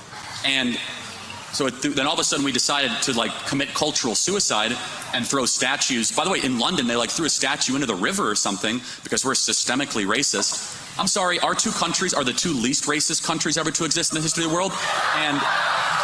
And you guys should also be thanking the Lord that you have someone like William Wilberforce to look up to, and you should be building statues to Wilberforce, not taking down statues of your history, because it's thanks to Western values that we abolished slavery, and the world is a profoundly better place because of that worldview, and we as conservatives are unafraid to tell that story and that truth. Did you listen carefully to that? They laugh when I say that America and the UK are the least racist countries ever to exist in the history of the world. That is a fact. That is your Cambridge University, one of the top universities on the planet. Lots of IQ points and almost no wisdom. You can find that video and so much other like it at TikTok. That is TikTokeconomicimpact.com. Small business thrive on TikTok. We get billions of views on TikTok. We are winning the next generation thanks to TikTok. Small business owners are all thriving there. Across the U.S., over 7.5 million small businesses from family-owned shops to entrepreneurs are using TikTok to compete and grow. Learn more at TikTok's contribution to the U.S. economy at TikTokeconomicimpact.com. Portions of the Charlie Kirk Show are brought to you in part by TikTok. That's TikTokeconomicimpact.com. Joining us now is a great friend, a warrior, a fighter for liberty and truth, James O'Keefe, and I'm thrilled about what might be happening here after a bitter struggle of multiple years. James, my friend, great to see you. Please share with our audience this promising news. Hey, Charlie, great to be with you, and great job in England. You're a very brave man. I'm surprised they didn't arrest you for saying what you said. Well, I got to be honest. I tried my best, and I was disappointed that they didn't. I did not get into handcuffs. I would have loved to have become a political prisoner, because I think Marco Rubio and President Trump would have made a couple phone calls. But I tried my best. Well, they don't have a First Amendment over there, so what you did was very brave, and I thank you for that. I report to you all today that people are asking what actually happened at Project Veritas, the organization I founded, and I've released, Charlie, a movie released yesterday on my website called The Truth Inside Veritas. There's a 12-minute video we published online. Apparently, in these depositions in the court case between me and my organization I founded, board members admitted that they were in business together. They had various entanglements, and they were co-investing in medical companies that, quote, could be sold to Pfizer. As you recall, I investigated Pfizer 2 years ago, did a huge story on the director of mRNA research and scientific planning. Just a week later, I was fired. And now it turns out they had investments. You're looking at a federal deposition of George Skakel, and he's admitting that he was in business with these other board members, Charlie. So this is kind of some breaking news here. And I am in talks to retain control, get back in control of Project Veritas, the nonprofit that I once founded. Well, that is amazing, James. And just remind our audience the very difficult couple of years you had to go through and what it would mean to now reassert control over Project Veritas. Well, I mean, you and I have talked about this in Arizona and elsewhere. It's a lot of things. The story is, this film, The Truth Behind Veritas, is really a story about original sin. I think what we do, the investigative video journalism, getting sued all the time. By the way, I got sued last week by one of these deep state guys that we busted. I think people are put under pressure. They're put through a high-powered lens. But when you run an organization, you have people who feel entitled, who sometimes get jealous or get envious, and that can turn very toxic. It can grow vindictive when people don't get what they want, but also when you're being raided by the feds, when you're being sued all the time. I think people are put under pressure. People tend to crack, people tend to break, people tend to betray you. So this is a really interesting saga, a really interesting documentary that we've produced about everything that's happened. It's an hour-long film behind our paywall at OMG, but there's a 12-minute video online that takes you through some of the highlights. It's very, very difficult, Charlie. You know, I've talked about this extensively. It's very painful to go through that. And we've all been through it to some degree if you've ever built anything. And I learned some lessons about who to surround myself and who not to surround myself with. And you got to have really strong people who are very virtuous people who are willing to tell the truth and shame the devil. Not an easy thing to endure, but hopefully this will all get resolved very soon. What has this process taught you about yourself, going from when they took your nonprofit from you to now 2 years later where it looks like you might regain control, you had to build your own thing? What are the lessons that you learned about the conservative movement, about the state of media, and also some personal lessons? Very good question. I think the number one lesson I've learned is, I would say, Charlie, everyone can come into my inner circle. If you want to be involved, by all means. And I know that you get this. I get this every day. Hundreds of messages of people wanting to help. And it's one thing for them to help at the grassroots level, but I think letting them into your inner sanctum, I think, and I hope you would agree, you really do have to be careful with who you surround yourself with. Of course. You can't let everybody into your headquarters, close to you, because I think people will betray you when the going gets tough. Not because you've done anything wrong, but because they're incentivized to. And I think one of the things I've struggled with is how to reconcile the instinct for self-preservation with always doing the right thing. And if you're going to be a truth teller, and I mean if you're really going to be a truth teller, the preservation for, self-preservation and self-interest come into conflict with that. So you have to find people who are almost messianic, who are mission-driven, who are self-sacrificial to a certain degree, if you want to do this type of truth-telling. So what I've learned is discernment, and perhaps I was slightly naive, but I also think, like I said, this is a story about original sin. You watch this film, and it's really remarkable, the vindictiveness and the pettiness of people. And also, sometimes it just comes down to money. It just comes down to money. And you heard Skakel say in the movie, he points at his house and says, "You can't afford my house, O'Keefe." And that statement just said so much about who he is. And unfortunately, you got some people here who I probably shouldn't have hired. Let's play cut 377. I shouldn't have trusted these guys, but I did trust these guys. A lot of people thought there was malfeasance. I would prefer to say ignorant of those events. I didn't want to know. Nonprofit boards of directors can be very, very dangerous. Fortunately, I have recordings and documents to back up everything I'm about to tell you. Employees were starting to bundle up and talk. If we're about to paint James as a criminal, it better be good. They sent a pic of me nailed to a cross. They used these kids. Matt used them to further his agenda. The reason why James was bad was morphing. I never lived this lifestyle with black cards. He's a mean boss. Threats to his girlfriend is not appropriate. I don't know that James has a private life. James took a pregnant woman's sandwich. And these are people that we thought were people with integrity. Who on the board is inconsistent? What did we just see there, James? We have a podcast and radio audience. I mean, that is very dramatic and telling stuff. Oh, yeah. It's very cinematic. For those listeners who are not seeing this, this is Baroque paintings and images of me nailed to a crucifix, employees accusing me of stealing pregnant ladies' sandwiches, bizarre, strange human envies and jealousies and pettiness. But this is incredible. I mean, I'm not just saying this. It took us 2 months to make. Very well done, very artistic. You see courtroom deposition footage. These are public proceedings. People ask me, Charlie, well, how can you air all this footage from a court case? Deposition footage is public proceeding. So this is a really remarkable film that actually takes you inside the boardroom at Project Veritas, where you get to hear these grievances. You actually hear a recording of the board meeting, of the board members who fired me, the reasons for firing me, which are so bizarre, it almost seems fake, but it's real. And that's what you're watching here on the screen about what really happened. Joe Rogan yesterday, Charlie Kirk, Joe Rogan on the air with Aaron Rodgers. Aaron Rodgers asking, whatever happened with James O'Keefe and Project Veritas? Why doesn't O'Keefe release the tapes? Well, ironically, literally, I did while he was saying that yesterday. And so I guess the final question I have, James, and by the way, I have your back 100%. I've had this entire process, and I'm thrilled to see that you're going to be on the right side of this. And I know we talked about this a lot throughout the years, and I hope our audience is getting closure here. What is next then? And do you believe the grassroots are ready to continue this rise of citizen journalism?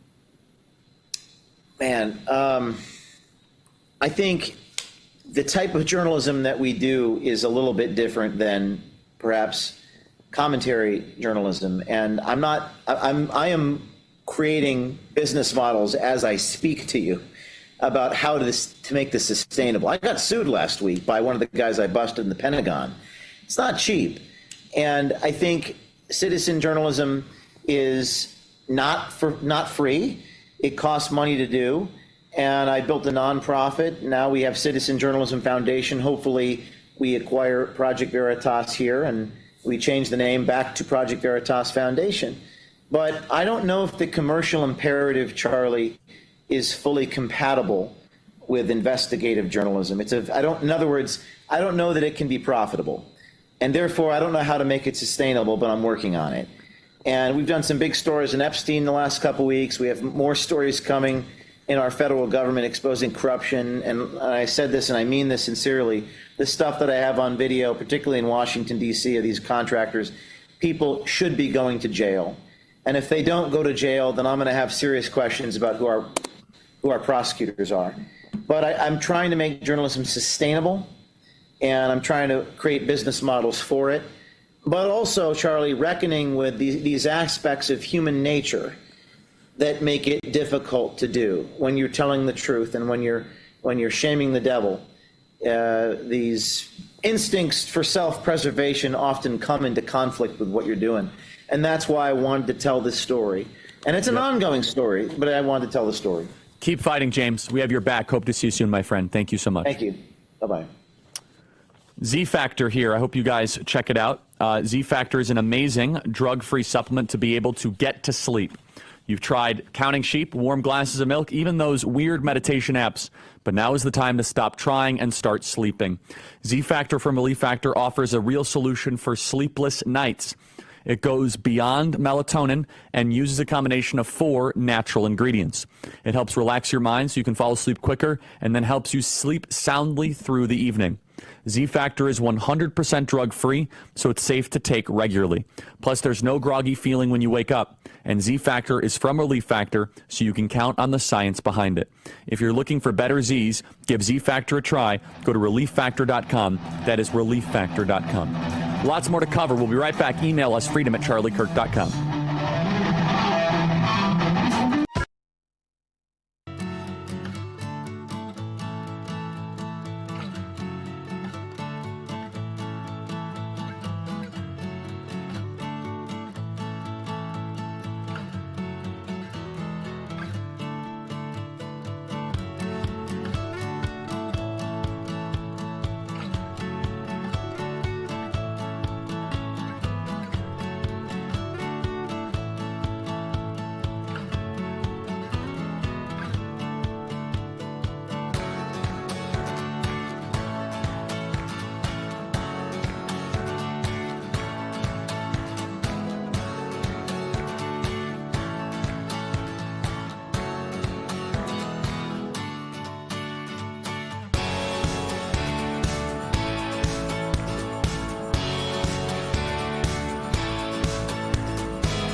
The truth, the whole truth, and nothing but the truth. The Charlie Kirk Show. Okay, everybody, welcome back. Email us, as always, freedom@charliekirk.com. We have our Young Women's Leadership Summit coming up in Dallas in literally just a couple of weeks. Let's see here. Yeah, in just a couple of weeks, we'll be in Dallas. If you have any young women in your life, it's June 13, 14, 15. We're looking forward to it. Any young ladies in your life, send them to this event. Go to YWLS2025.com. That is YWLS2025.com. We're going to have Real America's Voice there. We're going to be doing shows from there. It's going to be amazing. Play cut 51, please.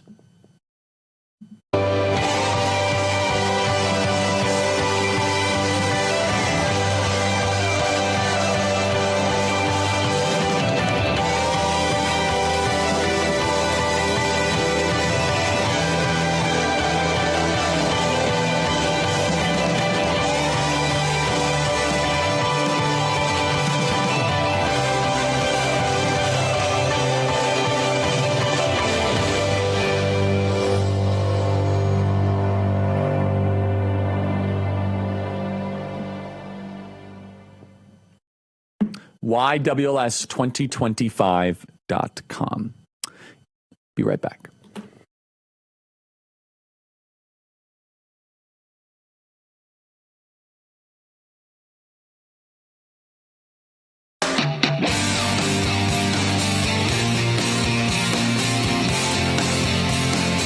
Welcome back, everybody. Email us, as always, freedom@charliekirk.com, and subscribe to our podcast. That is the Charlie Kirk Show podcast page, live here at the Bitcoin.com studio. I want to tell you guys about Hillsdale College. Hillsdale is amazing.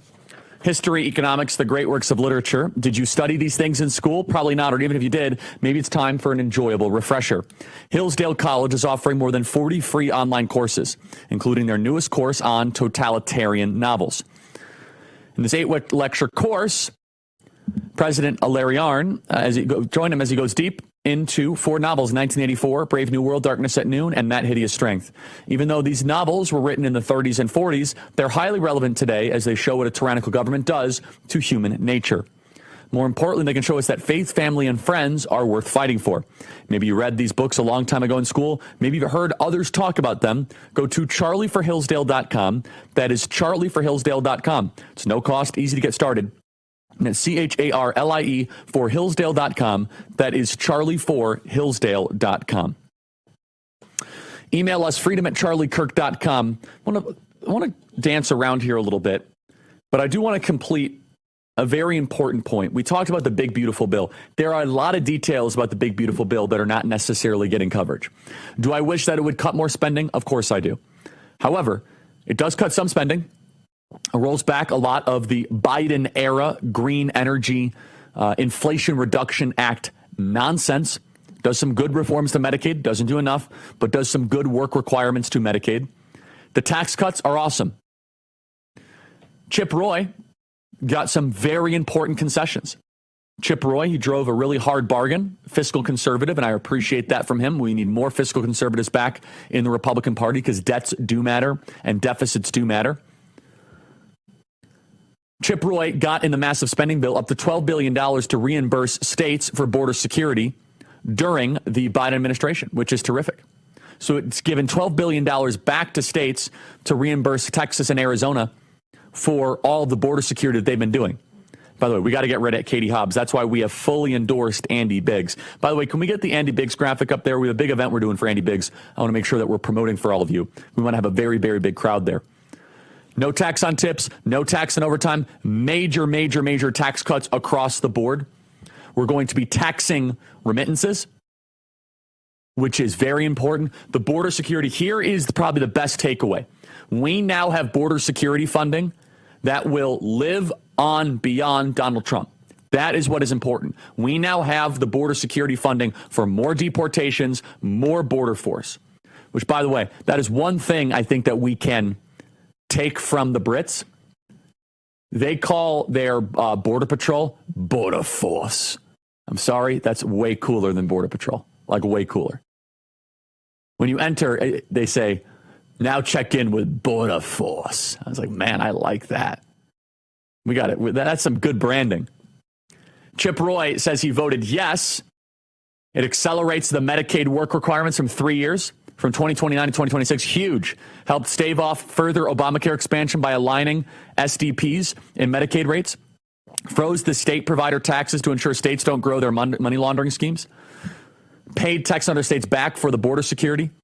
And began to claw back the Green New Scam put on steroids by the Inflation Reduction Act, namely by putting in place a required construction start within 60 days of enactment and much earlier, and all designed to limit the reach of these subsidies.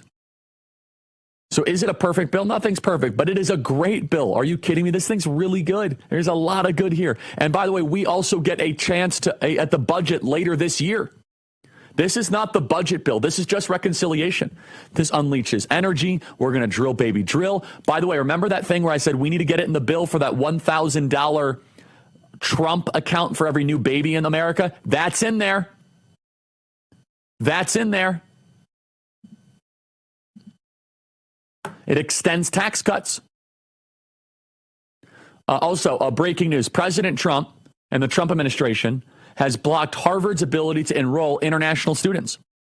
No more jihadis or Chinese spies under the guise of education. I'm sure they're going to love that one at Harvard. It's going to be quite lively.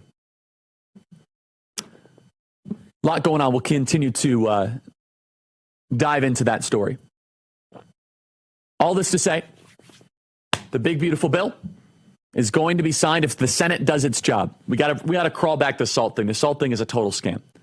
The SALT thing, you can't subsidize Blue State. You can't subsidize J.B. Pritzker and Gavin Newsom. You got to crawl back the SALT thing. It's a disaster. All that to say, it's a big win. And President Trump is the closer.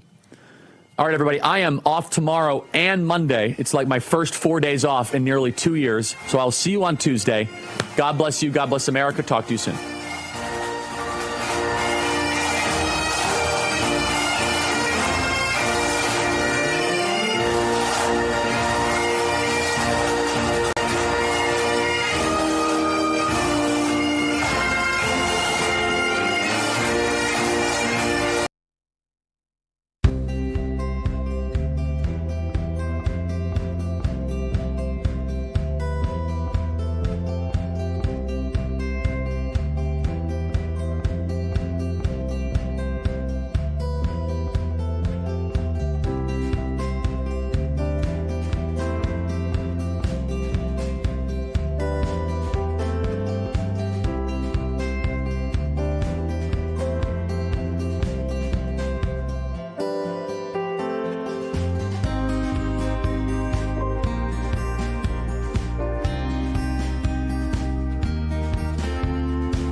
This is what happens when the fourth turning meets fifth generation warfare.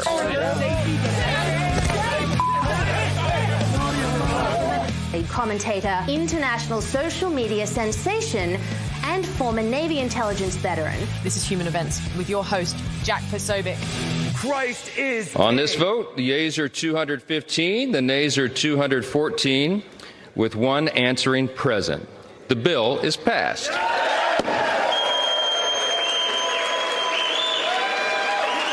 New Jersey Congresswoman LaMonica McIver could get 16 years in prison if she's convicted of shoving an ICE officer during that Newark melee. And now there are calls to maybe expel McIver from Congress. A local judge in Massachusetts is trying to force the United States to bring back these uniquely barbaric monsters who present a clear and present threat to the safety of the American people and American victims.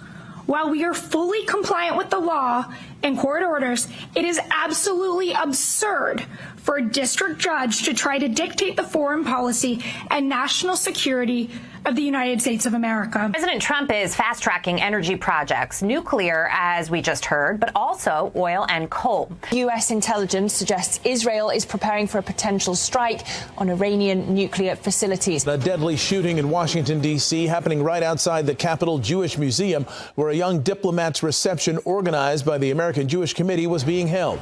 A man and woman, both staffers at the Israeli embassy, were killed. A man detained and handcuffed by event security was heard chanting, "Free, free Palestine." No, no, no.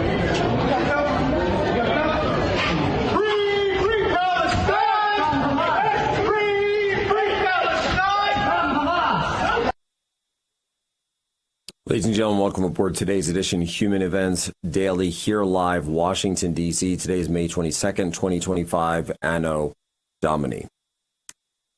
Well, folks, unhuman violence has made its way to street assassinations in Washington, D.C.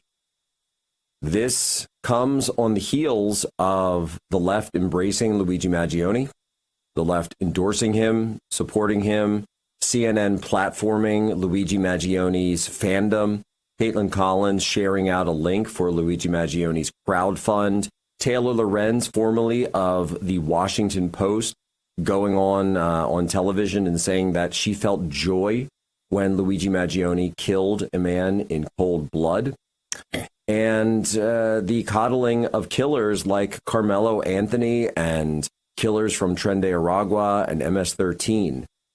I went to the White House several weeks ago and warned about the rise of the left's embrace of assassination culture and said that there will be more of this, specifically in Washington, D.C., if something is not done about it. These unhumans, these people, they hate the world, they hate humanity, they hate themselves.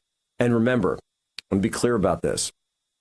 This was not done for the people of Palestine. Luigi Maggioni's shooting was not done over healthcare rights. BLM was not conducted over racial harmony. Okay? The violence is the point. The violence is the tactic. Race communism, race Marxism is done because they want the violence. Everything else is window dressing. Everything else is just a sales pitch to get you to go along with it, to justify it. And unfortunately, there are so many people in our country. Elizabeth Warren said this is a warning. AOC said she could understand why Luigi Maggioni did it. Well, guess what?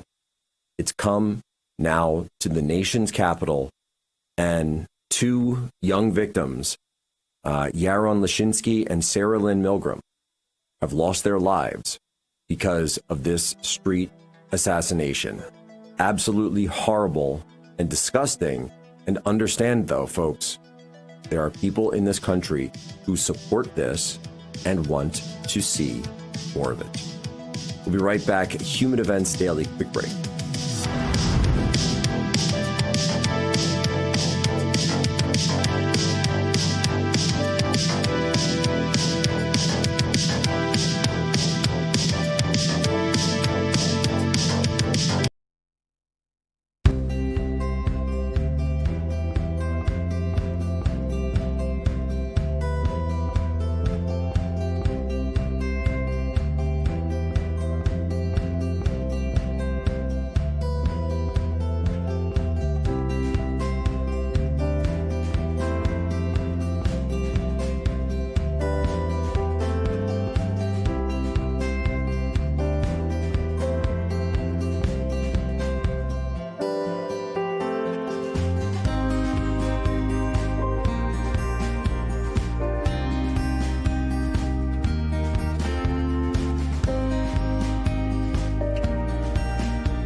what America First truly means. Welcome to the Second American Revolution. All right, Jack Posobiec, we are back here, Human Events Daily, Washington, D.C., where, unfortunately, unhuman violence has claimed the lives of two young diplomats here in the city just a few hours ago. Folks, listen up, because if you're still drinking that corporate watered-down nonsense, it's time for a serious wake-up call. Blackout coffee is not just coffee. It is a statement, a declaration that you're done with weak beans and weak values. This is high-octane American roasted fuel for those who grind harder, stand taller, and never back down. Look, I love Blackout coffee. This is the thing that gets me going. They just sent me another couple of bags. My dad keeps stealing it, but again, it was his birthday yesterday, so happy birthday, Dad. Don't worry, folks. I got him a whole bunch of Blackout. So you can have your own now, Dad. You don't have to keep stealing mine. Folks, Blackout coffee is cranking out more bags than ever. They're shipping faster than ever and keeping you locked in with coffee that actually fires you up, whether you're chasing big goals, crushing the daily grind, or just refusing to drink coffee made by people who hate you. Blackout Coffee has your back, so stop settling. Go to blackoutcoffee.com. Use our promo code, which is, of course, promo code POSO, for 20% off your first order. Drink like a patriot. Drink Blackout. That's blackoutcoffee.com/POSO. Stop waiting and wake up. So one of the cases of violence that we're talking about, and certainly have been talking about for a long time, is the rise of BLM, which led to something that has been referred to as the fall of Minneapolis. And the reporter who put together that documentary, The Fall of Minneapolis, joins us now from Alpha News. It is Liz Collin. Liz, how are you? Doing well, Jack. Good to see you. Thanks for having me back. Liz, can you believe it has been 5 years since the George Floyd moment? You know, I think in so many ways, so much has changed, but then also I think I've been reminded this week, if you pay any attention to the mainstream news, how little has changed. And that's sort of been our goal for these last few years, to try to wake people up. Here is the truth about what actually took place in all of this. But, you know, even in your first segment, what you were talking about, just sort of normalizing violence, we still have this, you know, sort of peaceful protest messaging that's being put on us here in Minnesota, despite, you know, 1,500 businesses being damaged or destroyed in the riots. And let's not forget about the homicide rate that has completely skyrocketed in the last few years, and crime rate just overall, not just in Minneapolis, but across the state of Minnesota, across the country. And I truly think, Jack, that until people acknowledge this, tell the truth, I'm not sure how this gets better. And you know, I'm kind of curious what you think there as well.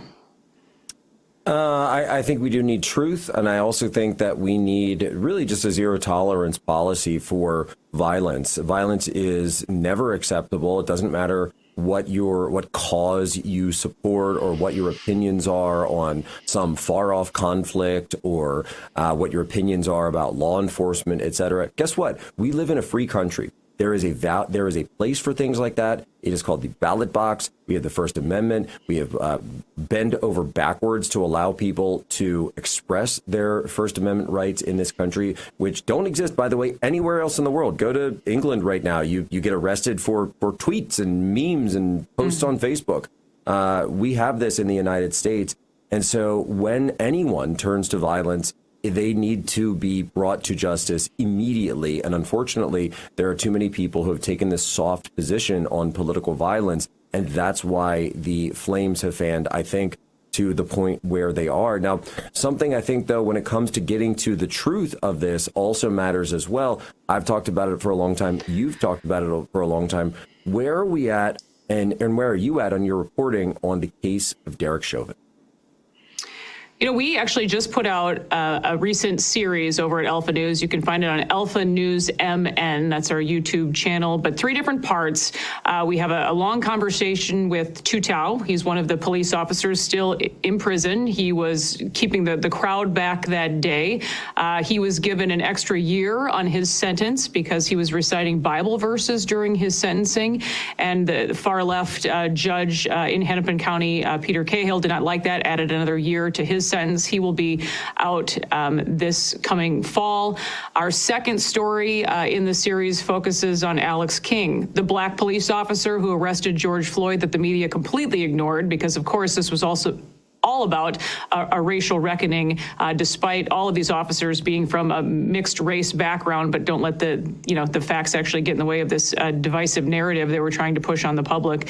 And then our third part in the series we just released a couple days ago, and that's kind of a behind the scenes of this defamation case that has been dismissed against us now, and how this has really brought more of the truth to light about this testimony involving now Assistant Police Chief Katie Blackwell of the Minneapolis Police Department, and all of these officers coming forward to say that she perjured herself in Derek Chauvin's trial. So those are all available for free to see on our YouTube channel. And this week, though, you'll like this, Jack. I was referred to by Minnesota's largest newspaper. They are the Star Tribune, a soulless filmmaker. I'm a political extremist, just in case you were wondering. And they went after us saying George Floyd's story is being rewritten. This narrative is being rewritten, but yet they turned off all of the comments related to that story on all of their social media channels. So that is what we deal with here in Minnesota. And sadly, the public is worse off for it because they're simply just not even getting the truth. Well, Liz, what's going on here is that when we live in a time of lies, and when those in power are able to maintain their power because of lies, the most threatening individual to them is the truth teller. And that's what you have been, and that's what your reporting has been, simply telling the truth so that these lies that they derive their power base from will be eroded, because they rightly view the truth as a threat to their power, a threat to their infrastructure, and that's exactly what it is. By the way, they could easily just come clean and tell the truth and then stand before the voters of the city, the voters of the state. But it's quite interesting that they don't seem to want to do that. We actually have a clip, I think, from one of your recent interviews that sort of gets to this that I want to play now. You have the body camera withheld from the public for months. Do you think if they would have just come out and told the truth about everything from the beginning, we'd even be here? Absolutely not. No. I mean, the things would not happen in the way. That 100% of all that evidence is the autopsy. Some people are, I don't care about the autopsy. Well, how can you not care about the autopsy? It's all part of the evidence of the whole case. You bring all that out, lay it all on the table, let everybody look at it. And no, we're not going to be here. So the truth really mattered here and they didn't tell it? Absolutely. Absolutely. And so give us the context. What was he saying there? Yeah, as part of these stories, we talked to some former Minneapolis police officers that went ahead and did these declarations for our case. They were very courageous to come forward and speak out against the number two in charge of the police department. But they talked about that. Just this gutted the Minneapolis Police Department down about 40% still now 5 years later. And actually just yesterday we saw the mayor of Minneapolis, Jacob Frye, and the current police chief, Brian O'Hara, stand before reporters and talk about, this federal consent decree. They've now said that the DOJ is not going to impose this in Minneapolis, but they are so desperate to have, more oversight on these officers that remain. And they were just talking about how they're moving forward with their own consent decree anyway. It really is crazy, despite the fact that there, is no evidence that these actually work, despite the fact that, again, crime is out of control. Things aren't even tracked anymore. And so we brought a lot of those voices to the table in these stories. And what's really sad is you just don't see these people on being interviewed by anyone else. And, no, you don't. We've always said with this story to get as close to the truth as possible. And that's what we've been trying to do. Quick break coming up. By the way, I know that our new DOJ Assistant Attorney General for Civil Rights has also been talking about the misuse of these consent decrees, Harmeet Dillon, and it occurs to me that I should probably get the two of you chatting about that. Perhaps you can come all the way to D.C. to give a briefing on just how horrible this has been. Folks, we're putting things into action because this is an action network here on Human Events. You're listening to Jack Posobiec, Real America's Voice, Salem Radio Network.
Welcome back to this Real America's Voice news break. I'm Terrence Bates.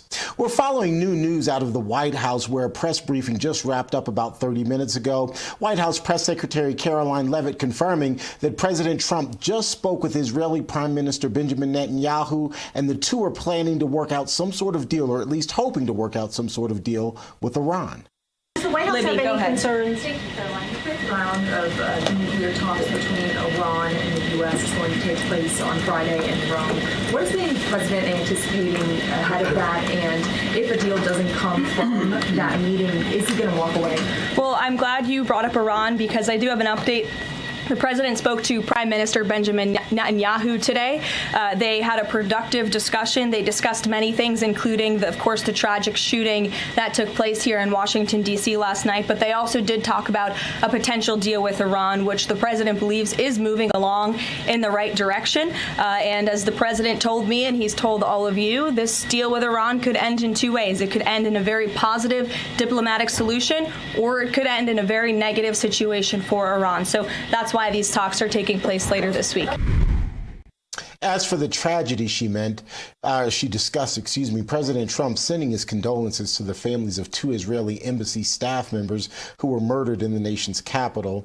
It all happened Wednesday night while the duo was leaving an event at a Jewish museum. The victim yelled, "Free, free Palestine," after being arrested. In a true social post, President Trump writing, "These horrible DC killings, based obviously on anti-Semitism, must end now. Hatred and radicalism have no place in the USA." Israeli Prime Minister Benjamin Netanyahu is out with a similar message, saying, "We are witnessing the terrible price of anti-Semitism and wild incitement against Israel." By the way, following the attack, the Israeli mission in Washington beefed up its security. We're also learning this morning that the two people killed are a couple. They were set to get engaged next week. That's a quick check of your headlines. I'm Terrence Bates.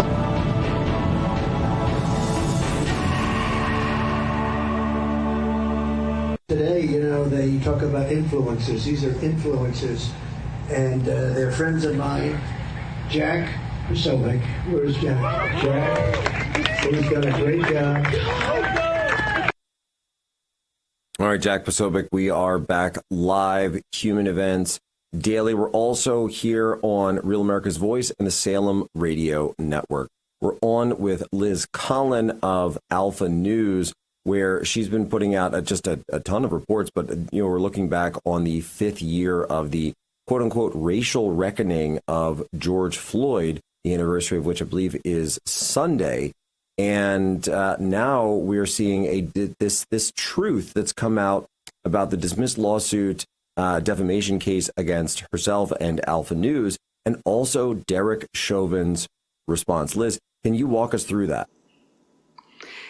Yeah, as I was talking about, Jack, with these 3 stories that we put out recently, we wanted to do this because we knew that this was going to be what was happening. Again, we see the corporate media continue to poison the public, just desperately cling to this dangerous narrative that just simply is not true. The facts do not add up in this case. It seems like we've forgotten about how to actually be reporters, especially in Minnesota. But Derek himself, you hear from him in this story, and he very frankly says that Katie Blackwell committed perjury in his state trial. Katie Blackwell was in charge of the training unit at MPD at the time that Chauvin and the 3 other officers were charged. She takes the stand and she simply says, "I do not recognize this technique. No, I do not recognize this technique.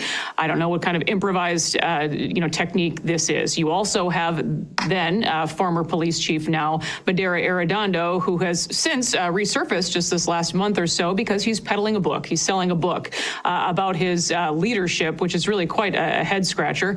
And he still is focused on all of these racial components to this case, again, that don't exist. And these officers have spoken with me very candidly about his, so-called leadership, never once talking to any of these officers involved. And he also admits he never even watched the body camera footage of this case. He says in his own words, the decision right there to fire Derek and the other officers, not actually knowing then that you had George Floyd talking about how he couldn't breathe long before before.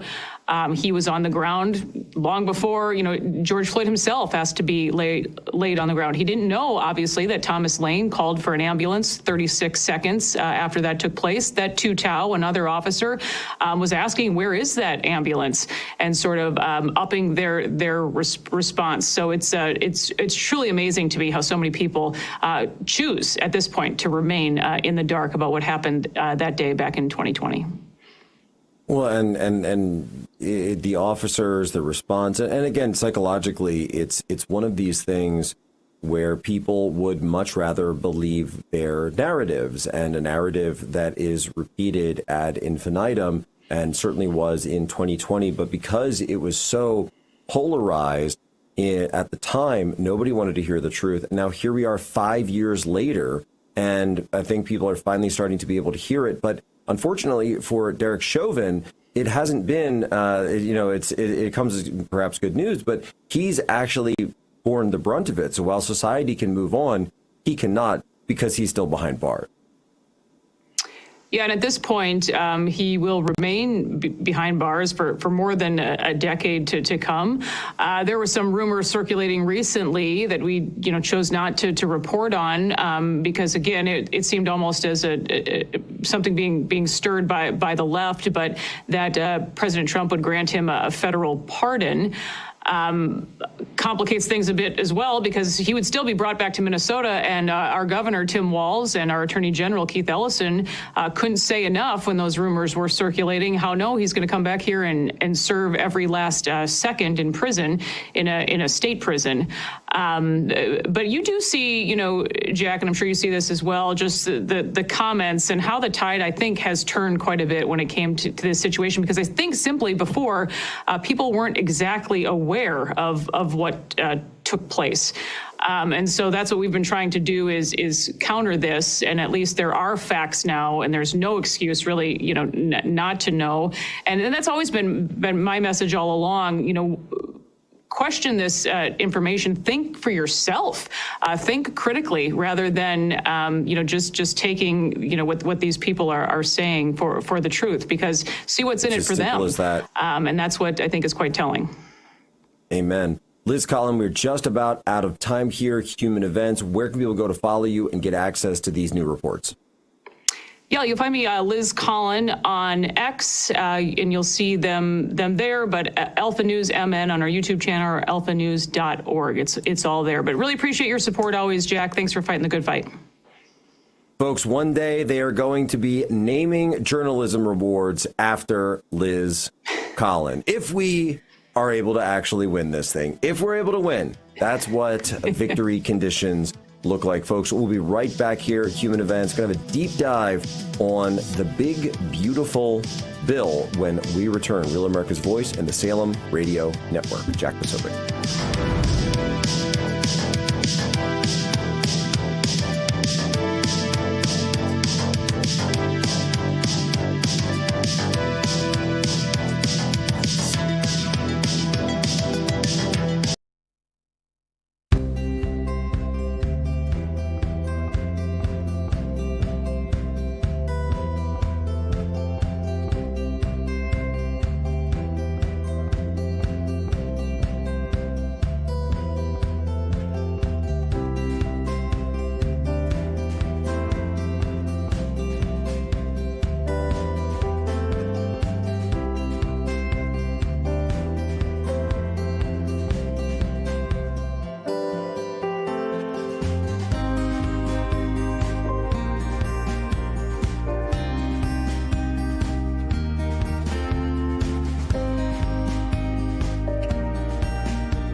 Welcome to this Real America's Voice news break. I'm Terrence Bates. House Republicans are taking a bit of a victory lap after passing President Trump's One Big Beautiful Bill Act.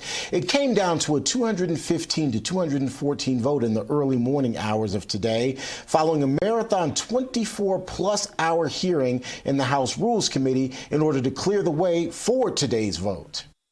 Thank God for House Republicans, and thank God for our president, Donald J. Trump. His vision, alongside the work of my colleagues, made today a historic day. Behind me is what you see, a unified Republican conference with phenomenal leadership.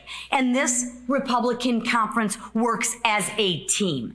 This transformational legislation will provide safety and security for generations to come. GOP holdouts Chip Roy and Ralph Norman had a change of heart and ultimately supported the bill. House Freedom Caucus Chairman Andy Harris apparently remains on the fence as he voted present. Republican Representatives Thomas Massey of Kentucky and Warren Davidson of Ohio were no votes. Republican Congress members David Schweikert of Arizona and Andrew Garbarino of New York didn't vote at all. We're, of course, working to confirm reports that one of them fell asleep and missed the vote while the other showed up moments too late in order to cast his vote. President Trump sending his condolences to the families of 2 Israeli embassy staff members who were murdered in the nation's capital. It all happened Wednesday night while the duo was leaving an event at a Jewish museum. The victim yelled, "Free, free Palestine," after being arrested. In a Truth Social post, President Trump writing, "These horrible DC killings based obviously on anti-Semitism must end now. Hatred and radicalism have no place in the USA." Israeli Prime Minister Benjamin Netanyahu is out with a similar message saying, "We are witnessing the terrible price of anti-Semitism and wild incitement against Israel." That's a quick check of your headlines. I'm Terrence Bates.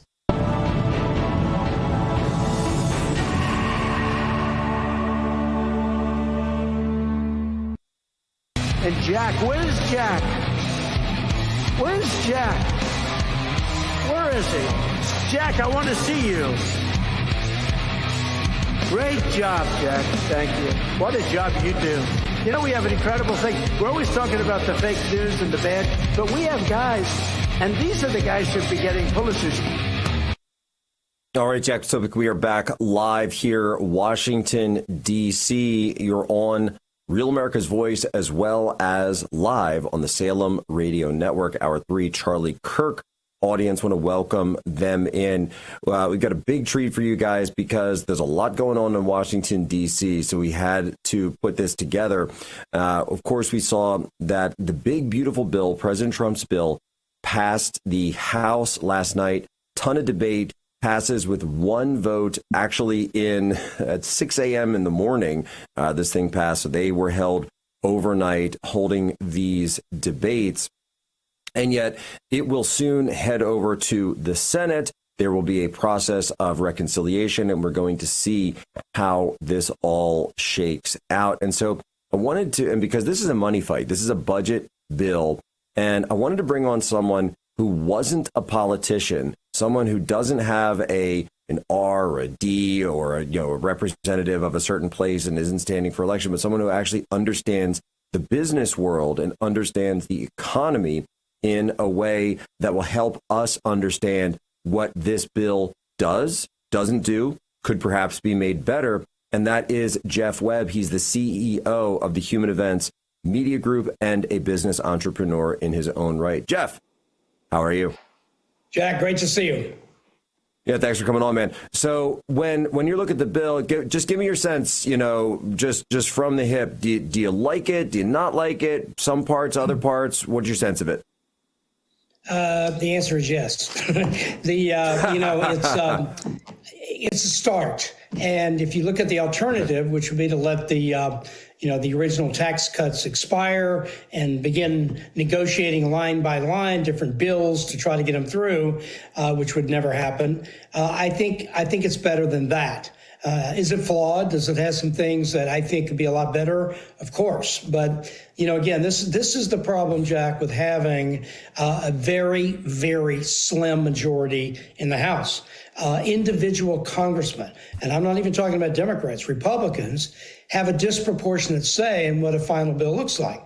Because just a few of them, as we saw almost happen, could take a particular issue, focus on that, threaten to completely blow up the whole legislation. So they end up getting certain provisions that we may not like. And that's what's happened here. You're right about it's going to be interesting to see what happens when the bill gets to the Senate. But I think, you know what, I think it's a start. And it does beat the alternative of having nothing. Well, what we know that one of the big pieces of this that came up and social media was really firing off on this was the question of the SALT deduction and the SALT cap. And that's something for a lot of my readers and listeners were saying, what is this? You know, why does this matter? Is this a big deal? So I was wondering if I could ask you if you could walk us through the SALT deduction and why it does matter. Sure. Well, if you live in a blue state, where you have high personal income tax in particular, and you're a high income earner, this is a big day for you because you're on the way to a payday. If you're in a red state, and in particular, one of the few red states that has no federal income tax, and maybe you're not a high earner, this is really a bad part of the legislation. You know, SALT stands for state and local taxes. And it's designed, it's a carve out, and it's designed to allow individuals in these high income tax states, take New York, New Jersey, California, to deduct from their taxes a good percentage of what they pay in state and local taxes. So if you're in New Jersey and you've got high state income taxes, you can take a good percentage of that and deduct whatever you're paying New Jersey from your income at the federal level. Now, if you're not in one of those states and you don't get that benefit, then in effect, you're kind of subsidizing those people that do. So I think it's a terrible thing. I think anything that pits, the income tax itself is bad enough as far as just pitting people against each other. But when you get to this level of these issues that are just so targeted to certain individuals, I think it's just despicable. Hopefully the Senate, I know I've written to my two senators, Bill Hagerty and Marsha Blackburn, to try to reverse this to some extent. But again, you had these congressmen from New York, New Jersey, California, who were threatening to blow up the entire legislation if they didn't get their way here. So that's one of the main provisions that I think is suspect. Hopefully it'll be changed. And this is something, by the way, so the SALT cap is something that President Trump had actually set quite low in the original tax bill back in 2017 when it was passed. Those, of course, as people know, they are coming up for their expiration date. That's one of the main reasons for this bill. It's not the only reason, but it's another thing that's in this bill to keep the tax cuts going to where they are. But this is one provision specifically on a deduction. And it makes sense with the way you explain that, because I know there were a lot of people saying, how does this work? What is the SALT? Is that like, what's like one of those, like, no. It totally makes sense that if you live in one of those high tax blue states, which I know that, and by the way, believe it or not, Jeff, we do have a lot of listeners in blue states. We have a lot of supporters in blue states, and then you got some folks in, where I'm from in Pennsylvania, where it's a purple state. So, it's we do have the state income tax, but we got a lot of people also in places like Florida and Tennessee and Texas, where the personal income tax is low or doesn't exist. And so that's what makes the difference, because it's actually forcing people who are paying in to the federal government in those red states that don't have the ability to take any deduction, because, you can't deduct from zero. So the deduction from zero is nothing. So all your money is going to the federal government. And then any money that the federal government receives from those individuals, well, guess what? When it goes back to those blue states, then it's all coming from the red states, which is interesting because this is something you hear. Gavin Newsom talks about this all the time. He says, oh, it's the red states that are taking the money. We're subsidizing the red states. He uses this talking point all the time. But where are you, Gavin Newsom, when it comes to SALT deduction? Something tells me that he's all for it, isn't he? I think he is. And by the way, here's an idea if you want to make things fair. Why don't we say that if you're in a red state, that you can take a deduction since you don't, or let's just say you're in Florida, no state income tax. Let's say then that you say, okay, well, I'll be able to deduct my property taxes. How's that? And that way it'll be fair, because those states, the red states, most of them have found a way to handle their budgets to the best of their ability without having high income taxes. They do it in different ways. And again, I believe that what SALT does, it encourages these states that are inefficient, that are spending way too much money, way beyond their means. It encourages them to keep doing that. It gives them an advantage. So it really does exactly what we don't need. We need more efficiency at all levels of government, and this doesn't work that way. Well, it doesn't. And you're right. You know, that's a perfect example to say, well, why not deduct your property taxes? Why not deduct this? And it's kind of silly when you think about it, because as everyone knows, state taxes go to state government. Federal taxes go to federal government. So any money that's or any gap in the state budget, of course, is going to be made up from the federal government. So the idea that you're going to be deducting this from your federal taxes, well, they're going to different pots of money. It's a different place. So there's different programs, there's different levels of government that go through. And by the way, subsidizing the blue state, their budgets. I'm not sure anybody's in favor of that. Well, and in addition, I was just going to add that these are the same blue states that a lot of these people, you voted for this. You voted for these governors. You voted for this government in your state that set it up this way. You say, oh, our taxes are too high. Well, then vote against it. You can easily do that. That's exactly the case. But then, of course, you got to feel sorry for those people in those states who didn't vote for those governors or those legislators who voted kind of our way, if you will, and they're kind of stuck with it. But you know, then get more involved, spend more money, do something to change the people who are making those decisions.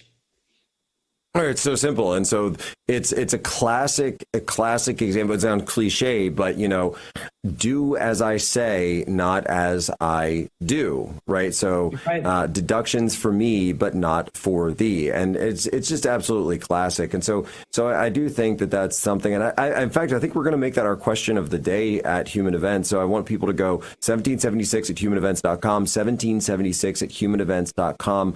Is the SALT deduction a subsidiary for Democrat governors or blue state governors? So send us your questions, comments, and analysis on that. 1776 at humanevents.com. Jeff, are there any other pieces? Now, I expect this is going to come up in the Senate. Are there any other pieces of the bill, do you think, that when it gets to the Senate side, that they're really going to be getting into the debate over?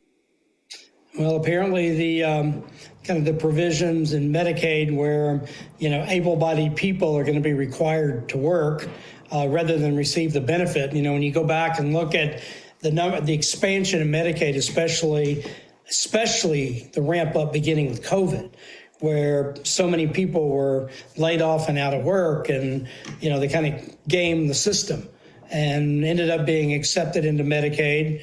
I know some examples where there's corruption that involved around that. And, you know, COVID's over, jobs are available, they just haven't gone back. And I've looked up and gone, well, with Medicaid, I've got this, in effect, free insurance. I've got a subsidy. I can probably get a little gig on the side for cash, and then I'll go back to work. I mean, this is only anecdotal, but I believe, certainly my experience has been traveling around, that in general, people talk about customer service, service industry, jobs, things like that. They're not what it used to be. And when you talk to many of these establishments, when you say, what's happened here? This used to be a place I'd love to come to. There was great service, not only great food or great product or whatever. They all say, we can't get enough people. We can't get people to come back to work, and that's going to have to be addressed. Now, in I think it will. Jeff, real quick, we've got a hard break coming up here in just a couple of seconds. So I want to hold that thought and then get it over to the next side here. You're on with Jeff Webb, business entrepreneur, CEO of Human Events Media Group. We're talking about the big, beautiful bill, the subsidies that are going in, and some things that perhaps we wish we weren't funding. Gee, I wonder what else we could do with some of that money. I don't know, build a bridge, fix a road, get people to school, take care of a hospital, just some basic stuff. We'll be right back. Jack Posobiec, Real America's Voice, and the Salem Radio Network.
is a great guy. He's written a fantastic book. Everybody's talking about it. Go get it.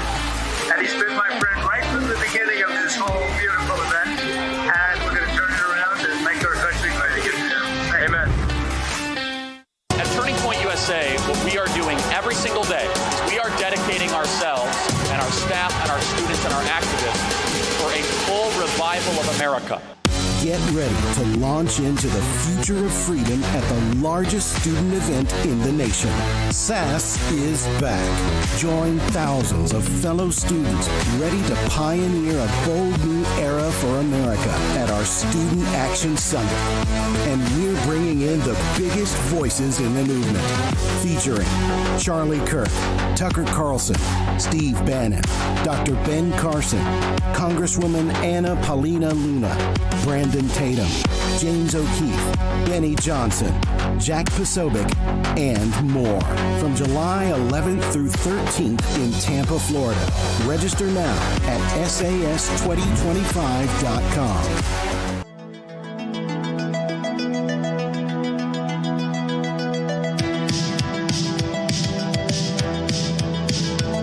When I'm working long hours, I'm always listening to Human Events with Jack Posobiec. All right, Jack Posobiec, we are back here, Human Events Daily Live, Real America's Voice, Salem Radio Network. We're on with Jeff Webb, the CEO of the Human Events Media Group, as well as a business entrepreneur. Jeff, one of the things that, and by the way, thank you so much. I'm reading the comments here. People are saying, we had no idea what the SALT deduction was. We didn't understand why it worked. We didn't know if we should be for it or against it. And people are just over the moon about this because they're saying, now I totally get it. This is a joke. And it wasn't until Jeff came on and walked us through that, and he did it in such an expert way that and an easy to understand way as well, that people kind of get it now and they say, well, wait a minute, no, I like it the old way where it was, set very, very low. One of the other pieces of this, though, that I know a lot of people have gotten into, Scott Adams has been talking about this on his show, is how that unfortunately this will add to the debt. And the debt issue has become a ticking time bomb, and really is a debt bomb where we've been spending money, we've been printing money, we've been borrowing money from the Chinese and the Saudis and others. And unfortunately, there are huge concerns that a lot of people have with the debt. Well, you're right. And I think I wrote a book about this a few years ago, and it's been frustrating because I think people have not focused on the national debt like it needs to be focused on. And Jack, you're exactly right. The perfect words, ticking time bomb. And especially for those in the younger generations, people like me, that the boomers are going to time out on this. And you're going to be left with this huge nut to crack. And there's not a happy ending there. And unfortunately, this bill does add to the deficit. And how does that, what does that mean? Well, it means interest rates are higher. It means who's going to pay? I mean, if you own a home and you're spending money or you're running your credit cards up, I mean, you're getting that interest. Eventually, you have to pay the principal back too. And there aren't very many pleasant ways to do that. And I'm hoping President Trump has talked about it. I'm hoping once we get this bill in, and if we get it passed, that we're going to put some things in place that also begin to address that debt. Because, again, it reflects itself in highest interest rates. The whole generation of young people who are having a hard time buying a home, getting a loan with an interest rate that makes it attractive. This is one of the things that reflects this large national debt that's getting bigger and bigger and bigger. So I'm glad you bring it up. It's something that has to be addressed. It has to. Jeff, let people know while you're on here, and we've got you coast to coast on the Salem Radio Network. Let people know, by the way, you mentioned the book. Tell people the name of the book and where they can get it. Well, it's the book. Well, you can find it on Amazon. In fact, Jack, let me hold the copy up right here. You gave me the chance. It's called American Restoration, and the subtitle is How to Unshackle the Great Middle Class. And it talks about, I grew up in the middle class, and probably lower middle class, and it talks about the everyday issues that people need to be focusing on that have an impact on the middle class. One of the things that has set this country Jeff, hold it up again, by the way. Hold it up real quick. Okay. Yep. I'll hold the book up. Yep. The book, you want to see it so people can see it. There it is, American Restoration, Unshackle the Great Middle. And Jeff, you wrote this even before President Trump returned to office, and now would you say that he's pursuing the right kind of policies to actually do that? I think in general he is. It also addresses things I know near and dear to your heart, like endless foreign wars, and how we have sent generations of young people off to die in the sands of the Middle East and other places for nothing. And I think we're really beginning to get our arms around that now. But in general, I think on most of these issues, President Trump's on the right track.